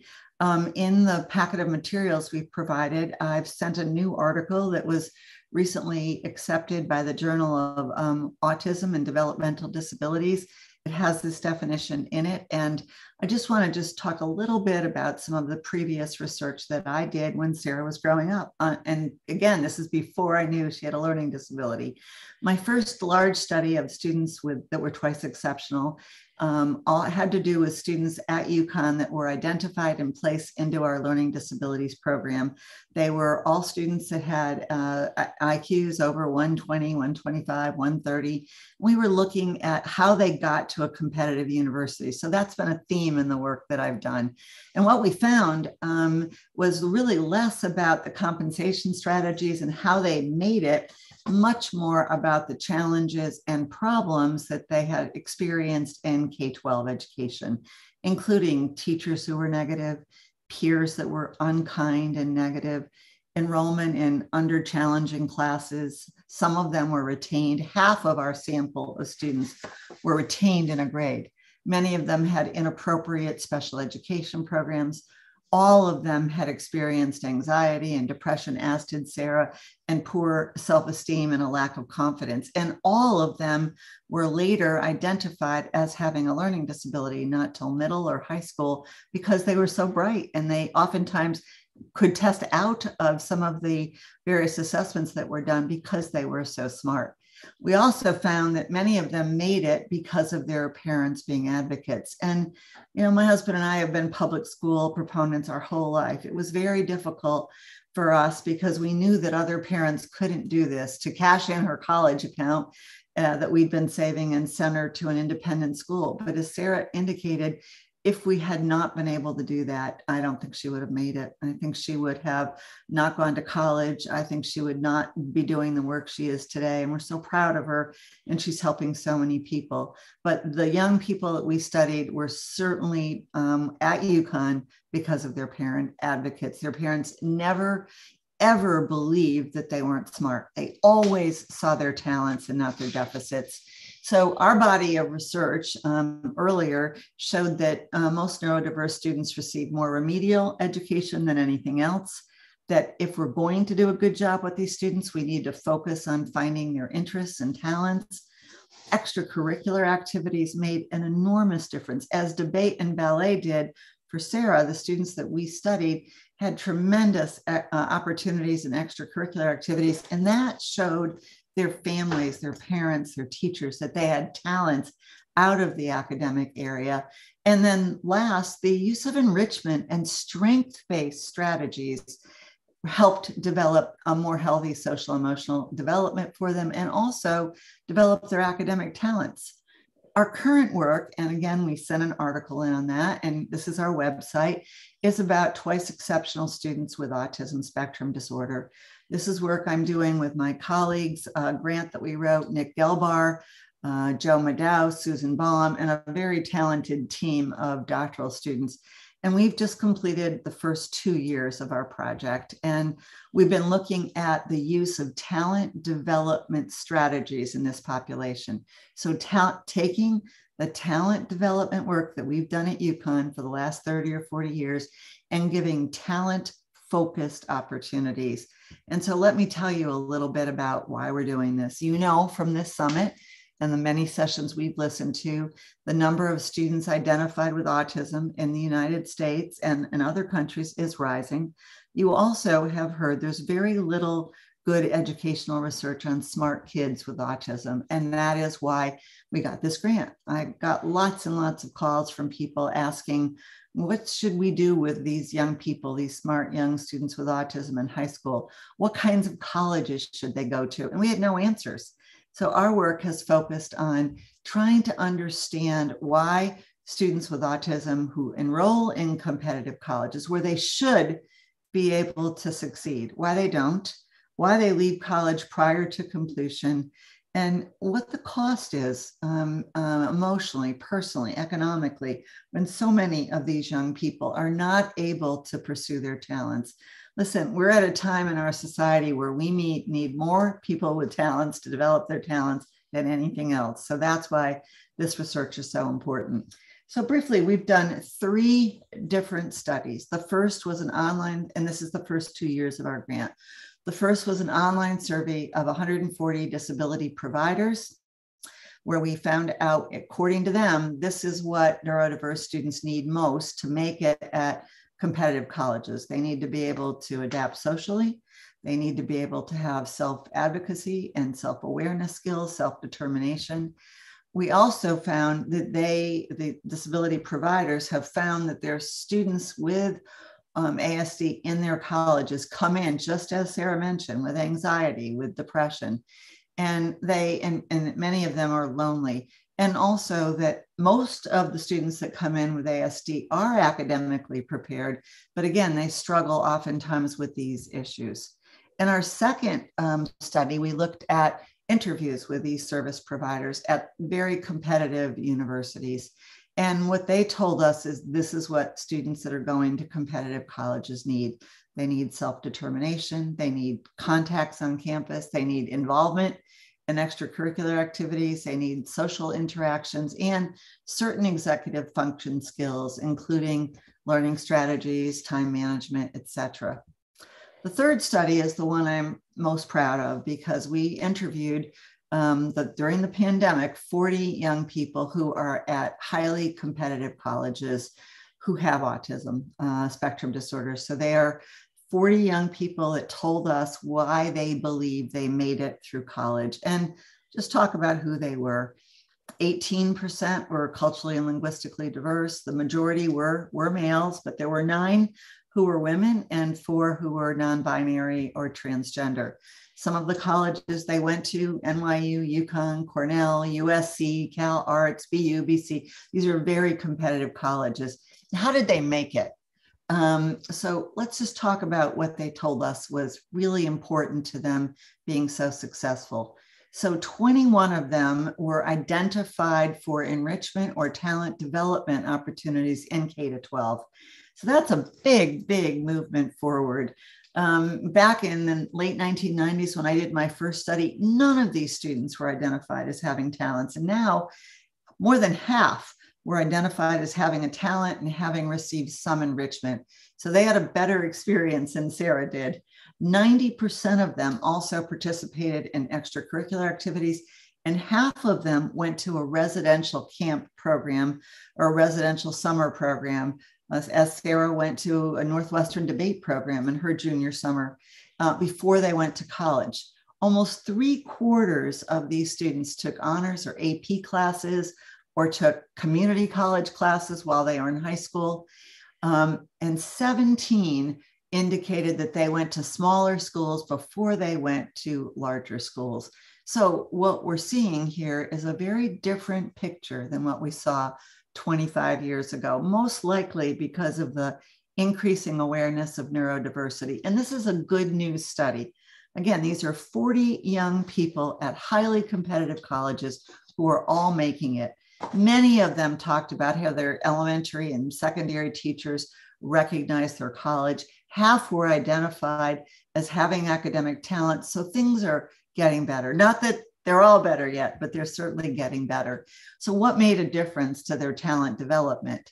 Their ID as being talented in their advanced classes, their extracurricular involvement, their residential experiences, and some opportunities for enrichment, challenge, independent study, projects in high school. These are really important findings and themes. And I guess the last thing that we are working on right now is the notion of, we've done interviews with secondary high school teachers, counselors, and special ed teachers about the best practice and best pedagogy. And what we're finding is that there really isn't a lot of knowledge on the parts of a lot of people. So people are trying, but they don't know what best practices really are at this point. And this is a critical thing. It's critical that we understand which teaching and counseling strategies work best with this population. I'm going to just pivot for a second and indicate that the work that I've been doing with my partners and colleagues at the Renzulli Center at the University of Connecticut is about enrichment. It's about engagement, enjoyment, enthusiasm. The things that we do for academically talented students are oftentimes able to be extended to many other students. This is the school-wide enrichment model. We have written hundreds of articles about this. Much of this is written online. It's one of the most widely used enrichment approaches in the world. But just notice there's 3 services down the front of the cube: strength assessment, curriculum modification, and enrichment. We did this at home with Sarah, and Sarah also had numerous opportunities in school. This approach, providing enrichment opportunities for students, is what a lot of the students that we studied in competitive colleges said they had in school. In Sarah's case, her school provided some type 1s. We provided, these are general exploratory activities, exposing kids to new ideas, places, topics, interests. This is the Renzulli enrichment triad model. This is the work, much of the work that we've been doing at UConn. Type 2 is providing training opportunities, like teaching kids how to do things, how to do inventions, how to do creative writing. And type 3 are giving students opportunities for investigating interest areas in either by themselves in a small group or with actually friends and peers that they have in school. This is the heart of a lot of the enrichment that we have done. Again, exposure, training, and self-selected interest area explorations, like studying ballet or studying debate. Lots of exposure for young students based on their strengths and interests, especially students that are neurodiverse, gives them opportunities to do things in school that they can look forward to. It gives them places to go. It gives them things to study that are unique and interesting and fun. Opportunities for things like invention convention, where students can solve a problem and work on a project. In our state alone, we had hundreds and hundreds of students, 2,600 students compete for more than 260 invention awards during the last couple of years, even during the COVID crisis. These are strength-based enrichment opportunities that make such a difference. And again, if you're interested, look up Connecticut Invention Convention online. It's something that happens in many, many enrichment programs. The idea of our work, school-wide enrichment, is that there are weekly opportunities for enrichment clusters for all students. All students have the chance to participate in enrichment opportunities in which they can join a group of inventors or do a television show or write a creative writing magazine. These are the kinds of things that would have made much more of a difference for Sarah and the kinds of things she got to do when she went to an independent school. And we'd like to see these happening for many, many more neurodiverse students. So let me just say that in successful neurodiverse programs and schools, that students feel safe, they feel valued. As my colleague Susan Baum says, students dually differentiate for strengths while also addressing challenges. And students evaluate, teachers evaluate students much more holistically rather than by grade level or by multiple choice assessments. And we think about the whole child when we try to create a plan. Schools should be places for talent development, and neurodiverse students should have time and opportunities to develop their talents. That is what has been our theme for 40 years. And it's the way that we have parented and also the way that we have developed talents in many neurodiverse young people. So after listening to this research, it leads to so many questions about how we deal with disabilities in the K-12 system. Why does the deficit always have to lead the conversation? Why can't a strength? Why does remediation have to be the first point that's discussed at IEP meetings? Why can't it be something that the student's doing well? I wish that I had had more enrichment-based opportunities at school. I wish that my high school had spent less time trying to make me a better speller. I mean, spell check was available back then. It just, they felt that I should spend hours doing spelling drills. Why, for so many educators and people in schools, does disability still mean not smart? That's a fundamental issue and a fundamental challenge that we have to address. So even with all of our educational background, all of the work that my husband and I have done, we're both educational psychologists, we still didn't know the right things to be able to do to address the IEP meetings when everyone told us what she couldn't do. We focused on the wrong areas. We focused on trying to work with the teachers, and we ended up with a very depressed, worried, anxious daughter who felt worthless in high school. I think about other parents that did not have the financial resources to switch schools, and it breaks my heart. So what we propose is that every IEP or 504 plan should have at least one strength-based goal, if not more. Here's some examples of what to advocate for. Participation in 1 or 2 honors or AP classes. Substitute projects in the student's strength or interest area in lieu of them doing traditional multiple choice tests.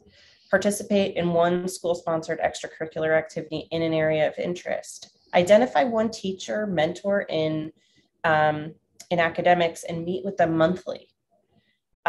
Suggest an independent study. Enroll in 1 community college or college class or an online class from an online high school and in their area of strength or interest.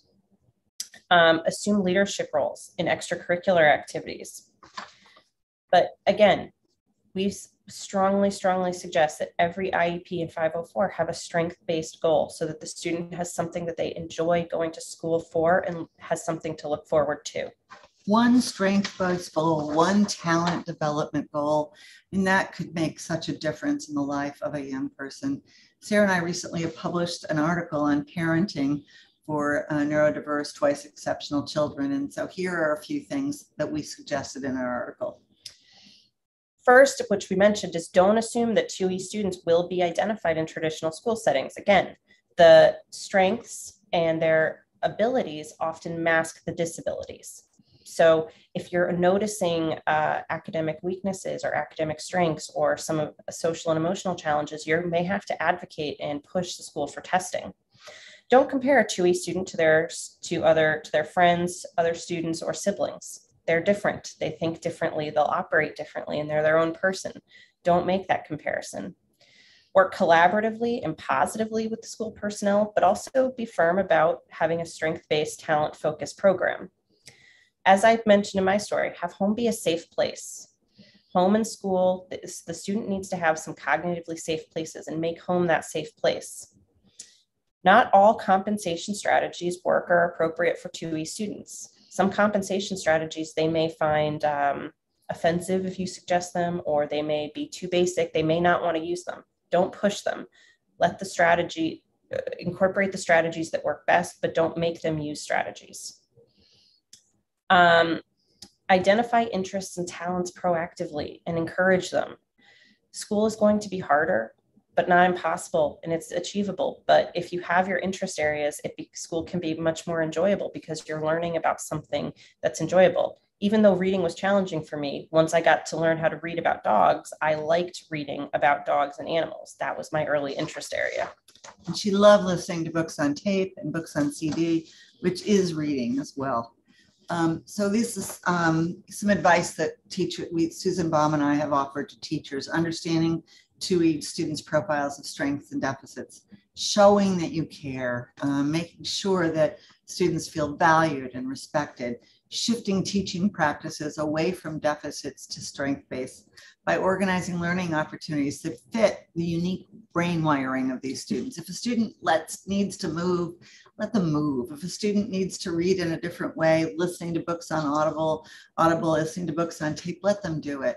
Providing options for creative work. Creativity can be such a wonderful vehicle for these students, and finding some time for creative, productive work, projects, things that they enjoy, making them happy in school can make such a difference. And then finding ways to let 2E students access the curriculum that align to their strengths and interests. So if they can't take notes, give them the notes. And then finding and providing talent development opportunities every day. Some talent development opportunities, some enrichment opportunities. So I wanted to leave you with a little bit of advice that I've kind of put together over the years, and I won't read it all, but a few things. So from elementary and middle school years, as I said, have some non-academic extracurricular hobbies that serve as an escape. Have conversations about what it means to have a learning difference, and that it's okay, and that they will be successful. In high school, have a transition plan to enter high school. Make sure that the services from the elementary school to middle school to high school are coordinated. Make sure the student knows how to utilize the accommodations, knows their special education teacher going in. Let the student's voice and needs and concerns be heard and be the central focus of the IEP or 504 meetings. It's about them, so their voice should be the prominent one in those meetings and should be what is listened to. Discuss post-secondary goals early in your high school career and make plans accordingly, and make sure that the academic plans line up. In college, ensure that the student's aware of the change in legal status and what that means for accommodations.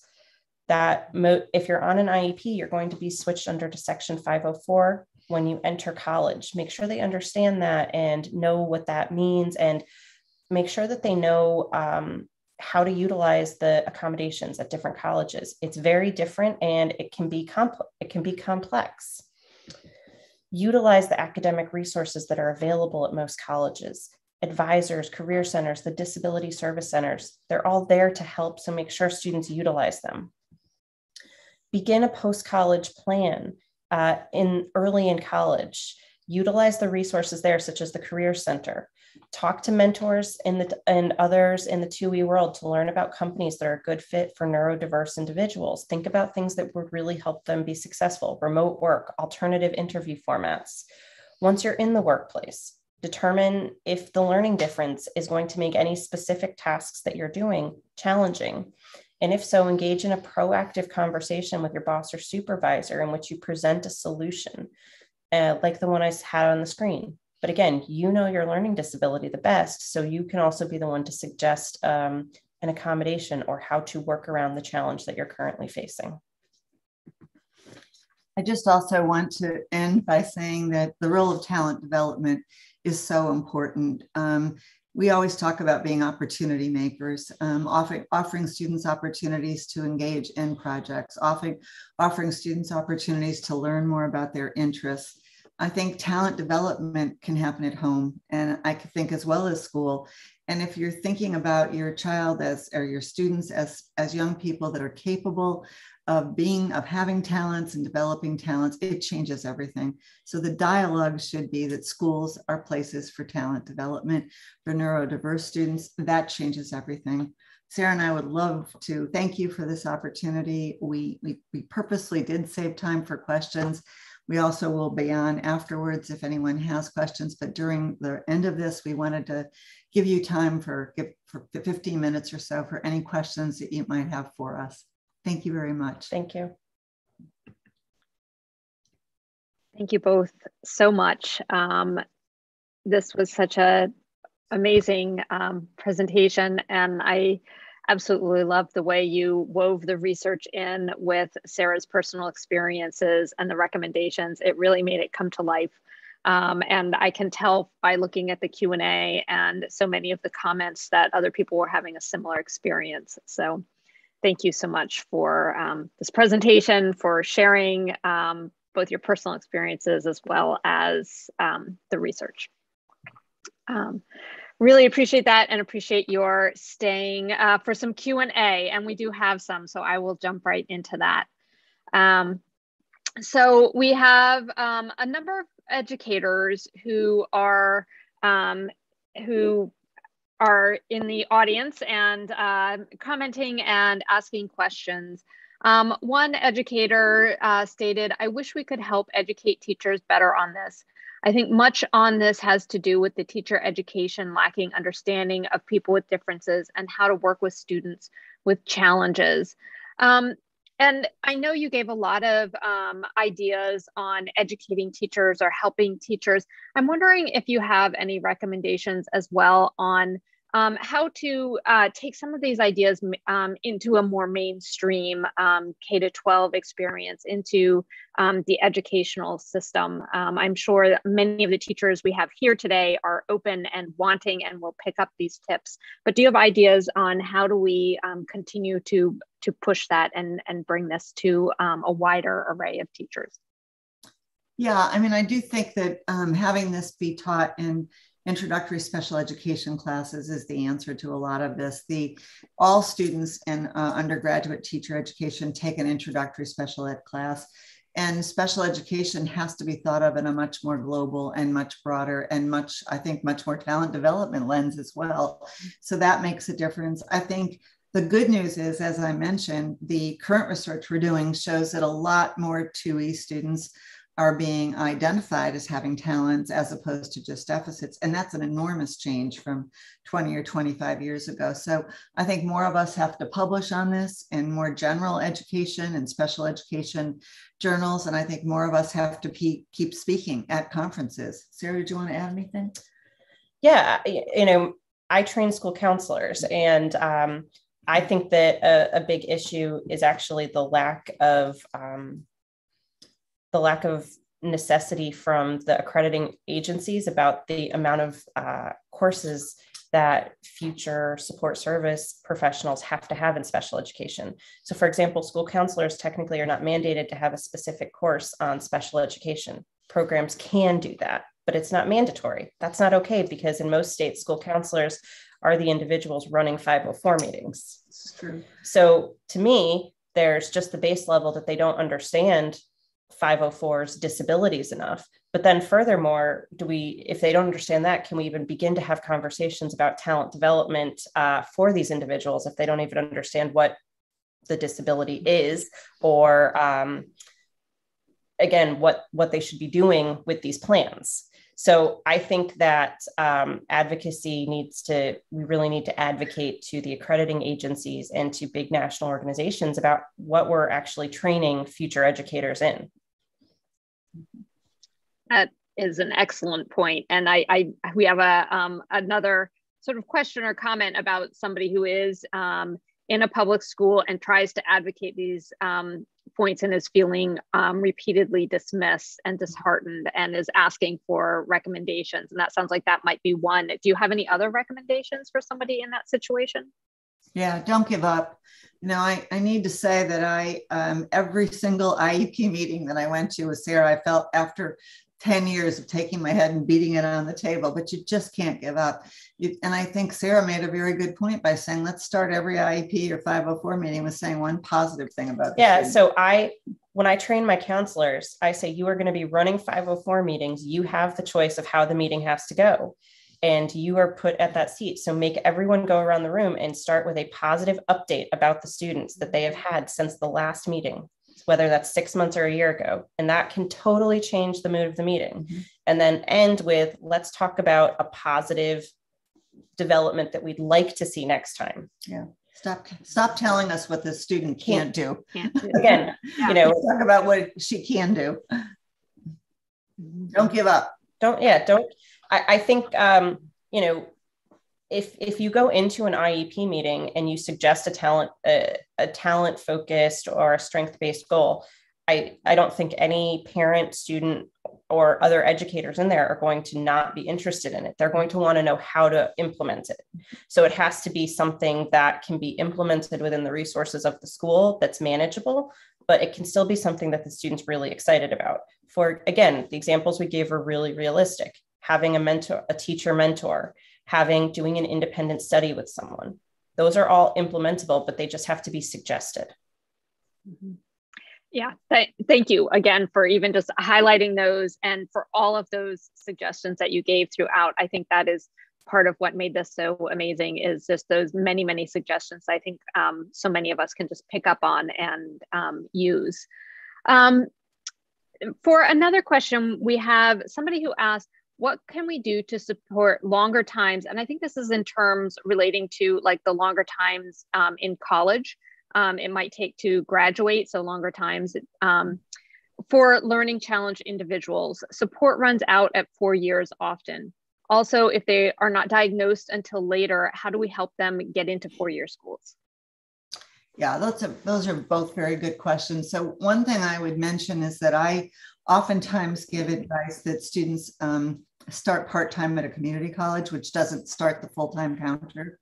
That can make a difference, even taking a couple of community college courses while they're in high school, if they're, again, bright and also neurodiverse. I also believe that you can look at colleges that have trimester programs or quarters, so that Sarah went to a college where she could take fewer courses each quarter. Union was, and Northwestern and many other schools let you take three courses or 4 courses and spread it out over the course of the year. I tell parents oftentimes that when students are in college, they can, even though they may need a bit of a break in the summer, they can take an online course in the summer while they're at home and make sure that counts as part of their credits. So it's possible to finish in 4 years, but I think realistically it's something that people will have to understand is a very, very strong possibility that it may extend time. And so doing part of that time, as the students in our study did, in a smaller community college or regional campus first, that may be less expensive, may be one answer. I'd add on to that I think don't, as we said, don't compare the 2E or the 2E student to anyone else. So their college trajectory may look different, but it's theirs, and that's fine. I think be really creative. A lot of, most colleges now have a pretty stringent language requirement.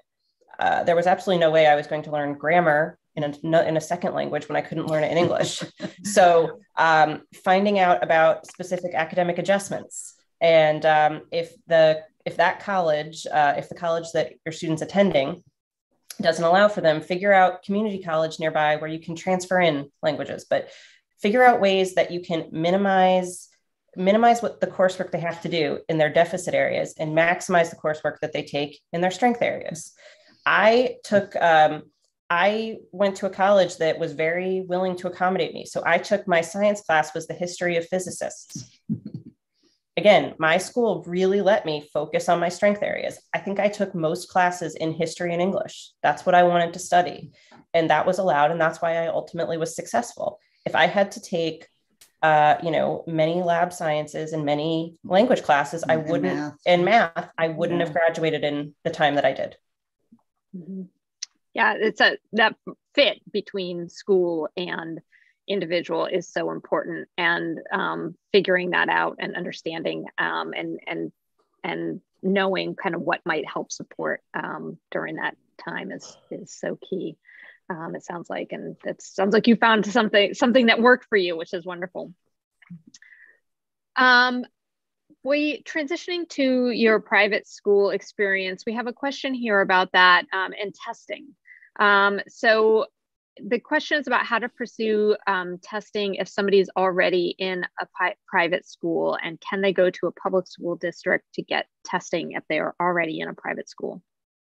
Yeah, I mean, so the public school has a certain amount, depends on your state, but by federal law, under IDEA, students are a certain amount of money that's set aside for assessment. So actually the public school contacted us when Sarah was a senior, even though she wasn't in the public school, and said they had money set aside for assessment for her to go to college. So she was tested by the public school psychologist, who did actually a very good job. So you should always contact the public school system. Yeah, contact the public school system that you'd be districted to attend, that your child would be districted to attend, and request testing. Yeah, and they oftentimes have funding set aside for it. So that should be your first bet. And secondly, the colleges oftentimes can help with that too, if you've not been able to do that for various reasons. Colleges oftentimes have assessments that can be done and people that they can recommend. Sometimes you do have to pay for it, but sometimes arrangements can be made. So that can be done when you go into college as well. Okay, thank you. That's really helpful. I have a question here about sort of that experience that many students have. And this one is, how do I help my 2E middle schoolers who still feels lazy and stupid at times? And those are in quotes, lazy and stupid. How do I combat that? We are doing talent development up the wazoo. It's tough. They will feel it's a very socially and emotionally challenging time. I think as a parent, and again, I wish it's so hard to tell a 13-year-old something like this and without them rolling their eyes, but it does get better. It really does. And if you're doing talent development, you are doing the right things. I think it's about them having a few close friendships that they feel very secure in. So, and again, in this day and age, it's whether that doesn't even have to be in-person friendships. It could be virtual. There's so many great like virtual clubs, Dungeons and Dragons clubs, and things that students can be involved in and have really fun connections. But again, sometimes I think the most meaningful parts of middle school are the extracurriculars, where students don't have to focus on work, but can just focus on enjoyment. So I think really having a few of those each week that your student can really look forward to will also help raise their self-esteem and self-efficacy. Yeah, and I think try to have fun too. I mean, so for fun, so I brought Sarah and our other daughter Liza to museums all the time. I tried to do my husband and I tried to do fun things with them. So I didn't want everything that we did at home to be a butter deficit. So I tried to have fun. We got a dog. I didn't want a dog. The dog shed. We got a dog. We tried to make things fun at home for her because school was not fun. And so sometimes, you just need to take some time away from it and watch a movie as a family and do something fun. That doesn't have to be a lot of money, but make it be enjoyable and focus on that. Because in the end, what you have is a relationship, right? What you have is a relationship with a child, and you want that child to grow up and find something that they love and be successful. But success isn't going to be the same for everybody. And so, make it as enjoyable as you can have it be. Well, thank you. And that is maybe a really nice way to wrap up this session. I know you all have agreed to continue on Hubelo and do some Q&A. So I will give some instructions on how to do that. I just also wanted to thank Robin, who introduced you and helped us to bring this session together. So Robin is here, but not on screen. So I want to thank Robin as well for her part in putting this session together, and for both of you for everything that you've brought to us today, and for answering questions. And I'm sure there will be some more to come with people on Hubelo. So I'm going to share screen now and just give instructions. And Sarah and Sally, you can follow these instructions as well for how to get to Hubelo. Okay. All right. We do have another session coming up here right after this one. So if you are interested in continuing with the next session, please just stay right here and it will start momentarily. If you are interested in continuing the discussion with Sarah and Sally on Hubelo, all you need to do is open Hubelo in your browser, click on the rooms icon at the top, find the session. This will be the K-12 Day 2 session. So just find the title that says K-12 Day 2, click the enter button. And when you enter, it's going to open up like a sort of Zoom breakout room, and we'll give you further instructions from there on how to ask and answer your questions. So the two options here are to stay on the main stage for our next presentation, or to join Sarah and Sally in Hubelo directly after this. And with that, I'm going to stop share. And I'm going to turn this over to Dr. Lawrence Fung, and I am going to head over to Hubelo to moderate the Q&A with Sarah and Sally. So thank you. Thank you, Christy. It's my pleasure to welcome you to our next session. If you have been with us the entire time, thank you for staying. Good evening.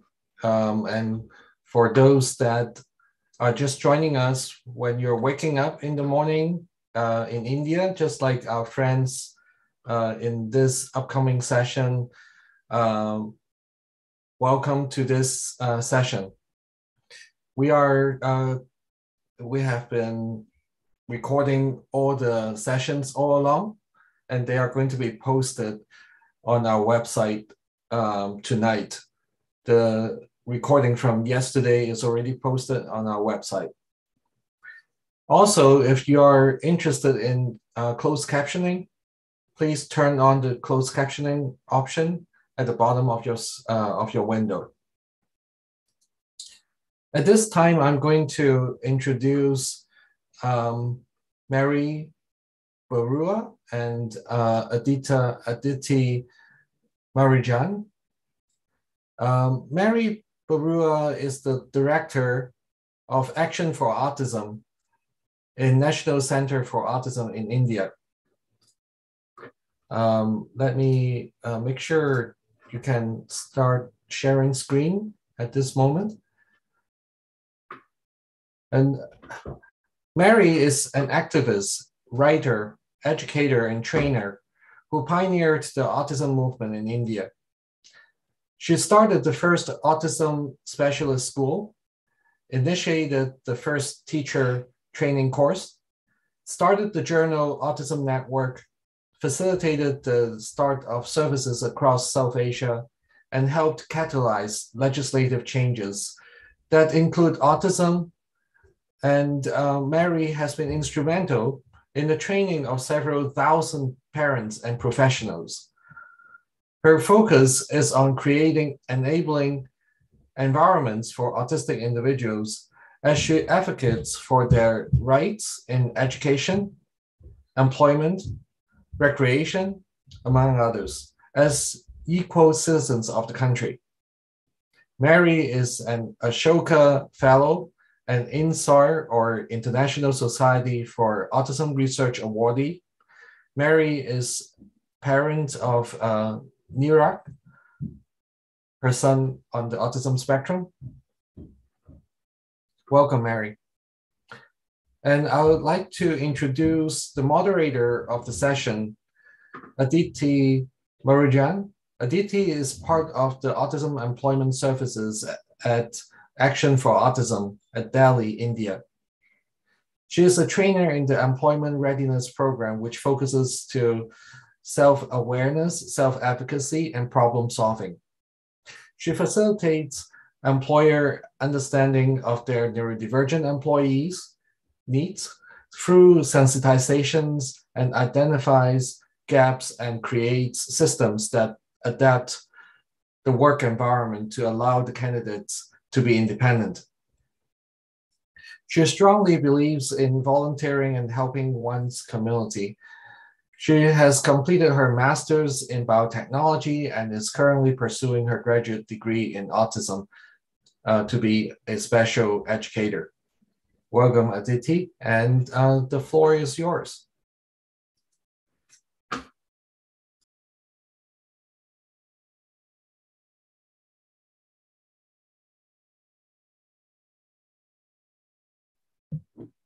Thank you, Dr. Fung. It's wonderful to be part of the Neurodiversity Summit. I'm thrilled that the workplace is a part of this discussion. So with that, I would just like to jump directly into the format of the session. I've received a message that Dishan is yet to be promoted as a panelist. If we could just look into that. Okay. So with regards to the format of the session, so I will be introducing each of the panelists before they share their personal journeys. Dr. Fung has already shared about Mary. We will be also be joined by Indian autistics from different lines of work who are at different junctures in terms of their career with varying levels of education. We will also be joined by an employer, Ambika, from McCann. And then we will be opening it up to Q&A. So Mary, over to you.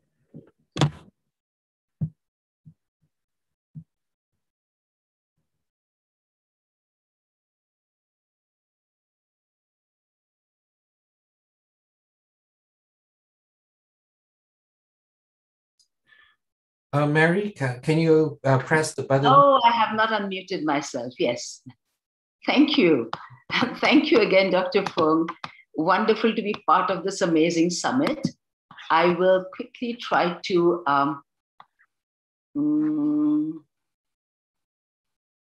which is my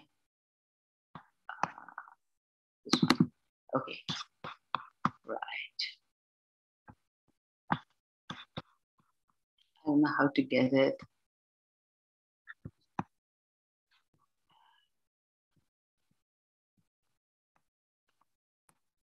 I'm trying to get my, okay, I'll leave it like this, I think. I'm not sure how to.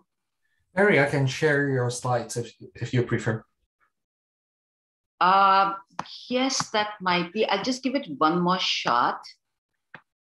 The slides are not that important actually, but yeah, maybe if you could share it for me, thanks. Lawrence? Yes, I can do that in a moment. Let me open your slides.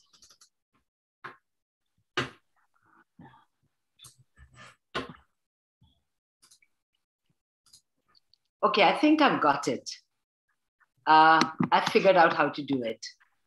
Yes, I got it. Okay.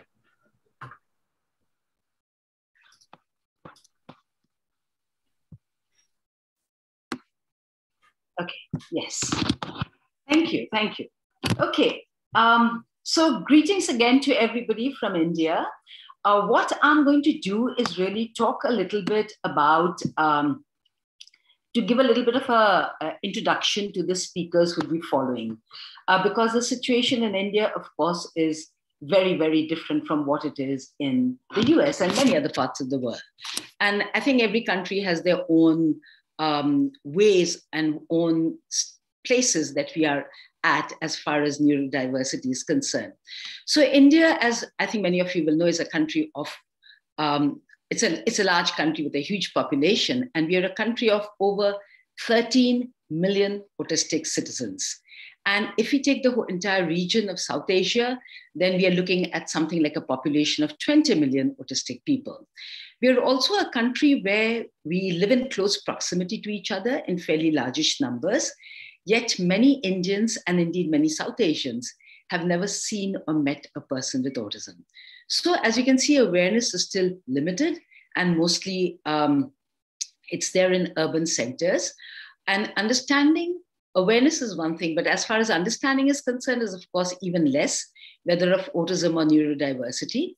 Services are limited, whether it is an intervention, educational, counseling, and again, limited to urban centers, and there is very little research in the area. There are places, of course, where the quality of services can compare to the best anywhere, and places where services are heartbreakingly inappropriate. This is much the same across the region. Years of advocacy has led to positive changes in legislation and policy. Lawrence, if you could be on the second slide over here, it suddenly occurred to me. So years of advocacy has led to positive changes in legislation and policy, but implementation is yet to catch up with intentions. And there are some good legislations I know in Bangladesh and Nepal and Sri Lanka, in addition to India. In much of South Asia, the opportunities in the area of employment remain low, though there have been individual initiatives, again, in Bangladesh, India, and partly in Sri Lanka. I will use the term autistic and neurodivergent interchangeably, since we work primarily with autistic individuals. That slip will keep happening. Coming to employment, meeting Thorkel Sohn, who many of you may know, in 2004, and seeing the specialist turn initiative was very exciting. Action for Autism was already employing individuals with disabilities at that time, including autistic people, and we thought that we could do something similar to what Specialist Turn was doing. But of course, that was difficult for several reasons. We were still not seeing that many adults with autism. Autism was still perceived as, infantile autism and only children. Autism was still largely unknown, which in turn impacted the possibility of raising of the considerable funds that would be required to set up a similar initiative. However, in the decades since then, things have started changing.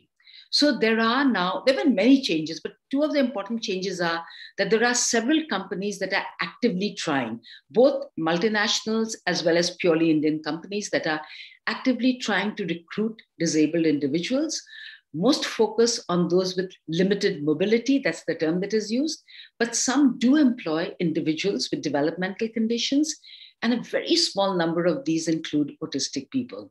The other thing that has contributed to change is that the media has discovered autism, and there is reportage of businesses across the world, the Specialist Turns, the Microsofts, the SAPs, forgive me if I'm missing out some names, companies that have a policy of employing autistic youngsters. And these served as role models and got companies in India to start thinking. Next slide. So what is the role that AFA plays? Within these limitations, there are a variety of work scenarios for neurodivergent people. There are some that are self-employed. There are, again, some where there is a family business, where the autistic family member finds employment. And there are small businesses also that have been set up that hire only neurodivergent people. Some have been set up by family members, some by professionals, and some by interested people. And there are a few of these both in Bangladesh and India, like cafes and grocery stores, etc. And these are all great options. But then you have the regular workplace that is competitive, that is open, that seeks to employ neurodivergent people. And the last is the one that has the potential for bringing about the greatest change. However, getting businesses in India and in other parts of South Asia as well, whether Sri Lanka or Pakistan and Nepal, to hire autistic people was and continues to be a challenge. But this is the segment where we at Action for Autism have tried to focus. Next slide. So we have met with some success in the last few years.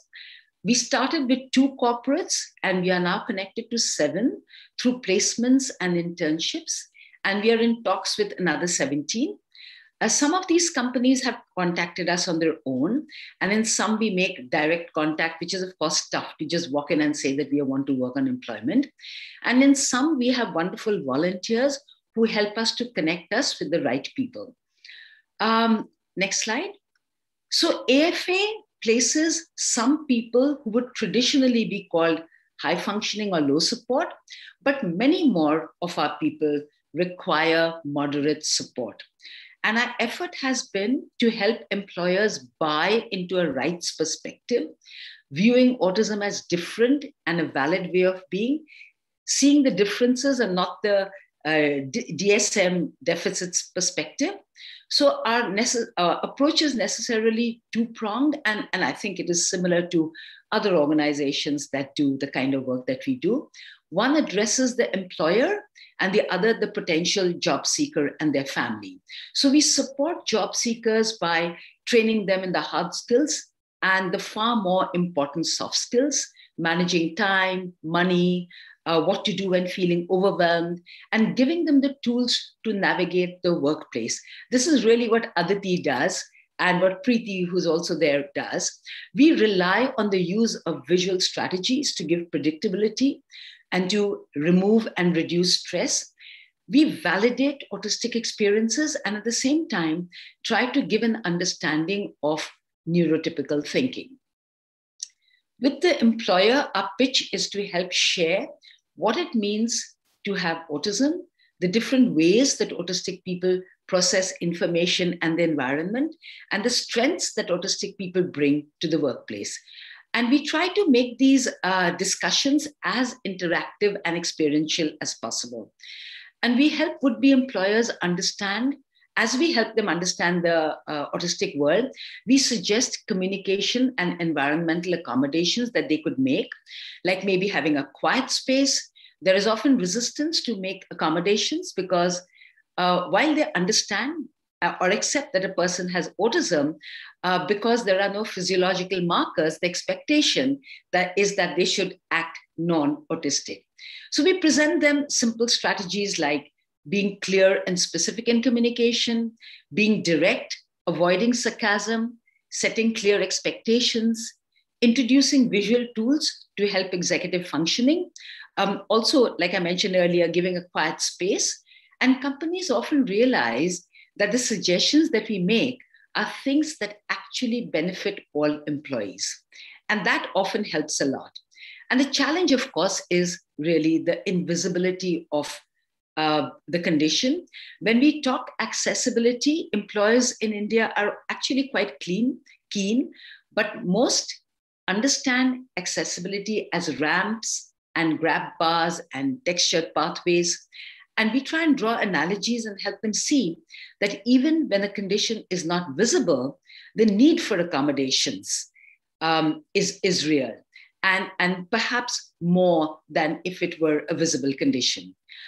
We strongly suggest sensitization of the entire team that would be interacting with the neurodivergent individual. And our interventions are intense, but they're low resource, both from ours as well as the employer's end.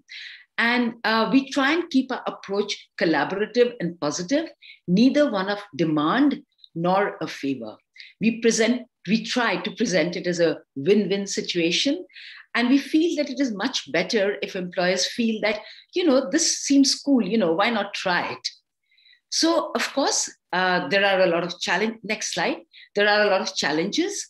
And some of the challenges are that, barring some wonderful exceptions, businesses want to employ disabled individuals, but not neurodivergent people. Some do agree to take on neurodivergent job seekers, but are not willing to invest in trying to understand diversity and making the accommodations. So they want to do the cool thing, but they don't want to invest. Then again, because many autistic folks are deprived of getting an education, we still don't have a very inclusive educational system. The pool of job seekers with the required educational background is still limited. Also, autistic adults with low support needs who have gone through the regular educational system are sometimes hesitant to reveal their diagnosis to their would-be employers for fear of discrimination, because stigma against anything that is seen as mental is still pretty big. And this deprives them of the support that would otherwise make them succeed at the workplace and forces them to keep masking, which is not very good for them either. So next slide. So what is it that needs to be done? What would be the way forward? We are, of course, at what we call the ice age for autistic employment. There is a great deal to learn, and we are learning so much from this summit, and we have very, very far to go. One of the biggest barriers and stumbling blocks is the common perception that autistic people must change to fit into the neurotypical mold. And this needs concerted efforts to change. This is prevalent right through our educational system, through employment, it's prevalent amongst families, amongst professionals. And this really has to change. And and as far as employers are concerned, we have been able to make inroads into some companies, but in a country of 1.3 billion, it's just a drop, and we need to bring more companies on board. But more importantly, in addition to bringing companies on board, we have to try and change their DNA so that every level in the company subscribes to the idea of inclusion, because only then can they move from tokenism to acknowledging and embracing differences in their hiring programs. As far as the laws are concerned, according to, say, for instance, the law, the Rights of Persons with Disabilities Act in India, and I think there are similar laws in Nepal and Bangladesh at least, there are a certain number of government posts that are held for neurodiverse job seekers. We currently have no numbers of how many, if any of them have been filled. If we can somehow get autistic people to break into the government job scene, and that's a really big deal in India, it would have far-reaching implications. But of course, it's a catch-22 situation, because to do that would mean identifying oneself as autistic. And on the other hand, as I mentioned, revealing the diagnosis can have hugely negative repercussions. Finally, the other thing that has to change is that more neurodiverse role models have to be visible. Not just people like Elon Musk's and Daniel Tammet's, but average Jayas and average Jatins. Because barring a few empowered speakers, our self-advocacy movement is still very nascent. We need a lot more self-determination. And it is amazing to see the extensive neurodiverse participation in this summit, including, of course, on our own panel. Our wonderful panelists will give attendees a snapshot of the budding autistic voices in India. Our self-advocacy movement so has to now take off, because nothing works better than people affected themselves, owning their own neurodiverse identity and being the voice for their rights. So thank you for this opportunity.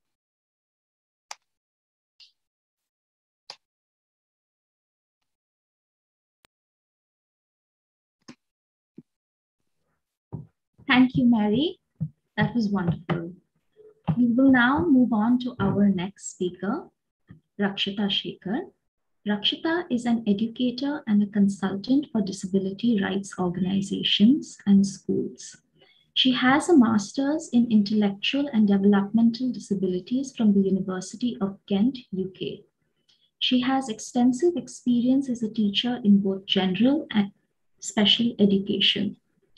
Rakshita is a member of 2 international advocacy organizations, Neuroclastic Inc. and Universal Design for Learning Special Interest Group. She's passionate about pedagogy, autism, and inclusion. Her approach is centered around developing good mental health in disabled children. Being autistic herself, she ardently advocates for autistic children and adults through her poetry, essays, talks, and training programs. She hopes to teach the society that they can and must rely on disabled people to solve the world's biggest problem. Rakshita dreams of a world where we all live and let live. Okay, thank you. Rakshita, you can go ahead. Good evening, everybody, and good early morning to people in India. I haven't spoken since I woke up, so this is my voice.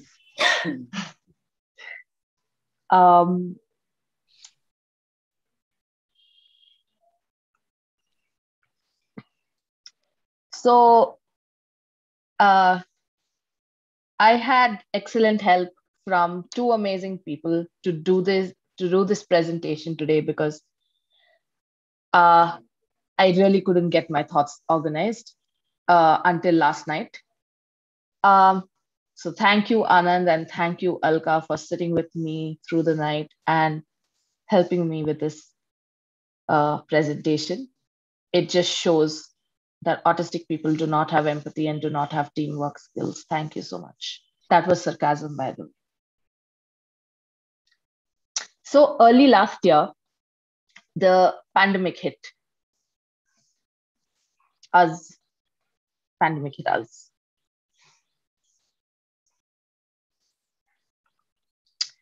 And my happy time started.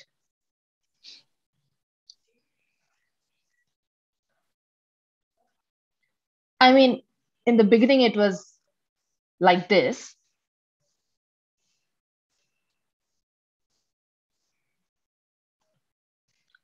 But then I got fired.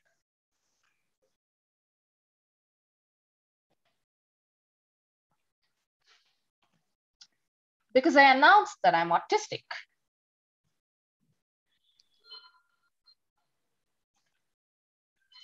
And I began unmasking at work.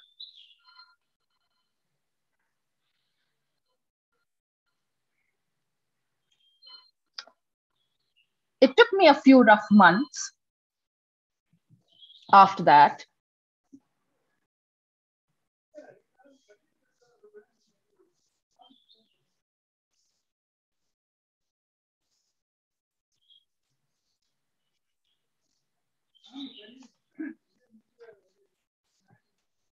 And then I decided to be like the children that I teach, autistic and proud. So I walked through the only door that was available, openly available at that time.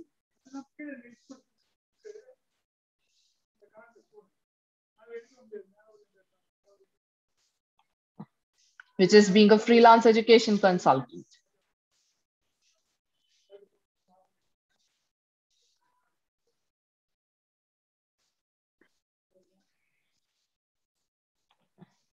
And suddenly all my dreams came true. Comfort clothing was cool. Power dressing was not required anymore. There was mute function on Zoom. There was lesser socializing. I could have my own space and privacy. And I was happily stimming or geeking out.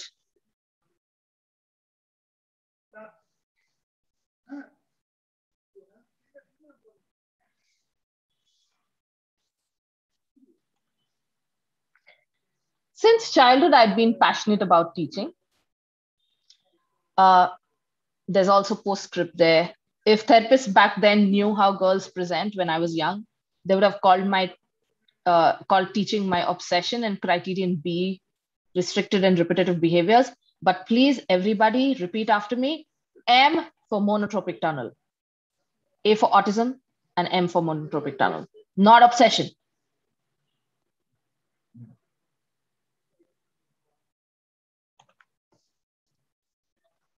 But everybody convinced me that the future lay in software.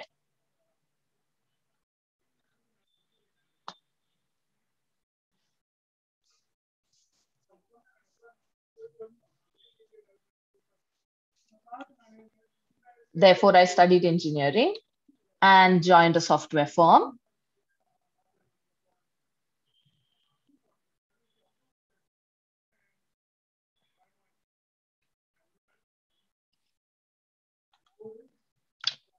But I really wanted to be consumed by what therapists would call obsession.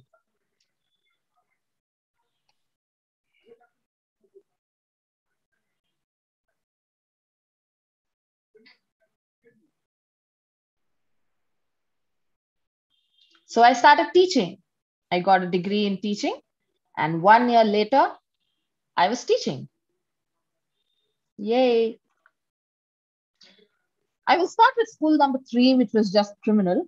Red flags were present from the very first interaction, but I didn't see them because I was busy masking and trying to please. You know, a lot of us autistic people even identify red flags only in retrospect after many years, because masking also suppresses our ability to listen to body signals of danger. I recently, just today, earlier today, I read some Twitter post about masking, and I understand that neurotypical people look at masking or think of masking as pretense, which is intentional. But for autistic people, it's really camouflaging for safety. And that sort of camouflaging suppresses our ability because it takes up more brain space. So it suppresses our ability to listen to our body signals of danger. And I really wish at that time I was like the youngest children I teach, be able to communicate my distress at least through a meltdown. I myself didn't know what was happening to me.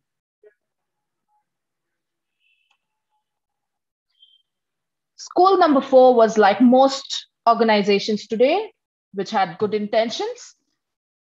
Like Mary said, this is very common even in India. They're coming forward. They want to include neurodiverse and neurodivergent people, but they don't want to stand out. For organizations and leaders of organizations that are on the panel here who are listening, I want you to reflect on this. If you are scared to appear too different, and yet you want to accept neurodifferences, how are you going to ensure the safety of those who are born different?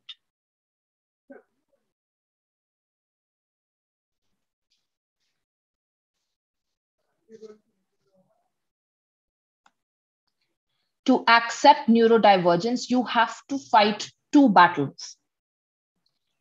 One is your own deep-seated social conditioning.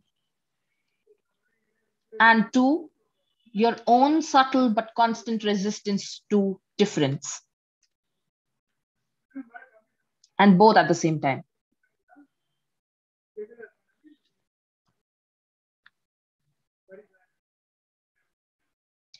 As leaders, you have to propel change.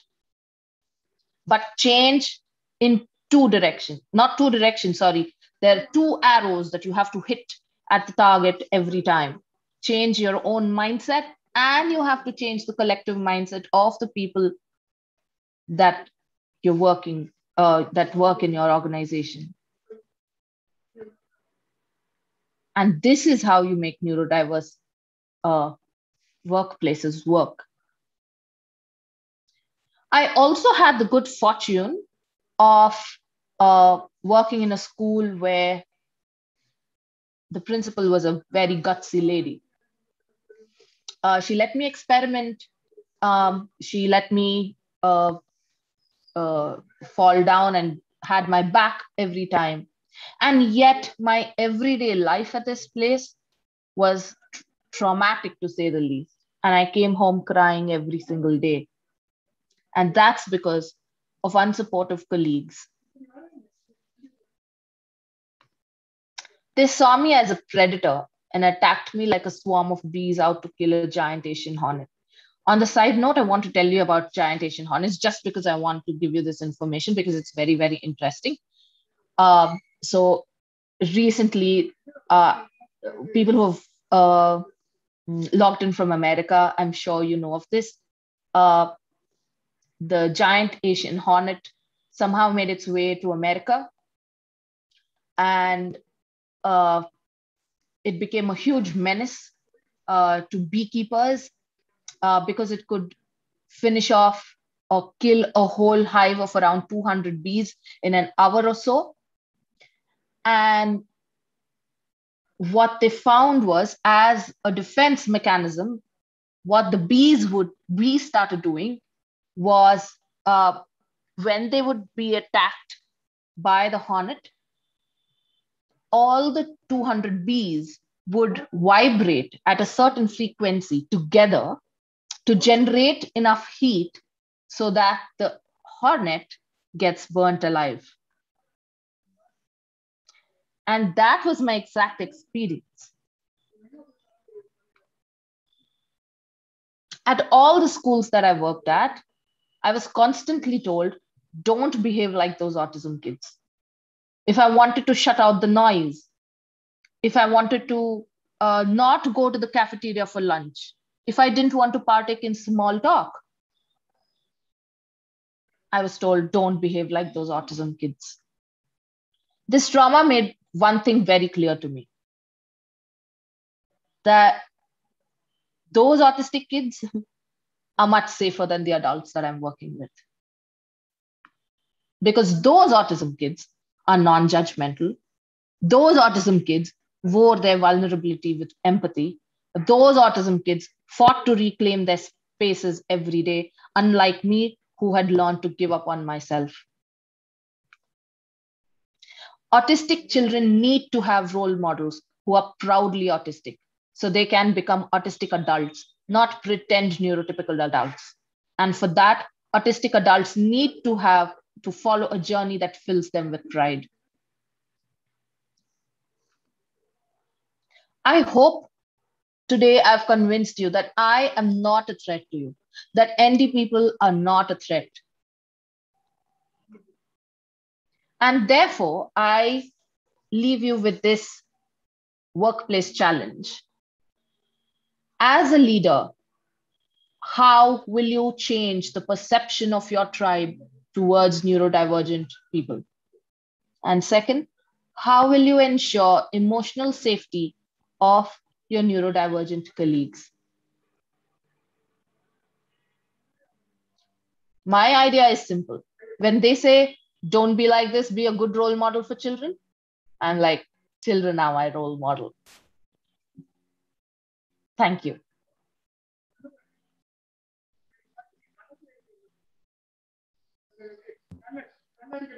Thank you, Rakshita. I loved your presentation. Meme communication should be recognized. I love it. Okay. Our next speaker for today is Anirban Roy. Anirban Roy is an engineering graduate from Kolkata, India. After graduating in 2017, he completed his training in industrial automation. Anirban has worked at factories in both Mumbai and Kolkata. He has struggled in his workplace, but since getting his diagnosis, things have become clearer. To better understand his needs, he enrolled in the online employment readiness program with Action for Autism. He's currently interning from home with Nestle India Limited as a learning operations support. He feels strongly about doing things without giving up whatever the challenge, whatever the work, how much ever time it takes to complete the job.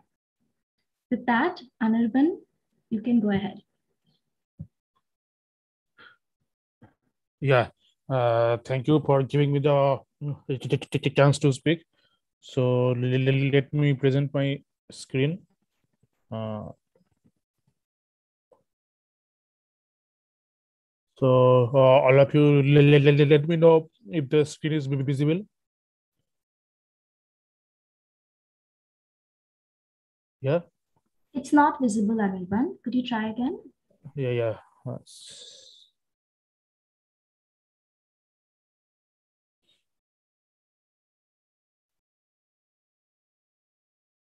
Yeah, so now it is visible? Yes. Okay. So it is a presentation. So basically it is about myself, about my experience. Okay.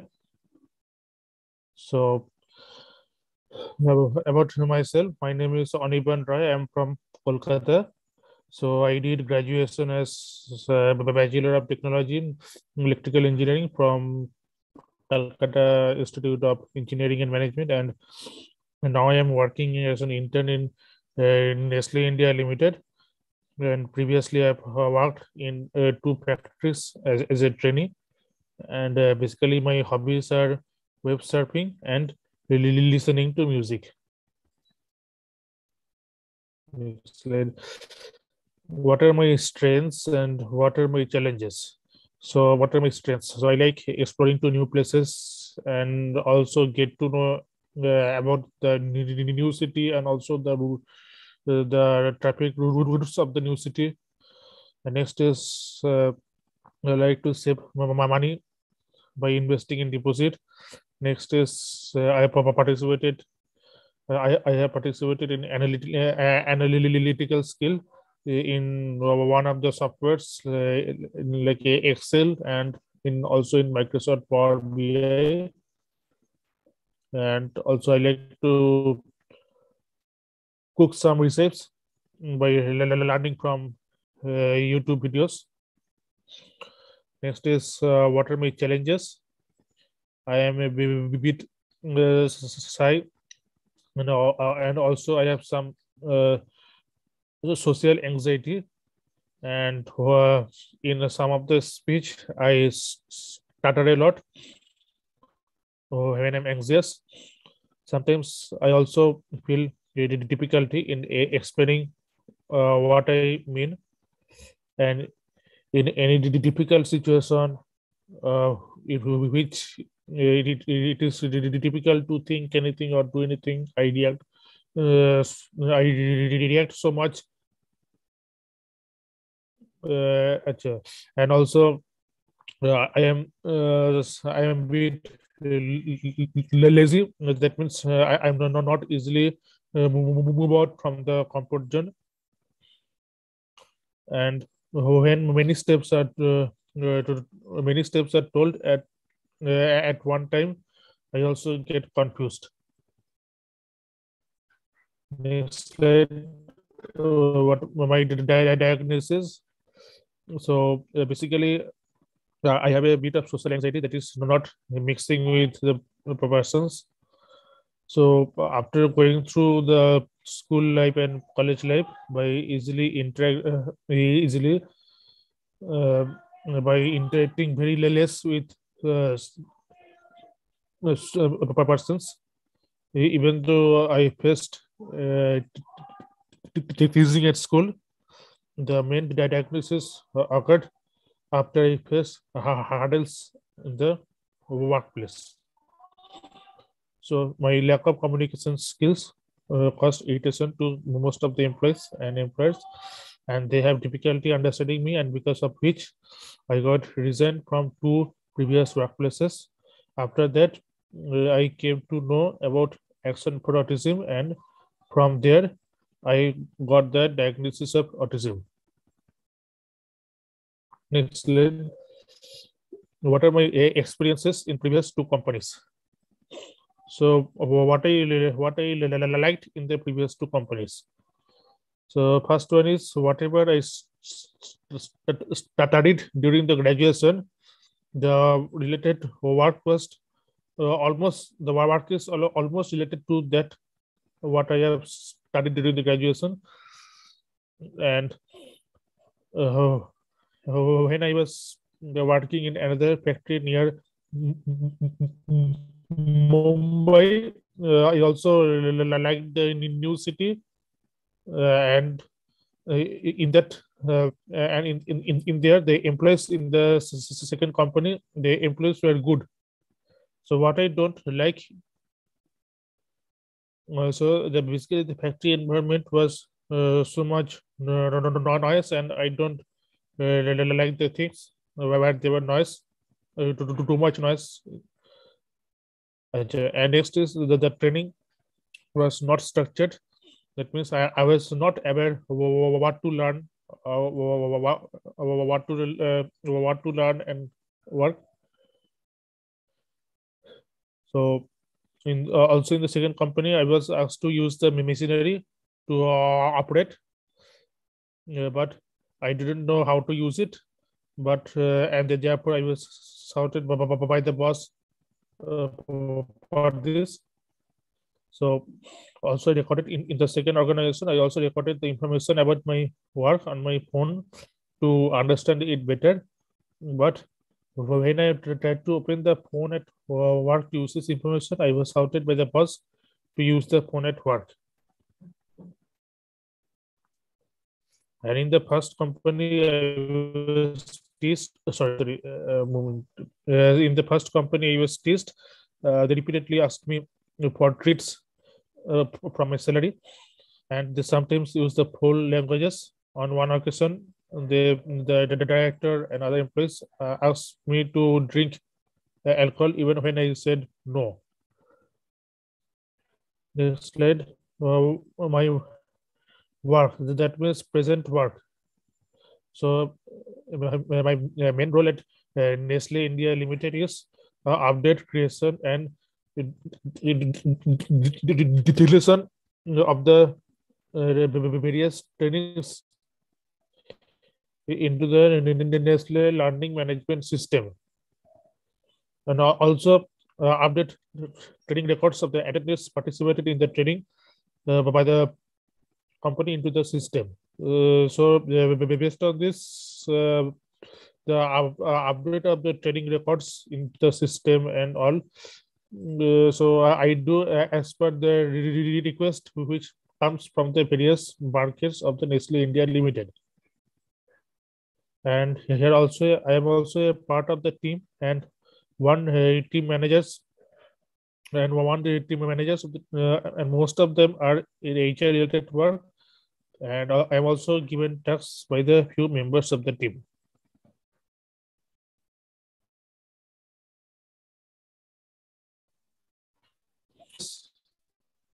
In Nestle India Limited. So what I like, so the environment is pleasant. So the work from home is flexible.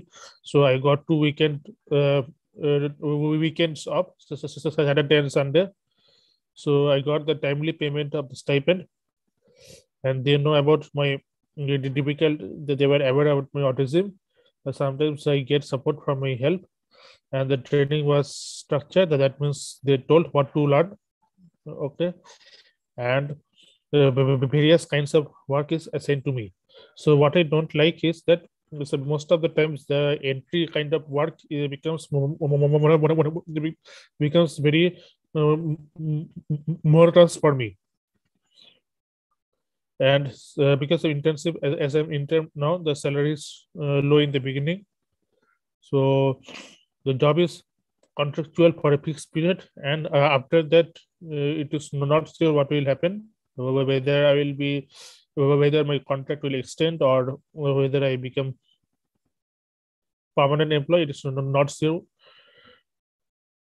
So and the thing is that the job is not related to my graduation field, and because of which most of the persons, including my relatives, also think because of which I think most of the persons, including relatives, they pass comments.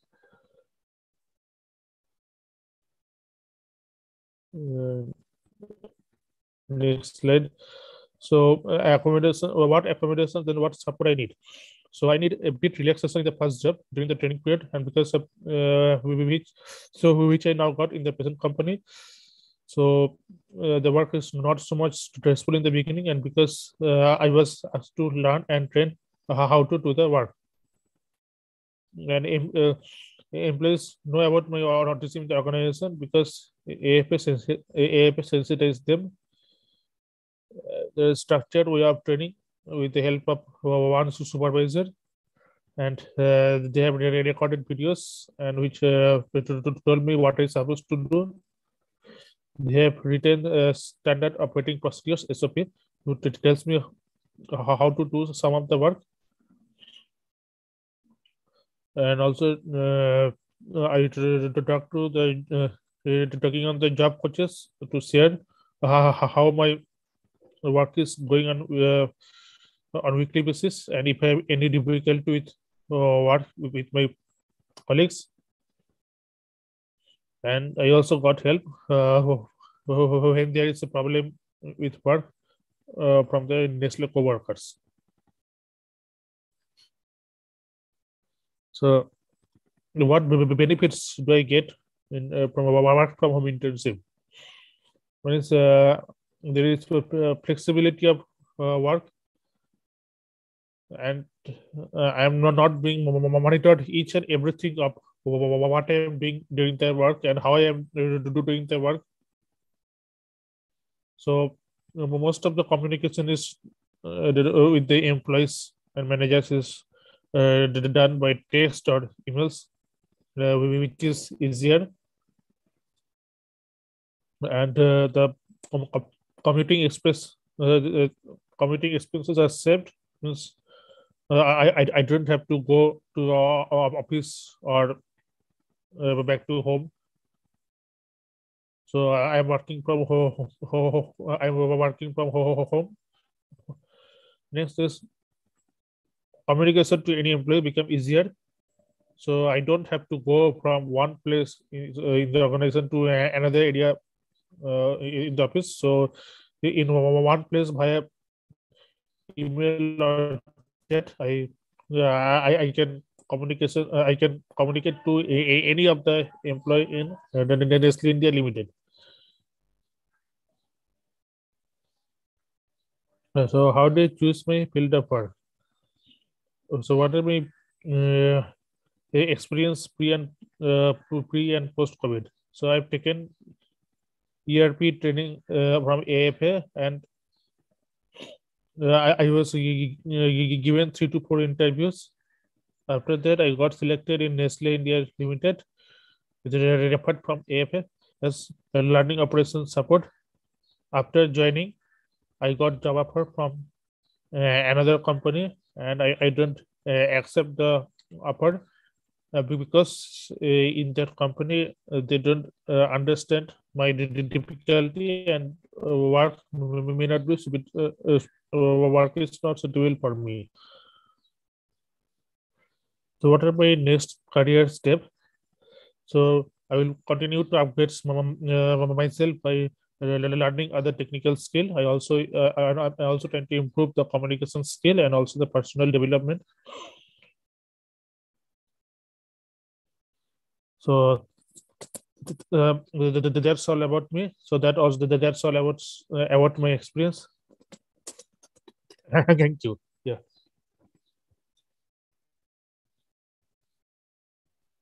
Thank you, Anirban. Yeah. Our next speaker for today is Usaid Sheikh. Mohammad Usaid Sheikh is a graphic designer, video editor, and animator. For the past 1 year, Usaid has been working at McCann Erickson, Mumbai, India as a junior editor. He has a diploma in VFX Prime and Autodesk. Usaid does freelance graphic designing and animation for various organizations in his free time. He was diagnosed with autism in his early childhood. As a visual learner, he has been using art and sketches as a means of communication. In 2020, his short film, True Happiness, was screened at the Mumbai Film Festival. He is an avid dancer and enjoys drumming, playing keyboard, and reading in his free time. Okay, Usaid, you can share your presentation.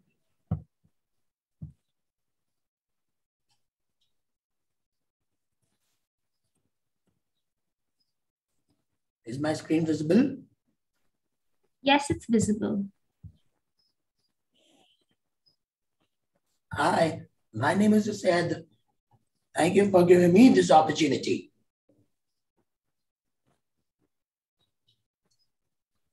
I'm a graphic designer, video editor, and animator. I am from Mumbai, India. I was diagnosed with autism in my early childhood. My speech was very delayed, so I started using arts and sketches as a means of communication. I still struggle with having conversations with new people. I'm a visual learner. I learn concepts easily with pictures and videos. I was fascinated with Disney and Pixar movies. This made me choose graphics and animation as a career. I have done freelance work with Big Bazaar, Atypical Advantage, Autism Voice, One for Autism, Yezok, Talk With Me app, Vedantu, Logos Transformation, Evolver, 390, Smartya Foundation, Aida Construction, besides others. My hobbies are dancing, drumming, playing keyboard, and reading. I am a part of Shamak Davis Victoria Foundation and have performed in many of the shows. I like to do things to perfection. My strengths are dance.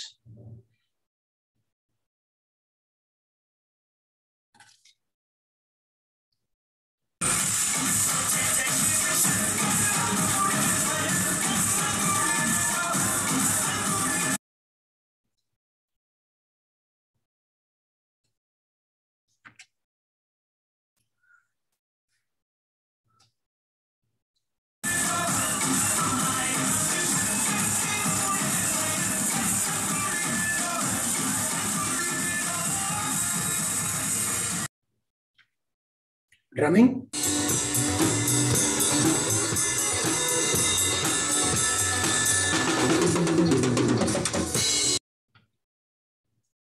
I have been playing on the keyboard from the time I was 4 years old.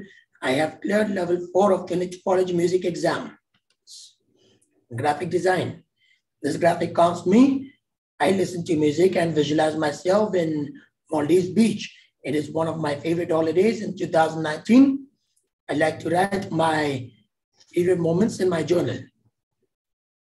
In this graphic, I imagine myself coming out of the swimming pool from my smartphone. T-shirt Adda. This is my own small venture where I customize designs on t-shirts. Visual effects.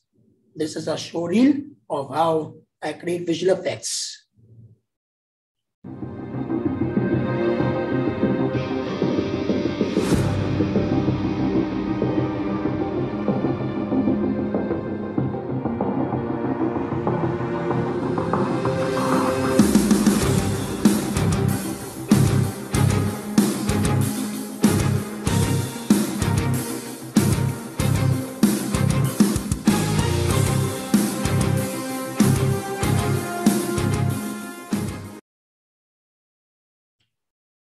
My challenges. I get anxious in social spaces, with transitions and with unpredictability. When I'm anxious, I'm not able to find words. This makes it difficult for me to explain how I'm feeling. I feel like shouting, screaming, and crying when anxiety becomes too much.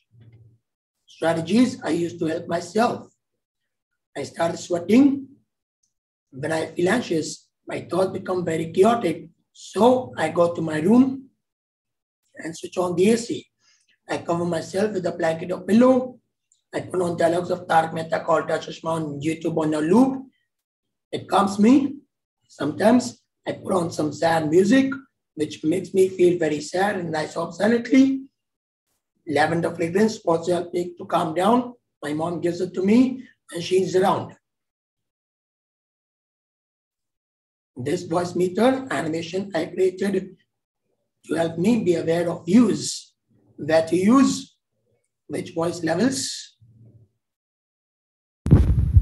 Hello, hello, hello, hello.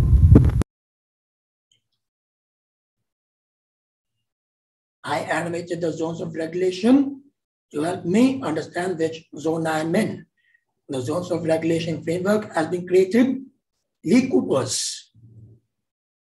So which zone are you in? In blue zone, I feel tired, sick, sad. Green zone, I feel focused, calm, happy. Orange zone, I feel worried, nervous, frustrated. Red zone, I feel out of control, angry, terrified.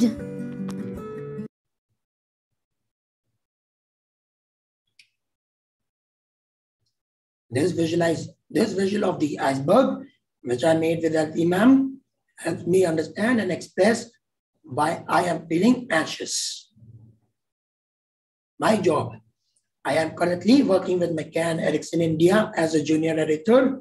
I assist with assembling and editing of raw footages of videos and shorts, color grading, titles and subtitles, motion graphics, basic animation, green screen, rendering output, etc.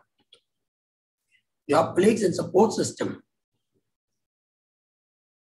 My work colleagues who help me, support me, and guide me are Brinda ma'am, Adik sir, Xavier sir, Shravan sir, Nikhil sir, Siddhi sir, Shwami Rup, Daina, Akanksha, Shabaz, Nabdur, Rajesh, and Mukid.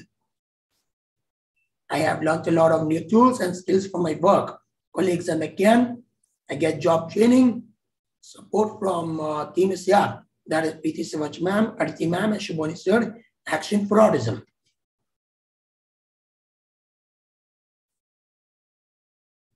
Preeti Savach ma'am, Aditi ma'am, and Shubhani sir have helped me to prepare for my internship and job training. I take time to find words in language in conversations. Team ISIA taught me to use the communication board for my meetings on Teams Messenger at work. This is very helpful.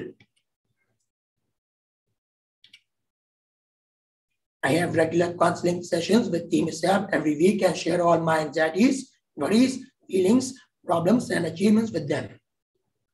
I feel very good after speaking to them because they understand me well and help me on how to deal with my feelings. Also call them up when I feel distressed. At workplace, my HR support, Brinda ma'am, reporting manager, are the excellent team colleagues with whom I work are very patient with me and supportive. They send PPT or they send PowerPoint or storyboards. The work explained, the visual format is helpful. If I don't understand, they share screen on Teams Messenger group and explain the work to me. They give me time to process the instructions and understand my short responses. I am more comfortable with message communication because it gives me time to think of the words and sentences to communicate.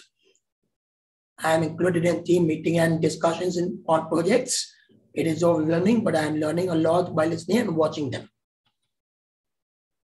My work from home, getting my internship and then the job was the best thing that happened to me in COVID times. I did not travel. I did not have to travel for 4 hours to work. I did not have to face the social anxiety of the workplace. I was able to learn and grasp better as I was in my own room, and I just have to focus on what is happening on the computer screen. This helps in my work performance too. I'm worried about social interaction in workplace. I don't like the crowd in public transport. I get disturbed with the smell and pushing in public transport. How walking has impacted my life. I feel very confident and motivated when my work is accepted and my seniors and colleagues appreciate my work. I feel very good when I receive salary at the end of the month. I feel proud when I spend my own money to buy things. I want to get treats to my friends. My future goals. I want to be able to regulate my feelings and control my anxiety. I want to continue with my job, own and buy my own house, and live independently.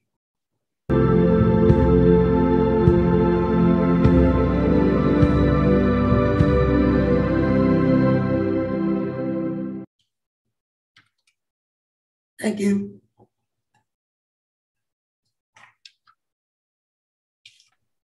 Thanks, Asad. Our next speaker for today is Vishan. Vishan was diagnosed autistic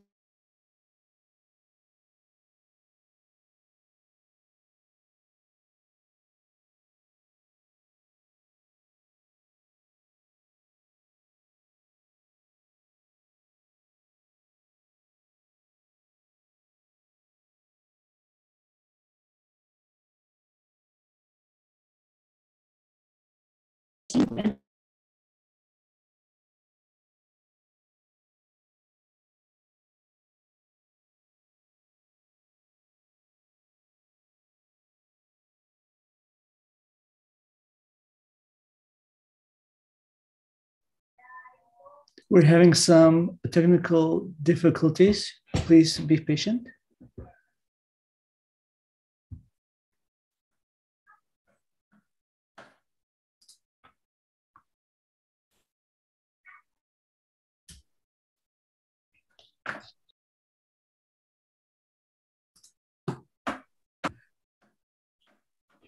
I think Trishan is the next speaker. Let me introduce Trishan Grover, who is Associate Software Developer in SAP Ariba, Bangalore, India. Trishan was diagnosed autistic at the age of 3, along with his twin brother. His favorite subjects in school were mathematics and science. He did his graduation in computer science and engineering. Soon after his graduation, he got a job in SAP Labs as part of the Autism at Work program. Currently, he is working as an associate software developer in SAP Ariba, Bangalore in India. His job involves programming and testing web applications. His team members are non-autistic individuals who are aware of his autism and try to support him. He is staying independent in a city located in the southern part of India, while his family lives in a city located in northern part of India. He is passionate about computer programming and code words, and he is a big fan of Disney, Pixar, Marvel movies, Star Wars, and Nintendo. Welcome, Trisha.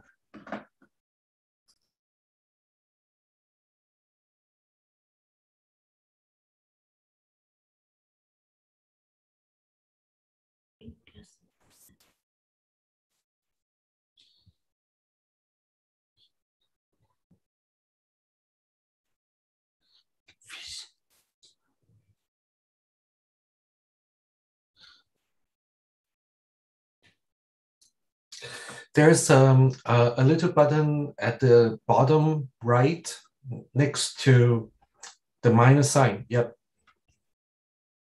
Got it. Thank you. Thank you, Lawrence. I'm Trishan Grover, and this is what I would like employers to know. I did my schooling and college in India, where I graduated with an engineering degree in computer science. I wanted to pursue a career in computer field as I'm good with computers and logical reasoning, and I have good attention to detail. When I started looking for a place of employment, written tests and technical interviews were easy for me to clear. Group discussions were a little difficult. Biggest challenge was interviews with HR professionals. HR professionals from most companies did not know what autism was. They were hesitant to continue the conversation and learn about the condition. I found these companies had little interest and no empathy. At SAP Labs, hiring was done differently. Core skill assessment was done online at the comfort of my home. This was in 2019, way before COVID-19 pandemic happened. I was given an adequate amount of time to do these tasks. Interviews were done online. They were subject matter based. Abstract questions like, where do you see yourself in 5 years, were not asked. Only the final interview was done in the office. So here's the first thing I would like employees to do. To have an open mind and to get educated about autism. Focus on what autistic individuals can bring to their table, like their skills, strengths, talents, etc. Become a positive advocate for autistic people in the workplace and during the hiring process. Be ready to adapt and think about how you be able to help make things better for us, and in the process, make things better for everyone. My employment journey started at SAP Ariba, where I'm working currently as a developer associate. I had to move around 2,200 kilometers away from my parents to another city. This was particularly tough as I'd never stayed away from my parents. I had to do everything by myself. SAP provided me a temporary accommodation till I found my new home. SAP did a sensitization session with my teammates and manager, focused on providing some awareness of autism and how to work with autism. My teammates and manager had some understanding of what works for me.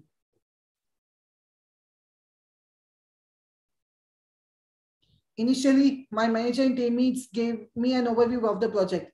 First of all, I watched some videos to understand how company works. I was assigned a buddy who helped me navigate the office space and the social settings. I was given time to gain skills that would help me perform better at my job.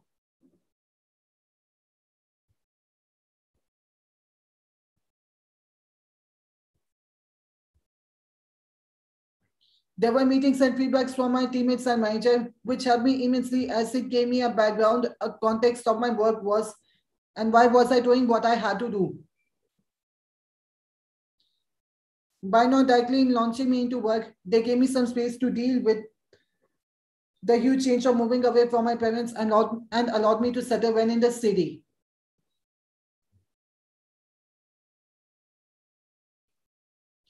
So here's the next thing I would like employees to do. Give some time to the autistic individuals to settle in and give us a context of what we are doing.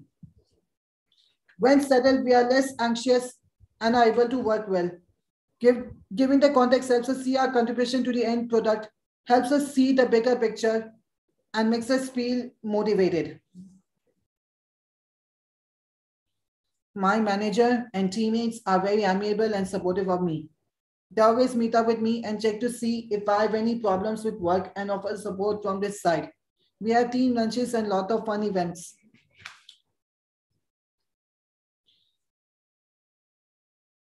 Due to COVID-19 pandemic, I moved back to my hometown and I work from home. I call up my teammates and manager when I face difficulties in my work. I correspond with them through email. We have online fun events now. On the occasion of World Mental Health Day, as a token of gratitude for our hard work, we were given a day off to recharge ourselves. An integral part of work from home are monthly meetings with the Autism at Work, SAP. I, along with my other autistic colleagues, discuss how work is going on, whether we need any help or support from this side. These meetings provide us a platform to know each other. I am also a part of Autism at Work yoga and meditation program. I practice yoga and meditation with an autistic trainer and other autistic individuals twice a week. This has given me an opportunity to meet my tribe and make some good friends.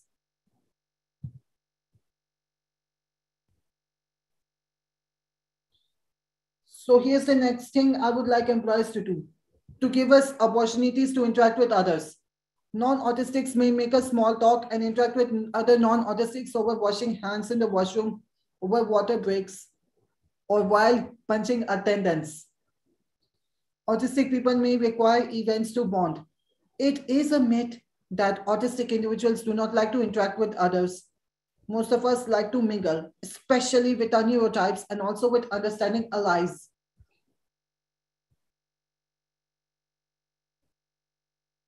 Work from home versus on-site work.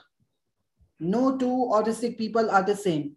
While most autistic individuals all over the world are thinking of work from home as a boon, I actually like working on-site. So I've been maintaining the same work timings as on-site ones. For work from home, somehow on-site work helps me maintain a better work-life balance. I like sticking to my house because starting or finishing at a different time can throw me off gear for the rest of the day.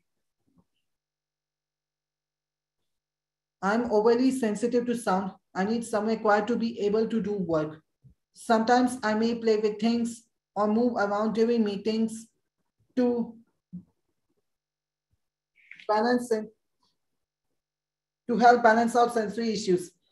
While writing or checking a code, I prefer to write it on a paper rather than onto my computer. This enhances my thinking and helps me understand the code better. Most other coders know don't do so.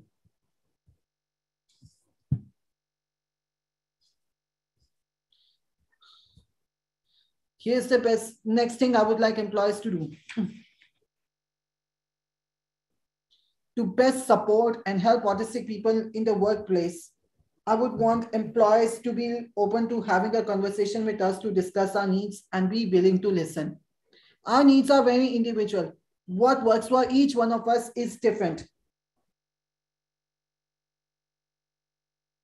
Another thing I would want employees to do is to let us know if there are any changes in plans. The sooner we know about new meetings or items of work or any other change, the better. This gives us time to think through the new information and be better equipped for the situation.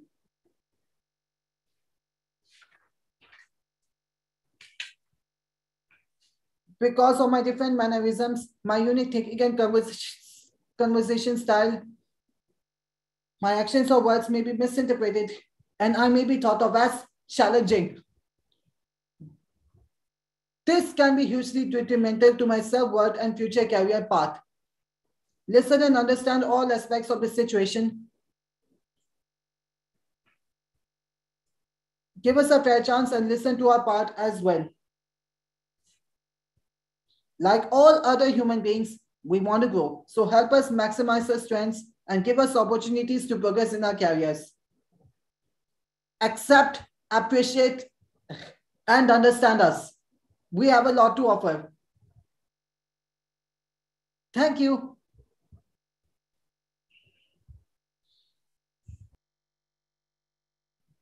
Thank you, Dishan. Our last speaker for today is Ambika Atri. Ambika is a business leader at Kraft, McCann World Group's production agency. She is responsible for new client engagements, identifying the right production solution for global, regional, and local clients, managing work transitions, and she oversees work produced by their global clients like L'Oreal and Coca-Cola, to name a few. Ambika has over 20 years of experience in creative production, consulting, and offshoring. She has been instrumental in Kraft Mumbai's setup and growth. Ambika is very passionate about empowering the youth. She promotes diversity and has been leading the initiative for Kraft in India. Ambika, you can share your presentation.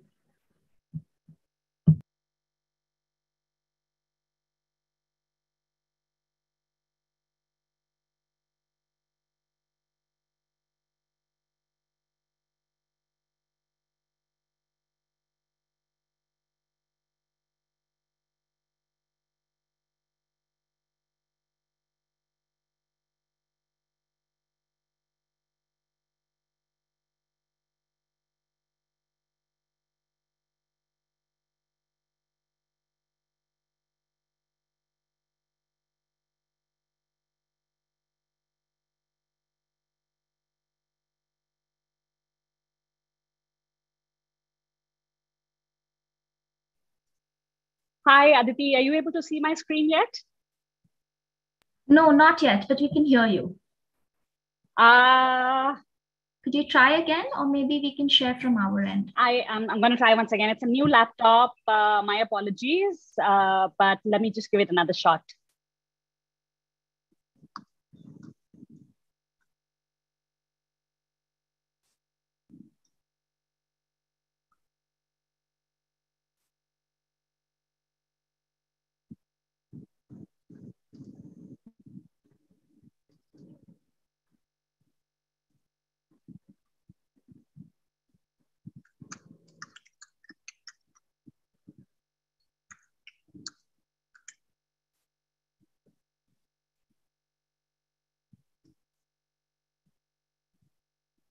I think it might be better if you have a copy because it's asking me to quit from the chat right now.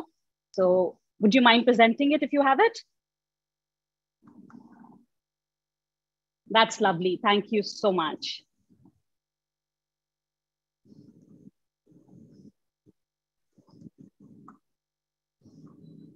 I'd like to, start with a very good morning and good evening to everyone that's attending this session today. I'm really humbled by the sheer presence of some of you on the panel. My co-panelists are subject matter experts in this field. and are much more knowledgeable than I am. And there's so much that I've learned from each one of you today. All I can share are my experiences and my learnings through very early stages of the journey that we're on. And I'd like to start with why we started on this journey. Could you go on to the next slide, please?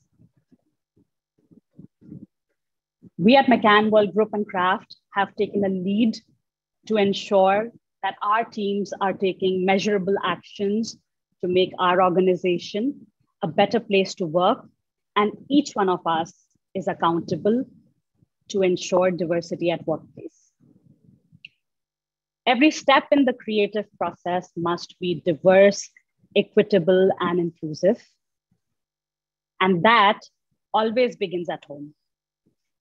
In this sense, designing diverse teams and promoting inclusive practices without bias are two of the fundamental components for a sustainable business model.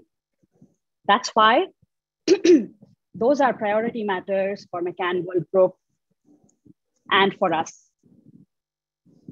Of course, we're in the business of advertising, and it helps us to get diverse opinions and ideas that are more relevant to our clients in today's world.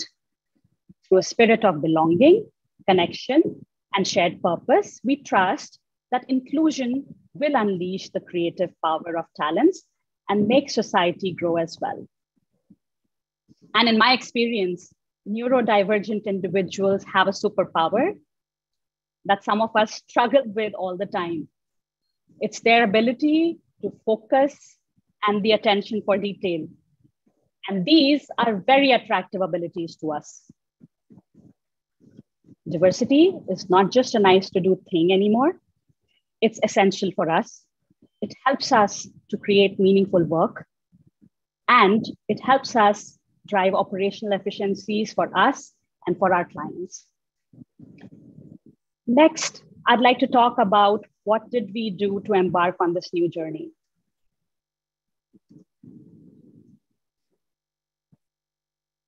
So we partnered with the AFA to provide a platform for neurodivergent individuals to learn and acquire professional skills that would enable them to take on corporate jobs.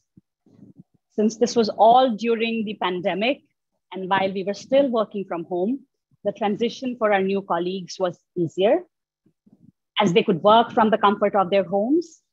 And we've all met Usaid a little while back.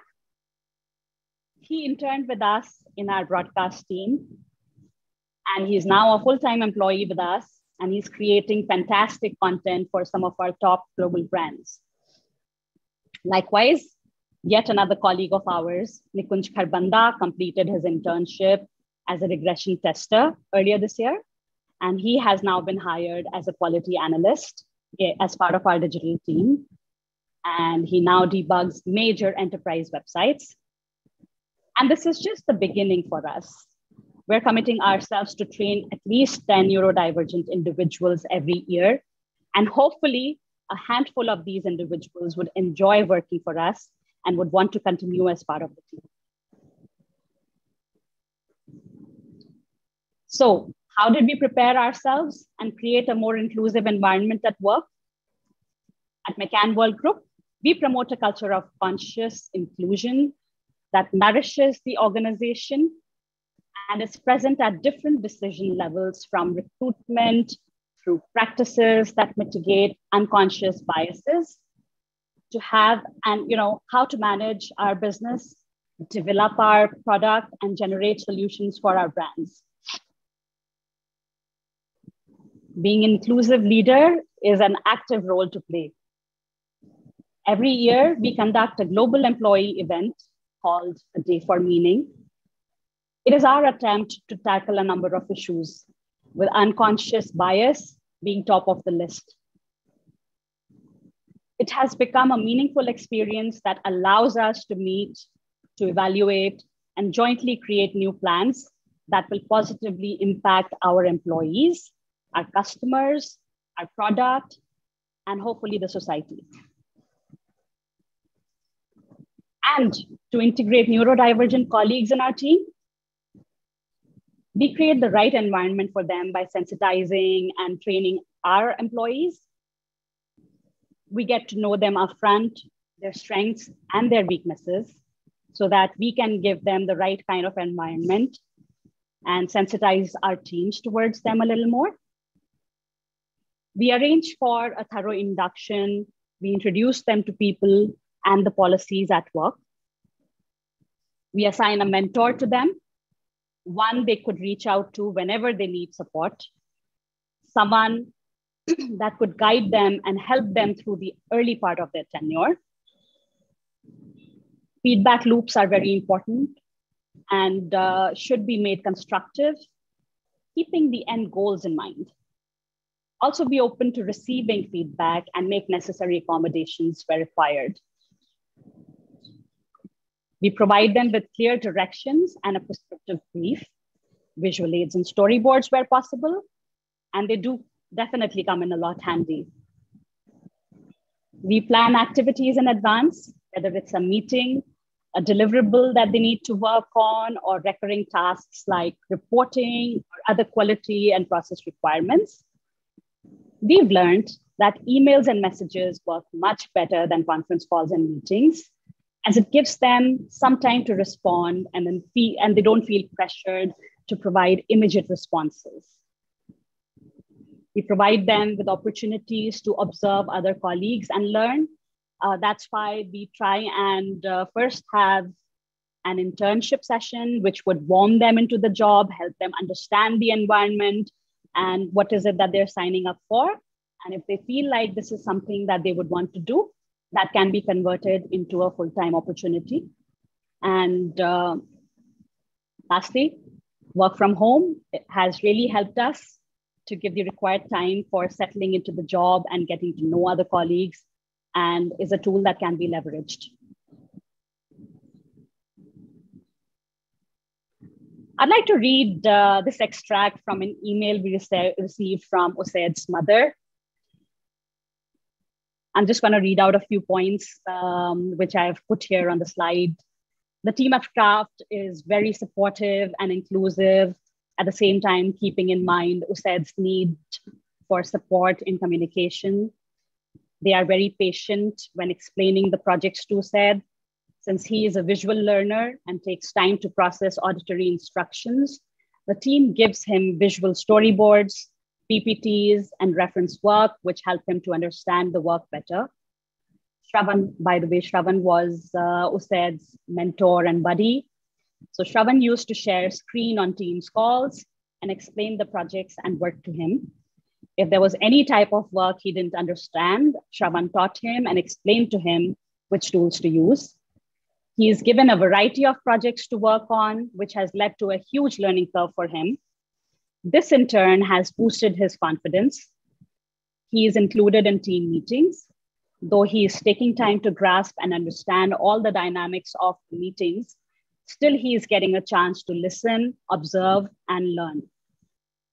He's learning to communicate on email, Teams messaging, and on team calls. Over the last 6 months, we have seen a huge boost in his confidence and communication, all thanks to the Craft team. He is not very expressive verbally and gets stuck in conversations and explanations. The team seems to be aware of it and sensitive when communicating with him. They're patient with him. They try to keep him comfortable and understand his very brief responses. The team always responds to any doubts he has if he needs any help or support. When we received this letter, this was a really proud moment for all of us who worked closely with him or behind the scenes. And while it's a long road ahead, it's really good to know that we're on the right path. There's been immense learning, and we're more sure that, it's more sure even than we were when we started on this journey of inclusion. With that, I'd like to say thank you for hearing me out, and kudos to everyone here that's working towards making a difference and providing opportunities to our neurodivergent friends. It's been a pleasure.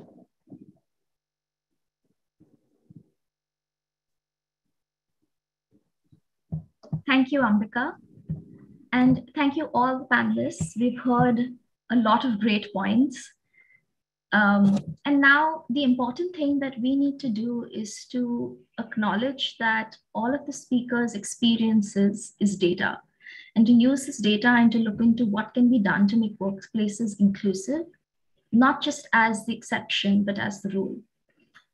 Drawing from what Ambika had shared, hiring neurodivergent employees is not only a good thing, but also creates purposeful work and makes business sense and money. It makes the company more innovative. It motivates other employees to work for a company that wants greater good, and so it retains talent. So what can be done to create this environment? This needs to start from a belief system that accepting people to be their authentic self is beneficial to all. This means to recognize that there are multiple ways of understanding, learning, processing, and responding. That anything aside from what we are conditioned to see is not a challenge or an act of defiance, but an act of self-awareness, self-acceptance, good emotional and mental health. Touching base with what Rakshita shared, for autistic children, support and adaptations are made available, but we need to realize that these autistic children go into autistic adults, and the need for that support does not go away. One of the reasons that autistic employees face difficulty when given a promotion is the expectation that they work more intuitively, which comes at the cost of their supports. And the sudden disappearance of these supports make it difficult to sustain oneself in the workplace. And this is something that workplaces need to be mindful for. So coming back to the belief system, the implementation needs to start from the top down and just walking the talk. We need to have these beliefs bolstered in policies that protect and provide the supports needed by the neurodivergent to sustain themselves in the workplace. They need to be seen as people who have to pay rent, buy groceries, have a social life, and not as charity or people to be put on a pedestal. And we need to remember that even when we're doing all of this, that acceptance is the bare minimum. Like Vishant shared, he would like employers to get educated. To implement this change, most companies and the resource persons would want to get sensitized about the neurodivergent community, to learn how to interact and communicate. The best way to go about doing this is decentering oneself and listening to what the individual would want and need without challenging or having them ask for permission to take up space during the hiring process and throughout their time at the company. If it's still not clear, approaching organizations that work with that community would have a better understanding. To have a better understanding is always a good idea. AFA does such sensitizations. Aside from guiding the employers, we at AFA also believe that the neurodivergent employees need to be aware of what is expected in the workplace. The Employment Readiness Program teaches concepts like time management, prioritization, and many more by simulating everyday situations that would have the candidate think about the different options and select what is best for them. This starts from being aware of their interests, talents, skills, and challenges. This helps them advocate for themselves in the long run. Much like I said, all the candidates have specific interests, and using their interests, the concepts are co-taught along with the candidate. The program curriculum is designed by consulting autistic educators and invites panels of autistic employees from different backgrounds to share their experience in the workplace. This gives the candidates a realistic idea of what may come. We have found that meeting with role models of similar neurotypes have facilitated better understanding and gave the candidate the comfort in being with their tribe. Which brings me back to the beginning of the summit when Dr. Lawrence was sharing about a pie chart about the different reasons why people joined. One in particular stood out to me, and that was looking for a neurodiverse role model. This is the next step to listening to neurodiverse self-advocates. We want to start learning directly from the neurodivergent community, and only then we can start truly creating an inclusive environment. With that, I would like to just ask Mary if there's anything else you would like to add before we can open it up to Q&A. Well, I think much of everything has been covered. I just wanted to say that, from what our speakers said, that there is a demand for masking from the community, which puts a huge load on autistic individuals. And also, we work with a lot of individuals who have moderate support needs, and many of them have to take up job opportunities. The job opportunities they have are limited, and they take up whatever they can get, and that often is not the best. But right now, that's where we are. The other thing many of them put up with is a lot of bullying, which goes under the euphemism of teasing. I didn't talk about it because it's something I think everybody is aware of. But I loved what Usaid said about inhaling confidence, exhaling fears. But of course, it's not just autistic people who must do things. It's the community and the environment that has to really make the effort. And like Ambika said, we have to work on our unconscious biases.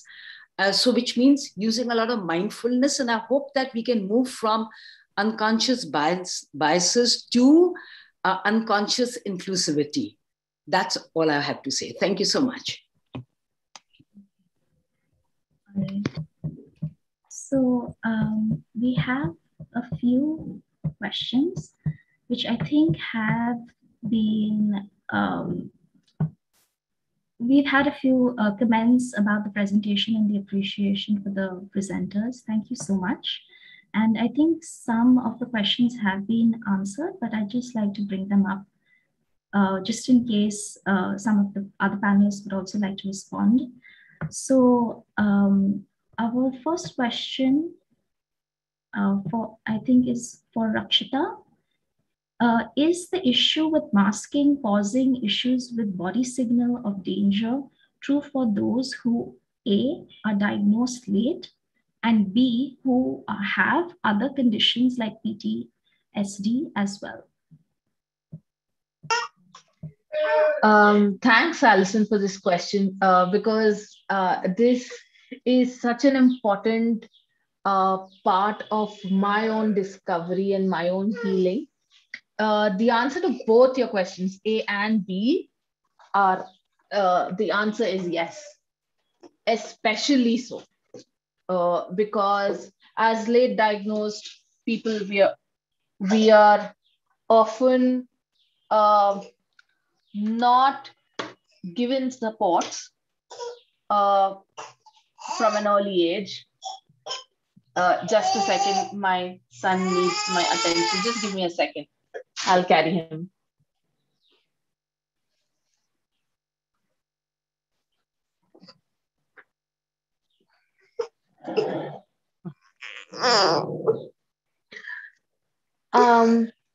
Yeah, we are often not given support. Anduki hi chepsava? Oduna? Mimi hi chepnila? Okay. No 20 varaku count cheyi, Mimi hi chepsindi, okay? No. Please. No. Sorry, he's been trying to convince me that office work is bad job and that playing with him is a better job. Okay, anyway, coming back to the question. As people, we are often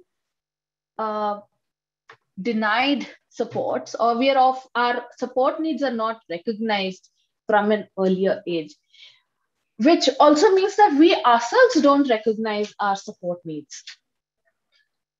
And when PTSD does become part of the game, our trauma reactions are, we always constantly doubt ourselves whether this is our intuition telling us to be safe, or this is a trauma reaction which is just overreaction to a certain event. So yeah, the issue with body signals is very potent for late diagnosed people and for people who have PTSD as well. Thank you.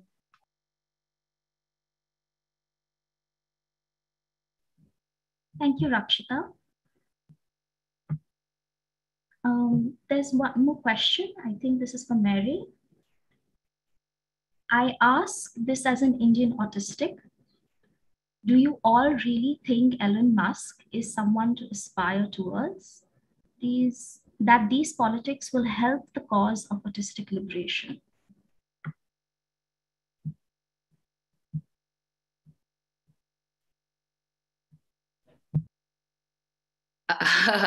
I mentioned Musk because he was one of the several personalities who were referred to at the start of the summit. So it was just one of the references. And the purpose was to say that it is not the high profile autistic people who need to be highlighted, but is the average everyday autistic people that we need to talk about. I don't know if that makes sense, because very often it happens, there is this pedestaling that happens with well-known names. And we believe that everyday autistic people who struggle with everyday difficulties, those are the people that we really need to talk about.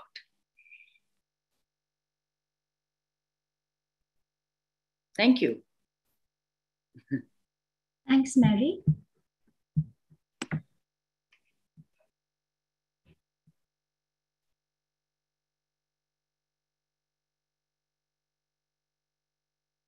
I think there's another question over here. I think this is out for everyone, all the panelists. How to encourage families with neurodiverse individuals to come forward and experience work environment?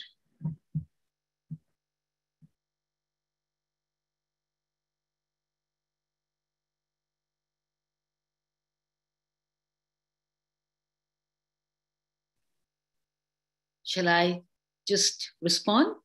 Yes, yes, please. Yeah, so in the Indian context, and perhaps the question has come from somebody in South Asia, I think the biggest challenge is, while we seek for society to be inclusive of neurodivergent individuals, we have to remember that, as somebody said earlier, charity begins at home.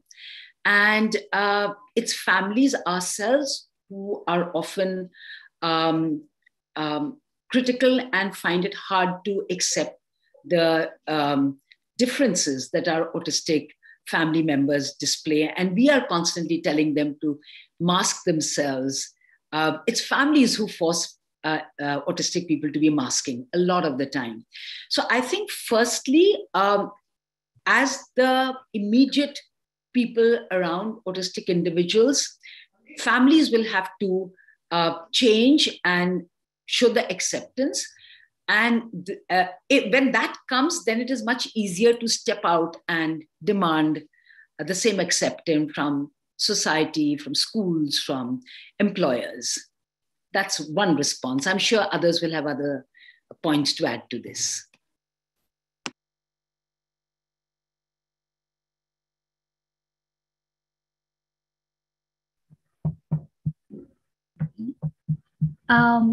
Is there anyone who would like to add?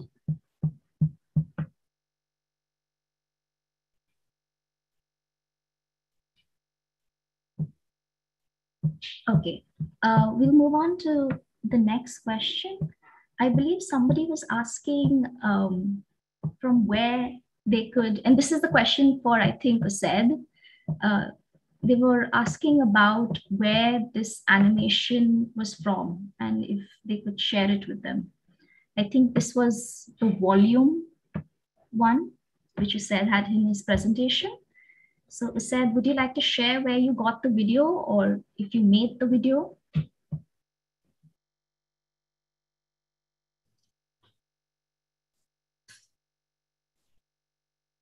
I prepared it. I can share it. Okay, so so the person who would like to have that video, you can maybe contact us, and Seth can actually share it. He made it himself.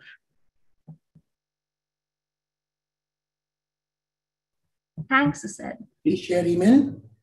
Yes. So if you could just send in your email ID, we can send it across to you in the chat box. That would be great. Okay. We have some comments in the chat, in the Q&A.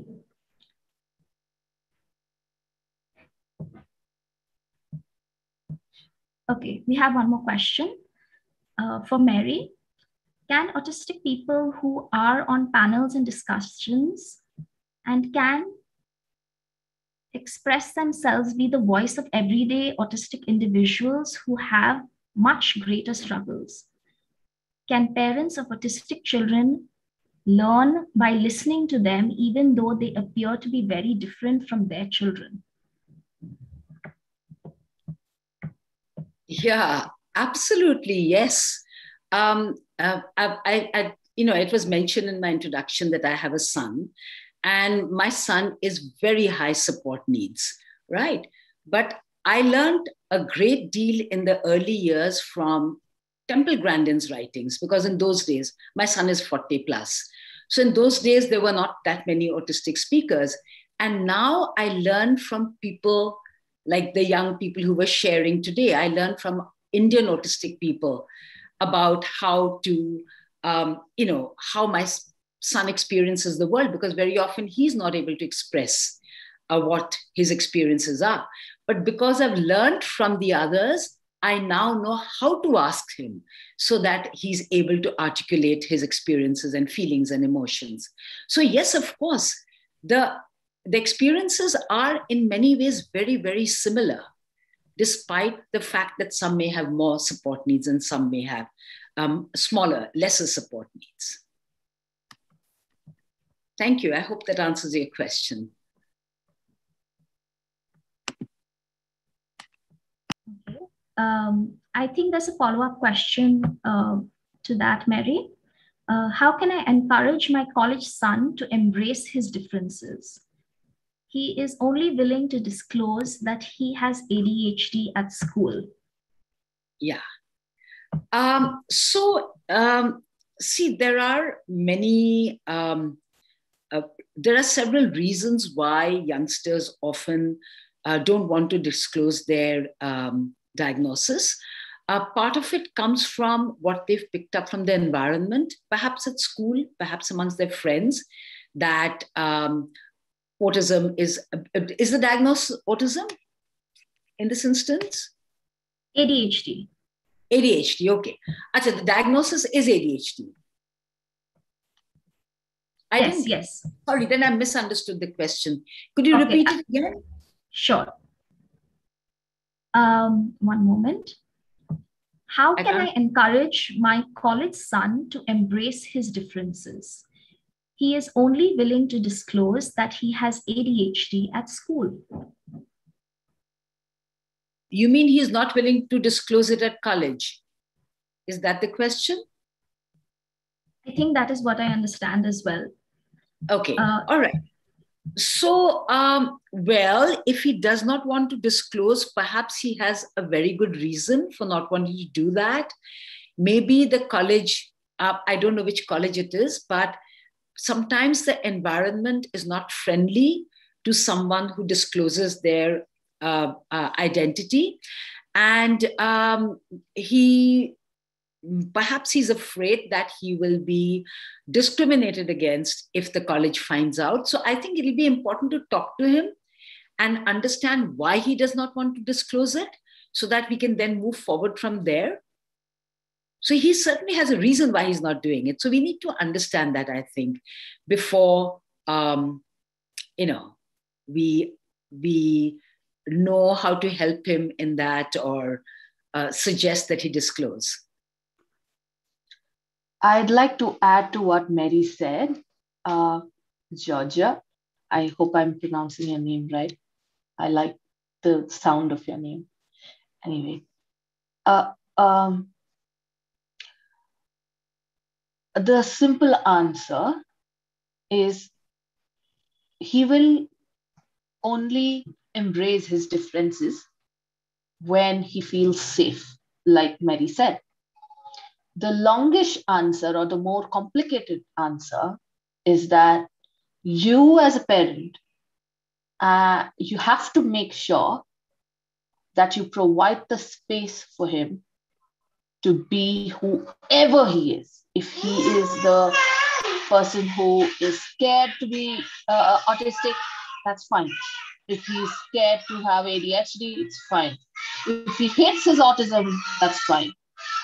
When you provide that space for him to be whoever he wants to be, and you embrace it internally, you don't have to say anything, externally, but internally, when you embrace the differences, he will come around on his own, because that will heal him. That will heal the trauma that is, or that will heal the fear that is stopping him from accepting himself. It's the same as when, okay, you have to understand why, like Mary very rightly said, he has a very huge reason not to disclose. And he has the right not to disclose. If he thinks that disclosing and getting support is less important than not disclosing and being safe, that is something that needs to be addressed very, very seriously at the systemic level. What is it that he's not safe about? And how can we make his spaces safer? Thank you. Thank you, Rakshita. I think that beautifully answers that question. I was wondering if you could maybe answer this question as well, Rakshita. What are the aspects to keep in mind when one is trying to connect with persons with neurodiversity and identify if they have any talents to hire?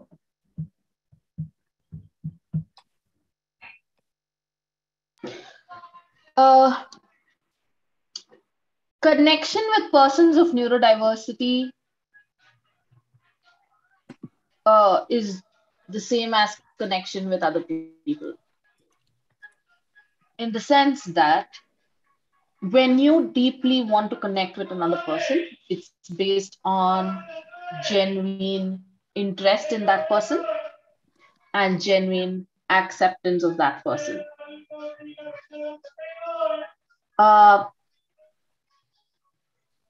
I have friends who are interested in things I'm not even remotely interested in, but they are still my best friends, and I am their best friend because I'm genuinely interested in who they are as a person and curious about the topics that they are interested in, their special interests, like we call in the autistic community. Curious about it is not equal to interested in it with the same passion that they are. Secondly, identify if they have any talents to hire is a very, very difficult it's a slippery ground. Because as a society, as a capitalist society, we are only looking to monetize talents. And I think here is where a very, very big roadblock autistic people are facing, or neurodivergent people are facing. Like one of my talents is I can remember in very detail where what my hand does. So for example, if I have to keep something in a cupboard, I will remember it even if I'm sleeping and you ask me where is something, I will remember it if I've kept it, because my body will remember how far my arm moved, how deep my deep the angle in which my arm moved, stuff like that.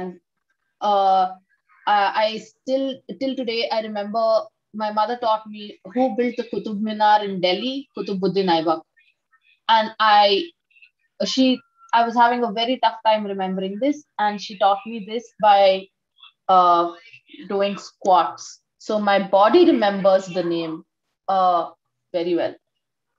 Nobody's going to hire me for this talent. I know I'm gifted at this. Nobody's going to hire me for this talent. I mean, as a society, we are only looking for like one of the very big reasons why neurodivergent people do not get promoted to higher job, do not get promoted in higher positions, is because of this myth that you need a certain talent at the higher position, and you need to you're accountable for a certain money coming in, sort of a thing. And suddenly these talents that you had are no longer valuable at that position. Like a manager needs to manage people. I'm talking from a school perspective. A school coordinator needs to manage people rather than actually teach. And I'm very, very good at teaching, so I will never get promoted to a coordinator. That's the kind of myth that